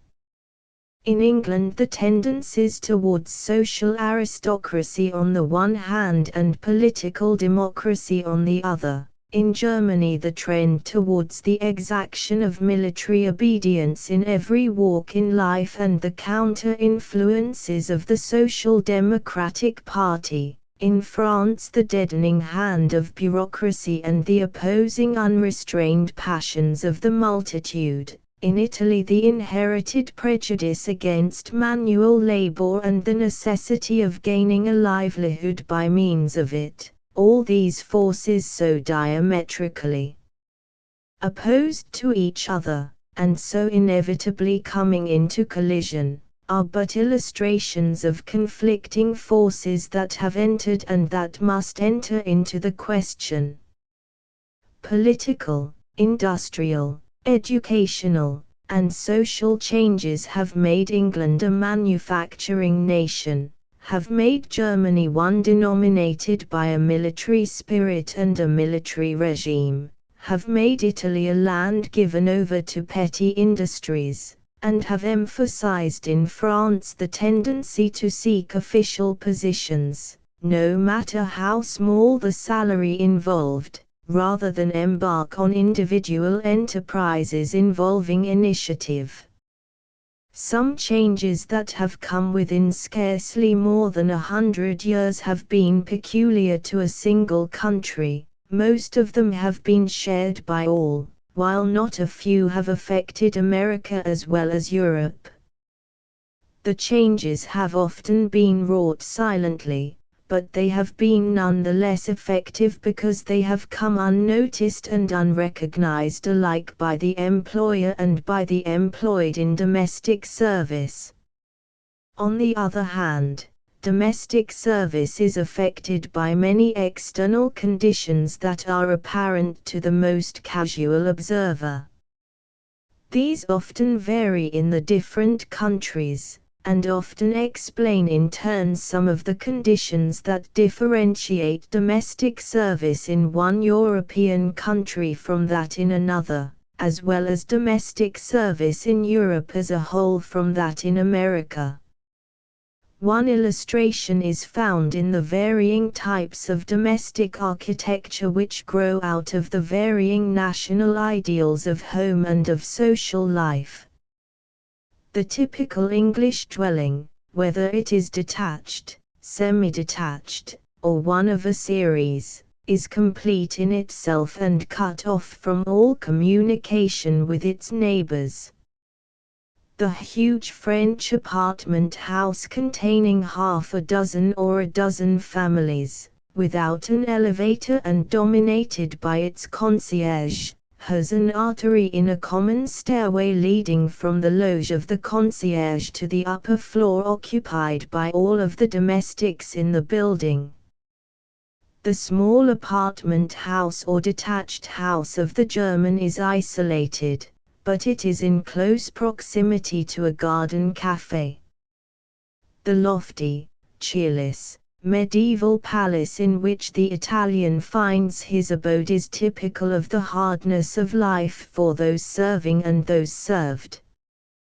These fundamental differences in the material construction of buildings must have an influence on the question of domestic service. Houses arranged perpendicularly as in England, or horizontally as in France and Germany, or located in the air as in Italy, carry with them their own peculiarities of service and of work. Countries where ice is not freely used, and apartment houses without places for storage, make inevitable the daily marketing and purchasing all supplies in small quantities. The delicatessen shop and the garden cafe simplify the question of the evening meal in Germany. The elimination of breakfast from the daily meals everywhere on the continent reduces to a minimum that problem in domestic service. The isolation of life in one country, the simplicity of life in another, the entire absence of hospitality in still another, all affect the question, sometimes rendering it more simple, sometimes more complex than in America. Yet when everything has been said, the fact remains that in all essentials the state of domestic service is the same in Europe as in America. Employers on both sides of the Atlantic meet with the same serious difficulties in their efforts to secure competent household employees, and these difficulties find their explanation in precisely the same conditions.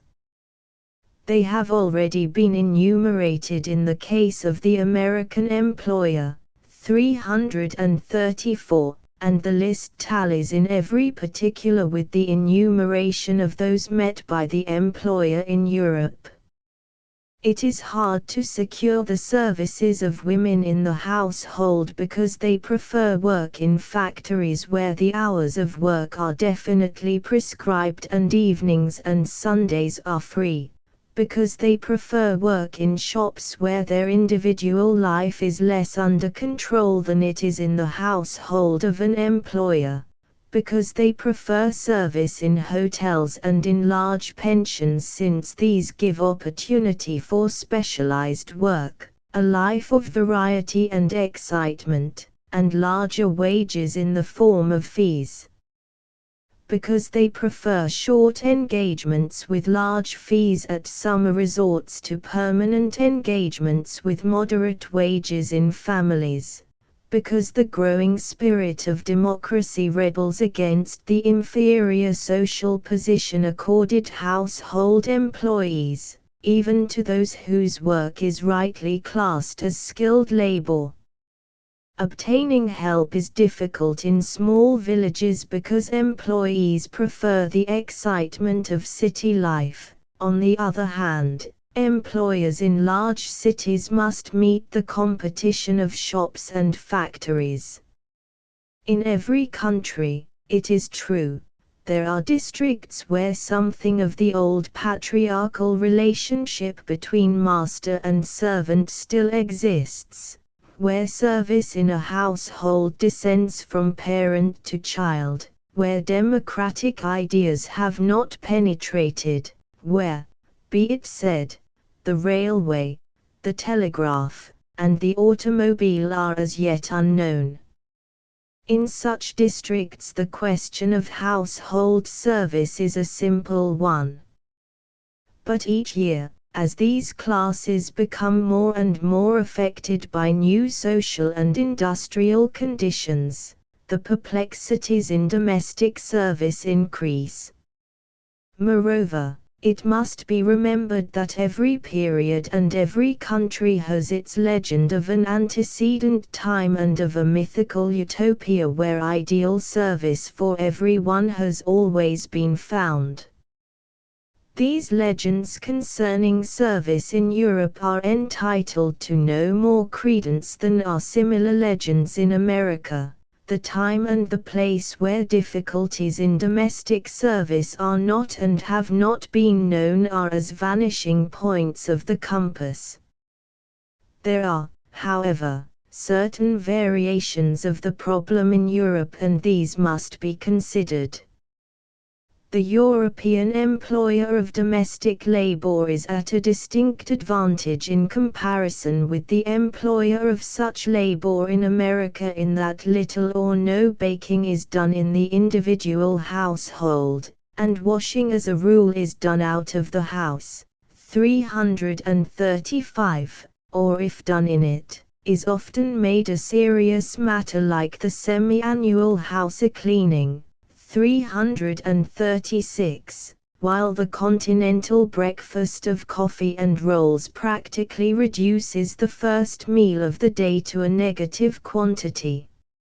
It is indeed an open question whether the simplification of household work thus secured is not more than counterbalanced by the lack of modern conveniences for doing housework, by the absence of any system of uniform heating and the consequent necessity of carrying fuel to every room that is to be warmed, by the absence of elevators and the hard work thereby entailed on employer and employee alike, and by the necessity apparently incumbent on every member of many households of crocheting. Endless yards of trimming, working on canvas, and storing away for future use countless piles of household linen. But these are at least variations from our own problem, and both employer and employee in Europe have certain advantages in their work, even if these are counterbalanced by corresponding disadvantages. The employer in Europe, especially in Germany, is at an advantage in being able, indeed often compelled by law, to make a contract specifying the term of service for which the employee is engaged. In Germany, 337, contracts are usually made in the city by the quarter, in the country by the year. If the contract is made by the quarter, notice of a change on either side must be given 6 weeks in advance. If made by the year, 3 months' notice must be given. Where the contract is made for only a month, notice must be given 14 days in advance. In all cases, notice must be given before 12 o'clock at noon. 338. If an employee is dismissed without due notice before the expiration of the contract, the employer must pay wages and board for the remainder of the time. 339. If an employee leaves without giving the legal notice, he can be brought back by the police and be also subject to fine and imprisonment. 340. Again, it is impossible for a person to engage a servant while in the employ of another without the knowledge and consent of the latter, while anyone who entices a servant away from his place is subject to fine and imprisonment. 341. It must be said, however, that there is another side to the contract. If it protects the employer in reducing to a minimum the chances of his being left without a servant, it also makes his life a burden during the long period that intervenes between the notice and the time when it takes effect. The service given by a servant during this time becomes absolutely perfunctory, while the personal relations become so strained as to render the situation almost intolerable. The temptation besets the housekeeper to rather bear those ills she has than fly to others that she knows not of, and thus she often encourages poor work by tolerating it. because she is unwilling to give the necessary notice, endure the still poorer service after it has been given, and in the end incur the risk of getting another servant no more efficient than her predecessor. Yet undoubtedly this extreme form of government supervision in Germany is successful there.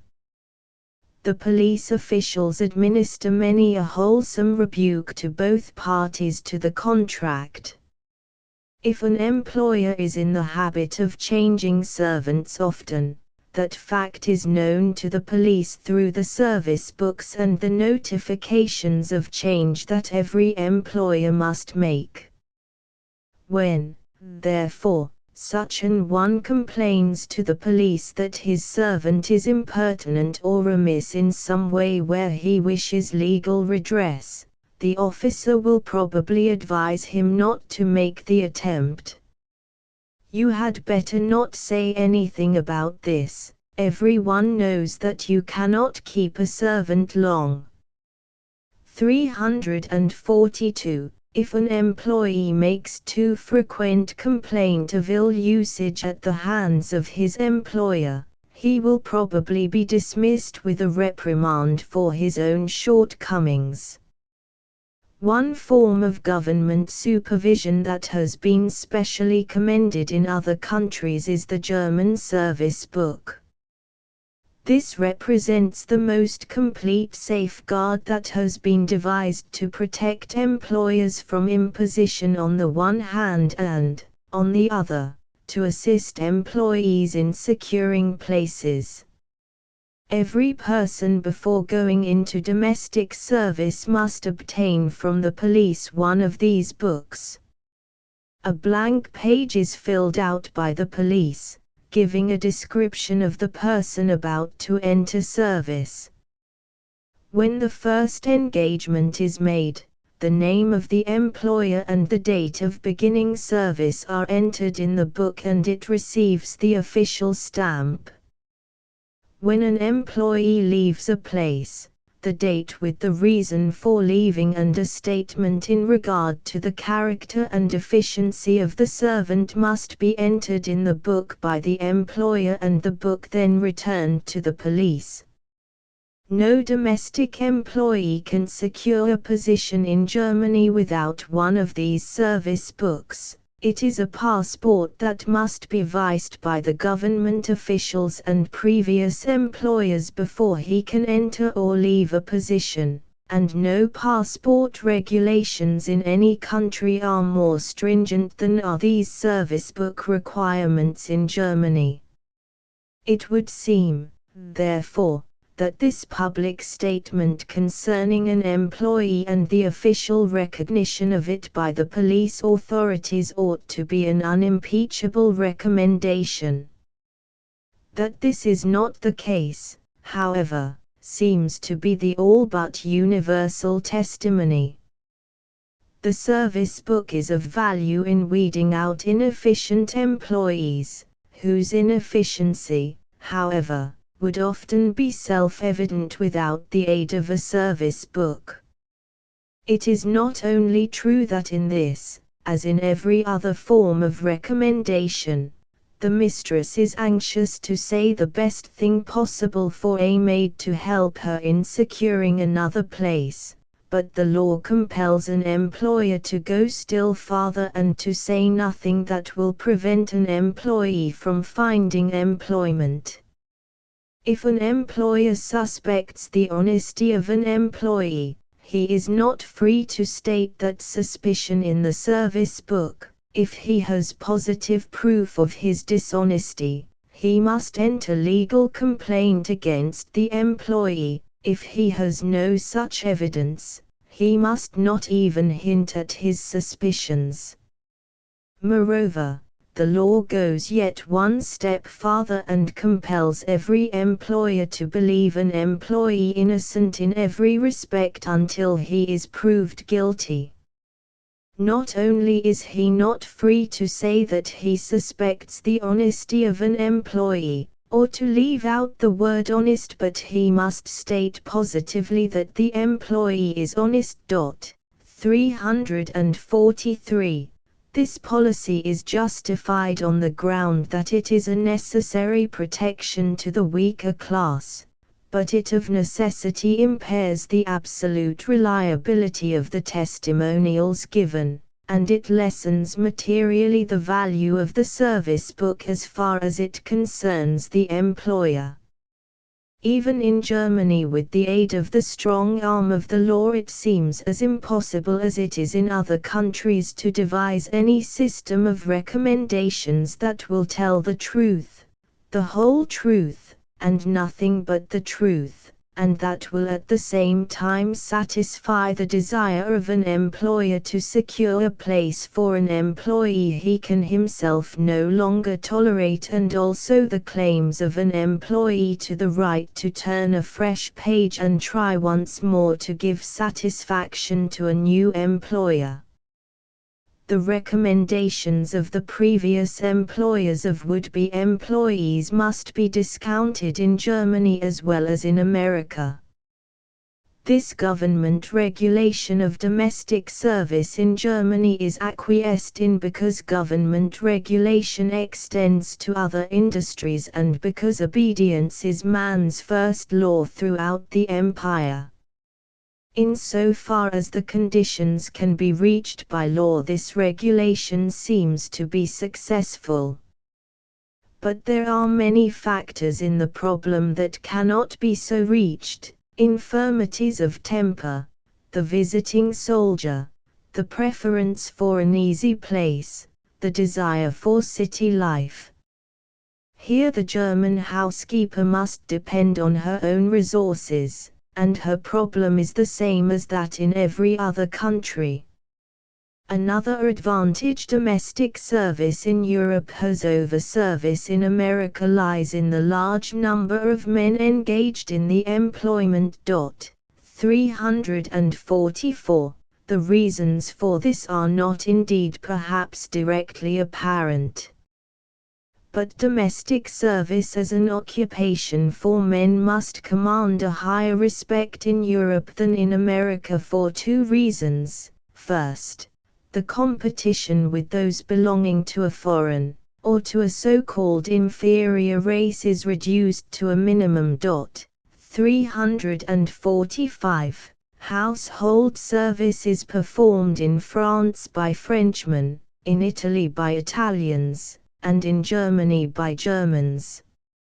In England it is given in part by Englishmen, but also to a great extent by foreigners, and the invasion of the occupation by those not English by birth may be one explanation why the occupation is falling into ill repute among native-born Englishmen. That the service is better performed by the foreigner than it is by the Englishman explains why employers seek the services of the former rather than those of the latter. 346. And perhaps incidentally why the native-born servant so readily leaves the field to his rival. Another explanation why domestic service as an occupation for men commands a higher respect in Europe lies in the relatively higher qualifications that men must have. Not only must a man in domestic service have the same qualifications as would be demanded of him in the same occupation here, but he must be able to speak from 1 to half a dozen languages in addition to his own. 347. Domestic service is for men an occupation, and they make preparation for it as for any other technical trade. They must spend from 1 to 2 years in other countries learning the language. 348. In order to increase their market value, the position they can command and the wages they can earn depend, other things being equal, on the amount of capital they have invested in themselves. The social restrictions placed on women prevent their going from one country to another in a similar way, and thus men, for this and other reasons, command everywhere the best places, and they probably occupy a relatively higher social position than do men in the same occupation in America. From the standpoint of the employer, one advantage domestic service in Europe has, is that it apparently costs less than it does in America. The money wages paid domestic employees are nominally much lower than in America, apparently ranging from about $3 a month for an ordinary housemaid to $8 a month for an excellent cook, $349, in addition to board and lodging. $350, but these wages are supplemented in a score of ways. A present in money of from $5 to $8 is often given at Christmas or New Year's, another is given at Easter, and a third on birthdays, 351, while at all times the temper of the cook must be propitiated with gifts of clothing and the housemaid remembered in a similar way. 352. Not only are members of the family expected to make these additions to the nominal wages given, but guests and transient visitors pay similar tribute. 353. Moreover, the butcher, the baker, and the candlestick maker all increase the monthly stipend of servants by frequent fees given in return for trade secured through them. 354. While no inconsiderable part of the wages received, or taken, comes in the form of profits. 355. Perquisites and gratifications. 356. Still another factor must be added: the daily allowance for wine or beer, or its money equivalent. 357. In France, according to Weber, men servants are paid while performing military service. It is an act of patriotism and of social solidarity. 358. In Germany, girls in the country sometimes receive part of their wages in the use granted of a small piece of land where they can raise flax. This they spin, weave, and sell, adding thus something to their wages. Compulsory insurance in Germany and in Belgium materially increases the cash wages paid by the employer. 359. It is thus extremely difficult to state with even approximate exactness the amount of wages received by domestics in Europe, since the total amount is affected to such an extent by the variable factors of fees and outside perquisites. 360. It is still more difficult to compute the variations that wages have undergone from a past to the present time. 361. That the cost of domestic service is in many places in excess of what it should be is indicated by the growing custom among certain classes of employers of demanding as their right a percentage of the fees received. 362, and the protests, as yet unavailing, on the part of the public against the exactions of these fees by either employer or employee. 363. It seems not unreasonable to conclude, in view of all the various ways by which wages are augmented, that they are in reality much greater than their face value indicates, and in many parts of the service greatly in advance of wages in other corresponding occupations. The question naturally arises whether the value of the service rendered is commensurate with its cost, but it is a question that must remain unanswered in default of any common standard by which service can be gauged. 364. Figaro has answered the question theoretically in the other question put to Count Almaviva, measured by the virtues demanded of a servant. Does your excellency know many masters worthy of being valets? 365. But the wage received sums up as little in Europe as it does in America the subject of domestic service. Even good wages do not altogether compensate for long hours of service. 366. Hardness of work. 367, and of life. 368, and entire lack of social intercourse. It is undeniable that the social conditions that surround domestic servants in Europe are harder than in America. They are the survivals of the condition of serfdom, as this was in turn the survival of a pre-existing state of slavery. 369. Literature everywhere testifies to the social chasm that has at all times existed between master and slave, master and servant, mistress and maid, and employer and employee, as it also does to the manifold imperfections of both parties to the domestic contract. 370. While on the stage as well as in the daily press it has been the domestic servant who has always been made the butt of jest and ridicule. 371. Now, as before and during the Revolution, says M. Salmon, tersely, the occupation, remains under the ban of society, customs are not changed with laws. 372. It is true that the domestic servant is often apparently unconscious of the existence of this social ban, and that even when he is conscious of it, he acquiesces in it and accepts it as a part of the social order that he cannot and perhaps would not change. Yet this unconsciousness of it does not alter the fact of its existence.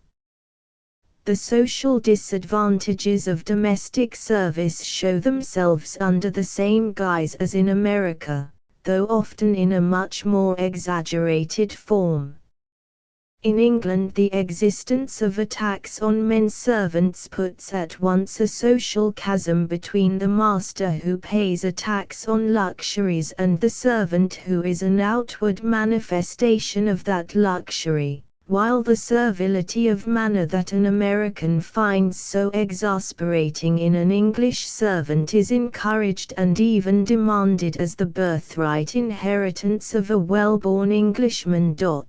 373. The servants in their turn enforce among themselves similar social distinctions and the recognition by their fellows of the various grades of social superiority or inferiority. 374. A condition that has its origin partly in a desire to imitate the customs and manners of those above them in the social scale. 375. And partly in the extreme specialization of every form of household work and the resulting inflexibility of all parts of it. 376. It follows that in England domestic service provides no general bond, perhaps, indeed, rather accentuates class indifferences, and that, as an occupation, for this and other reasons, domestic service, though lucrative and in many ways luxurious, is not popular. 377. In France, while the relations between employer and employee are much more democratic than in England, the social stigma is put on the household servant, in part because of the traditional character given servants in French literature, in part because the construction of the French apartment house places the rooms of all the servants in the mansard story and thus draws a line of social demarcation between those served and those serving, in part because of the bureaucratic character of society. In Italy, domestic servants have apparently no social life whatever. This is partially explained by the long hours of work that leave them no opportunity for it. It is in part because women servants never go out in the evening, receive no callers, and are, as it is often explained, really servants in the sense of having no social ambitions, and it is also because manual work in every form is considered degrading, and those who engage in it are under the social ban, a condition that is apparently accepted without outward protest. Yet much is done to mitigate some of the hard features in the lot of the domestic servant. One of the interesting features in the condition of domestic service in Germany is the large number of benefactions organized for the benefit of domestic employees. There are everywhere homes for aged servants, 378, homes for servants out of work, 379, unions for providing servants with recreation, 380, and schools and homes where they are taught household employments. 381. Yet when all has been said, the fact remains that even in Germany the lot of a household employee is a hard one. Servants hate a dull place worse than a hard one, and when a place is both dull and hard it has indeed little to commend it. Women in Europe as in America enter domestic service by the line of least resistance, and this explains why in both countries so many are found in the occupation and why so many of these are incompetent in their work and unhappy in their lives. In one important respect, the condition of domestic service in Europe is immeasurably behind that in America. Even more than here, domestic service and domestic servants are the targets at which are aimed the satire and the ridicule of literature and the press, and this is not counterbalanced by earnest study of the subject as is the case with us. The question is everywhere discussed in America, not because the difficulties here are greater than they are elsewhere, but because it is coming to be recognized as a part of the great labor problem of the day. If the future holds for us a solution of the problem, it is because we believe it is worthy of historical study and of scientific investigation, and in giving it this recognition we have put it on a higher plane than the one it as yet occupies in Europe. 382. Footnotes. 1. These schedules are given in Appendix I. 2. Partial discussions of the subject can be found in the first biennial report of the Bureau of Labor Statistics of Minnesota, pp. 131 to 196. First biennial report of the Bureau of Labor Statistics of Colorado, pp. 344 to 362, Fifth Annual Report of the Bureau of Labor and Industrial Statistics of Kansas, pp. 281 to 326, Third Biennial Report of the Bureau of Labor Statistics of the State of California, pp. 91 to 94, Fifth Biennial Report of the Department of Statistics, State of Indiana, pp. 173 to 229. The last is especially full and excellent. 3. the total number of domestic servants is given as 1,454,791. This does not include launderers and laundresses, paid housekeepers in private families and hotels, or stewards and stewardesses. It excludes also the very large number of persons performing the same duties as domestic servants, but without receiving a fixed compensation. 4. This estimate is based on the supposition that the average wages paid are $3 per week, and that 2 weeks vacation is given with loss of wages. Both of these are probably underestimates, as will be seen farther on. If the wages paid launderers and laundresses are included, and also the fees paid for hotel and restaurant service, $300 million seems a fair estimate for the annual cash wages paid for domestic service. 5. This estimate supposes the actual cost of board for each employee to be $3 per week, which is probably less than would be paid by each employee for table board of the quality furnished by the employer. It excludes the cost of house rent furnished, and also fuel and light, all of which are factors to be considered in computing the cost of service received.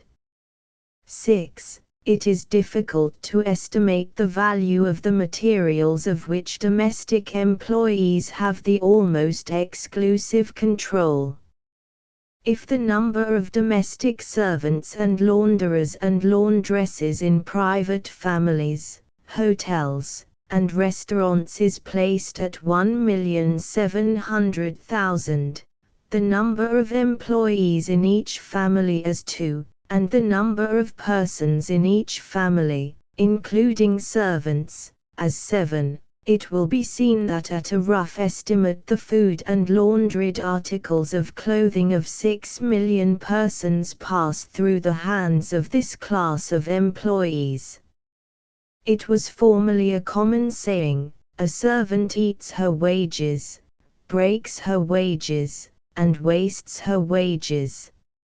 If this verdict of experience is taken as approximately true rather than as scientifically exact, it will be seen that the actual expense involved in domestic service is probably double that included under the items of wages and support. 7.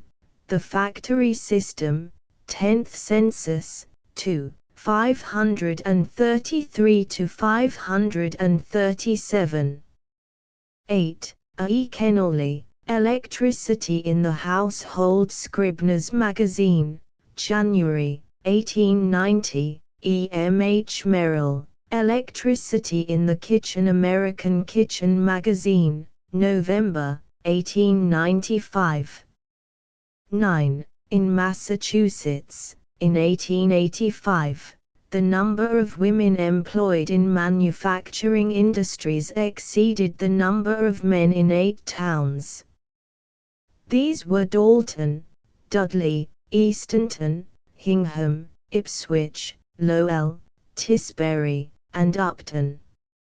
Census of Massachusetts, 2, 176 to 187. A weaver in Lawrence, Massachusetts, reported in 1882, "One of the evils existing in this city is the gradual extinction of the male operative." Fall River, Lowell, and Lawrence, p. 10. Reprinted from 13th Annual Report of the Massachusetts Bureau of Statistics of Labor, p. 202. In Massachusetts, in 1875, women predominated in 15 occupations, 11 of them manufacturing industries. In 1885 there were also 15 occupations in which women exceeded men in numbers, 12 of them manufacturing. These were manufacturers of buttons and dress trimmings, carpetings, clothing, cotton goods, fancy articles, hair work, hosiery and knit goods, linen, mixed textiles, silk and silk goods, straw and palm leaf goods, and worsted goods. Report of the Bureau of Statistics of Labor, 1889, pp. 556 to 557, 10. George Eliot in Felix Holt speaks of Mrs. Transome as engaged in a little daily embroidery, that soothing occupation of taking stitches to produce what neither she nor anyone else wanted was then the resource of many a well-born and unhappy woman. 11. Eddies, p. 63. 12. Defoe, Moll Flanders, Colonel Jack, Mrs. Alpha Ben, The Widow Ranter. 13. Sir Joshua Child, pp. 183 to 184, 14. Charles Davenant, 2, 3.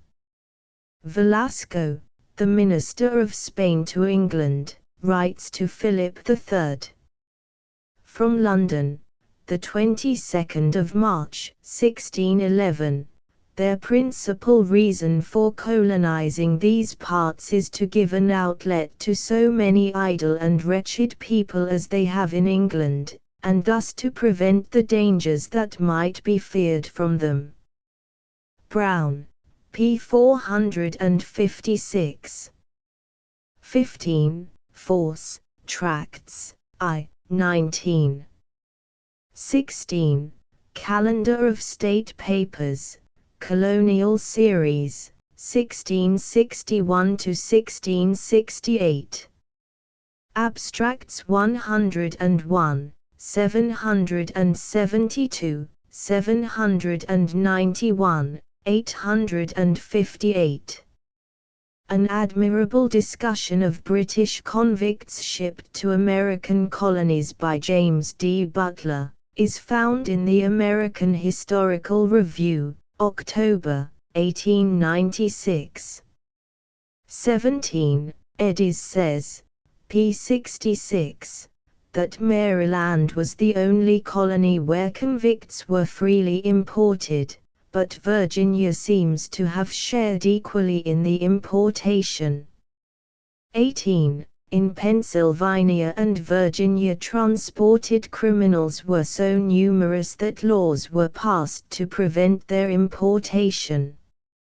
19. William Smith, History of the Province of New York from its discovery to the appointment of Governor Colden in 1762, pp. 207 to 210. John Watson, pp. 485 to 486, quotes from contemporaneous writers in opposition to the practice in Pennsylvania, circa 1750, Henning, 2, 509 to 511. 20. It is a shameful and unblessed thing to take the scum of people and wicked, condemned men, to be the people with whom you plant, and not only so, but it spoileth the plantation, for they ever live like rogues, and not fall to work, but be lazy, and do mischief, and spend victuals, and be quickly weary, and then certify over to their country to the discredit of the plantation. Bacon, Essays, of Plantations. 21. Bruce, I, 606, says that the order of the General Court of Virginia prohibiting the introduction of English criminals after the 20th of January, 1671, Henning, 2, 509 to 511, was confirmed by a royal order announcing that the importation of Newgate criminals was to cease, and that this rule was to apply to all the colonies. But the frequent protests against the practice found in other colonies at a much later date would seem to show that it could not have been generally observed. 22, Eddies, pp. 71–75, 23, Ibid, pp. 69–71, 24, Barclay's Report, Henning, 2, 515. Brantley, in Windsor, 3, 545. 25, in the year 1730. Colonel Josiah Willard was invited to view some transports who had just landed from Ireland.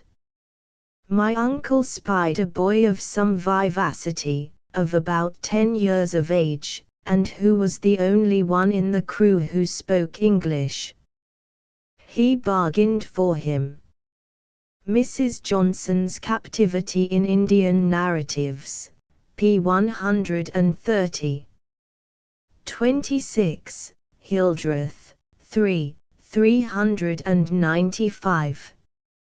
27, Samuel Breck writes under date of 1 August, 1817, I went on board the ship John from Amsterdam, and I purchased 1 German Swiss for Mrs. Ross and 2 French Swiss for myself. Recollections, pp. 296–297, 28, Winthrop Papers, pt 6, p 387, note. 29, Barber, Connecticut Collections, p 166. 30, Scarf, p 209. 31, some improvement was soon seen in Virginia.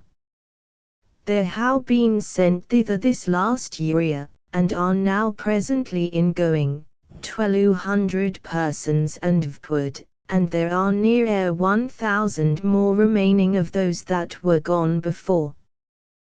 The men lately sent, have been most of them choice men, born and bred VP to labor and industry.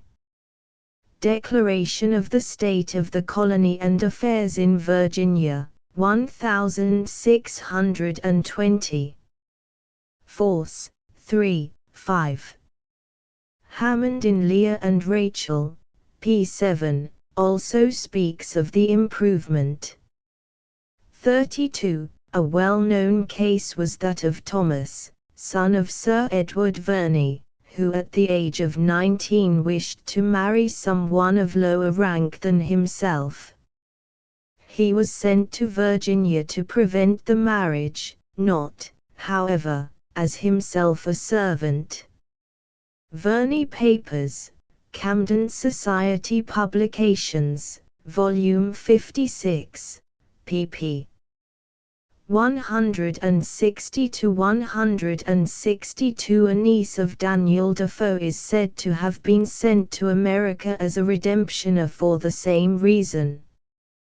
The Sotweed Factor says of a maid in a Maryland inn, kidnapped and fooled I hither fled, to shun a hated nuptial bed, and to my cost already find worse plagues than those I left behind.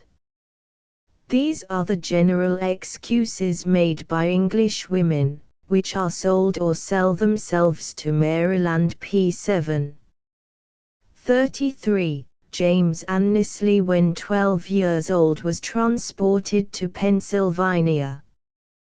His father died soon after, and his uncle succeeded to the peerage.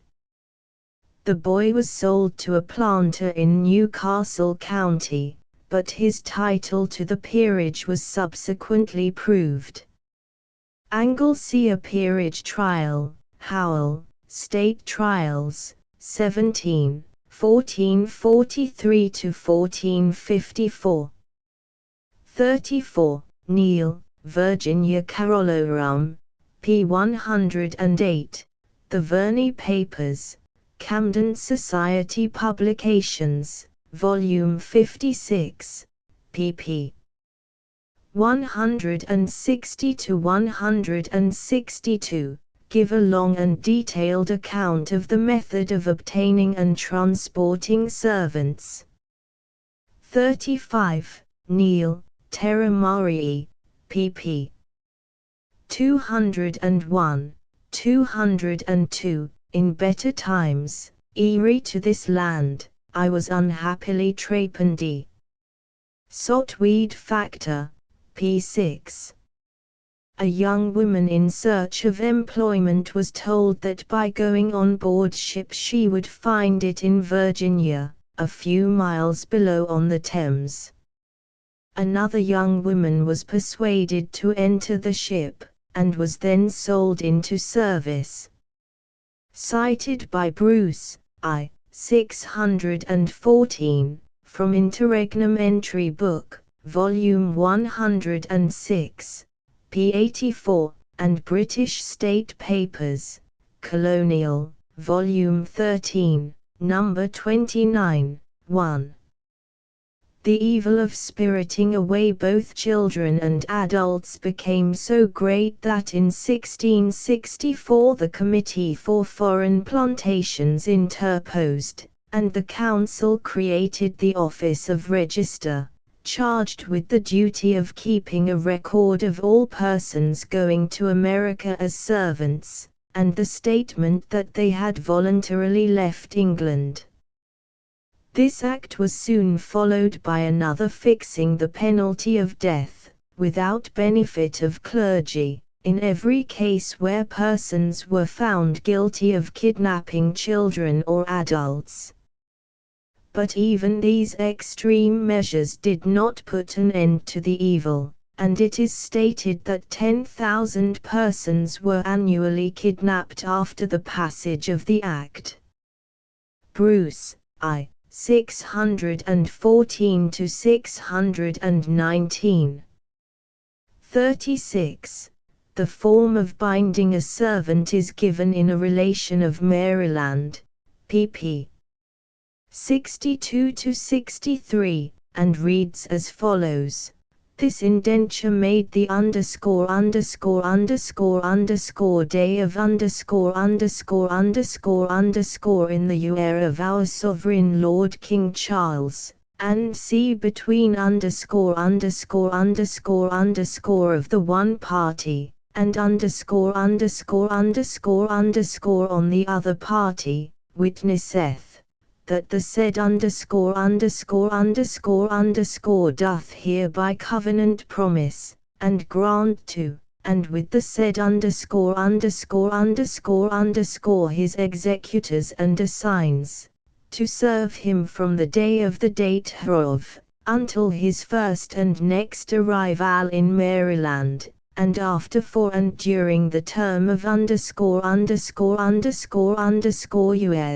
in such service and employment as the said ______ or his assigns shall there employ him, according to the custom of the country in the like kind. In consideration whereof, the said ______ doth promise and grant, to and with the said ______ to pay for his passing, and to find him with meat, drink, apparel and lodging, with other necessaries during the said term, and at the end of the said term, to give him 1 whole year's provision of corn, and 50 acres of land, according to the order of the country. In witness whereof, the said ______ to put his hand and scale, the day and year above written, sealed and delivered in the presence of ______ Neal, Virginia Carolorum, pp. 5-7, gives a similar copy. Bruce, 2, gives the indenture of one Mary Polly, whose master was to maintain yes Mary knew other ways than he doth his own in all things, as diet, clothing and lodging, the Mary to obey the John Porter in all his lawful commands within term of years.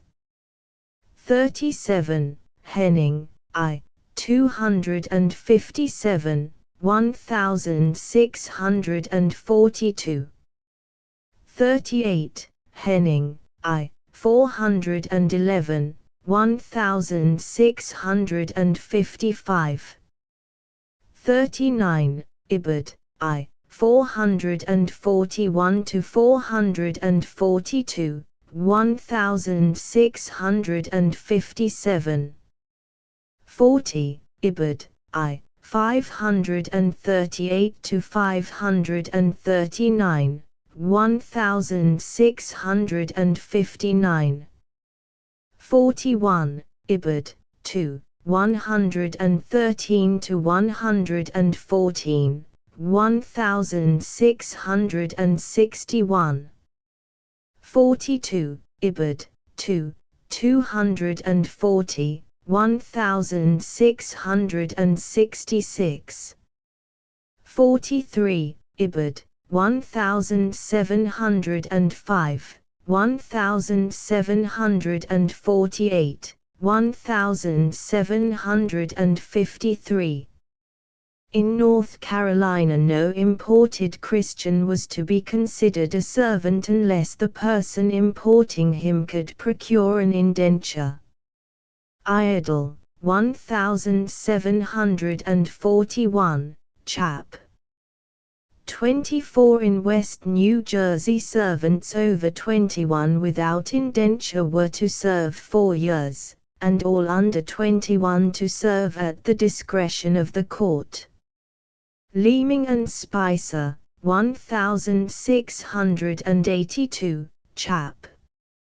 11. In Maryland, servants without indenture of over 21 years of age were to serve 5 years, if between 18 and 22, 6 years, if between 15 and 18, 7 years, if under 15, until 22 years old. Brown, 1692. 44, Alsop, pp. 57 to 58, 45, Leah and Rachel, pp. 12, 14. 46, Neal, Terra Marii, pp. 201 to 202, 47, Howell, State Trials, 17, 1443 to 1454. 48, Eddies, pp.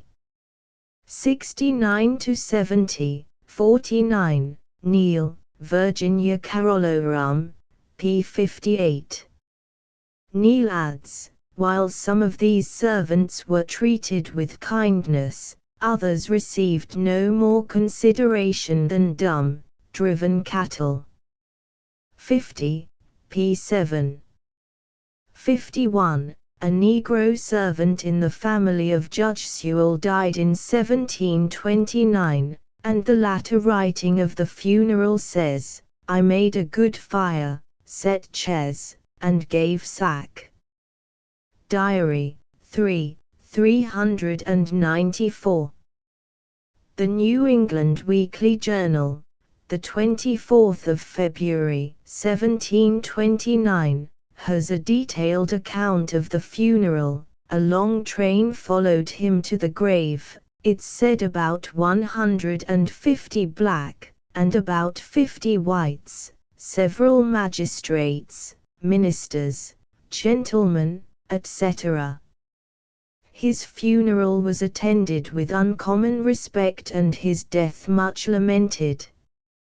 52, She complains of the great familiarity in permitting the slaves to sit at table with their masters as they say to save time, and adds, "Into the dish goes the black hoof, as freely as the white hand."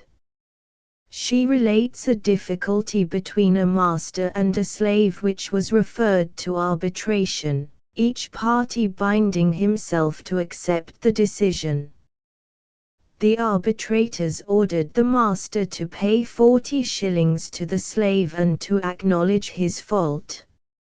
And so the matter ended, the poor master very honestly standing to the award. The Journal of Madam Knight. 53.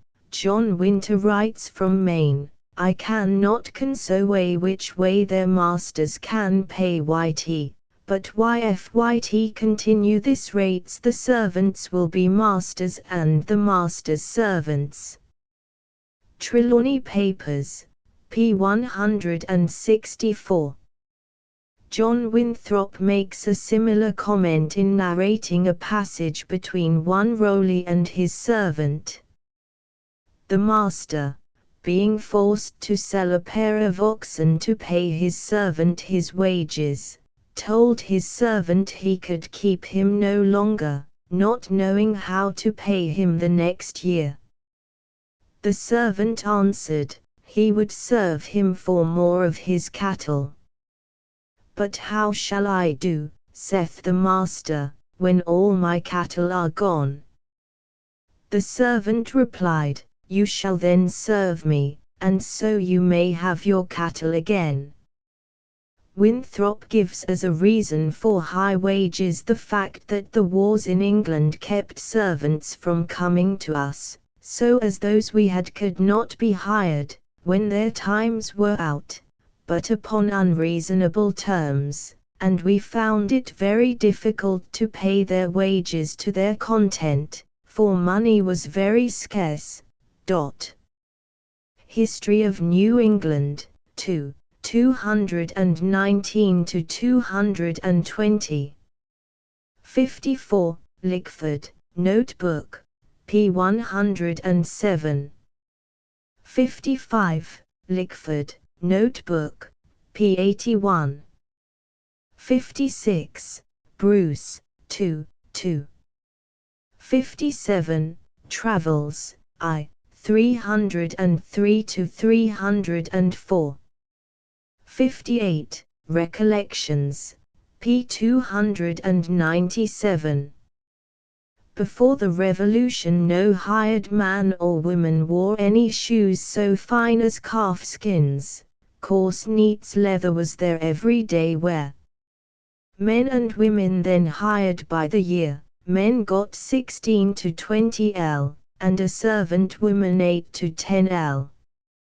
Out of that it was their custom to lay up money, to buy before their marriage a bed and bedding, silver teaspoons, and a spinning wheel, and c. Watson, Annals, p. 165. 59. Henning, 3. 451. 60. Ibid, v. 550. 61. Ibid, 6. 359. 62. Trott, 1736. 63. Purdon, Act of 1700, Carey and Byron. 64. Body of Liberties, Chap. 88. Laws of 1672, Laws of the Duke of York. 65. Iredell, Acts of 1741, Chap. Xiv. 66. Leeming and Spicer, Acts of 1682, Chap. 8. 67. Ibid, Chap. X. 68. Brown, 1692. 69. Bacon, 1715. 70. Force, Tracts, 3, Articles, Loves, and Orders, Diuin, Politic, and Martial, for the colony in Virginia, Britannia.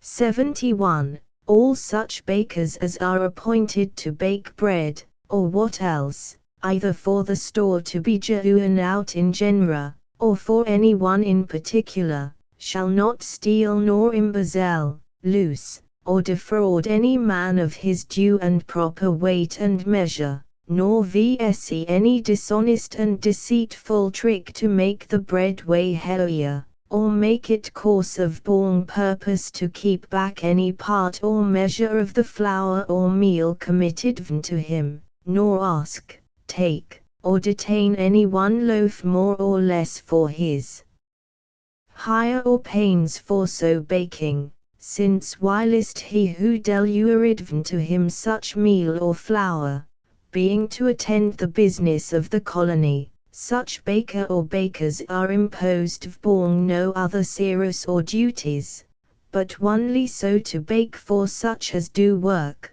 and this shall he take notice of born pain for the first time offending herein of losing his ears, and for the second time to be condemned a year to the galleys, and for the third time offending to be condemned to the galleys for 3 years.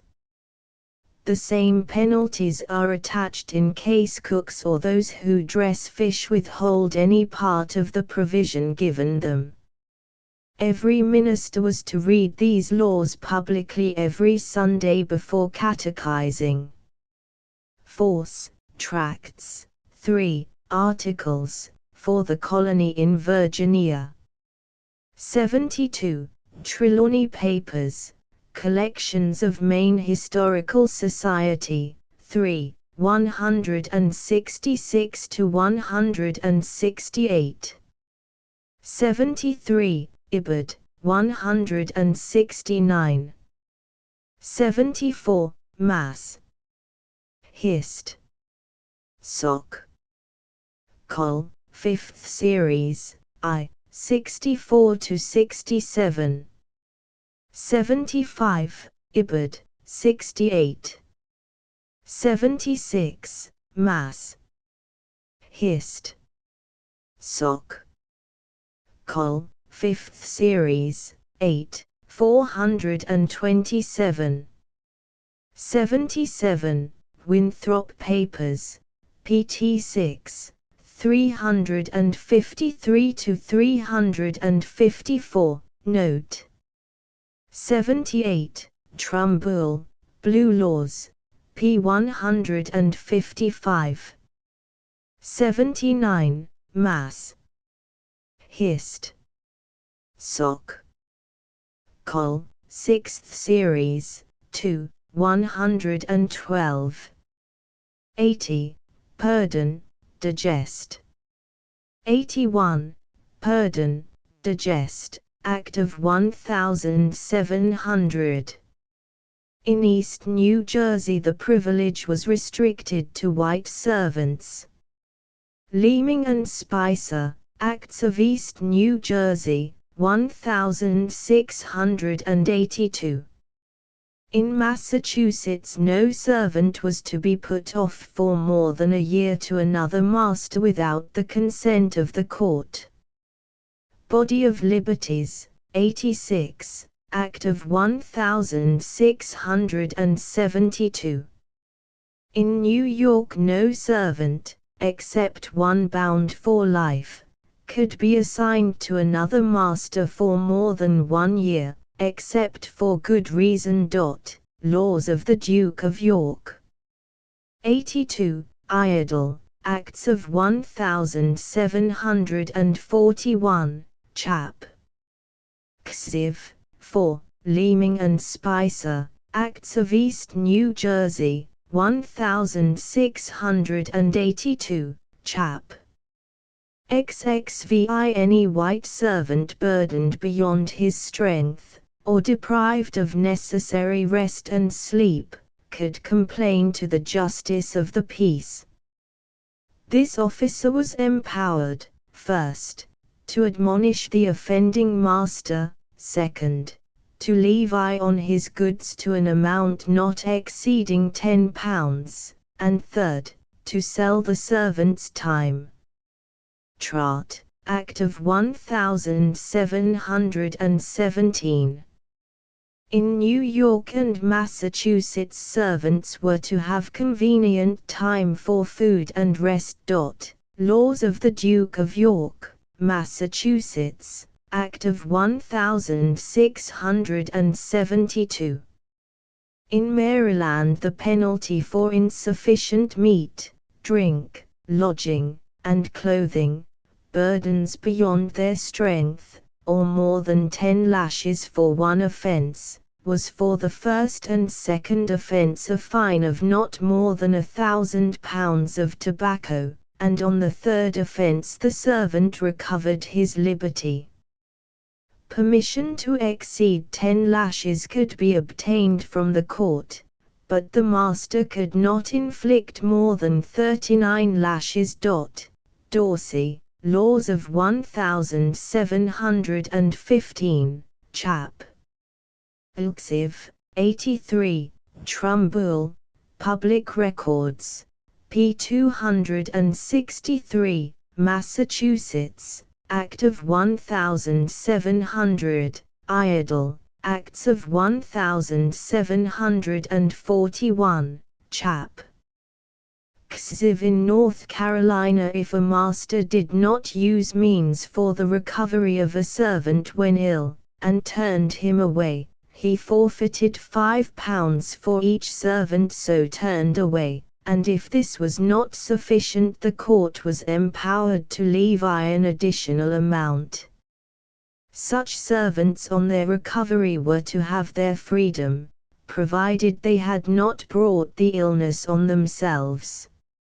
In Connecticut, if the injury came at the hands of the master or any member of his family, the master was obliged to provide for the maintenance of the servant, even after the expiration of his term of service, according to the judgment of the court.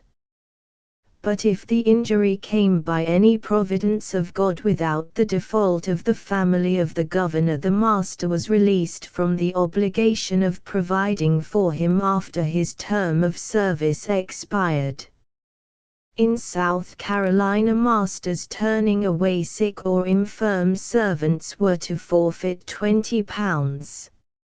84. Leeming and Spicer, East New Jersey, 1682, Body of Liberties, 87, Act of 1672, Laws of the Duke of York. In Maryland, the Act of 1692 freed a mulatto girl whose master had cut off both her ears.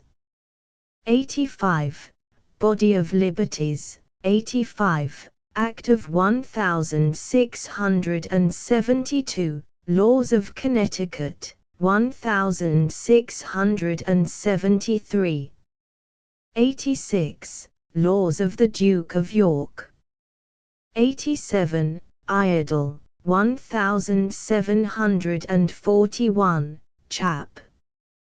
Xiv. 88. Leeming and Spicer, East New Jersey, 1682, chap. 8. 89. Instructions of the Crown, the 16th of November, 1702. 90. Idle, 1741, chap. Xiv. 91. Carey and Byron, chap. 635, 92, Trot, Act of 1717. 93, Act of 1673. 94, Leeming and Spicer, Act of 1682. This is practically the reenactment of a similar law in Carteret's time, 1668, and of the law of 1675. 95. Iredell, Act of 1741. 96. Trott, Act of 1717. 97. Brown, 1692. Dorsey, 1715. Chap. Xliv, 98. Leeming and Spicer, Act of 1682. The Acts of 1682 and 1675 had similar provisions. 99. Act circa 1784, Trumbull, Public Records, 1665 to 1678. 100. Trott, Act of 1717. 101. Laws of the Duke of York. 102. Purdon, Digest, Act of 1700. 103. Act of 1704. 104. Brown, 1692. Dorsey, 1715. 105. Bacon, 1748. 106. Brown, 1692. Dorsey, 1715. 107. Bacon, 1748. 108. Iredell, Act of 1741. 109. Carey and Byron, Act of 1700. 110. Trumbull, Public Records. 111. Acts of 1692 and 1715. 112. Act of 1692. 113. Connecticut, circa 1784. New York, Act of 1672. Maryland, Acts of 1692, 1715. 114. Iredell, Act of 1741. 115. Act circa 1784. 116. Act of 1646. 117. Trott, 1717. Massachusetts, Act of 1698.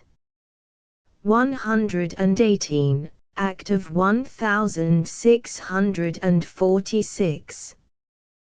119. Act of 1728. 120. Iredell, Act of 1741.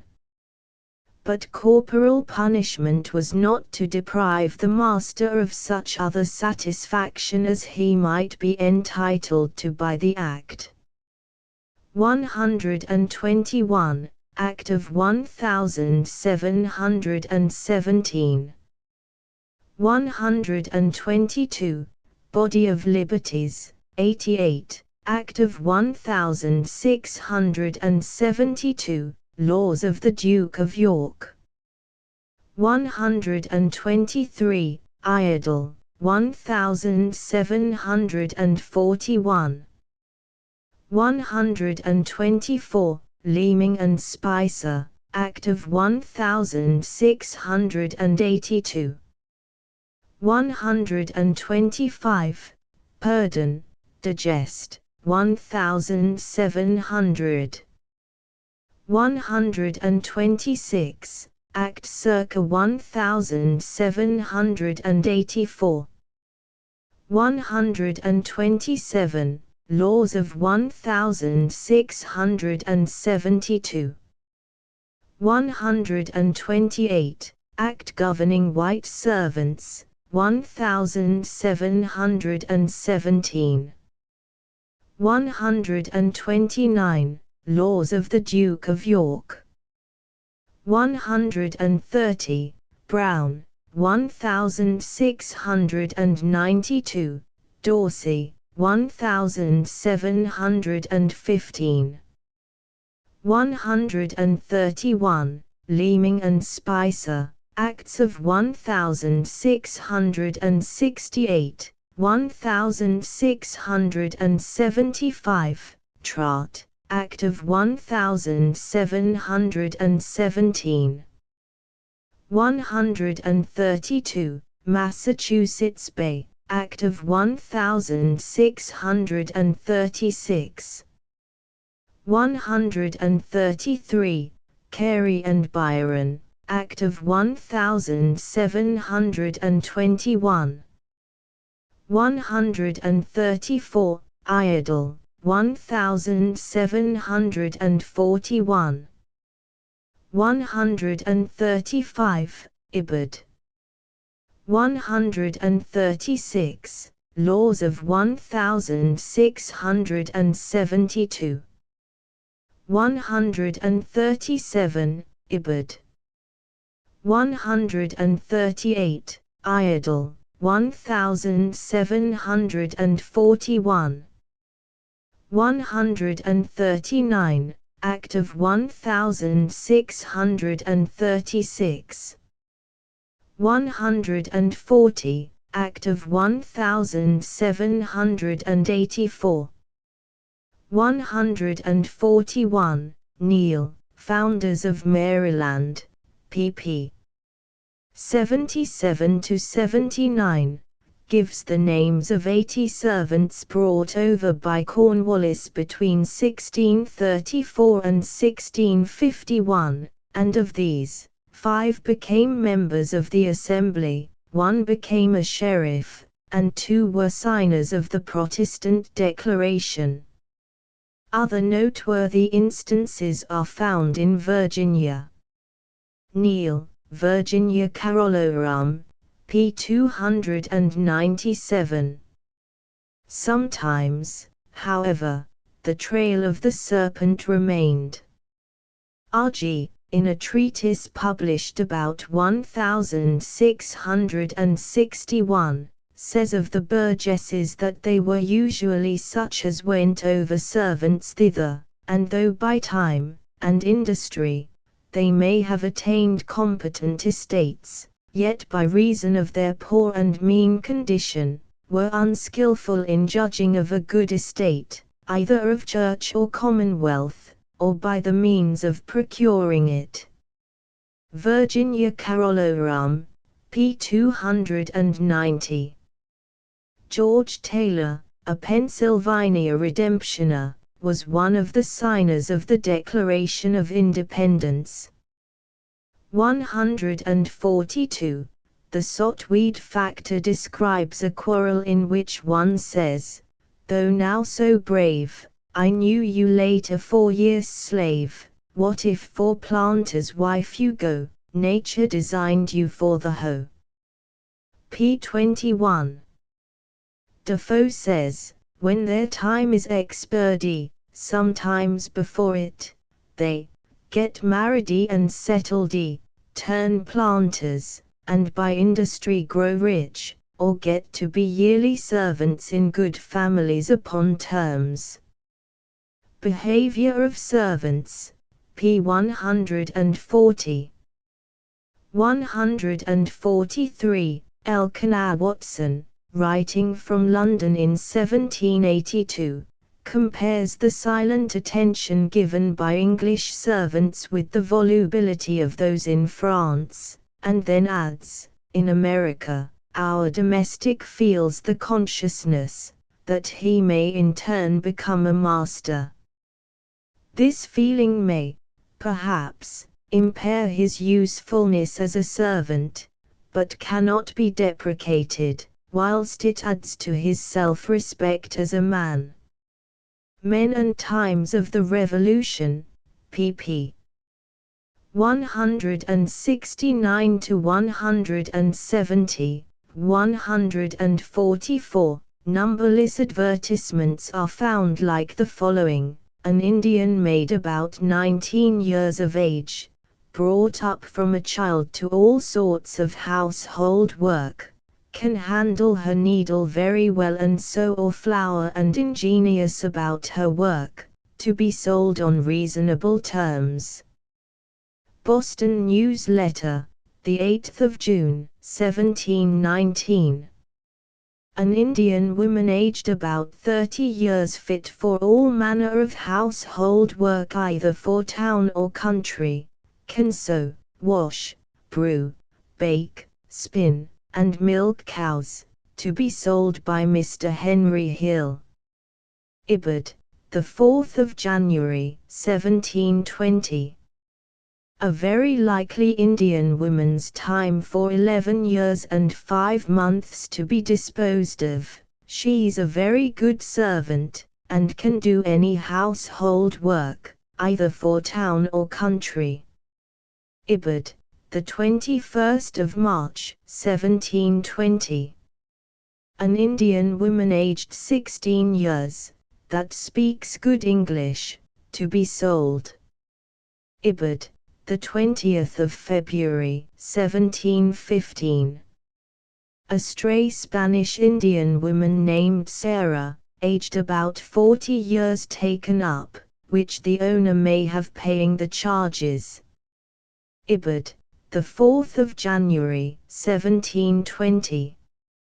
145. A war with the Narragansett is very considerable to this plantation. For I doubt whether it be not sin in vs. howing power in our hands, to suffer them to maintain the worship of the devil, which thy poor wars often do, to lie, if born a just war the Lord should deliver them into our hands, we might easily how men, women and children enough to exchange for moors, which while more gainful pillage for vs. than we conceive. For I do not see how we can thrive until we get into a stock of slaves sufficient to do all our business, for our children's children will hardly see this great continent filled with people, so that our servants will still desire freedom to plant for themselves, and not stay but for very great wages. And I suppose you know very well how we shall maintain 20 moors cheaper than one English servant. Emmanuel Downing to John Winthrop, 1645. Mass. Hist. Soc. Col. 4th Series, Volume 6, p. 65. 146, Mass. Hist. Soc. Col. 4th Series, Volume 6, p. 101. James Russell Lowell, commenting on this letter, says, "Let any housewife of our day, who does not find the Celtic element in domestic life so refreshing as to Mr. Arnold in literature, imagine a household with one wild Pequot woman, communicated with by signs, for it's made of all work, and take courage. Those were serious times indeed, when your cook might give warning by taking your scalp, or chignon, as the case might be, and making off with it into the woods.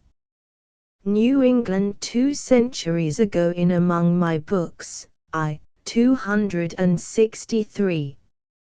147, Teal, History of Milton, Massachusetts, 1640 to 1887, Journal of Reverend Peter Thatcher, Appendix B, pp. 641 to 642, 148. The Report of a French Protestant Refugee in Boston, 1687, evidently submitted to guide friends in France thinking of coming to America, says, "You may also own Negroes and Negresses. There is not a house in Boston, however small may be its means, that has not 1 or 2. There are those that have 5 or 6, and all make a good living." pp 19 to 20. The New England papers, even in the first part of the 18th century, are full of advertisements like the following: a Negro wench with a girl 4 years old, both born in the country, used to all family work on a farm, to be sold on reasonable terms. Boston News Letter, the 5th of October, 1719. A very likely young Negro wench that can do any household work to be sold, inquire of Mr. Samuel Sewell. Ibid, the 9th of April, 1716. Lately arrived from Jamaica several Negro boys and girls, to be sold by Mr. John Charnock and Company. Ibid, the 11th of May, 1719. Most of the advertisements describe those offered for sale as very likely and add the specially desirable qualification that he or she speaks good English. Judge Sewell, in 1700, gives this account of his first protest against Negro slavery: "Having been long and much dissatisfied with the trade of fetching Negroes from Guinea, at last I had a strong inclination to write something about it, but it wore off.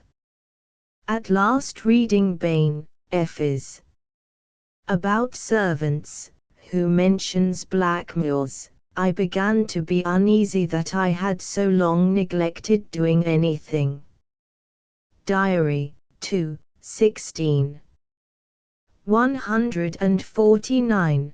But it is of interest in passing to note 2 contemporaneous judgments on the effect of slavery. Elkanah Watson, writing of his journey through the South in 1778, says, "The influence of slavery upon Southern habits is peculiarly exhibited in the prevailing indolence of the people.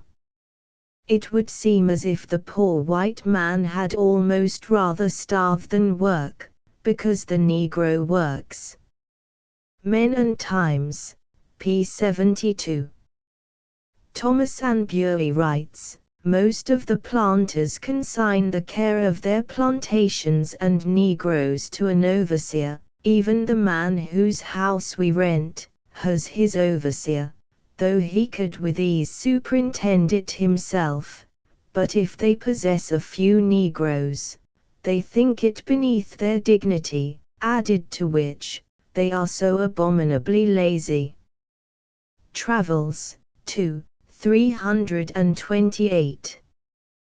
150. A New England woman writes, "In several instances our help was married from our parlor with my sisters for bridesmaids.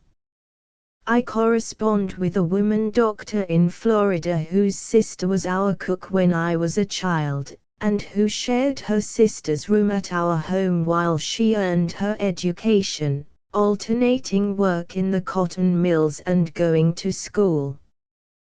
This is but one illustration of hundreds that have doubtless come within the experience of most persons living in New England 50 years ago.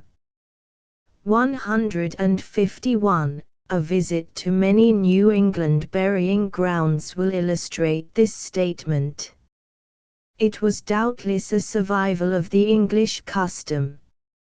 A curious and interesting collection of epitaphs of servants has been made by Arthur J. Munby. 152.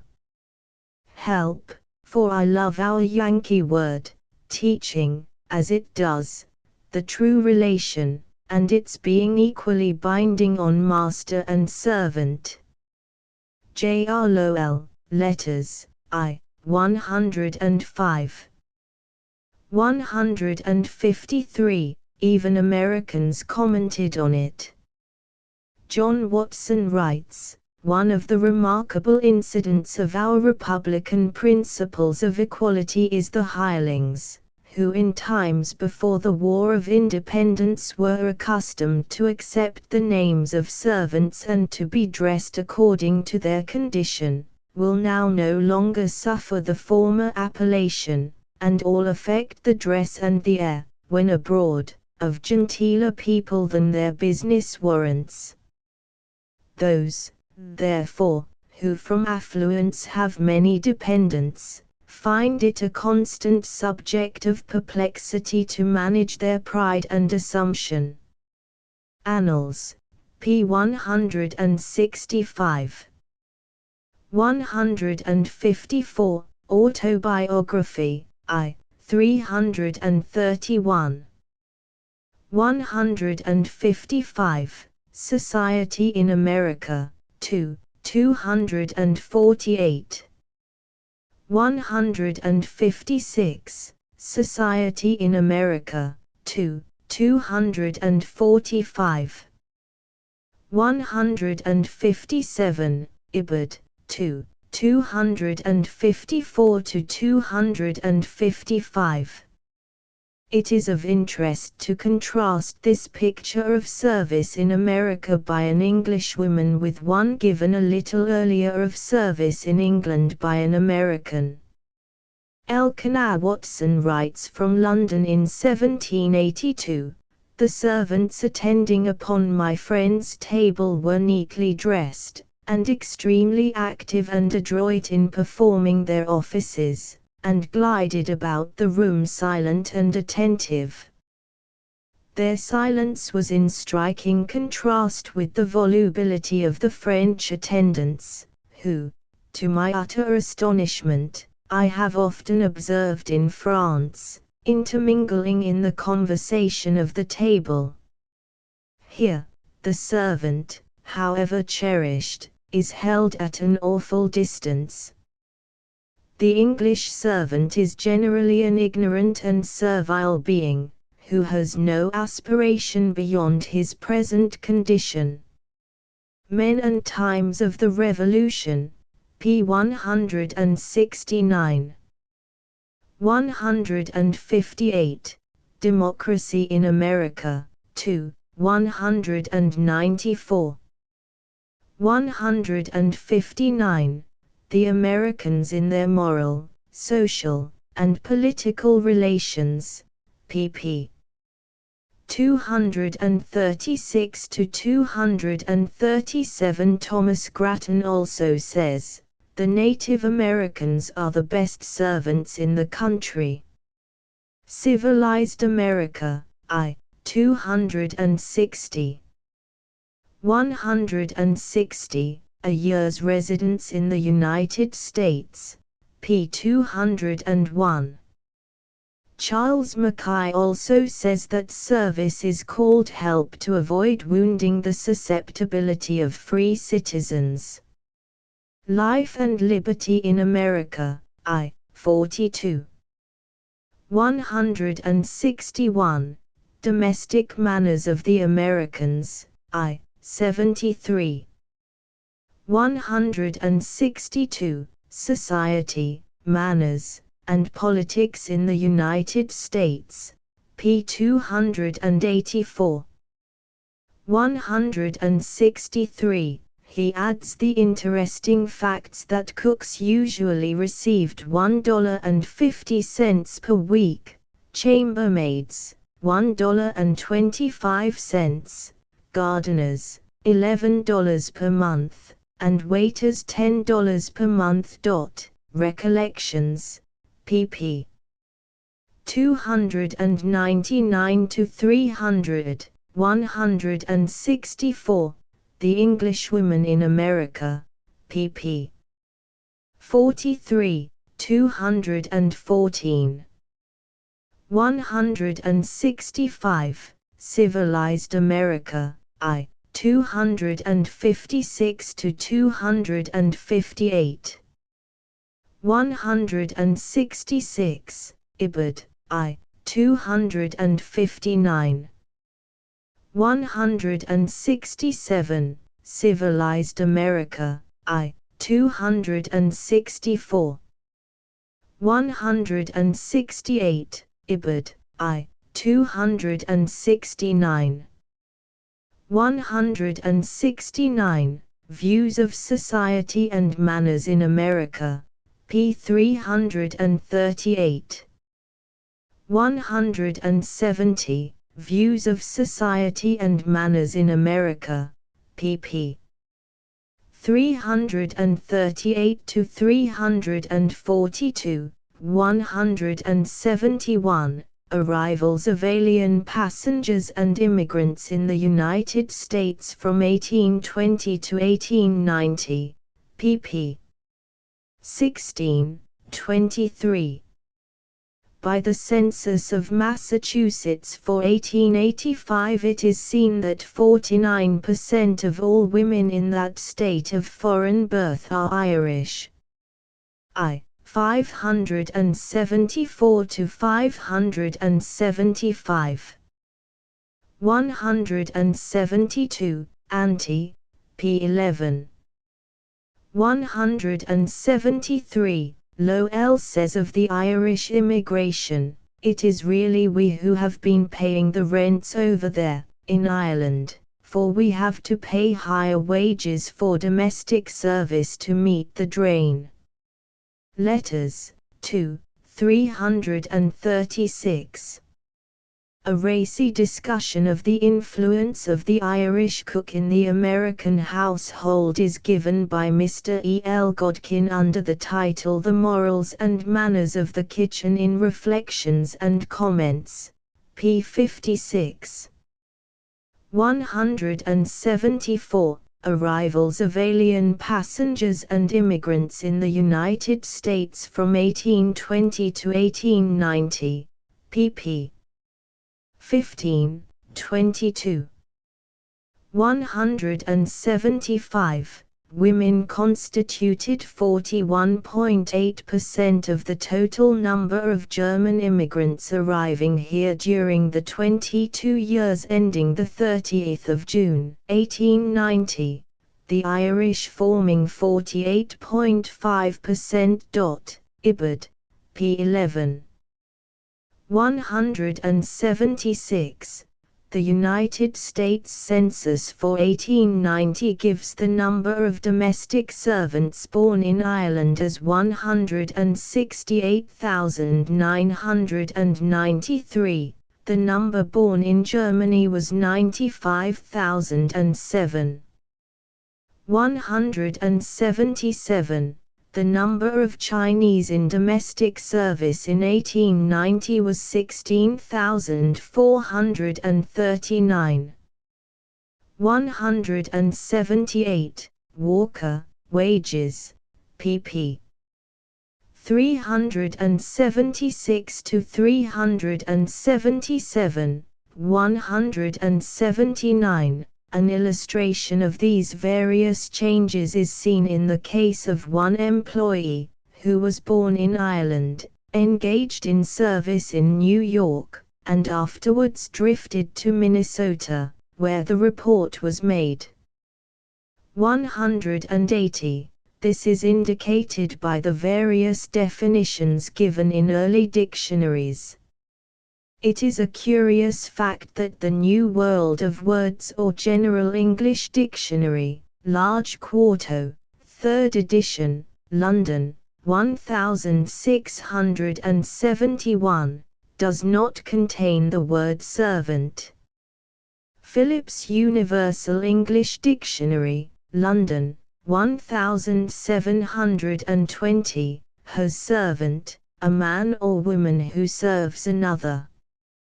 Bailey's Dictionary, London, 1721, 1737, and 1770, defines servant as one who serves another.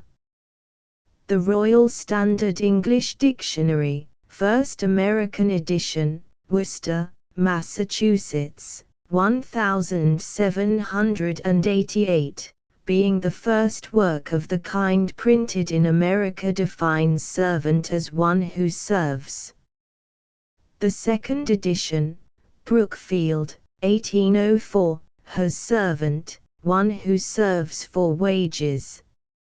Some interesting illustrations of this early use of the word are found in colonial literature.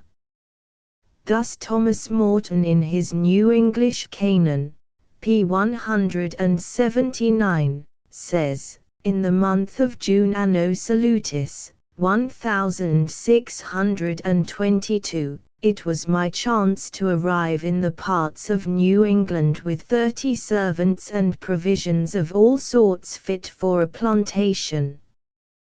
Governor Bradford in his History of Plymouth, pp. 235 to 236, speaks of Captain Wollaston and with him 3 or 4 more of some eminency, who brought with them a great many servants, with provisions and other implements fit for to begin a plantation. A narrative concerning the settlement of New England 1630, says, "This year there went hence 6 ships with 1,000 people in them to the Massachusetts, having sent 2 years before between 300 and 400 servants to provide houses and corn against thy coming, to the charge of, at least, 10,000 L. These servants through idleness and ill government neglected both thy building and planting of corn, so that if those 6 ships had not arrived the plantation had been broke and dissolved." Mass. Hist. Soc. Proc. 1860 to 1862, pp. 130 to 131. The same use of the word is found a number of times in the list of the Mayflower passengers.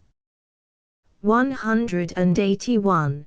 J. F. D. Smith says, London, 1784. However, although I now call this man, a backwards man of the Alleghanies, my servant, yet he himself never would have submitted to such an appellation, although he most readily performed every menial office, and indeed every service I could desire.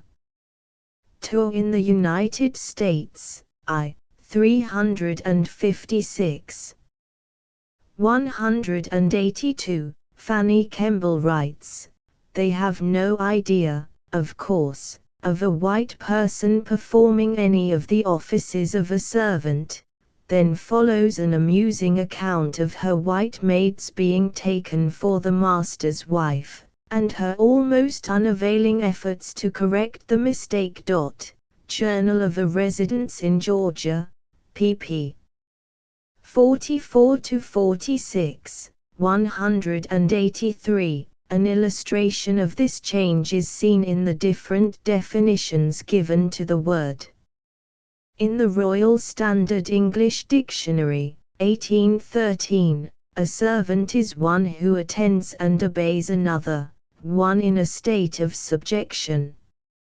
Johnson's Dictionary, London, 1818, gives 1. One who attends another and acts at his command, the correlative of master. Used of man or woman. 2. One in a state of subjection.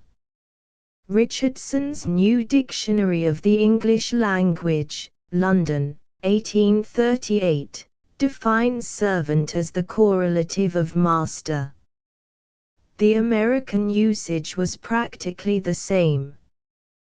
The first edition of Webster, 1828, gives 1. Servant, a person, male or female, that attends another for the purpose of performing menial offices for him, or who is employed by another for such offices, or for other labor, and is subject to his command. Servant differs from slave, as the servant's subjection to a master is voluntary, the slave's is not. Every slave is a servant, but every servant is not a slave. Worcester, 1860, says of servant, 1. One who serves, whether male or female, correlative of master, mistress, or employer. 2. One in a state of subjection, a menial, a domestic, a drudge, a slave. These various definitions all suggest the class association of the terms servant and slave. 184. A curious illustration of the social position of servants in Europe is seen in their lack of political privileges. The French Constitution of 1791 was preceded by a Bill of Rights declaring the equality and brotherhood of men, but a disqualification for the right of suffrage, indeed, the only one, was to be in a menial capacity, viz., that of a servant receiving wages. Title 3, Chap.